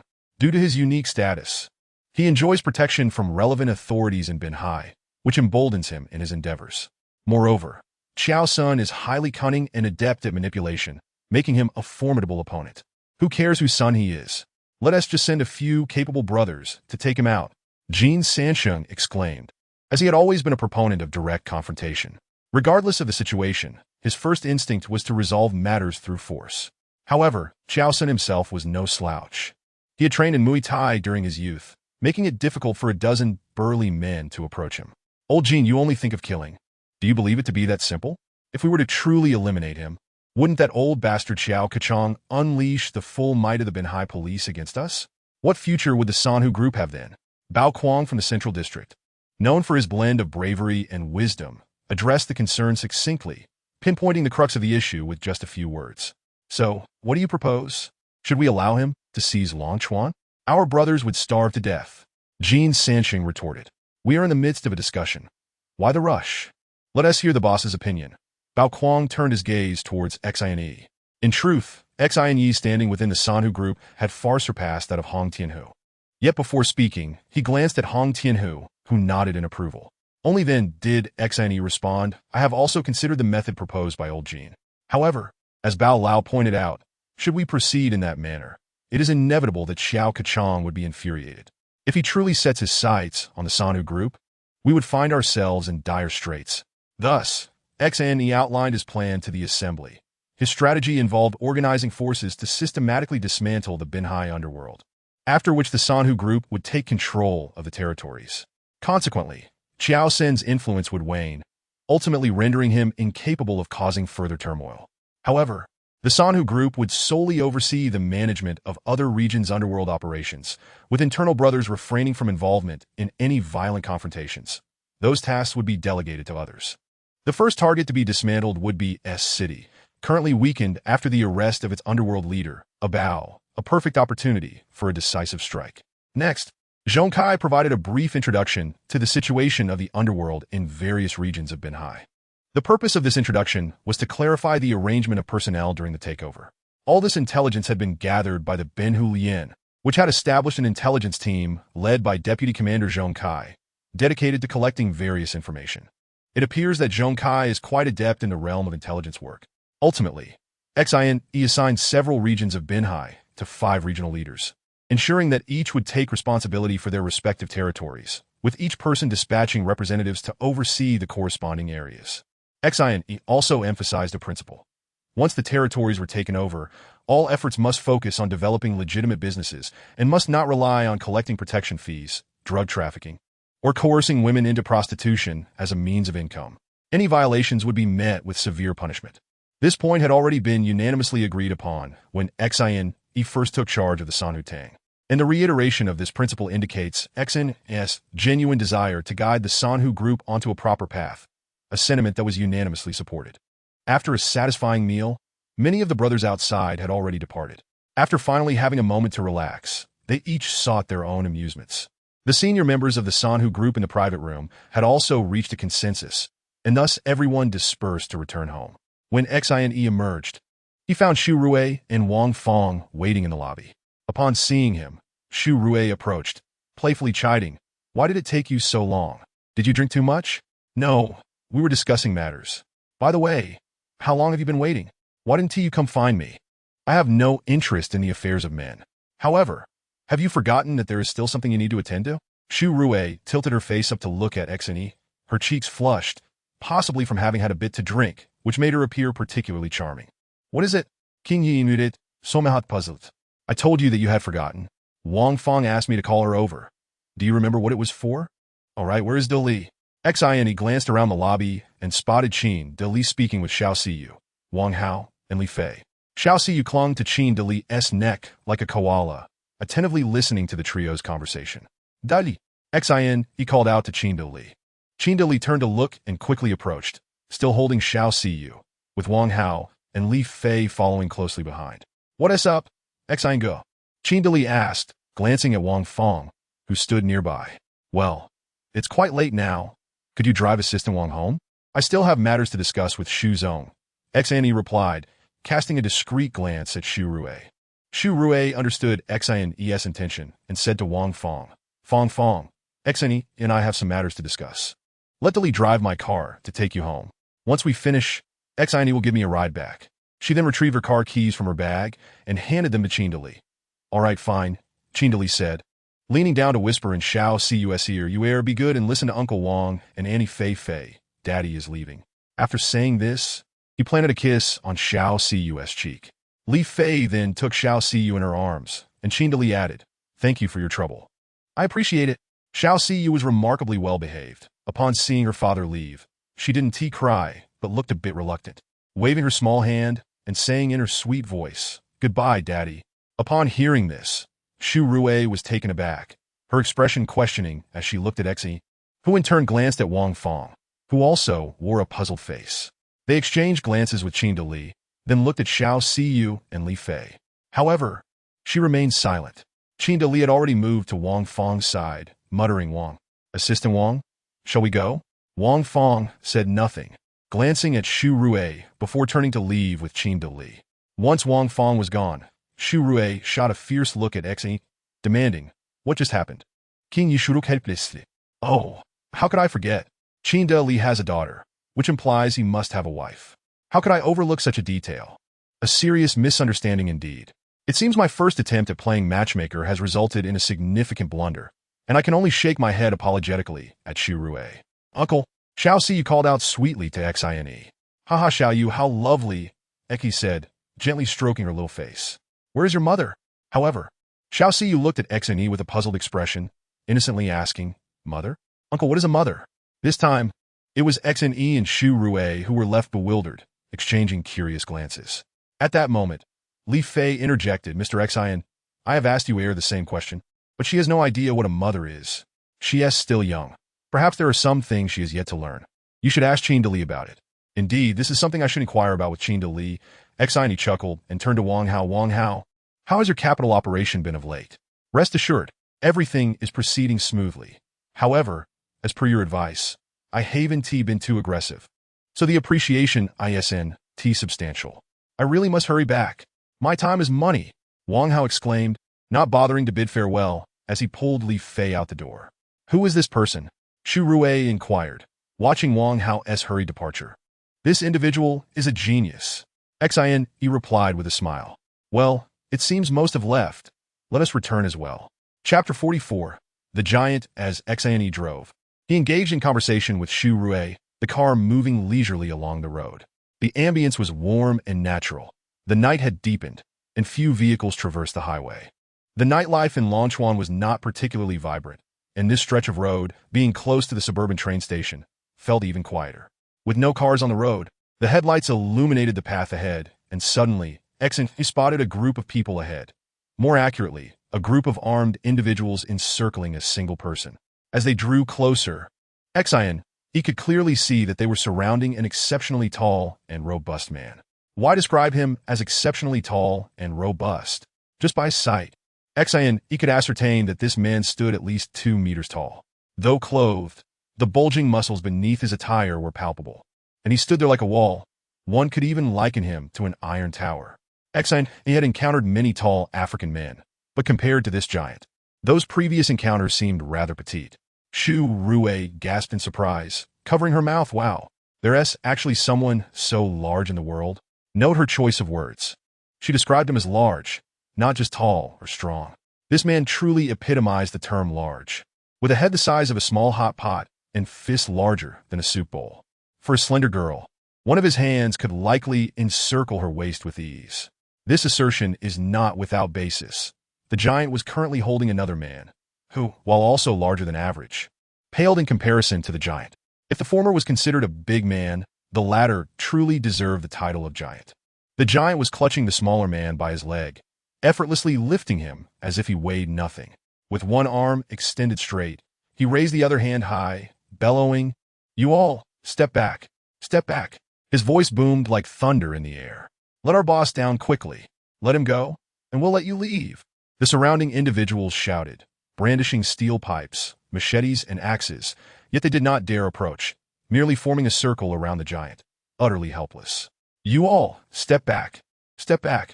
The giant seemed oblivious to the shouts around him, continuing to roar, swinging the man in his grasp like a small chick. As their car approached, Xian halted and told Shurue, "Wait here for a moment, don't get out. I'll go take a look." Shurue cast a somewhat anxious glance at the giant and said to Cinny, "Be careful." The group, noticing an approaching vehicle, turned their heads, and the giant ceased his roaring. All eyes now fixed on Cinny as he approached. With a calm demeanor, Cinny inquired, "Brother, what is going on?" Perhaps due to Cinny's composed and unflappable manner, one of the men wielding a machete replied, "This big fellow dined and dashed at the train station and even captured our boss. We came after him." "Oh," Cinny responded. "What did he consume? How much was it? I can cover the bill. You blocking the road leaves me with no way to pass." "Hey, are you trying to be a good Samaritan?" A man with slanted brows and drooping eyes darted over, casting a cold stare at Cinny and sarcastically remarked, "So you want to pay for him? 1,000 yuan. Fork it over. Pay up, and we'll let you leave." A chill coursed through Cinny as he realized how opportunistic this fellow was. Given the situation, it was uncertain who was truly in control. If the giant chose to act, these men would certainly be in dire straits, yet they dared to attempt extortion against him. However, Cinny chose not to engage in conflict with them, as they appeared to specialize in such nefarious dealings. He called out to the giant in the center of the fray, "Brother, they claim you left without paying. What did you consume, and how much do they want?" The giant paused, slightly taken aback by Cinny's inquiry, before replying, "Noodles 1 kilogram, and they want 60 yuan. Seriously? 60 yuan for a kilogram of noodles? Anyone would recognize that as extortion, Cinny thought to himself. Nevertheless, he did not wish to dwell on the matter. He addressed the earlier speaker. He said he had a kilogram of noodles for 60 yuan. "Why are you demanding 1,000 from me? Are you an idiot? Do you think we work for free, smoking and drinking on the job? Enough talk. Are you going to pay or not?" The slanted-browed man retorted arrogantly. Sensing the situation, the others abandoned the giant and encircled Cinny, deeming this seemingly delicate man easier to intimidate. Cinny smiled, amused that this fool dared to threaten him. It appeared he was in dire need of a lesson. Adopting a stance of nonchalance, he crossed his arms and said, "And what if I refuse?" "Refuse? Then we'll beat you up." The man with slanted brows articulated his threat with surprising clarity. "Why are you still standing there? Get to it." Cinny scoffed in response. "All right, you've got some nerve. Brothers, beat him. Beat him until he can't take care of himself. If anything happens, I'll take the blame." The man was clearly pleased with his own bravado, and after issuing his order, he casually retrieved a cigarette from his pocket, intending to adopt a nonchalant demeanor while dealing with Cinny. However, before he could even light it, a sudden gust of wind swept past him as a powerful hand clamped onto his cheeks, forcing his mouth open in pain. Then, he received a solid punch that sent his unlit cigarette and 4 of his front teeth crashing into his mouth. Cinny swiftly followed up with a knee strike to his chest, causing the man to yelp in pain as he swallowed the remnants of his broken teeth and blood. Cine executed the entire sequence with lightning speed, returning to his previous position as if he had never moved. Were it not for the 4 teeth that had just been ingested, no one would believe he had ever engaged in the altercation. He pulled out a tissue to wipe his hands and chuckled. "Do you still intend to beat me until I can't take care of myself?" The onlookers were left dumbfounded. What sort of skill was this? They hadn't even seen a shadow before the man had been taken down. If he had intended to kill, it would have been childish play to dispatch all 10 of them. Many began to regret their decision to confront this seemingly delicate man, believing he would be easier to bully than the giant, only to find themselves facing a more formidable adversary. With fear gripping them, they hastily helped the man, known as Mao Gu, to his feet, urging him, "Mao Gu, let us go." Mao Gu shot Cine a resentful glare, but didn't dare speak. This fellow was far too intimidating. What about his 4 front teeth? He could only hope that once they were extracted, they could be reinserted. After all, the originals would surely fit better than dentures. As they prepared to leave, Cine called out, "Wait a moment." Mao Gu trembled at the sudden call, wondering what more this man wanted. Hadn't he already conceded? Did he truly wish to render him incapable of self-sufficiency? At that moment, Cine shouted towards the giant, who had been neglected by the group, "Brother, let that man go." Upon hearing this, the giant lifted his hand, and indeed, realized he was still holding the man. With a chuckle, he replied, "All right, I'll let him go." He casually tossed the man aside, who landed on the ground like a lifeless dog, not moving an inch, likely too terrified to even regain consciousness. A few members of the group returned to collect their comrade in a panic and began to flee. However, just a few steps away, Cine's voice echoed once more. "Wait, oh my, this devil is truly relentless. He is tormenting our fragile nerves. Is he not going to let him go?" Cine pulled out his wallet, counted out 60 yuan, and handed it over, saying, "Here, I said I would help him cover the noodle bill." The group hesitated, unsure whether to accept the money. But one man, emboldened by a touch of bravado, gingerly accepted the 60 yuan from Cine's hand, bowing deeply in gratitude. "Thank you." Then, they hurriedly helped their injured companions and scurried away. With the situation resolved, Cine turned to walk back to his car. Just as he placed his hand on the door, he heard the sound of heavy footsteps behind him. Turning around, he saw the giant sprinting toward him, arms raised in a fist as he said, "Thank you, benefactor, for saving my life." Cine was taken aback by the giant's dramatic display. Was this a historical drama? Why was he using terms like benefactor and claiming a life debt?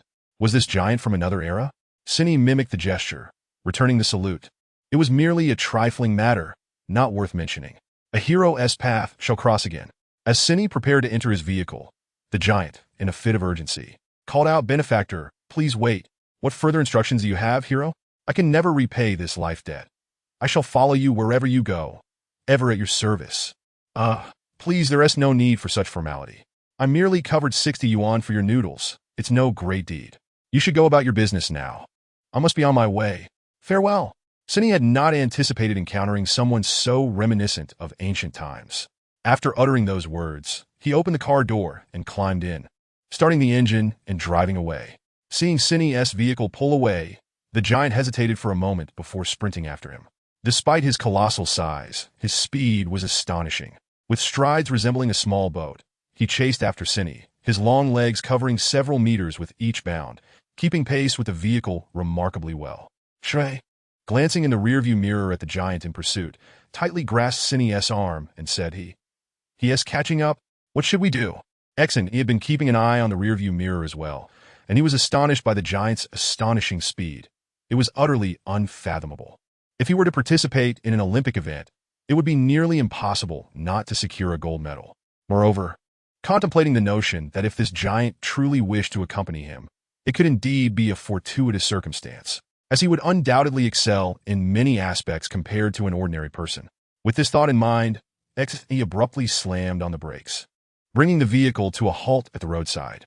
At that moment, the giant had already caught up, and he rolled down the window. The giant leaned down, panting heavily, and inquired, "Kind sir, why do you flee? Are you afraid that Dinyo consumes too much?" "Fear not, for Dinyo will earn his keep." Upon hearing this, he realized the giant was genuinely a simple-hearted individual, concerned that others might disdain him for being a burden. Such a person surely harbored no ill intentions, so he decided to keep him close. Thus he asked, "What is your name? Where do you come from?" In response, "Kind sir, my name is Neo Genshing. The villagers call me Dinyo. I hail from Chongqing Anling, Haimu River. My mother urged me to venture forth in search of sustenance. She said, "You are a good person, Niu Jinsheng. Why does that name sound so familiar? Does your mother know me?" Xin was perplexed by the giant's words. "No. She said that those who assist me are all good people." "Ah, I see. Dinyo, how about this? You assist me with work, and I shall pay you wages and provide you with meals. Does that sound agreeable?" Dinyo pondered for a moment, nodding his enormous head. "That will suffice. However, kind sir, you need only ensure my meals. I require no wages." Very well, very well, Xin thought to himself, utterly charmed by this delightful giant. "Now, please get in the vehicle. I shall take you to find a place to reside." Dinyo's massive frame barely fit within Xin's spacious off-road vehicle. He bent down with great effort to squeeze into the back seat, unable to fully stretch his body, instead propping himself up with one hand, leaning awkwardly against the rear seat. With discomfort evident, Dinyo muttered, "Nothing compares to the comfort of my family's ox cart." If the designer of this vehicle, Mr. Bylan, known as the father of off-road vehicles, were to hear such candid feedback, he might very well faint from shock. As they drove past a bustling food street, Dinyo gazed longingly out the window at the array of delectable treats, swallowing hard as the sound was clearly audible to Xin and Shu Rue in the front. Xin smiled and asked, "Dinyo, are you hungry? What would you like to eat?" Dinyo chuckled sheepishly, scratching the back of his head. "I would like some noodles. My mother says they are inexpensive." "Very well, then we shall have noodles." Xin found a place to park the car, and the three of them exited to enter a noodle shop. "Boss, 1 pound of noodles and 2 cups of tea, please." Turning to Dinyo, he asked, "Dinyo, will 1 pound of noodles be sufficient?" Dinyo replied shyly, "Kind sir, will I be able to eat my fill?" "Of course. Eat as much as you like. I will ensure you are satisfied," Xin assured him. "Then I shall have 2 pounds. "All right," Xin said, "Boss, bring 2 pounds of noodles for my brother." Upon hearing this, the noodle shop owner gasped. This colossal fellow was ordering an astounding quantity of food. What was that phrase again? Ah yes, a hearty appetite. But upon further reflection, that term seemed more fitting for describing one's capacity for alcohol. Nevertheless, it was the best descriptor he could muster, as he had seen many who could eat, yet none who could consume quite like this. Fortunately, the pot for boiling noodles was ample. Otherwise, preparing 2 pounds would have been quite the challenge. Once the noodles were ready, the owner brought out a large basin to serve Dinyo, filling it to the brim with both noodles and broth. Dinyo's face lit up with joy, and without hesitation, he sat down and devoured the meal as if a tempest had swept through, drawing amused glances and suppressed laughter from the other patrons. After finishing the last noodle, Dinyo lifted the basin to his lips and drank the broth with gusto, finally letting out a contented burp. "I am full. Today, I have finally eaten my fill," he exclaimed, wiping the sweat from his brow with his enormous hand, though there could have been more meat. Initially, Xin intended to arrange for Dinyo to stay at an inn, but Dinyo stubbornly refused, insisting that it would be too extravagant. He insisted on accompanying Xin home, stating that he would be fine sleeping anywhere, leaving Shu Rue blushing fiercely. With no other option, Xin first dropped Shu Rue off at her home before taking Dinyo back to the farm. During this time, Xiao Sun was nearing a breaking point. He had initially believed his meticulously crafted plan was foolproof, yet it had ended in utter failure, yielding no benefits while costing him several key players. He was indifferent to the loss of Deputy Director Jiang and Lu Fei, as their utility to him had always been limited. However, he was deeply pained by the capture of Abao and his uncle, He Defu. Abao had long been Xiao Sin's trusted confidant, a formidable force in battle whose contributions had significantly bolstered Xiao Sin's standing as the top figure in the underworld of Binhai. Losing such a valiant warrior felt akin to severing one of his own limbs. As for He Defu, he was Xiao Sin's maternal uncle, with whom he shared a close bond. Xiao Sun had learned much from him, including cunning, tactics, and unscrupulousness. In essence, this uncle had been Xiao Sin's mentor in the darker arts. They shared a profound similarity. Both were exceedingly devious and shameless. Thus, He Defu's arrest struck Xiao Sun harder than if it had been his own father, Xiao Kachong, who had been taken. Xiao Sin's heart seethed with rage, wishing to gnash his teeth to dust. Yet he found himself utterly powerless. He was not a reckless brute. He understood that he currently lacked any means to contend with Xine. Patience was his only recourse. "One day, you will fall into my grasp," and I shall ensure you find no solace in life or death. Xiao Sun seethed through clenched teeth. At that moment, his phone rang. Upon glancing at the screen, he saw it was a call from Shun Shanshan's mother. Xiao Sun took a deep breath to steady his emotions, adopting a nonchalant tone as he answered, "Hello, Annie. Is there something you need?" Shun Shanshan's mother's voice came through the line. "Xiao Sun, you haven't visited our home in quite some time. Do you have any free time to take Shanshan out for some fun?" "All right. I shall make time to visit Shanshan soon." "Thank you, Annie. Goodbye." Tiao Sen replied politely, resembling an obedient child as he hung up the phone. He was well aware that this was yet another opportunity orchestrated by Shun Shanshan's mother, who often urged him to take Shanshan out, hoping to foster their relationship and expedite their impending union. Xiao Sun was more than willing, for Shun Shanshan still held a significant allure for him, not merely for her enchanting figure and beauty, but also owing to her family's prestigious background. Now, Xiao Sun was well established within both the underworld and legitimate circles of Benhai. If he could marry Shun Shanshan, it would undoubtedly grant him favor in military circles, facilitating his endeavors. However, Xiao Sun was vexed by Shun Shanshan's consistently lukewarm demeanor whenever they went out. He had invested considerable effort to win her affection, yet she remained impervious to his advances, refusing even to let him hold her hand. Had she been any other woman, Xiao Sun would have likely sought to escalate matters directly, but he was cautious of her father's status. Should he provoke that stubborn old man, it could spell disaster, potentially jeopardizing even Xiao Kachang's protection over him. Xiao Sun understood all too well why Shun Shanshan was so aloof. Her heart belonged to another, one Xe. Xiao Sun could not fathom it. In terms of lineage, status, power, and appearance, how was he inferior to Xe? Yet, he perpetually found himself outmatched. Even the woman he adored favored him, and this sense of defeat was simply unbearable for him. This situation was intolerable. He had to devise a plan to turn the tables. Thus, a nefarious idea took shape in Josen's mind. "Since you two are smitten with each other, I shall not allow you to enjoy your happiness. For the time being, I have no way to deal with Xe, so I will first target Shun Shanshan. Afterwards, I will vividly recount the details to Xe, perhaps even capturing it on video for him to witness firsthand how his beloved submits to my desires beneath my embrace. Surely, this would be more gratifying than stabbing him in the back, wouldn't it? Ah, splendid." Josen could not help but applaud his own shamelessness. As for Shun Shanshan's father, Josen had it all figured out. If he could keep it under wraps, he would. If Shun Shanshan truly caused a scene, he would show her the video, threatening her that if she continued to make a fuss, he would release it online, leading to her disgrace. Young women certainly cared deeply about their reputations, and he believed Shun Shanshan would not be foolish enough to trivialize her honor. Even if Shun Shanshan escalated the situation to her father, he could always weep and confess that he acted out of overwhelming love for her, having momentarily lost his senses. After all, he intended to marry her. Moreover, with Shun's mother by his side to speak a few kind words, he believed there would be no issues. The following day, Josen arrived at the mall to purchase gifts for Shun Shanshan and her mother. He chose an expensive bottle of perfume for Shun Shanshan, one that he particularly favored, imagining soon being enveloped in the delightful aroma while embracing the beauty as they drifted to sleep. This thought thrilled him immensely. For Shun's mother, he selected a platinum brooch, thinking that the best way to deal with the pretentious woman was through gifts. After making his purchases, Josen drove to the family compound of the military district's commander. Thanks to Shun's mother providing him with a pass, his vehicle was granted unfettered access. At the entrance, a fully armed soldier saluted him sharply, a feeling far more exhilarating than that of a crime lord, inflating Josen's confidence to great heights. Upon parking in front of Shun Shanshan's home, Josen adjusted his attire in the mirror before ringing the doorbell.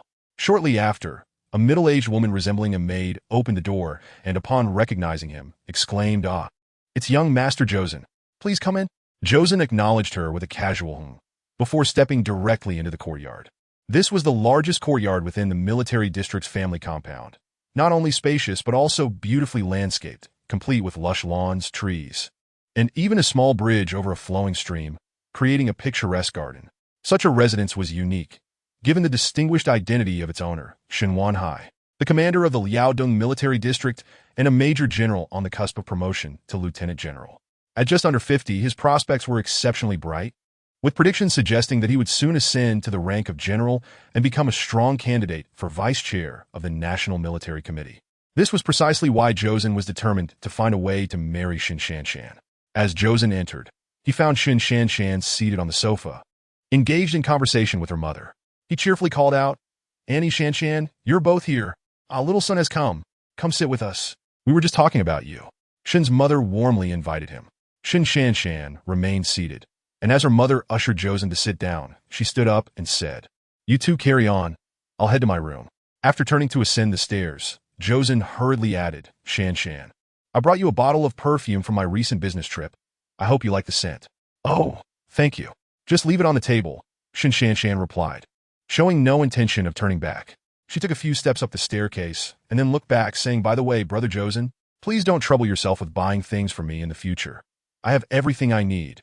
With that, she gracefully ascended the stairs without a backward glance. "This child, so thoughtless," Shin's mother remarked, quickly attempting to smooth things over. "I'll give it to her. She will surely like it. She's probably just a bit shy. Haha." "No worries, Annie," Josen said with poise. "I also brought you a little something. Let me know if you like it. This child's so considerate. But please, no more gifts. It's a waste of money," Shin's mother joyfully replied. Chapter 46.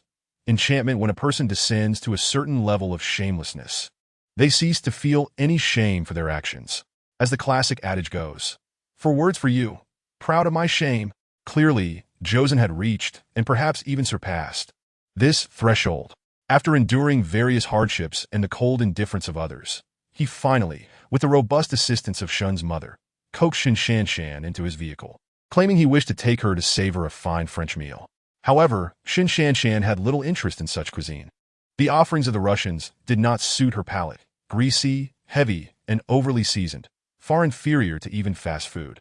Yet, she figured that a trip would silence Josen and his mother's incessant chatter, so she resigned herself to a brief sacrifice for some peace. Throughout the journey, Josen relentlessly sought conversation, while Shin Shanshan maintained an aloof demeanor. Rather than feeling angered, Josen's desire to conquer grew stronger with her indifference. What was she pretending for? Perhaps soon enough, she would shed her clothing and kneel before him in supplication. The very thought of such an enticing scene filled Josen with a sense of powerful vindication. Josen had reserved a private room at Link CH, a choice influenced by the fact that it was his own establishment, though few knew this. More importantly, the design of the third-floor private rooms had been modified under his direction. These spacious rooms served not merely for dining, but also contained a bedroom, allowing guests to rest or engage in other activities. This innovative design quickly became a hallmark of Link CH, leading to a surge in demand for the third-floor rooms, elevating their prices significantly, yet many wealthy patrons found themselves unable to secure a reservation. It was evident that those seeking such accommodations, like Josen, shared a similar lack of scruples, for the purpose of booking such a room was not merely to dine and rest, but to facilitate other, more lascivious pursuits. Thus, shamelessness had morphed into a kind of trend. The manager of Link CH had already been informed of Josen's arrival and had arranged for him to have the coveted Tianzi room on the third floor.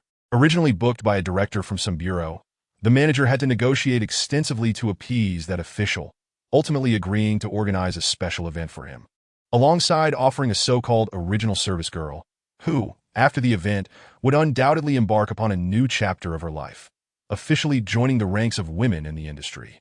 Once all arrangements were complete, the manager awaited Josen's arrival in the lobby. His name was Su Jiaohui, in his 30s, originally a pimp under Josen's employment, who had brought several girls with him from his hometown. Josen appreciated Su Jiaohui for his knack for handling matters adeptly.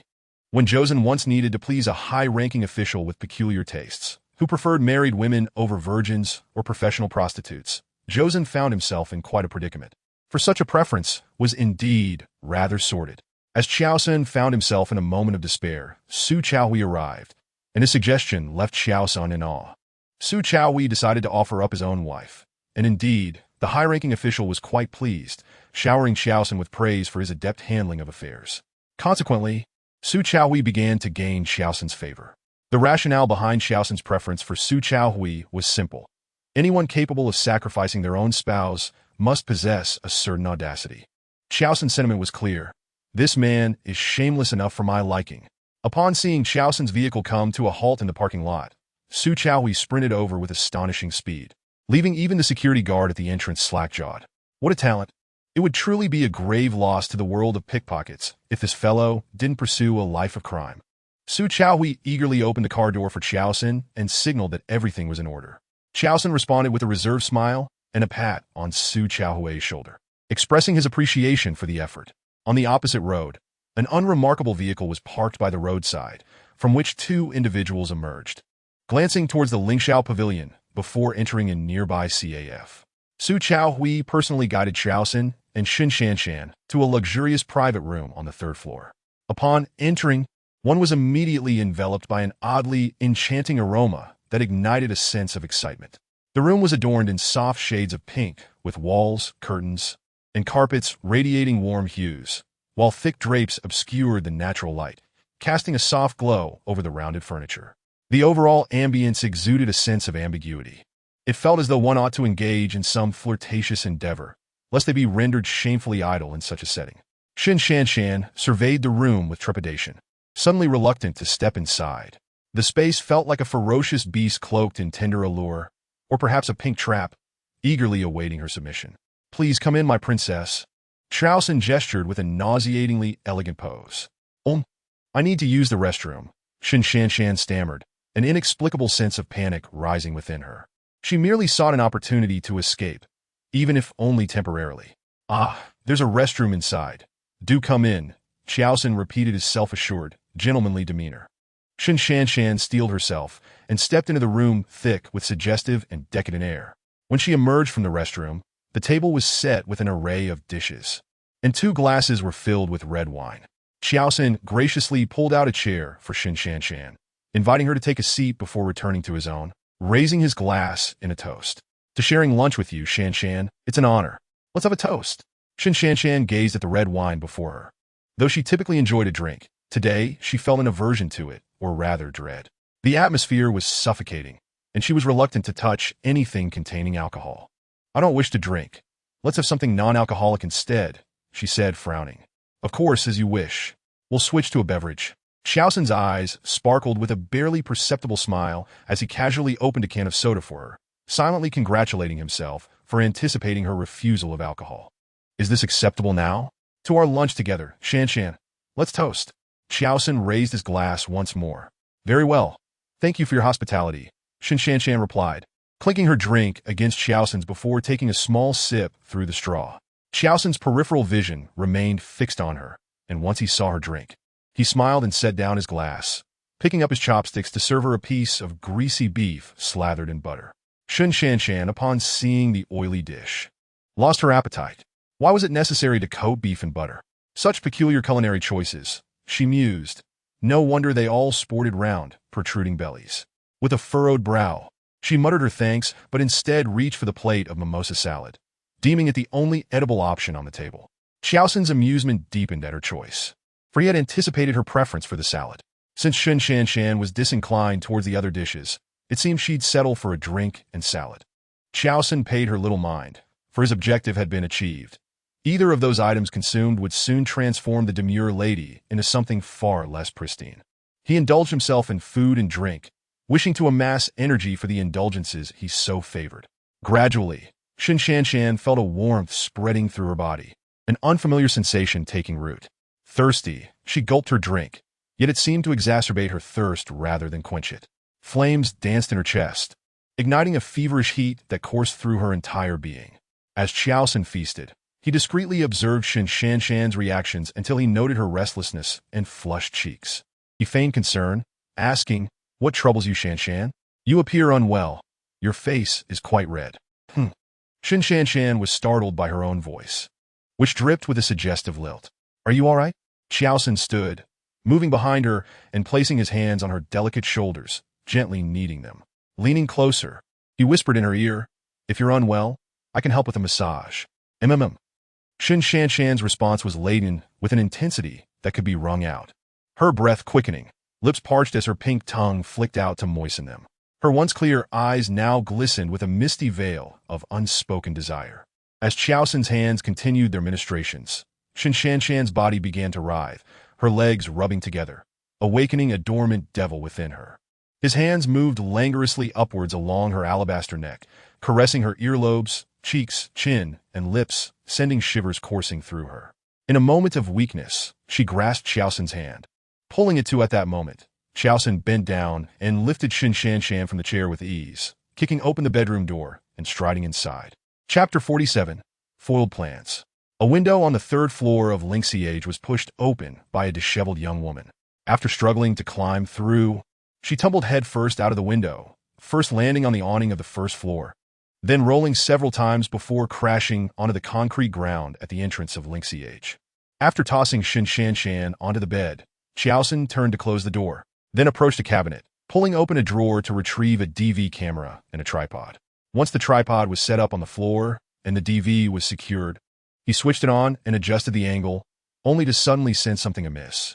Looking up, he was astonished to find that Xin Shanshan had vanished from the bed. With the door still shut, where could she possibly be? A gust of wind stirred the curtains, prompting Xiaoxin to dart to the window. Peering down, he saw Xin Shanshan lying on the concrete below, her face smeared with blood, surrounded by a crowd of onlookers. "They're trying to kill me," Xiaoxin cursed vehemently. It was his last frenzied exclamation that stirred the remnants of consciousness within Xin Shanshan, compelling her to defend her innocence with the last vestiges of her awareness. He was at a tailor's shop assisting Daniu in having clothes made. Daniu had lost his luggage while being pursued at the train station, and his considerable size made finding suitable attire in stores impossible, thus necessitating a custom order. The elderly tailor was taken aback when he saw Daniu stoop to enter, wondering what sort of sustenance had contributed to such a physique, or if he were a product of genetic mutation. Despite his surprise, the tailor treated him as a customer, eventually fetching a tall stool to reach Daniu for measurements. Muttering as he worked, the fabric for this outfit could easily make 3 suits for someone else. Just then, Xianyi's phone rang. Since Shirue had gifted him this phone, only she and a few executives from Sanhu Group knew the number. Glancing at the caller ID, he answered, "Zhongkai, what's the situation?" A woman? Jumped? Are you sure it's from Xiaoxin's room? Wait, what does she look like? And where do they come from? All right, Zhongkai, you two need to secure that room immediately. No one is to touch anything inside. I'm nearby, and will be there shortly. Understanding the gravity of the situation, Xianyi promptly instructed. And as Zhongkai described the appearance of the girl who jumped and mentioned they had come from the Military District Command's family compound, Xianyi's heart skipped a beat. Could it be Xin Shanshan? Stowing his phone, he called out to Daniu, "Daniu, we have to go." Though Daniu was large, he was remarkably agile. Without hesitation, he turned and followed Xianyi out of the tailor's shop, leaving the elderly tailor, who stood on the stool with measuring tape in hand, staring blankly as the 2 men hopped into a car that sped away like an arrow. Could these 2 be extraordinary beings? The tailor muttered to himself in bewilderment. 2 figures burst from the CAF across from Lingxi Age, deftly dodging the bustling traffic and rushing through the entrance of Lingxi Age, causing a cacophony of screeching brakes and a series of rear-end collisions on the road. They barreled into the private room on the 3rd floor, where Xiaoxin was still fumbling with the DV when Zhongkai seized him by the arms and shoved him toward the door. Su Chaohui, accompanied by several security personnel, soon followed, and upon seeing Zhongkai restraining Xiaoxin, they brandished rubber batons, ready to strike. However, Su Chaohui and his team were no match for the 2 men, whose skills rivaled that of special forces. Within 3 minutes, the altercation concluded with several men sprawled on the floor, groaning in pain, while Xiaoxin seized the opportunity to escape. Inside an SUV, Xianyi navigated swiftly through the traffic, pulling out his phone to dial a number. "Hello, Director Liu? This is Xianyi. A girl at Lingxi Age was coerced into jumping. The suspect has significant connections. I'd like to request your criminal investigation team to mobilize." "Thank you. I'm on my way to the scene." "All right, I'll be waiting." Lingxi Age was now within sight, but due to the chain collision, the entire road was blocked. Impatient drivers honked incessantly, creating chaos. In a fit of frustration, Xianyi swerved the steering wheel, driving onto the grassy verge, toppling a few trash bins before finally halting in front of Lingxi Age. Before the vehicle had fully stopped, he leaped out with Daniu hastily following from the back seat. As Xianyi sprinted, he caught sight of a running Audi nearby. He turned to Daniu, shouting, "Daniu, stop that car and apprehend the occupants." Daniu paused briefly before charging toward the Audi. Xiaoxin, having just started the car, was alarmed to see a giant lunging at him. Realizing the peril, he pressed the accelerator in a panic, but despite the effort, the vehicle remained stationary. Peering outside, He saw that the giant had both hands gripping the front of the car, lifting it off the ground. In a state of desperation, Xiaosun thought he could escape amid the chaos, later arranging a scapegoat to take the fall, potentially throwing money at the situation to make it disappear. But with the giant lifting his car, escape was impossible. "Let go, or I'll run you over," Xiaosun shouted in exasperation, threatening to kill someone while his vehicle was immobile. The giant, undeterred by the threat, merely chuckled, exerting his full strength. With a resounding crash, the entire car was flipped onto its side, the windshield shattering like a flurry of snowflakes, still clinging to the frame. Xiaosun was thrown around inside, as the vehicle was overturned. After flipping the car, the giant approached the driver's side, smashing the window with a single punch, reaching in to seize Xiaosun by the legs and forcibly pulling him out through the broken window, hoisting him up by one leg. "Now let's see where you think you're going," he chuckled, proceeding to carry Xiaosun toward Xian. Xian, he had already reached the entrance of Linxiage, shouting, "Clear the way! Make room!" As he pushed through the crowd, he spotted Shan lying on the concrete, her face smeared with blood and her clothes torn in several places, revealing her pale skin beneath. "Shan, are you all right?" he called, quickly crouching down to drape his outer jacket over her. Shan lay still, unresponsive, as if she were lifeless. Xian, he swiftly placed 2 fingers on her carotid artery. Thankfully, it seemed she had merely lost consciousness from the fall. He raised his gaze, scanning the crowd with a chilling stare that caused many onlookers to retreat a step. "Has anyone called for an ambulance?" King Yi demanded. Yes, a call has been made. It should be arriving soon," replied an older gentleman. "Everyone, step back. This crowding is detrimental to air circulation. Is this such basic knowledge? Hurry, disperse. You, go find an umbrella and a fan quickly." Xian, he directed a young man from the crowd. The crowd parted somewhat, but they were reluctant to leave, their morbid curiosity compelling them to remain under the scorching sun. How pitiful! The inability of the people to assist those in need while merely spectating was a true tragedy for a civilization that prides itself on its heritage. Only that young man hurried off to fetch an umbrella and a fan, and within a short while, he indeed managed to bring back both items. Qin Yi, uncertain about Shan's condition, dared not to move her unnecessarily. He could only hold the umbrella with one hand while gently fanning her with the other. Shan. Xian, he continued to call out, hoping to rouse Shan from her unconscious state. It was crucial for the injured to maintain consciousness. Whether it was the cool shade and gentle breeze or Xian Yi's calls that made the difference, Shan's eyelashes and eyelids fluttered for a moment, and then her eyes slowly opened. Upon seeing Xian Yi's anxious expression, a smile suddenly broke across her face, and tears began to roll down her cheeks, dripping onto the ground beside her. "Xian, you finally came." I didn't let him succeed." Shan spoke weakly, struggling to lift a hand. Xian, he promptly dropped the fan and reached out to her. She grasped his hand and smiled again. "You must not leave me again. I am afraid." With that, her head tilted, and she fainted once more. "No, I will not leave you, never." Xian replied through gritted teeth, though his eyes shimmered with unshed tears. "Brother Xian, what shall we do with this person?" It turned out to be Daniel, who was carrying Xiaosun upside down. The onlookers quickly dispersed, not wishing to be too close to the large man. After all, who would want to risk provoking someone of his stature? It was evident from the man in his grasp that Xiaosun's entire head had turned a deep crimson, likely from blood rushing to it.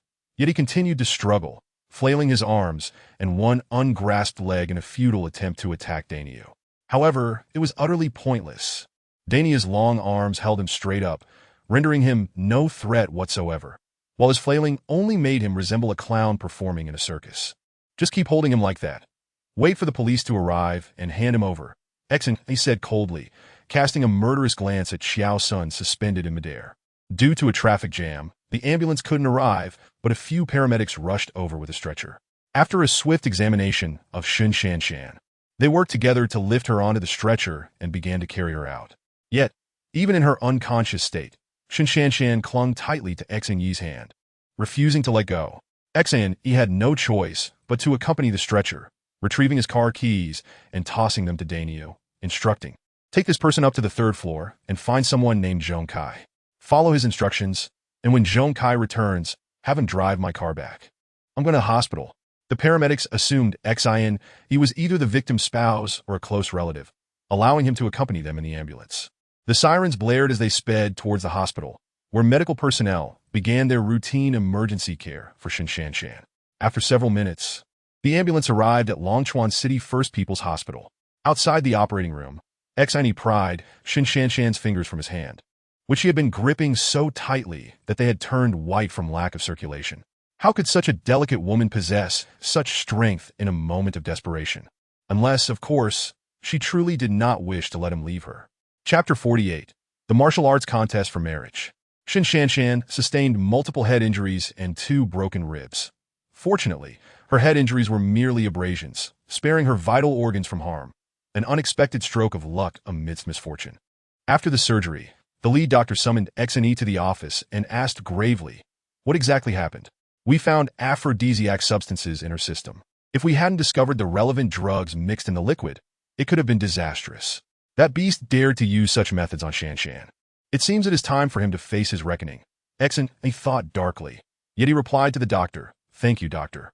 I'm not entirely sure of the details, but I know she must have been harmed by someone. Could you provide a chemical analysis report regarding the substances found in her system? This information might be useful to the police." "Certainly. We arrived at this conclusion based on her blood test results. I personally detest such despicable behavior. Such individuals deserve the harshest legal consequences," the doctor declared emphatically. "Very well. Please make me a copy of that report," Xine requested, wishing to keep the evidence in his possession to present to Lu Jiaming, as he was aware of the formidable power and methods behind Xiao Sun, making it imperative to be cautious about how to apply pressure on the hospital later. After obtaining the test results, Xine called Zhong Kai to inquire about the situation. Zhong Kai informed him that the criminal police brigade had sealed off the scene, and all individuals, including Xiao Sun, had been taken away for questioning. All evidence from the private room, including food, beverages, and drinks, had been collected for analysis. Dainiu and the others were already on their way back to the Benhulian base. After hanging up, Xine pondered for a moment before calling Qin Dali. When the call connected, he said, "Dali, gather the team immediately and inform the intelligence personnel in S City. Instruct them to thoroughly investigate the deployment and weaponry of the opposing forces before tonight, and await my orders." This time, Xine was truly furious. He intended to seize S City while Xiao Sun was still under investigation by the criminal police brigade, a fitting gift for Qiao Senator. He then called Huang Meng, instructing him to notify Du Hong, the leader of the northern district responsible for S City, to prepare personnel for the takeover. Once these arrangements were made, Xine headed to Shan's hospital room. Shan's anesthetic had not yet worn off, leaving her still unconscious. Lying on the bed, her head was wrapped in bandages, and her pale face evoked a deep sense of pity. Xine pulled up a chair beside her bed, silently gazing at the unconscious Shan. From their chance encounter at Luzon Airport to visits to the farm, she had often displayed an infatuated affection for him. Xine was not a heartless man. How could he be oblivious to her feelings? Moreover, it seemed that she had secretly harbored feelings for him for years. Yet this girl, who had been so devoted to him, had nearly lost her purity and her life at the hands of that despicable Qiao senator. He was determined to avenge her, as a form of atonement for his own guilt. However, Xine had not realized that such so-called guilt could never truly be atoned for, unless he chose to love her.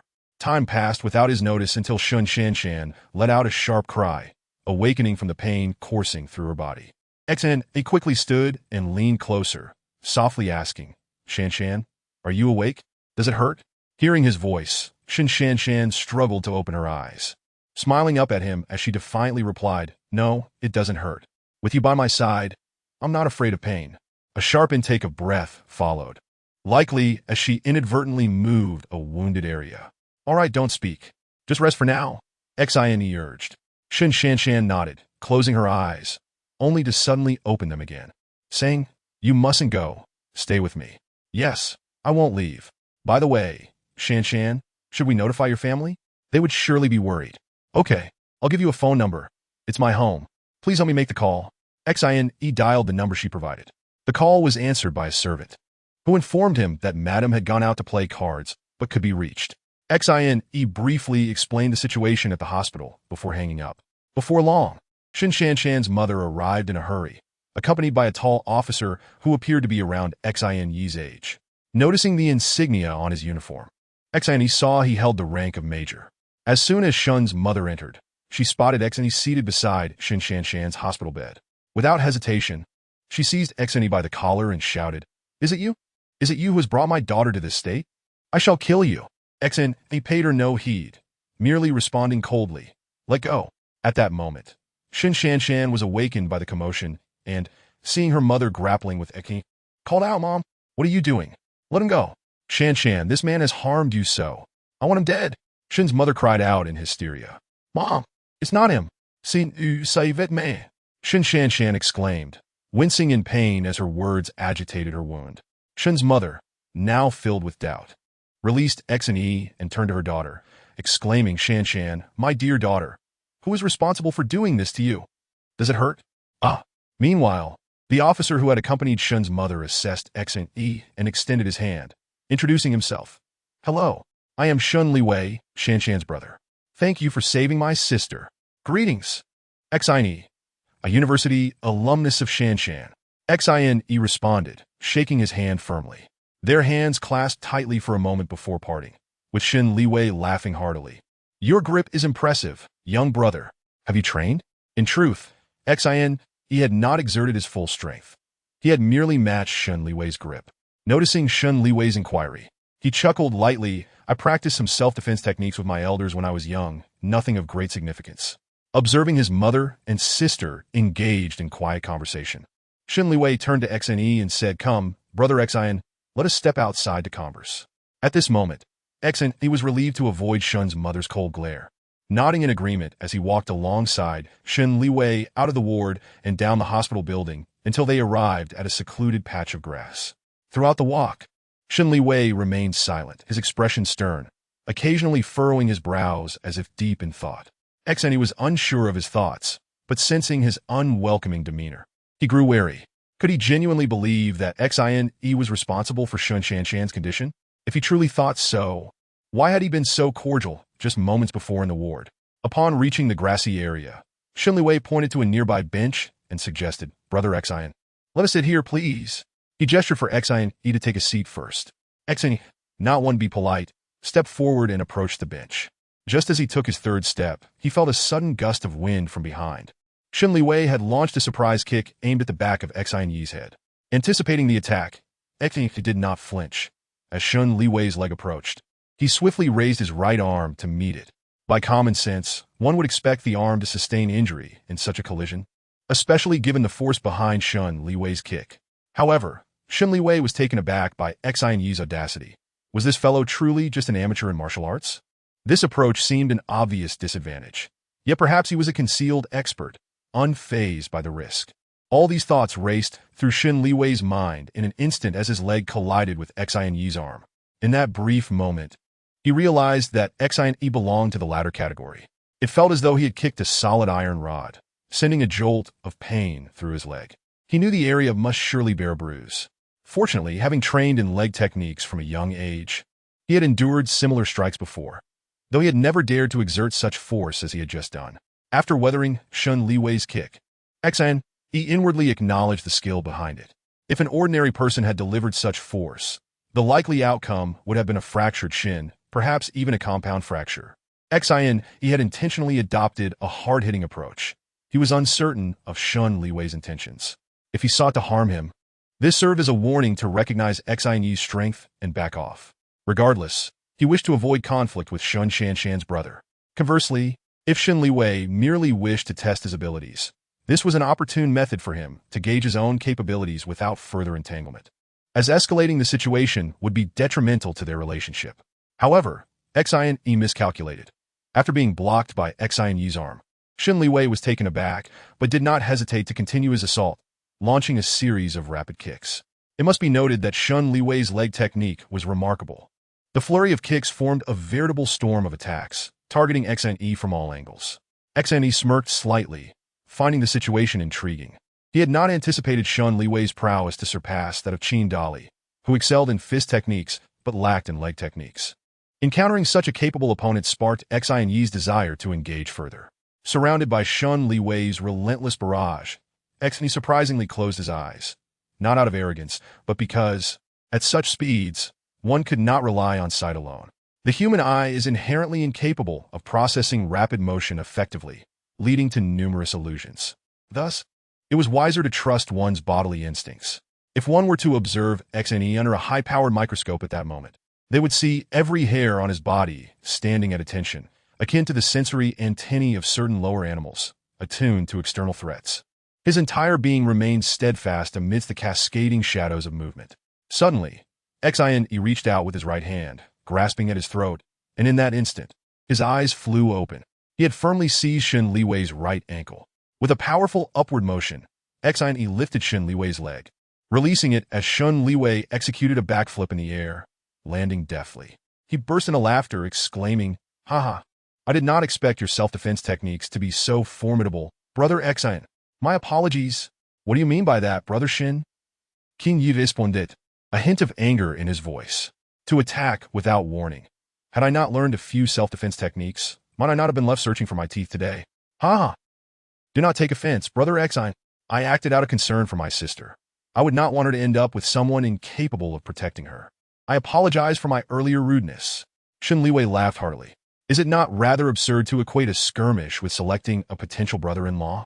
Do you truly believe this is a contest for a bride? XINE remarked, feeling somewhat exasperated. Listening to Shen Liwei's words, XINE felt a wave of frustration. This brother appeared grand and handsome, a military officer no less. Yet he seemed to have lost his sense of reason in his relentless pursuit of leg technique.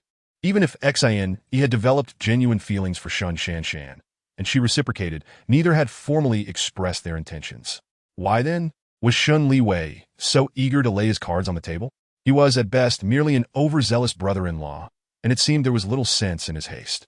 Young people often cherish the thrill of ambiguity and the subtle dance of desire. This overzealous brother-in-law was simply tiresome. Shen Liwei discerned that XINE was somewhat displeased and promptly addressed him with a serious tone. Brother XINE, to speak candidly, my sister and I share a remarkably close bond. Since childhood, she has never concealed any secrets from me. Recently, when she was deceived by my mother and brought back from Lusan country, she confided in me that she had encountered that person. That person she referred to as someone she has cherished since her university days, yet after graduation, he seemingly vanished without a trace. Over the years, my sister has tirelessly sought information about him, and I have also utilized various channels, but regrettably, we have been unable to uncover anything. When my sister returned, she was exceedingly joyful, and I rejoiced for her. However, her happiness was short-lived due to the individual surnamed Xiao. Alas, I am acutely aware of the turmoil within her heart. Yet, there's little we can do. My mother is simply that kind of person. Noting that XINE remained silent and expressionless, Shen Liwei felt a pang of disappointment. Having shared such intimate details, he had expected the young man to be overwhelmed with joy. Did he not harbor feelings for my sister? What is the matter with you? It seems as though this does not concern you at all. The person my sister speaks of is you. Are you genuinely oblivious, or merely pretending not to know? As a man, you ought to express your stance. What are your thoughts? Shen Liwei inquired loudly, exclaiming, Heavens, this brother-in-law is truly formidable. The way he addresses such matters gives the impression of pressuring for marriage. Isn't your mother already keen on Xiaoxin? You haven't opposed it, have you? Why inquire about this now? XIN felt a surge of indignation. You are well aware of how Shanshan feels. Had you been a bit more resolute in your opposition from the start, perhaps Shanshan would not have found herself in this predicament, nearly losing her purity and even her life. This time, Shen Liwei found himself at a loss for words. Frustrated, he ran his fingers through his hair, only to realize that his short locks were beyond his grasp. With a sheepish scratch of his scalp, he said, This situation is my fault, but you must understand my family circumstances. No one dares to go against my father's wishes. That individual surnamed Xiao is favored by my mother, and my father has approved as well, so neither my sister nor I dared to oppose. Such parents TSK, so self-important. This thought reminded XNE of his own stern and unyielding grandfather. Are they all such obstinate individuals who sacrifice the happiness of their descendants for their own pride? Such authority is founded on a lack of credibility. Without credibility, how can there be authority? It is merely cold-heartedness. Then why do you bring this up with me now? Do you genuinely believe your father will alter his decision? XIN was curious about why Shen Liwei now dared to defy his father. Of course, Without needing to be asked, I know my sister was harmed by that scoundrel surnamed Xiao. How can my father let him off the hook for that? He has no chance this time. That wretched man, I have long since said he is no good. Yet my mother refused to believe me. Shen Liwei's tone bore both indignation and relief. He was outraged that Xiao dared to harm his sister, yet relieved that the anguish tormenting her heart had been resolved. Clearly, the bond between the siblings was quite extraordinary. By the way, Brother Xian, what exactly happened today? Pray enlighten me. Shen Liwei inquired further, as he had been preoccupied with fighting and had yet to grasp the events of the day. Hence, Xian recounted all that he knew, omitting any mention of his own arrangement to monitor Qiao's senator. After hearing Xian Yi's account, Shen Liwei struck the bench with his fist, the veins on his hand protruding. That bastard. I will not let him off lightly. Xian Yi was quite curious about how Shen Liwei intended to deal with Qiao Sr. If Qiao were to clash with the military, it would hardly bode well for him, but he chose to remain silent. Asking such questions now would undoubtedly seem like gloating, and he held no inclination to engage in such base behavior. The two men conversed for a while longer, and Xian Yi learned that Shen Shan's father was actually the commander of the Liaodong military region. Moreover, Shen Liwei led an independent battalion. Although he merely commanded an independent battalion, his position was equivalent to that of a regiment-level officer. As the battalion he led undertook special missions. However, Shen Liwei did not disclose the nature of these missions, and Xian Yi refrained from asking, as it pertained to military secrets, both aware that such matters were not to be casually discussed. With the evening's mission weighing on his mind, Xian Yi and Shen Liwei eventually made their way back to Shen Shan's hospital room. Upon seeing the two return, engaged in lively conversation, Shen Shan's eyes sparkled with delight. She understood her brother well. He had undoubtedly shared her situation with Xian Yi, and judging by Xian Yi's expression, he appeared pleased. Did this not imply that he was willing to accept her? Yet, the thought of what her brother might have said to Xian caused her face to flush once more, her previously pale complexion suddenly brightening with embarrassment, prompting her to shyly turn away. Shen's mother, perhaps having heard Shen Shan recount the events, gazed at Xian Yi with a slightly softened expression. However, despite the absence of malice, there was no warmth in her demeanor, only indifference. In her mind, Xian Yi was merely a person who had once saved her daughter. Given his status, he would have no further connection with her daughter in the days to come. Xian Yi paid no heed to her expression. Upon entering the hospital room, he approached Shen Shan's bedside and leaned down to speak softly. Shan Shan, rest well. I have some matters to attend to this evening, and shall visit you again tomorrow. Upon hearing Xian Yi's intention to leave, Shen Shan's head, which had turned away, swiftly pivoted back, her blush fading as her eyes filled with disappointment. Yet, she understood that she could not impede him from fulfilling his obligations, so she gently replied, Please be sure to come tomorrow. Xian Yi offered her a reassuring expression, exchanged brief pleasantries with Shen's mother and Shen Liwei, then turned to exit the room. Shen Shan gazed at his departing figure, her face awash with despondency. Once outside the room, Xian Yi made a phone call to Qin Dali, inquiring about the situation on his end. Qin Dali informed him that the intelligence personnel in S-City had relayed the situation back. The criminal organization controlling S-City was the Money Gang, led by Abao, who had already been apprehended by the Longchuan police. Following Abao's arrest, Qiao Sun had appointed a man known as Baldy as his successor. However, Baldy's ascension failed to garner respect, resulting in several factions emerging within the Money Gang, each displaying signs of independence. After Abao's capture, the factions only heeded Xiao Sen's commands, and now that Xiao Sun was detained by the criminal police, it presented an excellent opportunity for a decisive strike. The intelligence personnel had gathered detailed information regarding the personnel configurations and weaponry of the various factions, and this comprehensive data was now in Qin Dali's possession. The Benhu Lian had assembled, eagerly awaiting Xian Yi's orders to commence their operation. Excellent work on the intelligence front, Xian Yi remarked. Let us set out after dinner. Ensure the brothers receive an extra meal and distribute compressed biscuits and water. The difficulty of this mission is minimal. Let us treat it as a live-fire exercise, allowing the brothers to acclimate. After confirming the time and place for the evening's gathering, Xian Yi placed another call to Lu Jiaming to inquire about the details surrounding Shen Shan's case.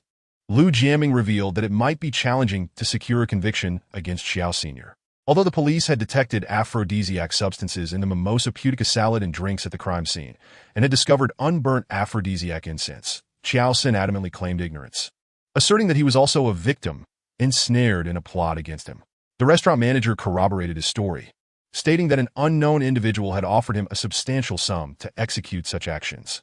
The entire case lacked compelling direct evidence, suggesting it might ultimately come to naught. Upon hearing such a result, he was not particularly surprised. This Chiao Sun was exceedingly cunning and malicious. It would have been quite strange if he could be so easily convicted. Furthermore, he had no desire to send Chiao Sun to prison on such a trivial charge. Such a scoundrel must pay a heavy price for his transgressions. This accusation hardly represented a fraction of his malevolence. For now, he might as well enjoy a few more days of freedom. When the time was right, all accounts would be settled at once. At 7 o'clock in the evening, Xian met with Qin Dali at the entrance of the highway. The Benhulian had mobilized 70 men in addition to the intelligence personnel stationed in various coastal regions. They were divided into 4 vehicles, all of which were medium-sized Iveco vans, the very transport he had allocated to the Benhulian. Upon boarding the vehicle with Qin Dali, Xian immediately heard Dinyo's thunderous voice. "Brother Xian, what brings you here?" He cast a glance at Dinyo and then turned his gaze towards Qin Dali. Dinyo insisted on joining them. If they had tried to bar his entry, he would have blocked the entire gate with his imposing figure, rendering it impossible for anyone to leave. Qin Dali explained, "Brother Xian, Dinyo insisted on following you. He knows we're heading into a fight, and he wants to protect you," Dinyo declared in his deep voice.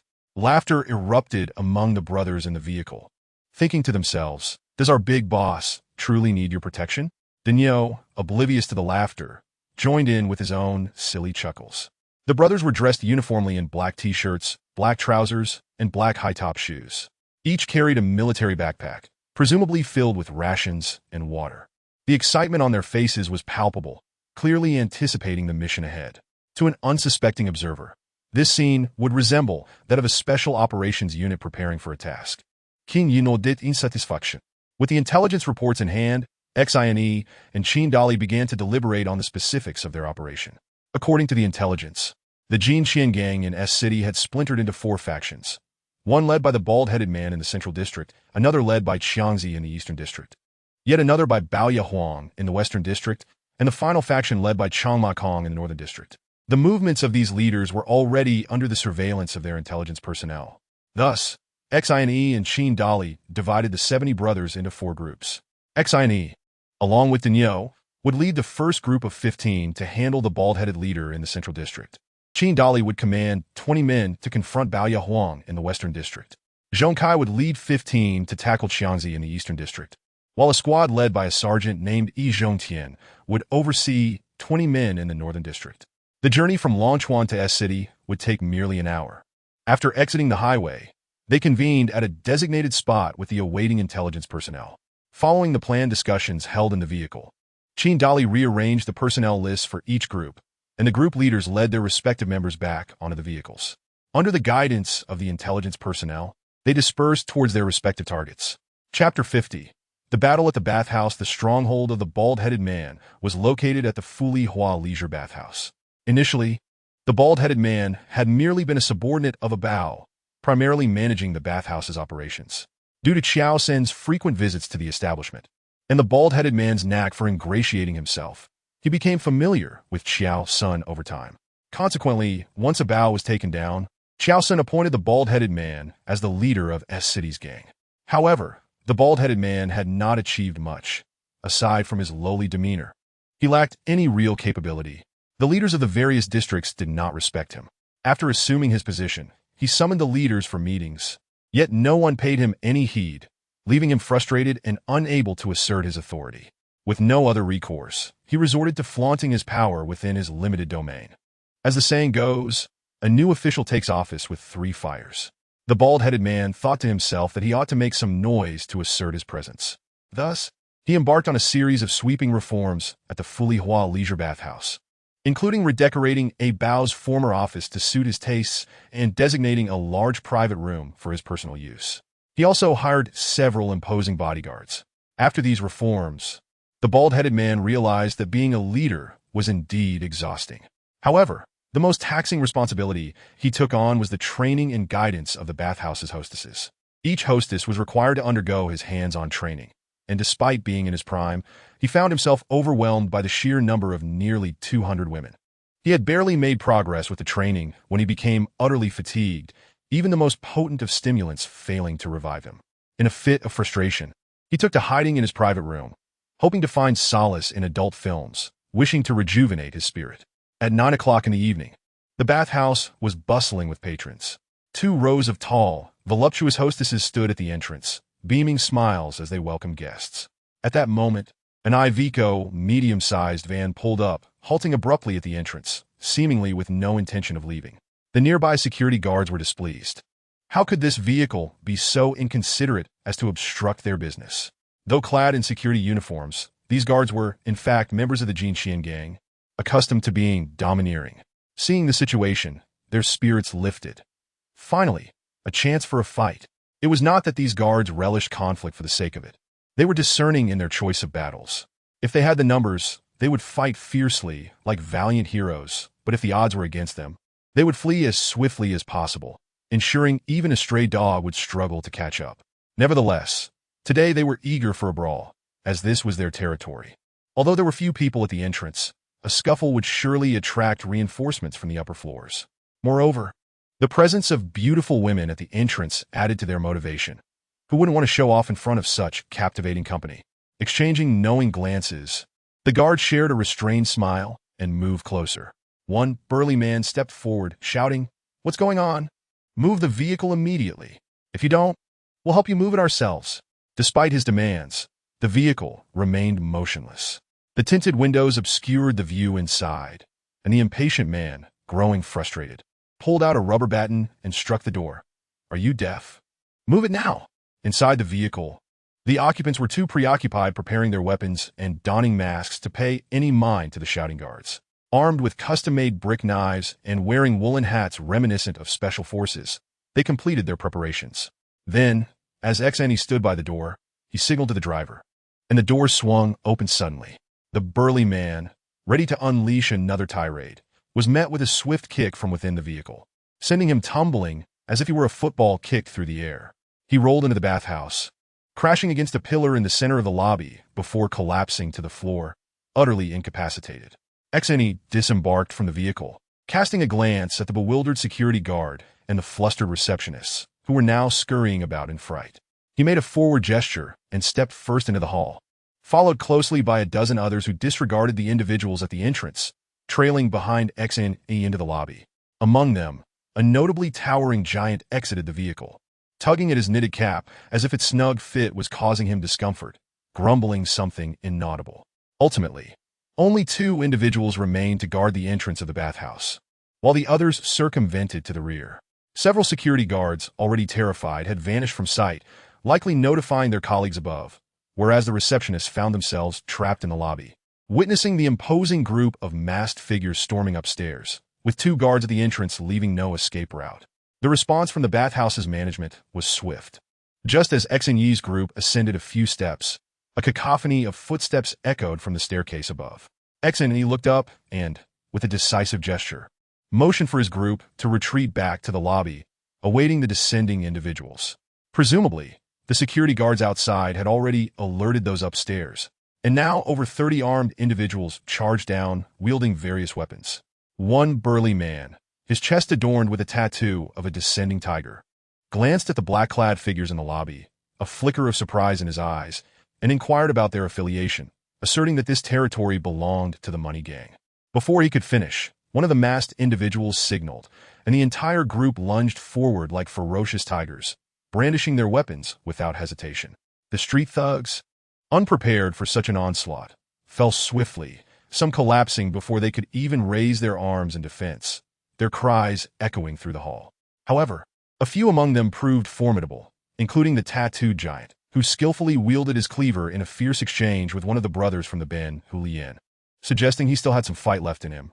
XNE, intent on a quick resolution, seized the moment, darting in to deliver a swift kick that sent the cleaver flying from the giant's grasp.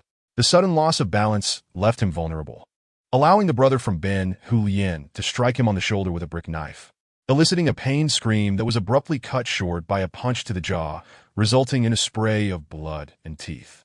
Having subdued the giant, XNE surveyed the lobby, noting that the chaotic battle was nearing its end. The floor was strewn with incapacitated adversaries, and upon scanning his comrades from Ben Hulien, he found them largely unscathed, save for one with a minor injury to his arm. Satisfied, Exin, he pulled a chair to the center of the lobby and seated himself with an air of authority. Addressing the informant who had led them, "Is the bald man among them?" The informant glanced around and shook his head. "No, he is not here." "Then take 5 men upstairs and bring him down." "Daniel, you go with them," Exin commanded. The fierce confrontation had not gone unnoticed upstairs, where chaos reigned as guests and receptionists hastily donned their clothing. Some, engaged in vigorous activities, were forced to abandon their pursuits midway, fretting about potential repercussions on their future endeavors. The atmosphere was one of frantic urgency, with receptionists neglecting to request tips from guests, dialing for help, or explaining to spouses that they might be late returning home. The scene resembled that of a crowd surviving a terror attack. Despite the disorder, no one dared descend the stairs, as the sounds of clashing weapons and continuous screams heightened their anxiety. It seemed safer to remain in the crowded second-floor lobby, where a few bold souls attempted to reach the rear exit, only to find it similarly guarded, leaving them trapped. Had they truly encountered a terrorist organization? Many felt despair, wishing they had opted to stay home with their families watching television, a far less thrilling but undoubtedly safer choice. Now the excitement was overwhelming, yet it arrived with a ferocity they had never anticipated. As the crowd stirred restlessly, several masked figures ascended the stairs, one towering over the others at over 2 meters tall, his broad frame resembling a wall. Instantly, the agitated crowd fell silent, fully aware that they were indeed facing a terrorist assault. The mere sight of these individuals bore a striking resemblance to the ruthless criminals depicted on television. Meanwhile, in a private room, the bald man was attempting to revive his failing prowess, engrossed in a scene reminiscent of his fantasies. Suddenly, the door was pounded upon, startling him and causing his confidence to wane. "Who dares disturb me?" he barked angrily. A woman's voice from outside, unmistakably that of the head receptionist, replied, "Brother Guang, it's bad. Someone is raiding the place, and the brothers are fighting downstairs. You need to see this." Alarmed, the bald man cursed under his breath, wondering who had the audacity to invade the domain of the money gang. He stormed out of the room, following the receptionist down the stairs. As they reached the stairwell, unfamiliar sounds reached his ears, and the familiar cries of distress sent a chill down his spine. Peering cautiously over the edge, he was horrified to see his own men sprawled across the floor, with only a few still fighting desperately, though their resistance was clearly waning. Realizing the dire situation, he quickly retreated, unwilling to meet a certain death. He shot a fierce glare at the receptionist before darting toward the back exit, recognizing that now was the time to escape. However, upon peering out, he discovered that the exit was surrounded by foes. Assessing the imposing figures outside, he concluded that a confrontation would be futile. It was wiser to find a hiding place. Perhaps the attackers were not even targeting him. Thus, he retreated upstairs once more. Chapter 51.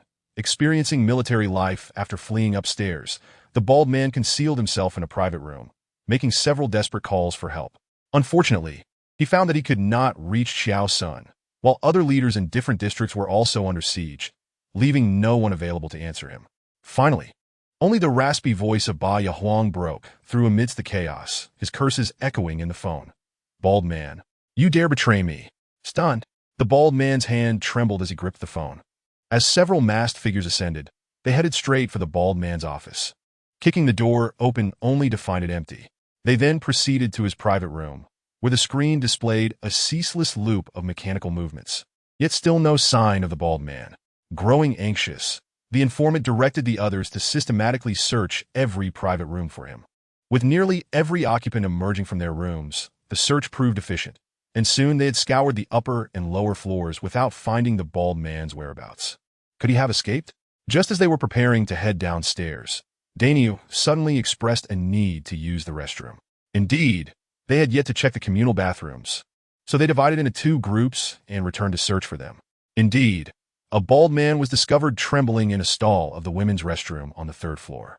When apprehended, he pleaded with the brothers of the Ben Hulien not to harm him, insisting that he would comply with any request they had, as long as it was within his capacity.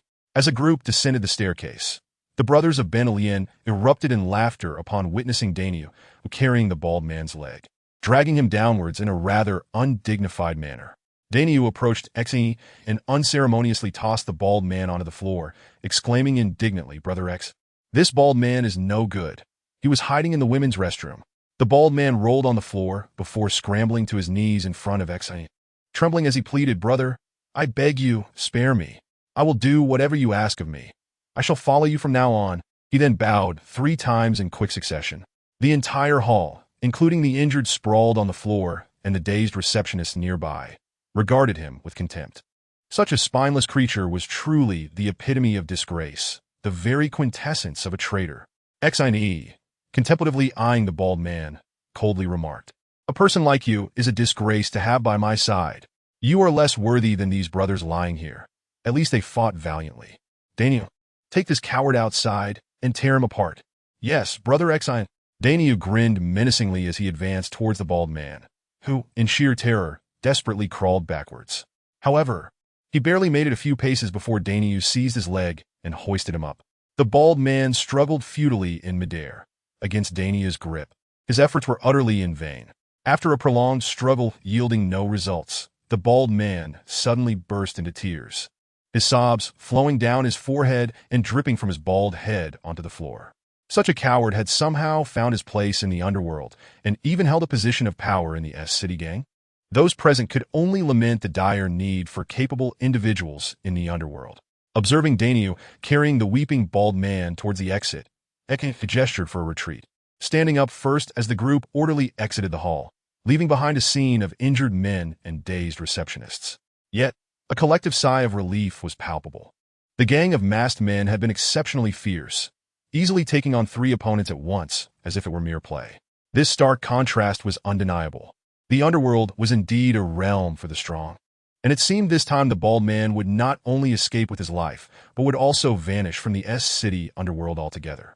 The guests upstairs exhaled deeply as well, pulling out tissues to wipe the cold sweat from their foreheads. It was truly terrifying, and they were relieved it had not been directed at them. However, given the exorbitant fees at the Fuli Hua, the lack of security was unacceptable. They resolved never to return to such a wretched place. Only those few who had finished their escapades with the receptionist and had not tipped felt secretly pleased, thinking, well, that was a free thrill. A little fright was worth it. As Xe exited the hall, he saw Dainyu holding the bald man's legs, who was still crying pitifully. Upon noticing Xe approaching, Dainyu spoke in a low, rumbling voice, "Brother Xe, isn't it a bit of a shame to just tear him in half like this?" "What? What are you implying?" Xe was taken aback, wondering if Dainyu had developed an analytical mind. With a grin, Dainyu suggested, "Can I first strip him of his clothes before tearing him apart? It would be a waste to ruin such nice clothing." Xe nearly burst into laughter. "Do you really think we can tear him in half? I'm just playing with this bald man. Never mind, toss him in the vehicle." The Iveco bus turned around and drove onto the highway. Xe called the leaders of several teams, learning that they had successfully completed their tasks and were currently in the process of retreating. He then contacted Huang Meng, instructing him to arrange for the reception of the several gang leaders being brought back from S-City.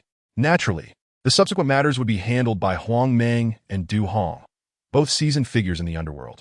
Well aware of how to take over the financial interests of the Jin Chong gang in S-City without causing harm, Xiao Sun and his companions were detained in the criminal police brigade for an entire night. By morning, they were finally released. A swell of anger bubbled within Xiao Sun, exacerbated by the glaring overhead lights and the incessant shouting of several junior officers. When had the illustrious Xiao ever endured such indignity in Benhai? That ungrateful Lu Jiaming showed no regard for his position at all. Xiao Sun resolved that upon his release, he would find a way to have the deputy director's position stripped from Lu Jiaming, ideally having him reassigned to traffic duty, and not just any traffic duty, but one where he would only stand at a roundabout directing traffic. Xiao Sun's thoughts were filled with a fierce determination. Just as he powered on his phone after retrieving it, an avalanche of messages flooded in, notifications from those who had called during his time offline. Among them were many from the gang leaders in S-City. Sending a chill of foreboding through Xiao Senator, he hurriedly dialed back, but each call went to voicemail, indicating something had gone awry. Summoning his fellow detainees, Su Jiahui and others, Xiao Sun rushed out of the police station. The weather outside was particularly fine, with a clear blue sky and brilliant sunshine. After spending over 10 hours in the dim interrogation room, stepping out into the blinding light made Xiao Sun squint, forcing him to stand still for a moment until his eyes adjusted. As he descended the last step, a cold voice interrupted him. "Xiao Xiao, I've been waiting for you for quite some time."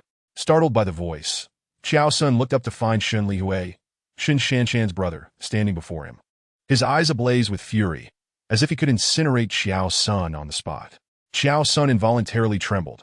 He hadn't expected him to arrive so quickly. While he could deny his actions to the police, in the hands of Shun Lihui, denial would be futile. The military would not concern themselves with evidence.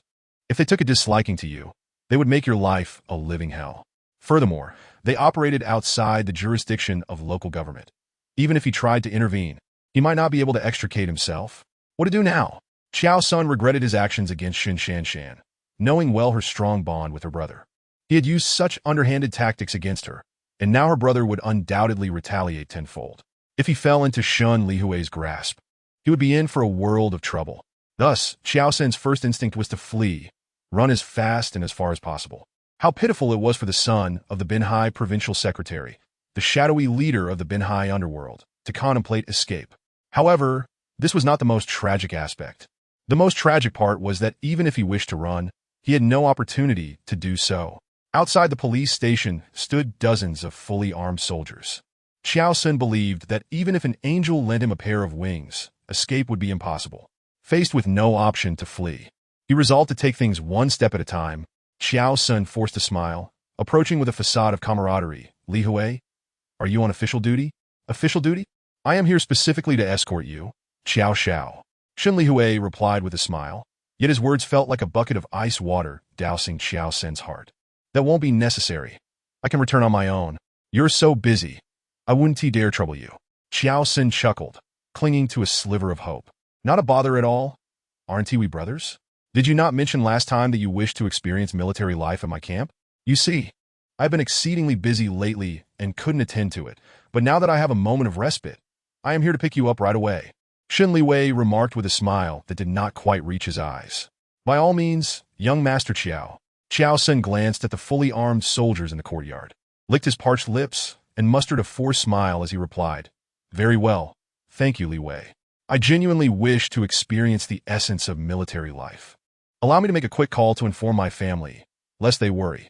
As he spoke, Xiao Sun rummaged through his pocket for his phone. However, Shun Lihui swiftly snatched it from his grasp, chuckling, "I shall inform Uncle Xiao for you. Just focus on immersing yourself in this experience. I'm certain Uncle Xiao will be grateful once he learns of my intervention. Ha ha ha ha. And remember, the use of mobile phones is prohibited in the military, so I will hold on to this for you." Having said that, Shun Lihui turned to the few subordinates behind Xiao Sun and inquired, "These gentlemen are your friends as well, I presume? Let us take them along.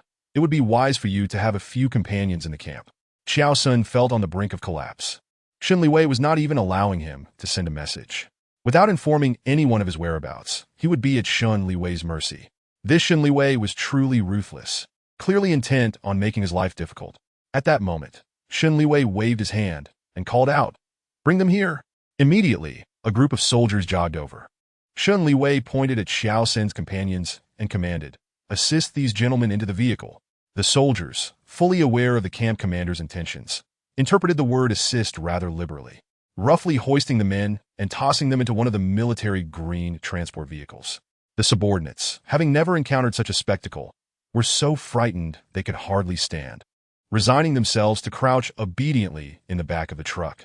Shun Lihui then turned to Xiao Sun and said, "Young Master Xiao, I would have preferred for you to ride in my jeep, but since you are here to embrace the experience, I shall not insist.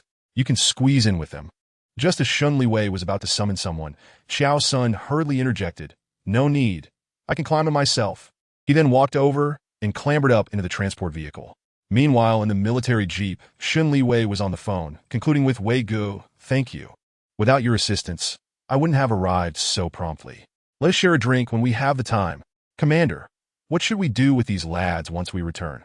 inquired an officer wearing glasses, adorned with 2 stripes and 2 stars on his epaulets. What shall we do?" Shun Lihui replied with a sinister smile. "We shall host a military-civilian friendship combat event upon our return." Chapter 52. The journey to Zhongjiang upon learning that Xiao Sun had just been picked up from the police station by Shun Lihui and taken to the military camp. Xine mused that Shin Liwei was indeed deeply devoted to his sister. Xiao Sun had truly fallen into a predicament.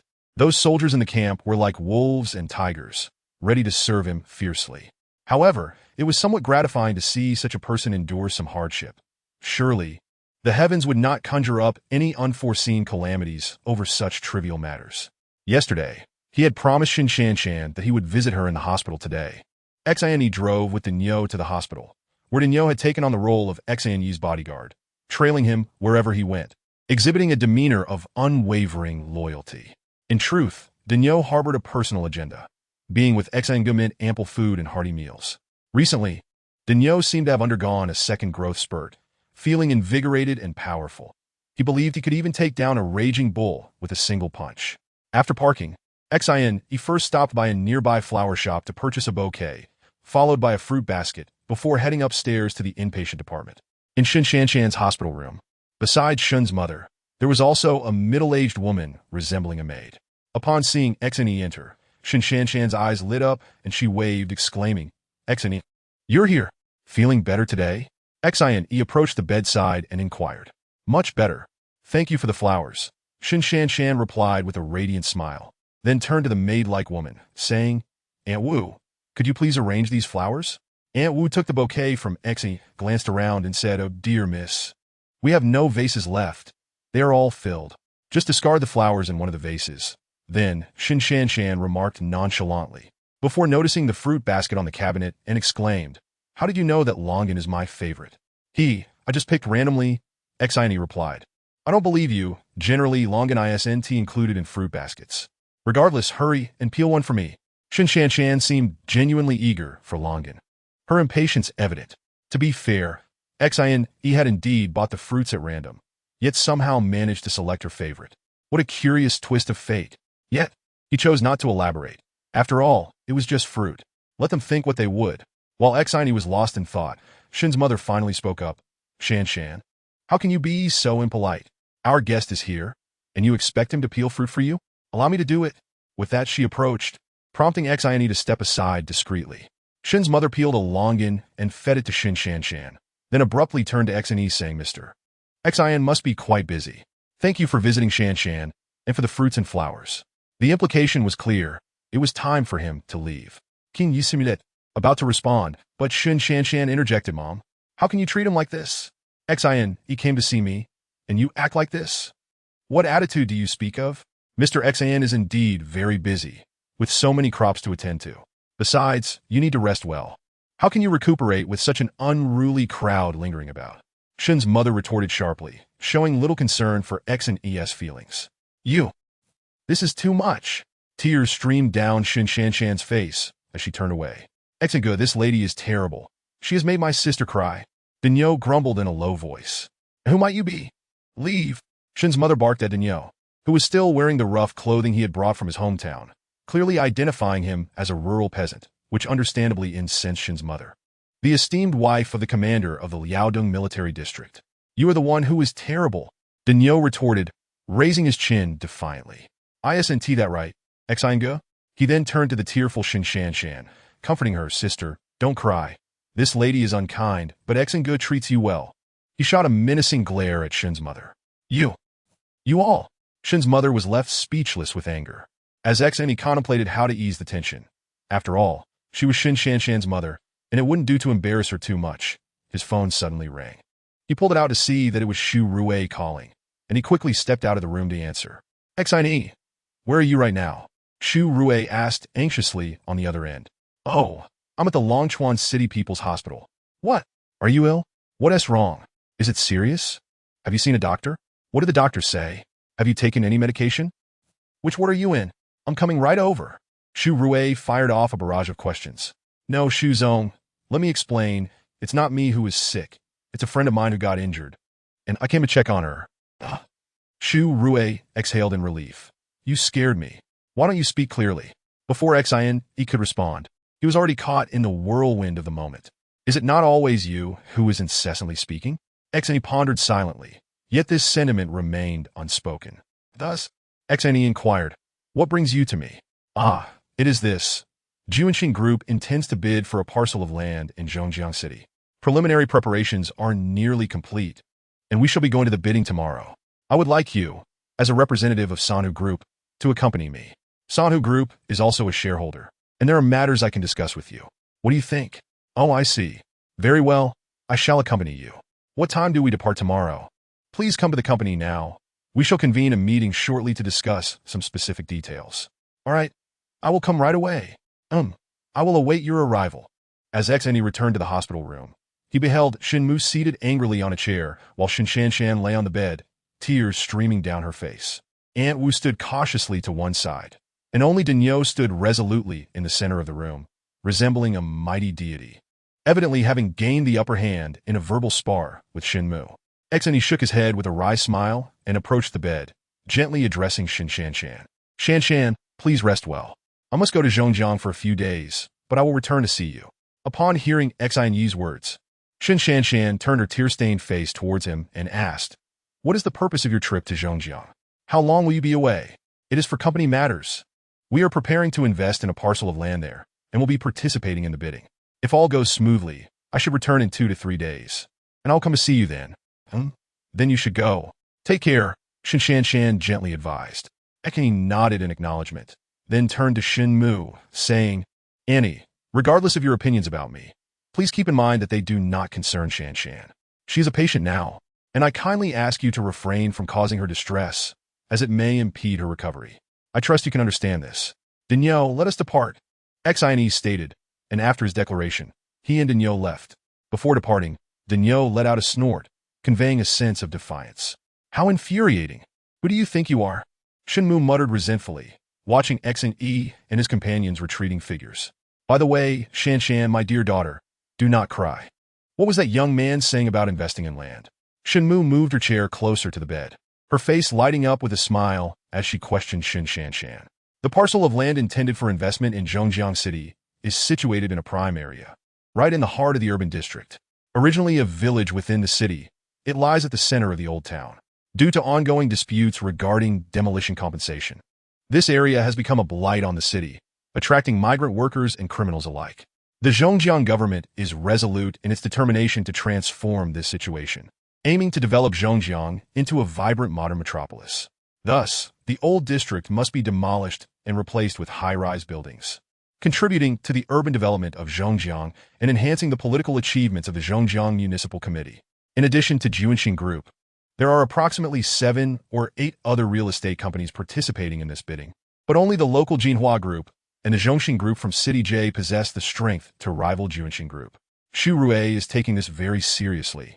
Securing this land would lay a solid foundation for Juanxing Group's expansion beyond Binhai.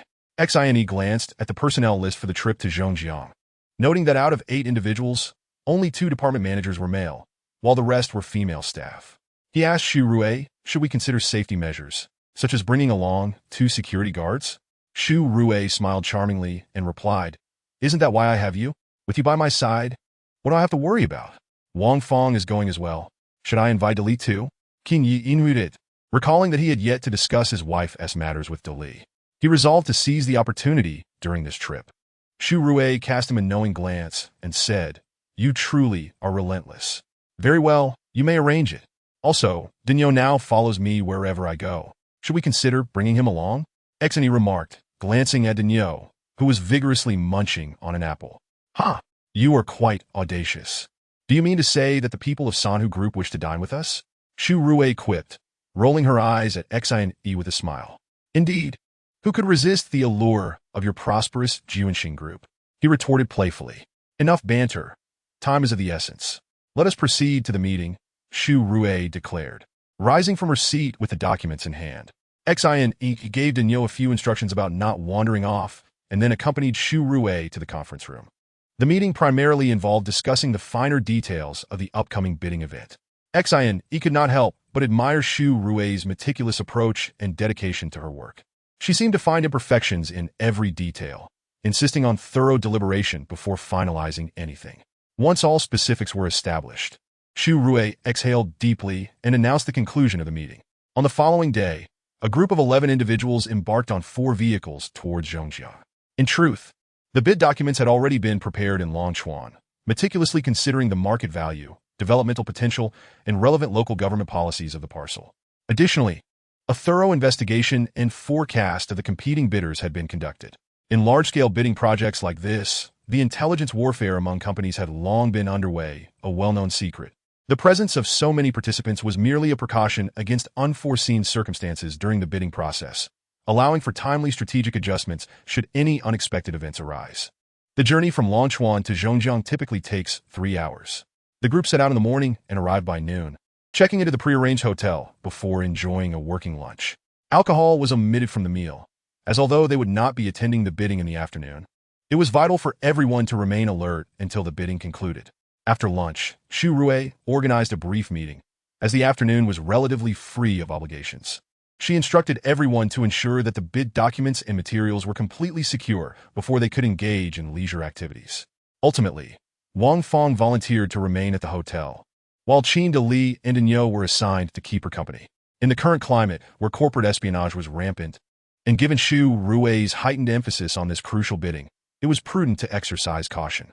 As for Xine, Xu Rui requested his company to meet an important individual, someone whose influence was likely to impact the bidding. Xine considered this as they got into the car. Xu Rui entered an address into the GPS, guiding Xine as he drove according to its directions, ultimately arriving at an upscale villa district by the riverside. Upon entering, it was evident that this was a paradise for the affluent. Each villa not only boasted ample living space, but also expansive private green areas that seemed almost unbelievable. One could describe it thus. Owning such a villa would render visits to a golf course unnecessary, as one's own private grounds could easily serve that purpose. Yet, such opulent villas were not within the reach of ordinary wealth, indicating that the person they were about to meet was no ordinary figure. Following the GPS guidance, they approached a grand villa at the end of the road. Xine gazed ahead to see a vast expanse of greenery surrounding a central Gothic-style structure.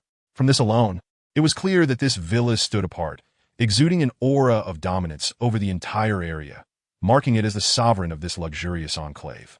Not only that, Xine also discovered several reflective surfaces resembling mirrors in various locations of the building. With his experience, he recognized that it was the glint from a sniper rifle scope, indicating that this villa was still under strict protection. Xine couldn't help but wonder about the true identity of the villa's owner. How could someone possess private armed forces with firearms in the highly regulated Tianjiao nation? As their vehicle came to a halt outside the villa's grand entrance, the gates swung open immediately. 2 elderly men in long robes stood by the door. Although they did not display any overt signs of their prowess, Xine could discern from the fleeting glint in their eyes that they possessed remarkable internal martial arts skills. Xu Rui stepped out of the car and respectfully stated, "The Xu family from Benhai is here to pay a visit to Elder Su. Please inform the esteemed elders. Elder Su is currently receiving guests. Please accompany me to the side hall for tea," one of the elders replied. After parking the vehicle in the villa's garage, Xu Rui retrieved a beautifully crafted small wooden box from the car. Following one of the elders, they entered a grand hall. Once tea was served, the servants and the elder withdrew, leaving only Xine and Xu Rui in the entire hall. Xine inquired, "What kind of person is this Elder Su?" Xu Rui glanced around and whispered, "I'll explain in detail later. Just know that he is very important for our bidding this time. My father had some dealings with him in the past and told me to seek him out when he learned about this bidding opportunity. By the way, you don't need to speak. I'll handle it. Of course, I am not well versed in these matters either," Xine replied with a smile. Xu Rui looked at him and said, I mean no offense. I just heard my father mention that Elder Su has quite an eccentric temperament, and it would be best not to provoke him. Indeed, I harbor no ill intentions. I am merely speaking the truth." Xine chuckled, shrugging his shoulders, sensing that Xu Rui was overly concerned about her feelings. After a brief wait, the elder who had led them in returned, saying, "The 2 of you, Elder Su requests your presence." They followed the elder outside, and just as they exited the hall, Xu Rui noticed 2 individuals approaching their vehicle in the parking lot. She paused momentarily, a flicker of unusual emotion flashing in her eyes. Xine noticed her expression and carefully scrutinized the 2 individuals. Both were stout, one tall and the other short and plump, yet they shared a common trait. Both bore smug smiles on their faces. They seemed oblivious to Xine and Xu Rui, and after getting into their vehicle, they drove away. Xine noted that it was a luxury extended Bentley and memorized the license plate number. Upon returning to the hall, the elder respectfully announced, "Master, your guests have arrived." And the elder seated in the central grand chair acknowledged with a sound, prompting the leading elder to step back respectfully before departing. At this moment, Shu Rue addressed the elder. "Elder Su, my father has sent me to pay my respects." "Ah, your father is Shu Juanxing, right? It has been many years since we last met. Please, have a seat," Elder Su remarked casually from his grand chair. "Thank you, Elder Su," Shu Rue replied, taking a seat beside Xne. "My father has brought a small gift for you. Please accept it." "Ha ha! Juanxing is still so courteous. Please convey my thanks to him when you return," Elder Su said, as a butler approached to take the exquisite box from Shu Rue and placed it on a nearby table. Since entering, Xne had been observing Elder Su. The elder appeared to be in his 60s, with a full head of silver hair. Even his eyebrows were white, yet his complexion was rosy, and he seemed to possess great vitality. His sharp, penetrating eyes occasionally sparkled with a fierce glimmer. Perhaps he was diligent in his health regimen. His rosy face lacked the typical creases of old age, and his skin remained surprisingly fair and smooth, evoking an inexplicable eeriness in Xne, reminiscent of a peculiar eunuch from ancient royal palaces, save for the absence of a feather duster in hand. At this moment, Elder Su's gaze was fixed on Shu Rue, his eyes brimming with excitement, akin to a ravenous beast eyeing delectable prey. Sensing Xine's scrutiny, Elder Su shifted his gaze to meet Xine's steady stare. Their eyes locked in a silent duel for a full minute before Elder Su finally averted his gaze, turning to Shu Rue and inquiring, "What is your name?" "I am Shu Rue," she replied. "A lovely name fitting for such a person." "Very good," Elder Su said slowly. "And who is this beside you? Your husband?" "Oh, this is Xine. He is my partner," Shu Rue replied, a slight blush coloring her cheeks. "Oh, very well," Elder Su stated enigmatically, leaving it unclear whether he was commenting on Xine or his partnership with Shu Rue. After a pause, he continued, "Xine? Are you also from Longchuan?" "Yes, I'm indeed from Longchuan," Xine affirmed. "Oh, is Xine Xingtian of the Xine family estate related to you?" Elder Su asked, his gaze turning meaningful. "Sin Xingtin is mi gengfat, sin I viplit, so mewa supit." Did Elder Su actually know his aloof grandfather? In his recollection, the Xine family rarely associated with outsiders. "Oh, how is the old master's health? It seems we last met over 20 years ago," Elder Su remarked, a hint of astonishment in his tone. "Thank you for your concern, Elder Su. He is in good health." Xine paused, curiosity overcoming his rationality. "Do you know my grandfather?" "Ha ha. Young man, it seems you are not well acquainted with your own family. In our era, there was hardly anyone who did not know your grandfather, Xine Xingtian. He was quite a remarkable figure. He never mentioned it to me." Xine, he could only respond. "By the way, you are still engaged in your family's line of work, I presume?" Elder Su inquired, his gaze piercing through Xine as though seeking to unveil his innermost thoughts. Xine, he felt a jolt of alarm. Did this old man know he was a killer? But why did he refer to it as family work? Was the entire Xine family involved in such dealings? Did his father, mother, and grandfather all share this fate? It seemed this old man had considerable knowledge of the Xine family's affairs. Perhaps he could glean some information about his parents from him. Contemplating this, Xine smiled and replied, "Yes, apart from the family business, I also have a partnership with Shu's Juanxing Group." "Oh, that explains it. Explains it," Elder Su repeated with intrigue. Meanwhile, Shu Rue wore a puzzled expression as she regarded Xine, having initially believed he had risen solely through the influence of San Hutang. Their earlier conversation suggested that Xine's family also possessed significant connections, yet she had never heard him mention it before. It appeared that this man was shrouded in many mysteries yet to be unraveled, Shu Rue thought. "By the way, Xiao Rue, what brings you to Zhongjiang? Surely it cannot be just to visit this old man?" "Well, of course, visiting Elder Su is of utmost importance," Shu Rue replied. "Additionally, our Juanxing Group is preparing to invest in a piece of land in Zhongjiang. We are here for the bidding. My father has requested that Elder Su assist in making a connection with the relevant parties." "Oh, you are also here regarding that piece of land?" Elder Su appeared quite surprised. "Yes, it seems Elder Su is aware of the land situation," Shu Rue subtly retorted. "Indeed, as you might have noticed, Jinhua Group's Jinhua also approached me earlier regarding that land, and Zhongxing Group from City J visited me yesterday. This matter is rather complicated, as we are all old friends. Su Lao seemed to speak with a sense of helplessness. Since that is the case, we will not trouble Su Lao any further. However, Shu Rue hesitated, her words trailing off. However, what? Su Lao inquit? Given that Su Lao finds this matter quite difficult, might it be possible to let our companies compete based solely on our own merits? After Shu Rue expressed this thought, she closely observed Su Lao's expression. Su Lao chuckled and replied, of course. Chapter 54. Two portly gentlemen on the drive back. Shu Rue appeared to be in a rather somber mood, remaining silent throughout the journey. Xine, who was driving, broke the silence, asking, "What is wrong? Did he not agree to let us compete based on our own capabilities? We should just rely on our strengths." Sighing, Shu Rue replied, "If only it were that simple. However, in my view, his assurance is merely a formality. If I am not mistaken, the winning bid will likely go to Jinhua Group." Did you not notice Su Lao's expression at the time? This situation is certainly not as straightforward as it seems. Shu Rue pondered thoughtfully. Xine too. I perceived the glint of cunning in Su Lao's eyes, but he also caught another signal. If his intuition was correct, someone from Su Lao's circle would likely approach Shu Rue, albeit under conditions that might take her by surprise. It would be prudent not to disclose this to her now, to spare her any unnecessary distress.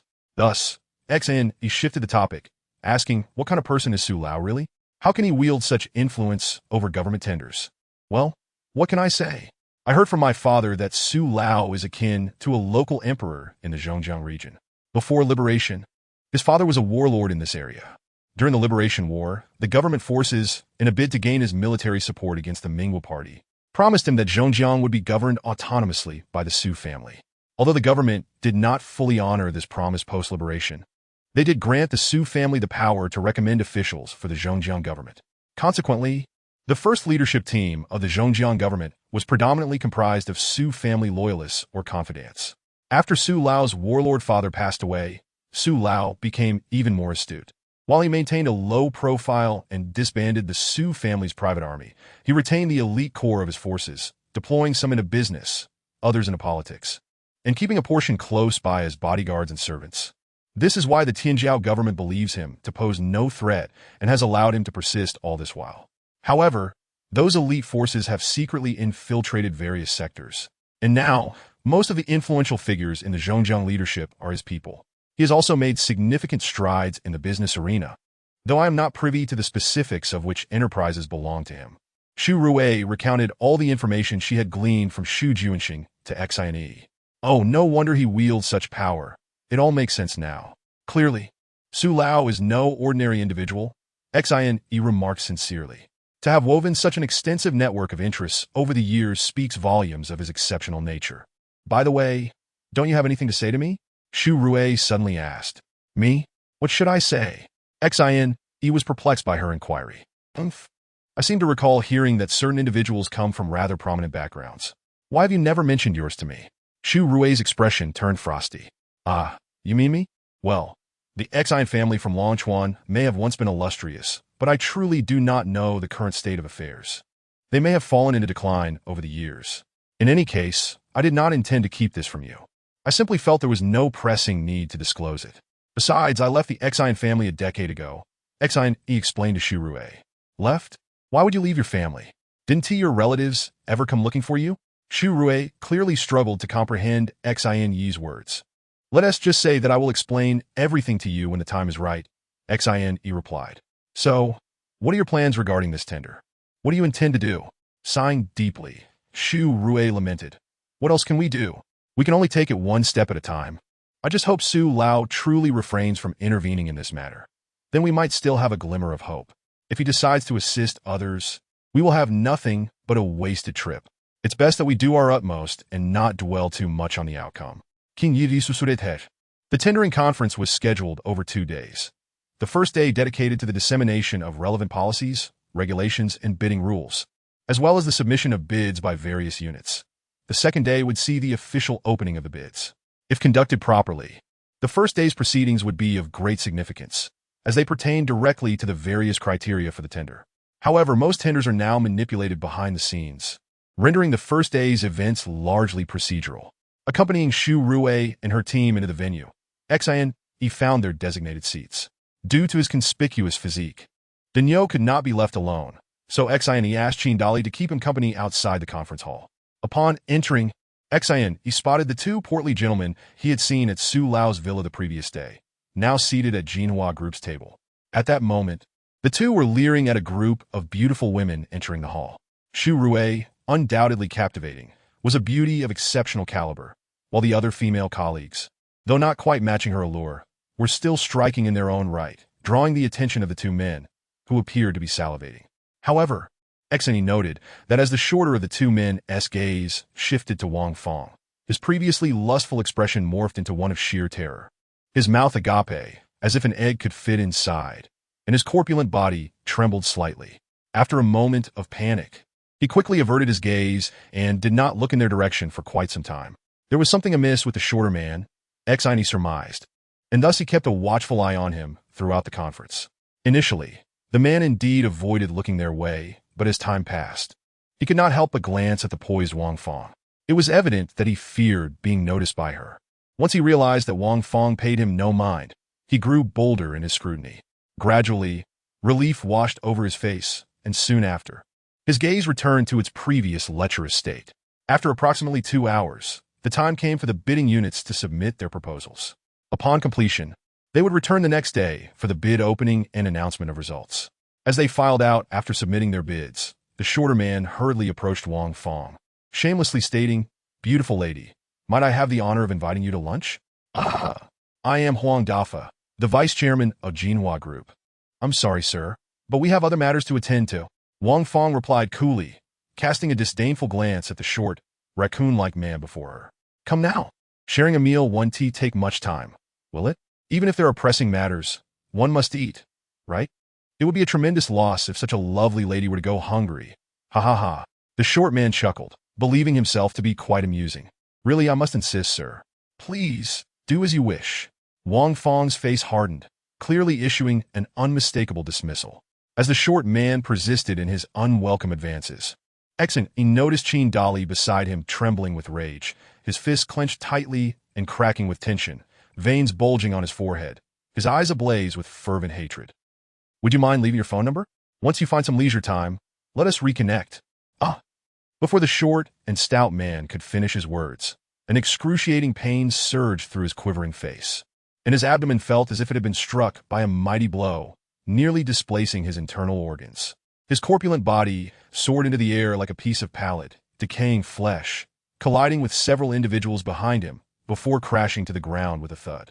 As he opened his mouth, a spurt of filthy blood gushed forth, mixed with several gleaming golden incisors. This brutal punch and kick had been delivered by Qin Dali, who, upon witnessing the stout man's flight, was poised to charge forward once more.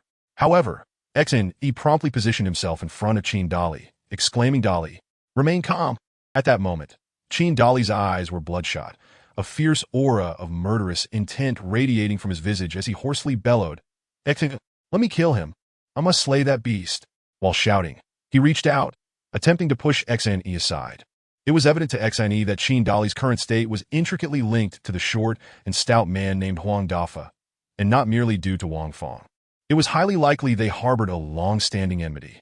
Xin did not wish to prevent Qin Dali from exacting his vengeance, but such an act in plain view would inevitably leave incriminating evidence. If Qin Dali were to kill Huang Dafa here, it would spell doom for him as well. Yet, in his frenzied state, Qin Dali was impervious to Xin's pleas, relentlessly pressing forward. Xin nearly failed to restrain him and had no choice but to strike a swift chop towards Qin Dali's neck. The latter felt darkness envelop him before collapsing, prompting Xin to urgently summon Daniel to carry Qin Dali to the vehicle. At that juncture, members of the Jinhua group emerged, typically accompanied by several bodyguards. Upon witnessing the unfolding chaos, the bodyguards quickly surrounded the individuals from the Juanxing group, demanding loudly, "What is happening?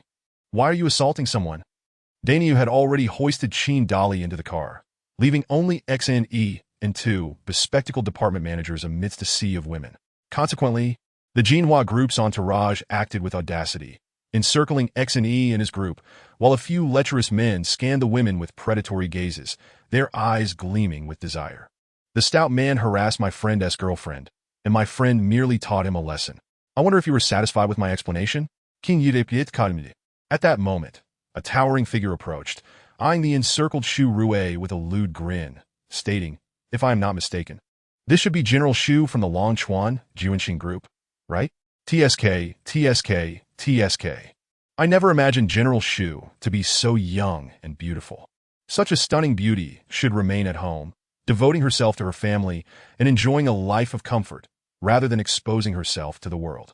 Mr. Jean, you need to concern yourself with the affairs of the Juanxing group. If you have the leisure, it would be wiser to manage your own livestock, lest they run amok and cause chaos. Shu Rue replied, unfazed and eloquently delivering her retort. Perhaps it would be best for you to refrain from engaging in verbal sparring. General Shu, I advise you to return to Longchuan soon, or else. Hehehe, do not forget that this Zhongjiang is my territory, Jin Yuhua remarked ominously. Indeed, but it seems that Mr. Jin's Jinhua group does not represent Zhongjiang. If one were to seek a true representative for Zhongjiang, I believe old Su would be far more suitable than you, Mr. Jin, Shu Rue responded coolly. Jin Yuhua regarded Shu Rue with confusion, waving his hand dismissively leave. Return. With that, he hurriedly escorted the bloodied and crumpled Huang Dafa away. Chapter 55. Let him die this time. Once back at the car, Qin Dali remained unconscious. Wang Feng gazed at him, her eyes now filled with deeper meaning. Upon arriving at the hotel, Xine instructed Daniel to carry Qin Dali to his room. Placing him on the bed, he sat beside him, waiting for Qin Dali to awaken, eager to learn the truth while also hoping to prevent any rash actions upon his revival. After approximately half an hour, Qin Dali gradually regained consciousness. However, to Xine's surprise, upon waking, Qin Dali did not erupt into a rage. Instead, he merely glanced at Xine and lay in silence, staring blankly at the ceiling, tears streaming down his cheeks, motionless. Dali, if you trust me, please share what transpired, Xine urged. We have our grievances, but today's events unfolded in public. If we had truly killed him, we would bear the consequences. Are you blaming me for stopping you, Dali? No, Xine, I do not blame you. I simply feel utterly powerless. My enemy was so close, yet I could not slay him, Qin Dali confessed. Once again, I implore you, if you trust me, share the details, and we shall devise a solution together. Xine, it is not that I do not wish to tell you, but I find it difficult to articulate. It is simply my life's greatest shame. Dali, we are brothers. Xine, he raised his voice. Yes, we are brothers. Xine, I married 2 years ago. Qin Dali, tears flowing, recounted the entirety of his story with Feng Yu, including his lineage, their love, and Feng Yu's tragic fate at the hands of Huang Dafa, culminating in her suicide, which led to Aunt Sun's untimely death from heart failure, his imprisonment, expulsion from the Zhanlong Special Forces, and his subsequent quest for vengeance that ultimately brought him to Longchuan to work for Qiao Sun, all without omitting a single detail. As Qin Dali finished, a fierce look of murderous intent settled upon Xine's face as he coldly declared, Huang Dafa must die. Dali, are you certain that man today was indeed Huang Dafa? I am certain. Although I have never encountered that beast, I have collected numerous images of him. During my idle moments, I scrutinized his likeness. It is etched into my mind. Even if he were to turn to ash, I would recognize him. Very well. This time, we shall ensure his demise. King certitude resolute. Xine, allow me to handle this. It involves taking a life, and I do not wish to implicate you. Qin Dali insisted. Dali, I have stated it before. We are brothers, and your affairs are mine as well. Enough talk. This man must die, and the manner of his death shall be at your discretion. Now, call our brothers over. They may act before we do. Old Huang, does that brat hold a grudge against you? Why is he attacking you so viciously? Jin Yuhua inquired of the bruised Huang Dafa, who lay on the sofa grimacing in pain. How should I know where that mad dog came from? He struck hard. I've lost several teeth. Huang Dafa cursed, clutching his swollen face. Rest assured, I will contact old Su shortly. If he is not one of his men, I guarantee they will not leave Zhongjiang alive. Jin Yuhua vowed with malice.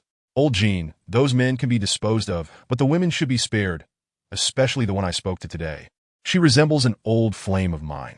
I have a fondness for that type. Could you leave her to me? Huang Dafa leered. You truly cannot detach yourself from women. so debauched. Yet, I find it amusing. Jean Yuhua responded with a hearty laugh. Ha ha. The two shameless rotund men shared a hearty laugh. 10 minutes later, Jean Yuhua entered his study and picked up the phone to dial a number. Hello, is this Steward Su?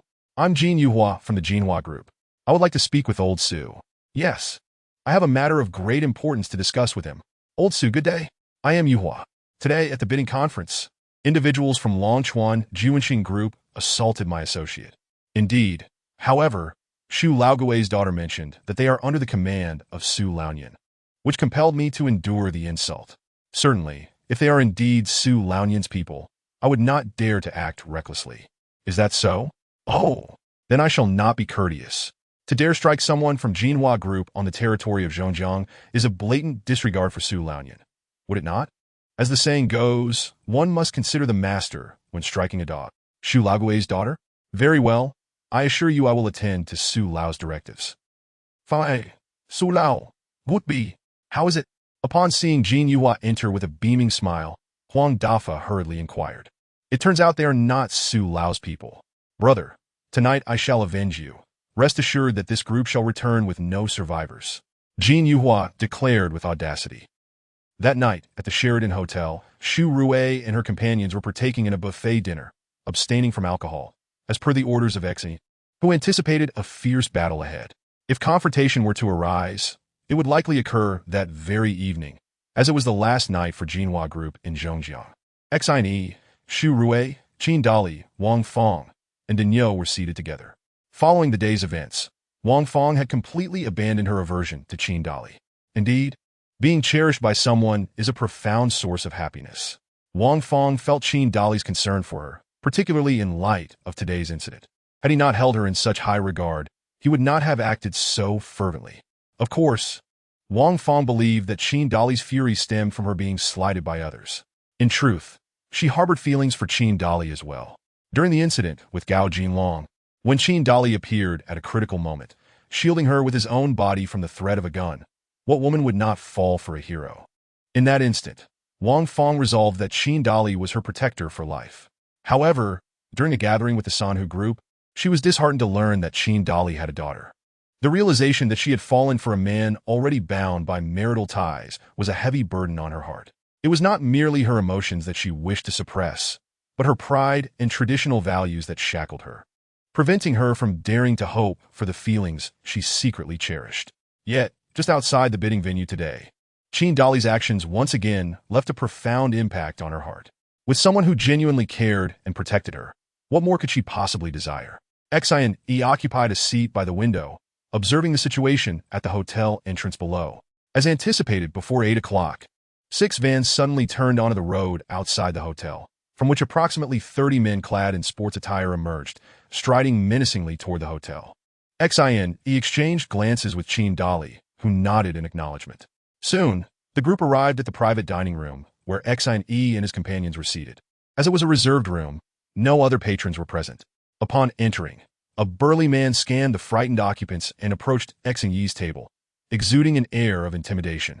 With a demeanor akin to that of a street thug, his shifty eyes darted between Xu Rui and Wang Fong, and he boldly inquired, "Which one of you is General Manager Xu?"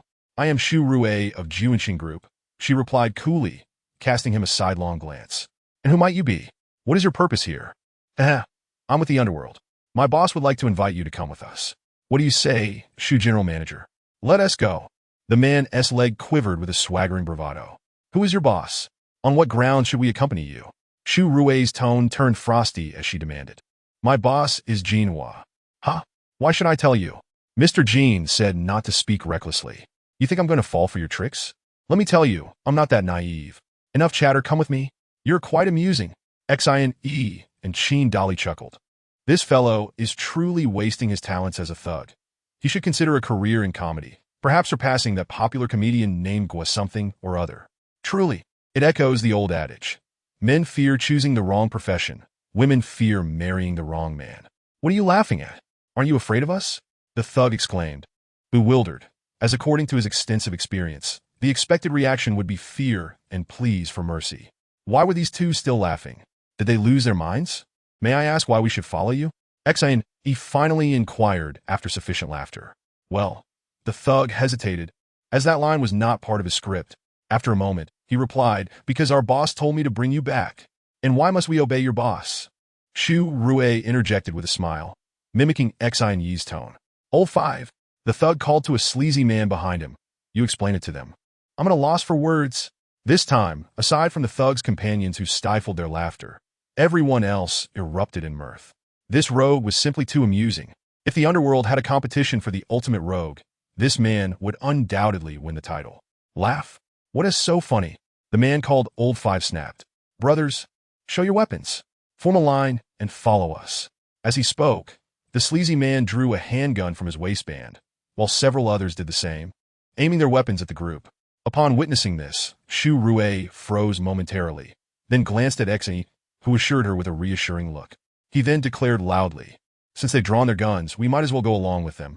Exactly. This brother has the right idea. Let us go. It's time for a late-night snack. The burly thug cast Xin an approving glance and urged them onward. Well then, what are we waiting for? Xin, he called to his companions. Line up. Come on. You stand in front, yes, Danielle, you stand here, and Dolly, you here. All right, let us move. Xin, he arranged the lineup and prompted the thug. All right, let us go. The thug shouted, then approached Xin and said, Brother, thank you for your cooperation. You really know how to handle this. No need for thanks. It's the least I could do, Xin replied. Chapter 56, D-Bar, 3rd floor. In truth, Xin's arrangement of the lineup was deliberate. Daniel, Chindali, and he himself were positioned at different spots in the group. Daniel stood in front of 2 male department managers, while Chindali was positioned before 2 female employees and Wang Fong. Xin took the last place in line, with Shu Rue and 2 other female employees ahead of him. This formation ensured that, in the event of an emergency, they could swiftly assist those unable to defend themselves. As they approached the vehicles, Xin directed the group to split into 3 cars, maintaining the order he had established. This way, they could at least ensure safety during the ride. The thug did not oppose Xin's arrangements. In his view, Xin was a good person, cooperating with the kidnappers in such a manner. It was a rare find to encounter someone so accommodating under duress. Consequently, he allowed Xin to organize things as he saw fit. The thug, feeling quite pleased with himself, had accomplished his boss's task without lifting a finger and ordered the convoy to proceed with their hazard lights flashing, heading out toward the outskirts. The destination was a nightclub situated on the outskirts of the city, an area notorious for its rampant crime, where it seemed almost commonplace for lives to be lost annually. These locales had indeed become breeding grounds for vice, driven by greed, lust, drugs, and pride.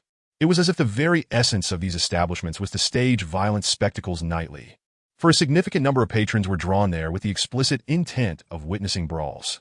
Inside, the deafening music reverberated, while a kaleidoscope of men and women danced frantically, oblivious to the fact that Xin and his companions were being ushered upstairs. A few inebriated men, spotting a beauty amidst the throng, lewdly whistled and attempted to approach, only to be repelled by several burly enforcers. The group was taken to the 3rd floor, an abandoned level characterized by its emptiness, save for a solitary table at its center. Seated behind it were 2 rotund figures, Jin Yuhua of the Jinhua group and Huang Defai, whose face was swollen to the point of resembling a pig's head. The 2 were grinning as they surveyed the captives brought before them. Once everyone was inside, Jin Yuhua addressed the henchman, saying, Jinku, you've done well. Leave 10 brothers here, and take the others out for a late-night feast. Yes, boss. Can we indulge? Jinka asked, somewhat foolishly. Ha ha, you've earned it today. Feast to your heart's content. I'll reimburse you afterward. Jin Yuhua bellowed. Thank you, boss. Jinku replied cheerfully, before turning to the lewd man and instructing, Old 5, you stay here with 10 men. The rest, come along for supper. Afterward, he led the remaining members down, though a few did not forget to pull down the roller shutter at the exit, effectively sealing off the raucous atmosphere below and confining everyone inside. Jin Yuhua appeared entirely dismissive of Shu Rue and her group, turning to Huang Defai and quipping, My cousin here, when he was a child, suffered a fever that damaged his brain. All he knows is eating. Give him a woman, and he wouldn't know what to do with her. Lucky for him he s with me. Otherwise he'd starve to death. Sigh. He exaggerated a sigh to emphasize his supposed compassion.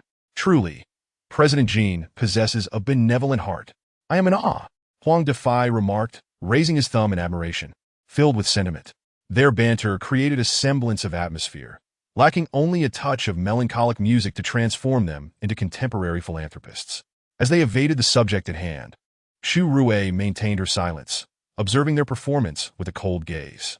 After a few minutes, it was Huang Defai who could no longer contain himself, continually glancing at Jin Yuhua, who then sluggishly stated, "President Shu, I have told you before, a beautiful woman should remain at home, nurturing her family. Exposing herself in public is ill-advised. Now look at the predicament you're in. Enough idle chatter.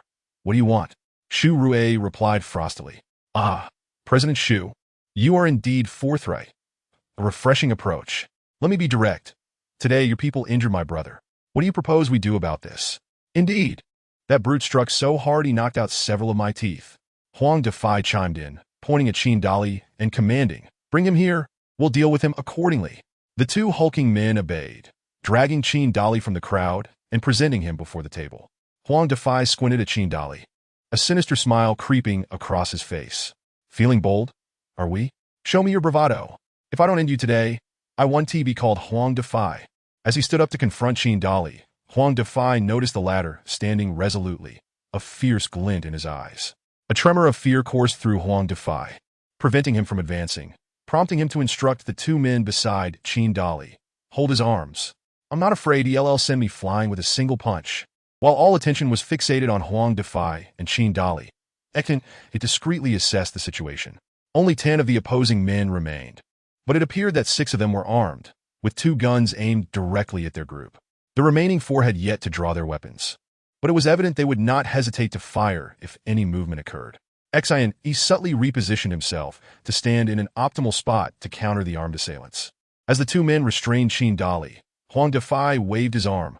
Kraken Jin Yuhua's eyes were blinded by the sweat cascading down his forehead. He dared not reach out to wipe it away. Instead, he could only blink vigorously, his already pitiably small eyes squinting in a most disheveled manner as he stammered, "Brother, it is I who am blind to your worth. I have offended you. Let us pretend tonight's events never occurred.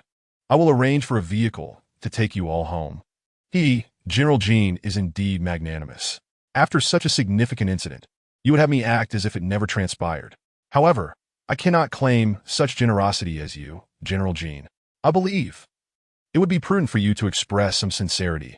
He drawled leisurely, crossing his legs. "What would you have me do to demonstrate sincerity?" Jin Yuhua asked, trembling with trepidation.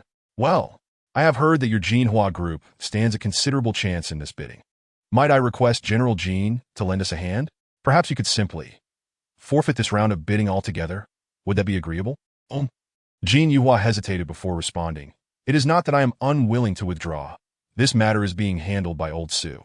Our Jinhua group will only see a meager portion of the profits, while the rest must be offered to Old Su.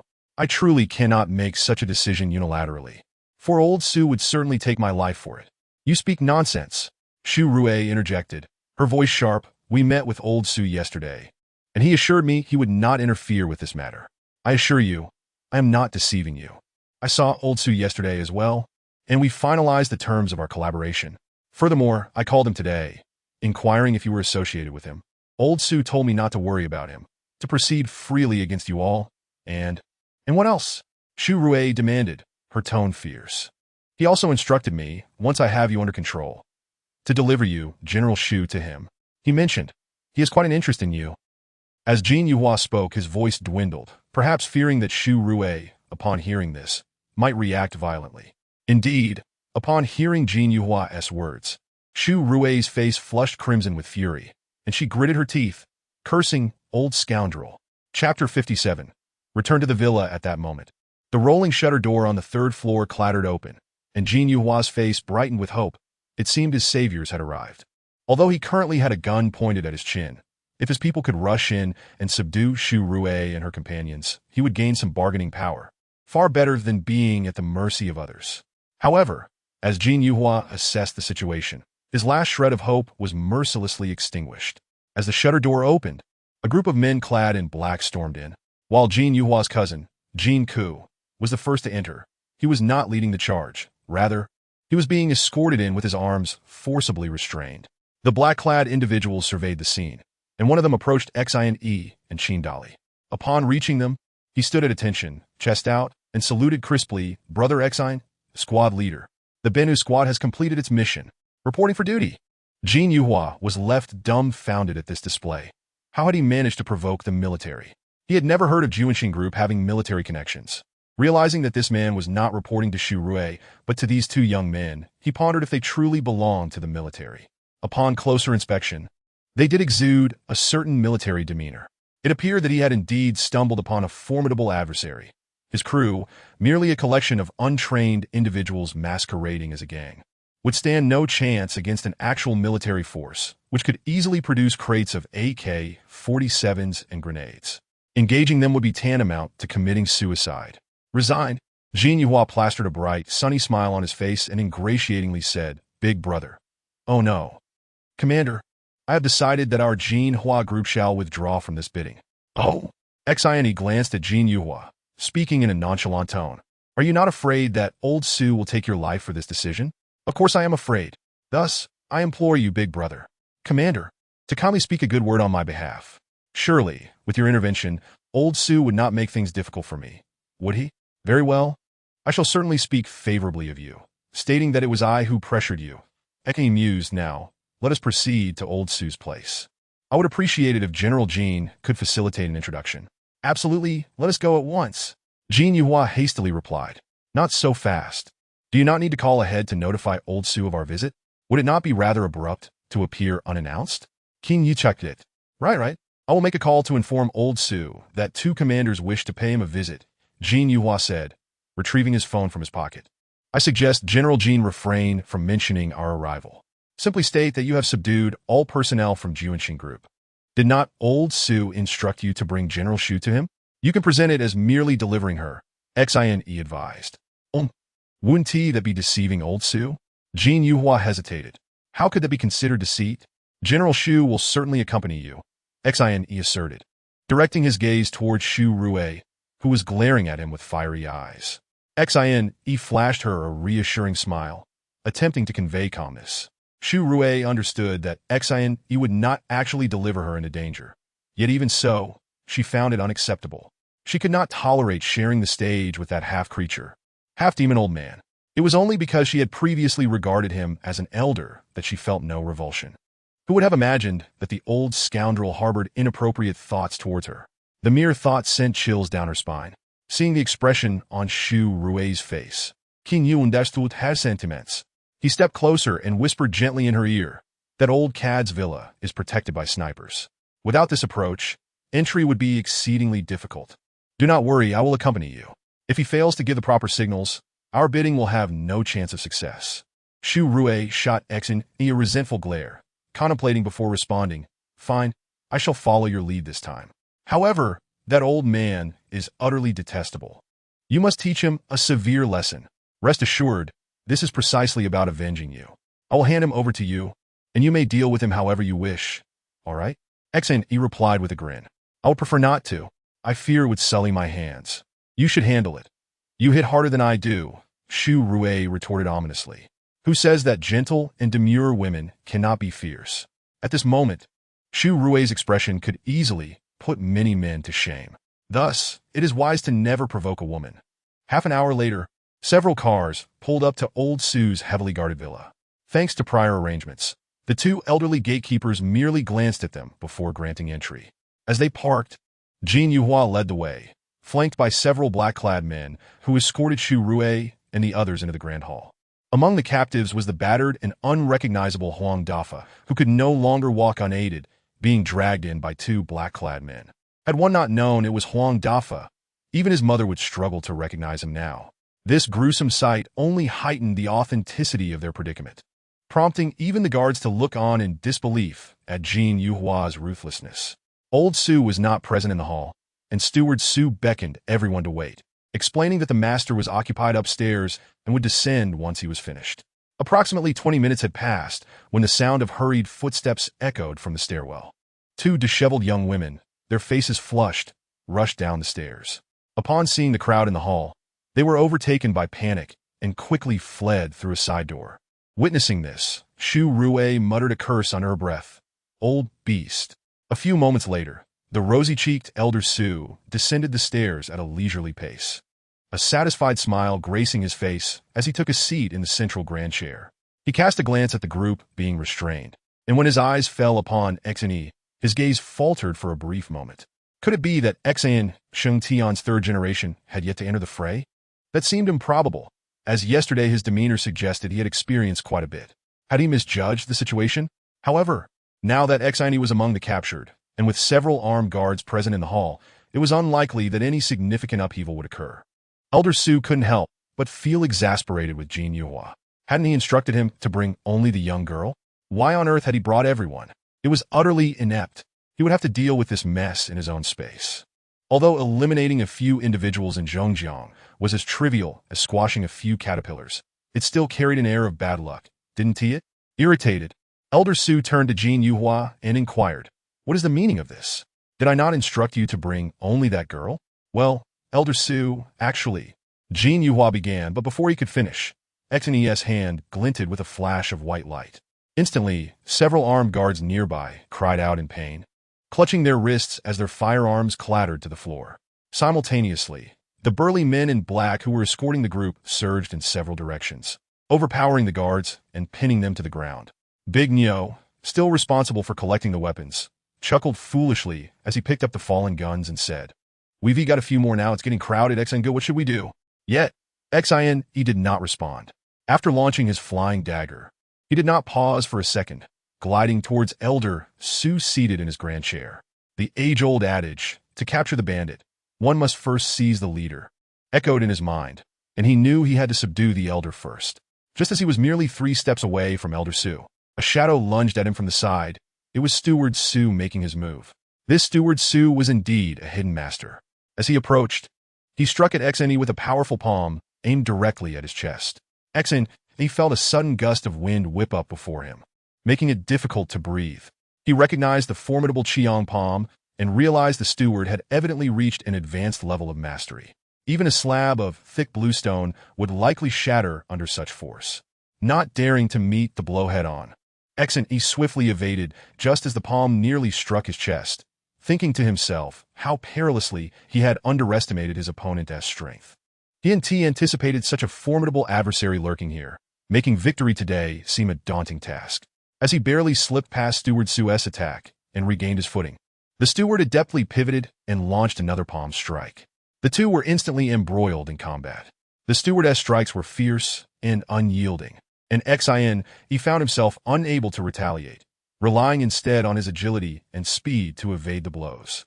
Yet, he was being pushed back with no means to counterattack. What to do now? The longer this dragged on, the more unfavorable it became for him. The sniper within the villa had yet to be neutralized, and their allies outside could not rush in. Was he truly going to meet his end here? While he had no doubt about his own survival, the presence of Shu Rue and the defenseless men among them posed a significant concern. The optimal strategy was to resolve this matter swiftly, neutralize Steward Su, and then control Elder Su, allowing him to turn his attention to the sniper inside the villa and permit their allies to enter. Only then could they gain the upper hand and compel Elder Su to comply with his wishes. With that thought, he felt a surge of murderous intent. The quickest way to conclude this fight was to unleash his lethal technique. Although the steward's Qiang palm was formidable, he was confident he could deliver a fatal blow. His technique did not rely on flashy moves or overwhelming power. Rather, it emphasized speed. If one could strike with sufficient velocity, even the most formidable martial arts could be broken through. This was the fundamental reason he had never failed in the past decade. However, such speed stemmed from the explosive power of his body's coordinated movements. Despite receiving training in this area since childhood, that explosive power could not be sustained indefinitely. Like lightning, while it was immensely powerful, it was fleeting. Thus, it was crucial to be certain of eliminating his opponent before employing such speed. In this moment, did not wish to take a life, but the circumstances left him no choice. Failure to act could result in the demise of everyone present. As he continued to grapple with Steward Su, he stealthily reached for the concealed blade at his waist, a weapon that had claimed many lives, its targets never escaping its grasp. His hand gripped the hilt of the slender blade. Just then a voice boomed, "Qiang palm, intriguing. Allow me to experience it." Chapter 58.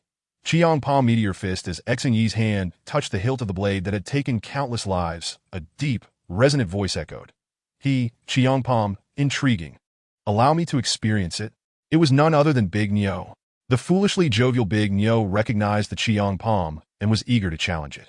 Taken aback, Xine pondered whether Big Nyo was, in fact, a martial arts expert hidden beneath his burly exterior.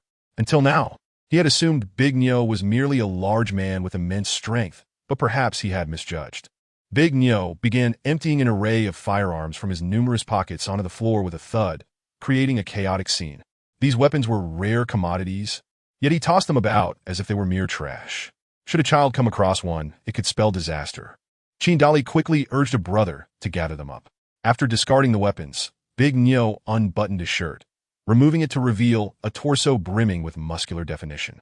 Gasps of astonishment resonated throughout the room. Was this still a human? His bulging muscles resembled small hills, exuding an overwhelming sense of power and visual impact.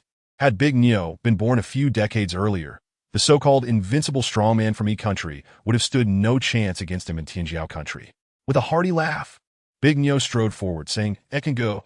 Let me have a go at this fellow's Chiangpom." Xine grinned, stepping outside the fray and moving directly towards Elder Su, who, upon seeing Xine approach, could no longer remain seated.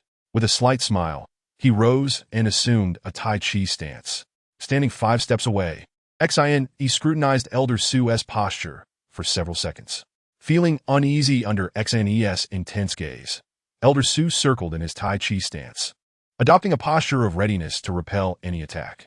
Xine chuckled and shook his head before turning to Dali, saying, "Dali, this old fellow is yours. I'm off to deal with the sniper upstairs."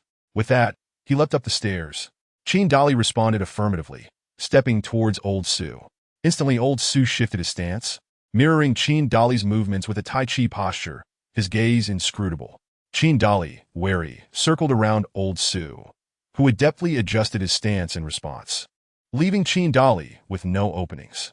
After completing his circle, Dali suddenly leapt, delivering a kick aimed at the vigilant Old Su in the center. With a startled cry, Old Su tumbled away, sprawling on the floor and failing to rise for quite some time. Such pretense. "Do you fancy yourself Zhang Sanfeng?" Dali muttered angrily, dismissing Old Su entirely.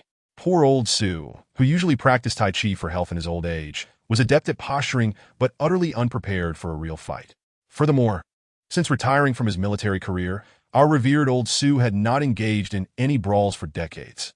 After all, he had always left such matters to his subordinates. While he was well-versed in the art of maintaining an imposing facade, he had not resorted to brute force like a street thug for many years, and the remnants of his military training had long since faded. Meanwhile, over in another corner, Daniel and Steward Su were embroiled in a fierce struggle. Daniel's massive physique, now bare-chested, showcased muscles that rippled with each movement, his colossal fists cutting through the air like a gale, forcing Steward Su into a retreat. Steward Su's Chiangpom, a form of external martial art reliant on brute strength, might pose a challenge to someone like Xine, but against Daniel's overwhelming power, it was child's play. Daniel lacked many things, but strength was certainly not one of them. As the saying goes, one force can overcome 10 techniques. When Steward Su's palm struck, Daniel met it head-on, his tough skin impervious to harm, while Steward Su's palm felt the reverberation, leaving his arm nearly dislocated. After exchanging several blows, Steward Su's arms were left aching, and the potency of his Chiangpom diminished. Seizing an opportunity, Daniel let out a thunderous roar, feinting with his left arm while driving his right fist like a meteor straight towards Steward Su's chest. By this time, there was no chance for Steward Su to evade. He could only raise his arms to meet the blow. The impact resonated with a dull thud as Daniel's fist collided forcefully with Steward Su's chest, sending him staggering back several paces before he coughed up a mouthful of blood. In truth, it was quite remarkable that Steward Su had lasted this long. For an average person, Daniel's punch could have sent them flying. This demonstrated that Steward Su's Chiangpom was not merely a hollow reputation. After spitting blood, Steward Su swayed unsteadily, but a glimmer of astonishment shone in his eyes as he pointed at Daniel and asked, "What is your relation to Nyo Tianma, the master of the Changbai Mountain Meteor Fist?" Daniel paused, taken aback by Steward Su's inquiry, and halted his assault. "What do you mean, master of the Changbai Mountain Meteor Fist?" he retorted. "You don't know?" Steward Su's eyes widened in disbelief as he continued. "But you are clearly employing the Meteor Fist. Impatient, Daniel barked. I already told you I don't know any master of the Changbai Mountain Meteor Fist. Old man, are you trying to scare me by mentioning my father's name? Your father's name? Steward Su's astonishment deepened as he inquired. Then how can you claim not to know Nyo Tianma, the master of the Changbai Mountain Meteor Fist? I genuinely don't know who this master is, Daniel replied, perplexed. But Nyo Tianma is my father. Ah, indeed. You are the son of an old acquaintance. Stawatsu et Golim. Child, tell me, how is your father faring now? At this, Daniel grew even more puzzled, furrowing his brow. Old man, who are you? How do you know my father? I don't even know my father. What? You don't know your father? Steward Su asked, his voice trembling. Child, are you saying you have never met your father? Indeed, I have never seen my father. My mother told me he died saving my uncle, killed by the evil Mingwa party. My mother said my father was a hero. Daniel replied proudly. Ah, dead? Tianma is dead? Steward Su murmured to himself, brother, it was I who brought you to this fate. Child, did your mother tell you your uncle's name? My uncle's name is Su Maogong. My mother said he is a high-ranking officer in the central government now. However, she forbids me from seeking him out, fearing I would cause him trouble. Old man, why are you asking all this? Do you know my uncle? Daniel questioned. Child, Steward Su called out to Daniel, unable to contain his tears. I am Su Maogong. I am the Su Maogong whom your father sacrificed his life to save. Child, I am so sorry. I am so sorry for you, your father, and your mother. Had I known your father would lose his life saving me, I would never have let him stay behind. You are my uncle? Daniel looked at Steward Su in bewilderment, skeptical. My mother said my uncle is a high-ranking official in the central government. How could you be here? Old man, are you trying to deceive me? Beware, I shall strike you again. Child, I am not lying. I am Su Maogong, your uncle. 25 years ago, after the country was liberated, I was ordered to lead troops against the remnants of the Mingwa party entrenched in Changbai Mountain. Unfortunately, we fell into an enemy ambush, and our entire army was annihilated. At that time, your father, the master of the Changbai Mountain Meteor Fist, found me among the corpses and carried me home to save me, allowing me to recover my life. Once I healed, I became sworn brothers with your father. Because I am older than your father, he called me elder brother. Later, due to traitors within the sect, the Mingwa party learned that I was hiding in your home and sent people to capture me. It was your father who urged me to take your pregnant mother and the elderly and weak to flee first, assuring me he would find a way to escape. Who would have known Tianma left us just like that? I tried various means to inquire about your family's whereabouts over the past 20 years. But to no avail. Steward Su reminisced about the events of 25 years ago, his thoughts drifting back to that tumultuous era where losing a few lives was hardly a significant matter. Finding someone was not an easy feat, and Su Maogong had truly done his utmost at that time. Are you truly my uncle? Then why aren't you a high-ranking official in the central government? Daniel began to believe, but since his mother had said otherwise, he pressed for the truth. After suffering such a tremendous defeat and losing my entire army, I had no face to return. Even if I did, I would be court-martialed. So, I eventually found my way back to my hometown in Zhongjiang. Fortunately, old Su took pity on our kinship and sheltered me, allowing me to survive in this manner. Child, I assent it quite irresponsible of me to live like this. I have made mistakes, but do not dare to take responsibility. By the way, how is your mother? Xiaoji? He Daniel chuckled, his spirits lifted. It seems you really are my uncle. You even know my mother's name. Uncle, I don't understand what you mean by responsibility, but since you are my uncle, I want to allow anyone to bully you. Whoever bullies you, I shall deal with them. My mother is well, but we often suffer from hunger. Hungry? Su Maogong asked in surprise. Where does your mother live now? Is there truly a place in Tianjiao country where people go hungry? The great ox chuckled bashfully. I live with my mother by the Blackwood River in Chongqing. It's not that we can't fill our stomachs. It's just that I eat a lot. I consume enough for 5 people on my own, which is why the grain we collect at home is insufficient for my needs. So my mother told me to go out and find food for myself. Oh, I see. Su Maogong glanced at the giant-like great ox, nodded in understanding, and continued to inquire. Since your father left before you were born, how did you learn the meteor fist? And how do you know that I use the Qiyang palm? Well, Uncle Lu next door taught me that. Uncle Lu has always been kind to my mother and me, teaching me how to fight since I was little, and he often brought food for both of us. In the end, I ended up consuming all the grain from both our families. and Uncle Lu's family had none left to eat. The great ox shyly admitted while stroking his enormous head, reminiscent of a small hot pot. Uncle Lu? You must mean Lu Wanli? Su Maogong asked. Yes, that's him. Does Uncle also know Uncle Lu? Indeed, he is your father's eldest apprentice. Although he calls your father master, he is not much younger. I remember him well. It makes sense now. Su Maogong Vipli. Your name is Great Ox, right? Su Maogong continued. From now on, stay by my side. I will have someone bring your mother and Uncle Lu's family over. Shall we do that? No. The great ox exclaimed loudly. I want to follow Brother Xian from now on. After that proclamation, the great ox added, Uncle, you should also follow Brother Xian. He's a good person, much better than that old man lying on the ground. The great ox pointed at the elderly Su. Well, Su Guanjia turned to glance at the still prostrate Su Lao, saying, let's discuss this later.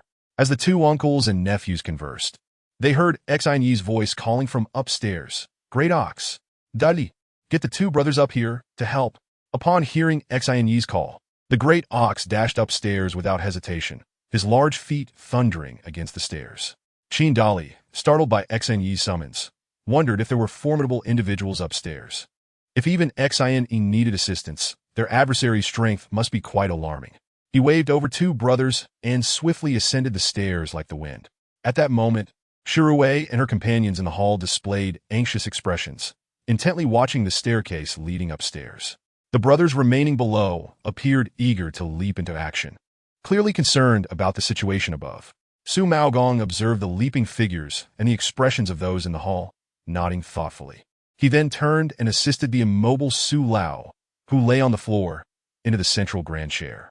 Although Su Lao sat back in the grand chair, his previous authority had vanished. He hunched over, clutching his churning belly, beads of sweat cascading down his forehead. His once rosy complexion had turned pale. Once settled in the chair, Su Lao whispered into Su Maogong's ear, Maogong, quickly send a signal for the people from the other courtyard to come and assist. Su Maogong glanced at Su Lao, but remained still. Su Lao, growing agitated, repeated, I told you to send a signal. Did you hear me? Master, if I am not mistaken, the people from the other courtyard have already been subdued by their forces. Otherwise, why haven't they acted yet? Don't forget, every move we make here is transmitted to the duty room in the other courtyard via surveillance signals. If they could act, they would have come by now. Su Maogong's analysis was indeed correct. The so-called other courtyard was, in fact, a stronghold of private armed forces owned by Su Lao. Initially composed of battle-hardened veterans chosen from the Su family's military, the force numbered 300. However, one should not underestimate these 300 men, as each was a formidable opponent capable of taking on 10 foes. With their excellent equipment, they could easily take down a reinforced company. Yet, as the veterans aged and the current era of peace presented little opportunity for combat, the quality and quantity of this armed force had gradually diminished.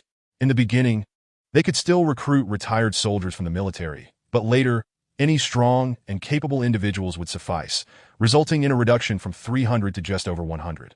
The other courtyard was situated behind the villa, approximately 300 meters away. A small door in the wall closest to the other courtyard facilitated communication between the two. The security of the villa was the responsibility of the other courtyard, with surveillance cameras monitoring every corner of the villa, relaying real-time information to the duty room. They could respond promptly to any abnormalities and dispatch reinforcements as needed. However, the prolonged period of peace and prosperity had rendered this private armed force complacent. Who was Su Lao? A superhuman whose very presence could make the ground tremble across Zhongjiang. Even the current secretary of Zhongjiang had to consider Su Lao's feelings and his dealings. Who would dare seek trouble with Su Lao, valuing their own lives? Thus, the comrades in the other courtyard had come to view this place as a sanctuary, indulging in fine food and drink daily. After meals, the duty personnel would sit in the duty room, boasting, while non-duty personnel enjoyed themselves with games of double Q, landlord, and dice, whatever was entertaining. So, when a group of masked men in black suddenly stormed the other courtyard, the comrades within were caught off guard, unable to even access the armory before being overwhelmed. The masked intruders calmly searched the duty leader, found the keys, opened the armory, and retrieved the weapons that should have belonged to them. The Great Ox and Qin Dali, along with a few others, rushed upstairs upon hearing Xian Yi's voice, yet they found no enemies. Instead, they saw Xian Yi descending with two rectangular boxes in hand. Upon noticing their arrival, Xine remarked. There are a total of 6 sniper rifles. I took 2. And the other 2 boxes of ammunition are on the rooftop. I can't carry them all by myself, so you need to go up and bring them down. Dali said nothing but smiled and gave Xine a thumbs up, thinking to himself how fortuitous this was. They had been worried about lacking heavy weaponry for the Benno battalion, and now they had obtained several handguns along with those 6 sniper rifles. The Benno battalion would be like a tiger gaining wings, and they could introduce new training exercises for the brothers. As the commander of the Benno battalion, this feeling was exhilarating. The 2 brothers who followed were also beaming with joy, joining Dali and the Great Ox in retrieving the equipment. Returning to the hall with 2 sniper rifles, Xine saw everyone relaxed upon his safe descent. Soon after, Dali and the others came downstairs carrying boxes when a brother in black clothing rushed in. Saluting Dali, report, battalion commander. The enemy over there has been completely subdued, and we have seized a number of firearms and ammunition. Dali returned the salute. Excellent. Relay my orders.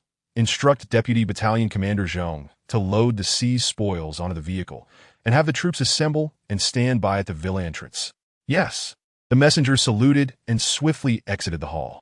Upon hearing this news, Su Lao's already pale face turned even whiter. Those were his assets, his capital. Just like that, they were taken as spoils of war. Where would he procure such items again? With the current stringent gun control in Tianjiao Nation, obtaining a few weapons might be manageable. But the armory contained equipment that originally belonged to his military. Handguns, submachine guns, sniper rifles, grenades, and even machine guns. Now all of it was gone, leaving him to unwittingly provide a wedding dress for someone else. What troubled Elder Su even more was the question of when he had provoked the military. Could it be that the old, unyielding Xin Shengtian had emerged from the shadows into the light? Had he secured a position for his grandson within the army? Was this truly an attempt to drive him to the brink of despair? As Elder Su grappled with these troubling thoughts, Xin drew up a chair and, with a smile, sat across from him. Observing Elder Su's pallid complexion, he remarked, "Thank you for your precious gift, Elder Su. What exactly do you intend to do?" Elder Su glared at Xine in fury and demanded, "What do you mean?" "Nothing much, really. It would be far better for you to live out your days in peace. Why must you meddle in everything? Take this bidding situation, for instance. Would it not be more admirable to let everyone compete based on their merits? You insist on intervening, and while it may seem acceptable if you favor a capable company, what if you end up supporting those who profit at the expense of integrity, cutting corners? Is that not a calamity for the nation and its people? Alas, your actions render you a scourge upon the populace." Xine's words resonated like a wise elder admonishing a wayward child. And furthermore, he continued, "Look at your age. Why do you persist in courting young women barely out of their teens? I find myself embarrassed for you. How can you be so shameless?" Sighing, he added, "But these words are not mine to impart." With a heavy heart, Xine declared, "Let bygones be bygones. I believe President Shu's Juanxing group is well suited to win the bid. Please give them a nudge in the right direction." Elder Su seethed internally. Who was this young upstart, Xine, to speak to him in such a tone? In the past, he would have had people forcibly remove Xine's head. However, Elder Su was astute enough to recognize his precarious situation.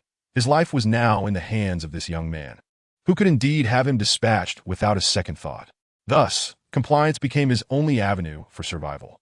With a resigned sigh, he feigned a look of helplessness and instructed Su Maogong, "Please connect me with Xiao Li. I wish to speak with him." Casting a glance at Xine, he silently conveyed, "I shall follow your lead, but do not assume I am easily manipulated. Granting you the bid does not diminish my power to thwart your ambitions in the future."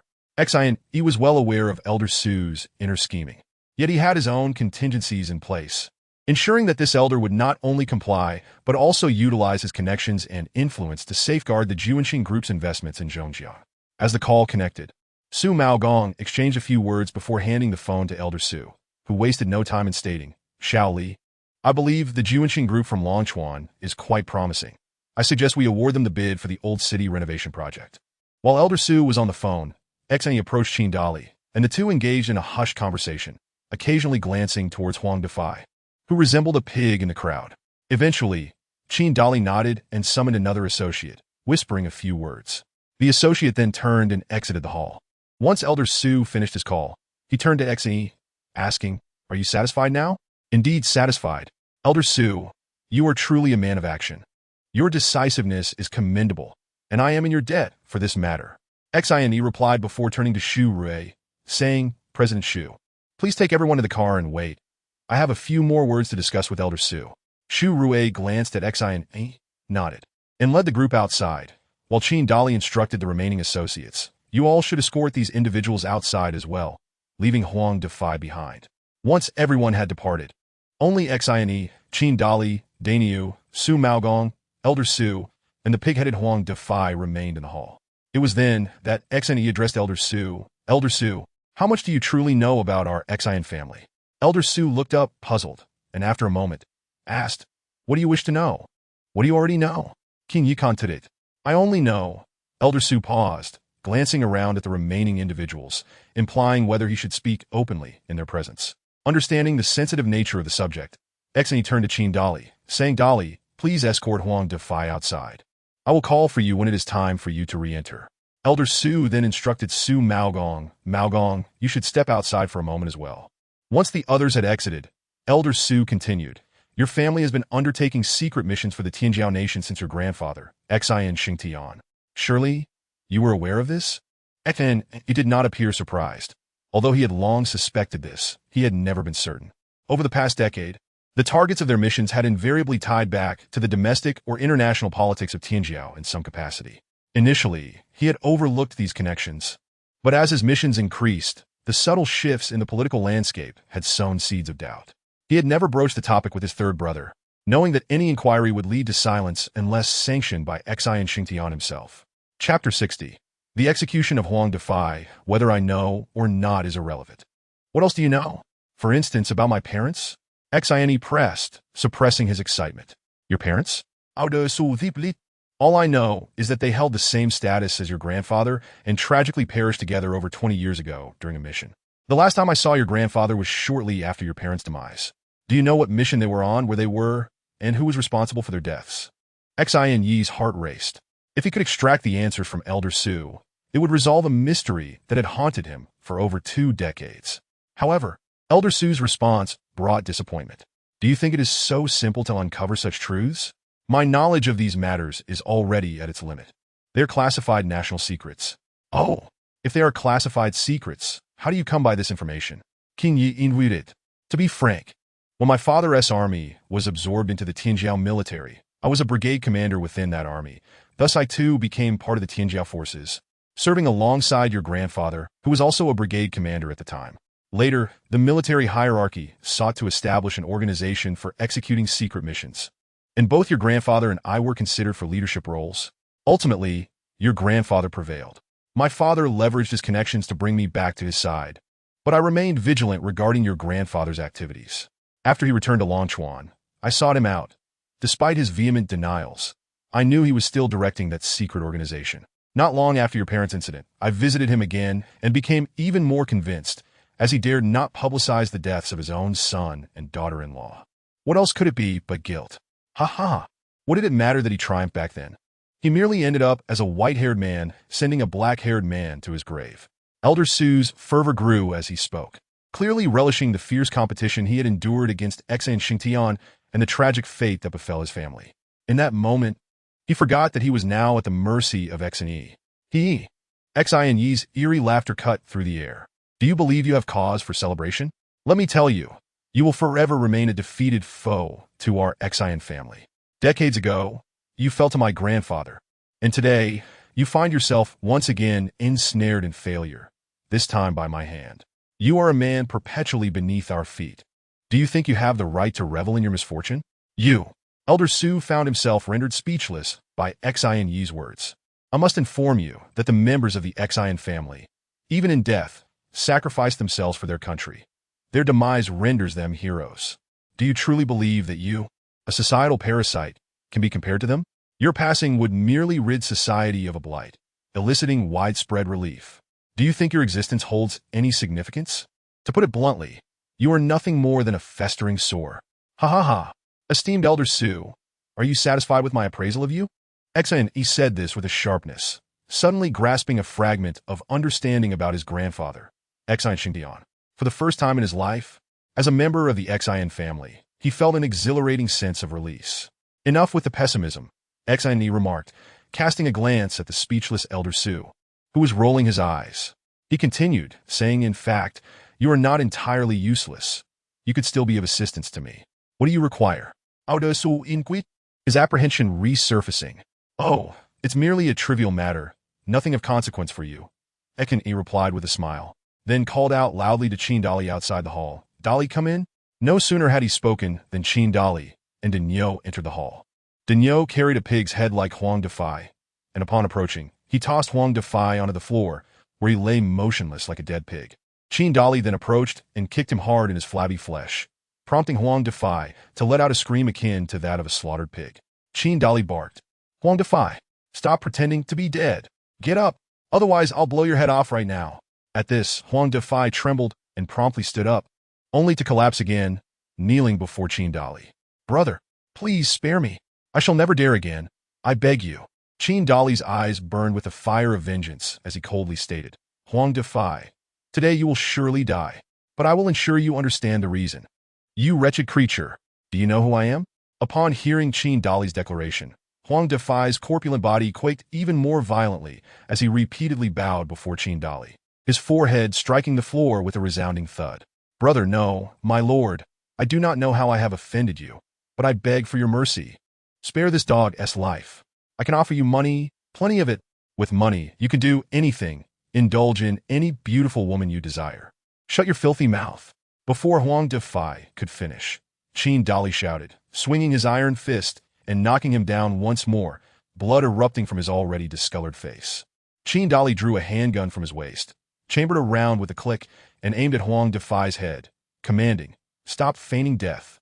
Get up. Yet this time, Huang Defai chose to remain entirely still, lying on the floor without a flicker of movement. Qin Dali kicked him again, but he did not respond. With a cold smile, Qin Dali pulled the trigger, the sharp crack of the gun echoing through the hall. Huang Defai screamed, clutching his bleeding ear, and cried out while kneeling, Do not kill me. I will give you all my assets, and I'll give you all my women. Please, I have no interest in your possessions. Today, I am only interested in your wretched life. Qin Dali replied icily, Why must you kill me? What benefit do you gain from this? Killing me will not spare you from the law. Huang Defai, surprisingly articulate even in this dire situation, reasoned. Why? Qin Dali's eyes brimmed with tears as he spoke. Because I am Feng Yu's husband. Ah, it is you? Huang Defai fell into despair, realizing that not even the most divine being could save him now. With this thought, he collapsed back onto the floor, not in pretense this time, but genuinely incapable of rising. Without further ado, Qin Dali raised his weapon and fired 4 shots in quick succession. Huang Defai's limbs convulsed, blood pouring from his hands and knees, pooling into a large crimson puddle on the floor, the hall filled with the acrid scent of blood. Seeing that the moment had arrived, Xine instructed Dinyo, fetch a chair and place him upon it.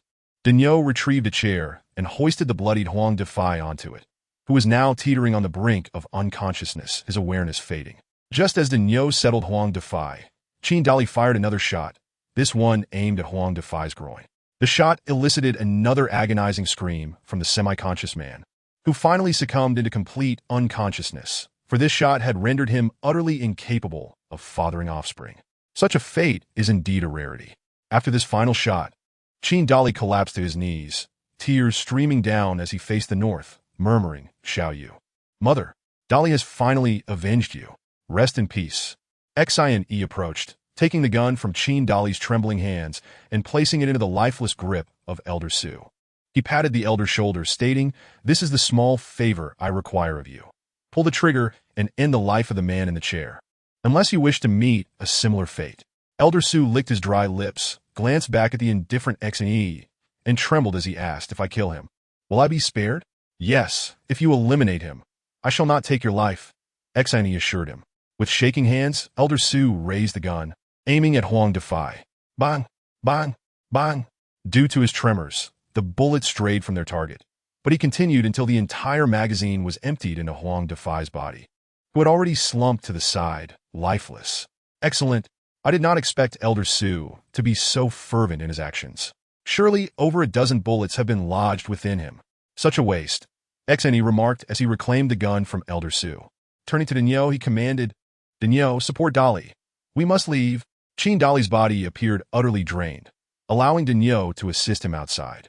After a few steps, Xin, he seemed to recall something, turning back to the still-dazed Elder Su. By the way, Elder Su, I have one more favor to ask.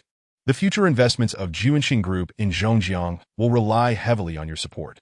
The public order here is rather chaotic, and I believe only you possess the influence to maintain control. Thank you in advance. Additionally, I believe the security cameras in this hall have captured your impressive display. Should you not object, I could facilitate its dissemination throughout the police system, allowing the officers to admire your gallant demeanor. Ha ha ha. As Xin Yi's figure receded, Elder Su collapsed into the armchair. The three exited the hall, where Su Maogong awaited, having been observing the situation within. Upon seeing that Xin Yi had not been excessively harsh with Elder Su, he sighed with relief, knowing that if Xin Yi had intended to kill Elder Su, he would have been powerless to intervene. Spotting Su Maogong, Daniel exclaimed, "Uncle, come with me. Let us follow Brother Xin. He is a good man, and it is beneficial to be with him." Unaware of the circumstances, Xin Yi paused at Daniel's words, and Daniel, noticing Xin Yi's expression, quickly added, "Brother Xin, this is my uncle. Would you allow him to accompany you in the future? I promise. I will simply eat a little less at every meal." At that moment, Su Maogong regarded Xin Yi with an unusual gaze. Xin Yi chuckled and said, "Su Butler, I had no idea you were the elder of Daniel. I sincerely apologize for any offense caused earlier. Your Qiang Palm is truly impressive. Brother Xin, you jest. I am aware that you did not exert your full strength just now. If you truly wish for my demise, I might not have survived 3 moves under your hand." Before Su Maogong could finish his words, Daniel interjected, "Elder, will you accompany me or not?" Xin Yi observed Su Maogong and noticed a flicker of hesitation in his eyes. He then added, "Su Butler, should you not find it burdensome, I would wholeheartedly welcome you. I do not engage in actions that defy morality. Everything I do is merely to uphold a certain order that ought to exist." Seeing Daniel's anxious expression and Xin Yi's earnest gaze, Su Maogong nodded and replied, "I will visit you in due time. I must first attend to matters here." "Very well, Elder, we shall take our leave now. Do make sure to come find me," Daniel reminded Su Maogong as they departed.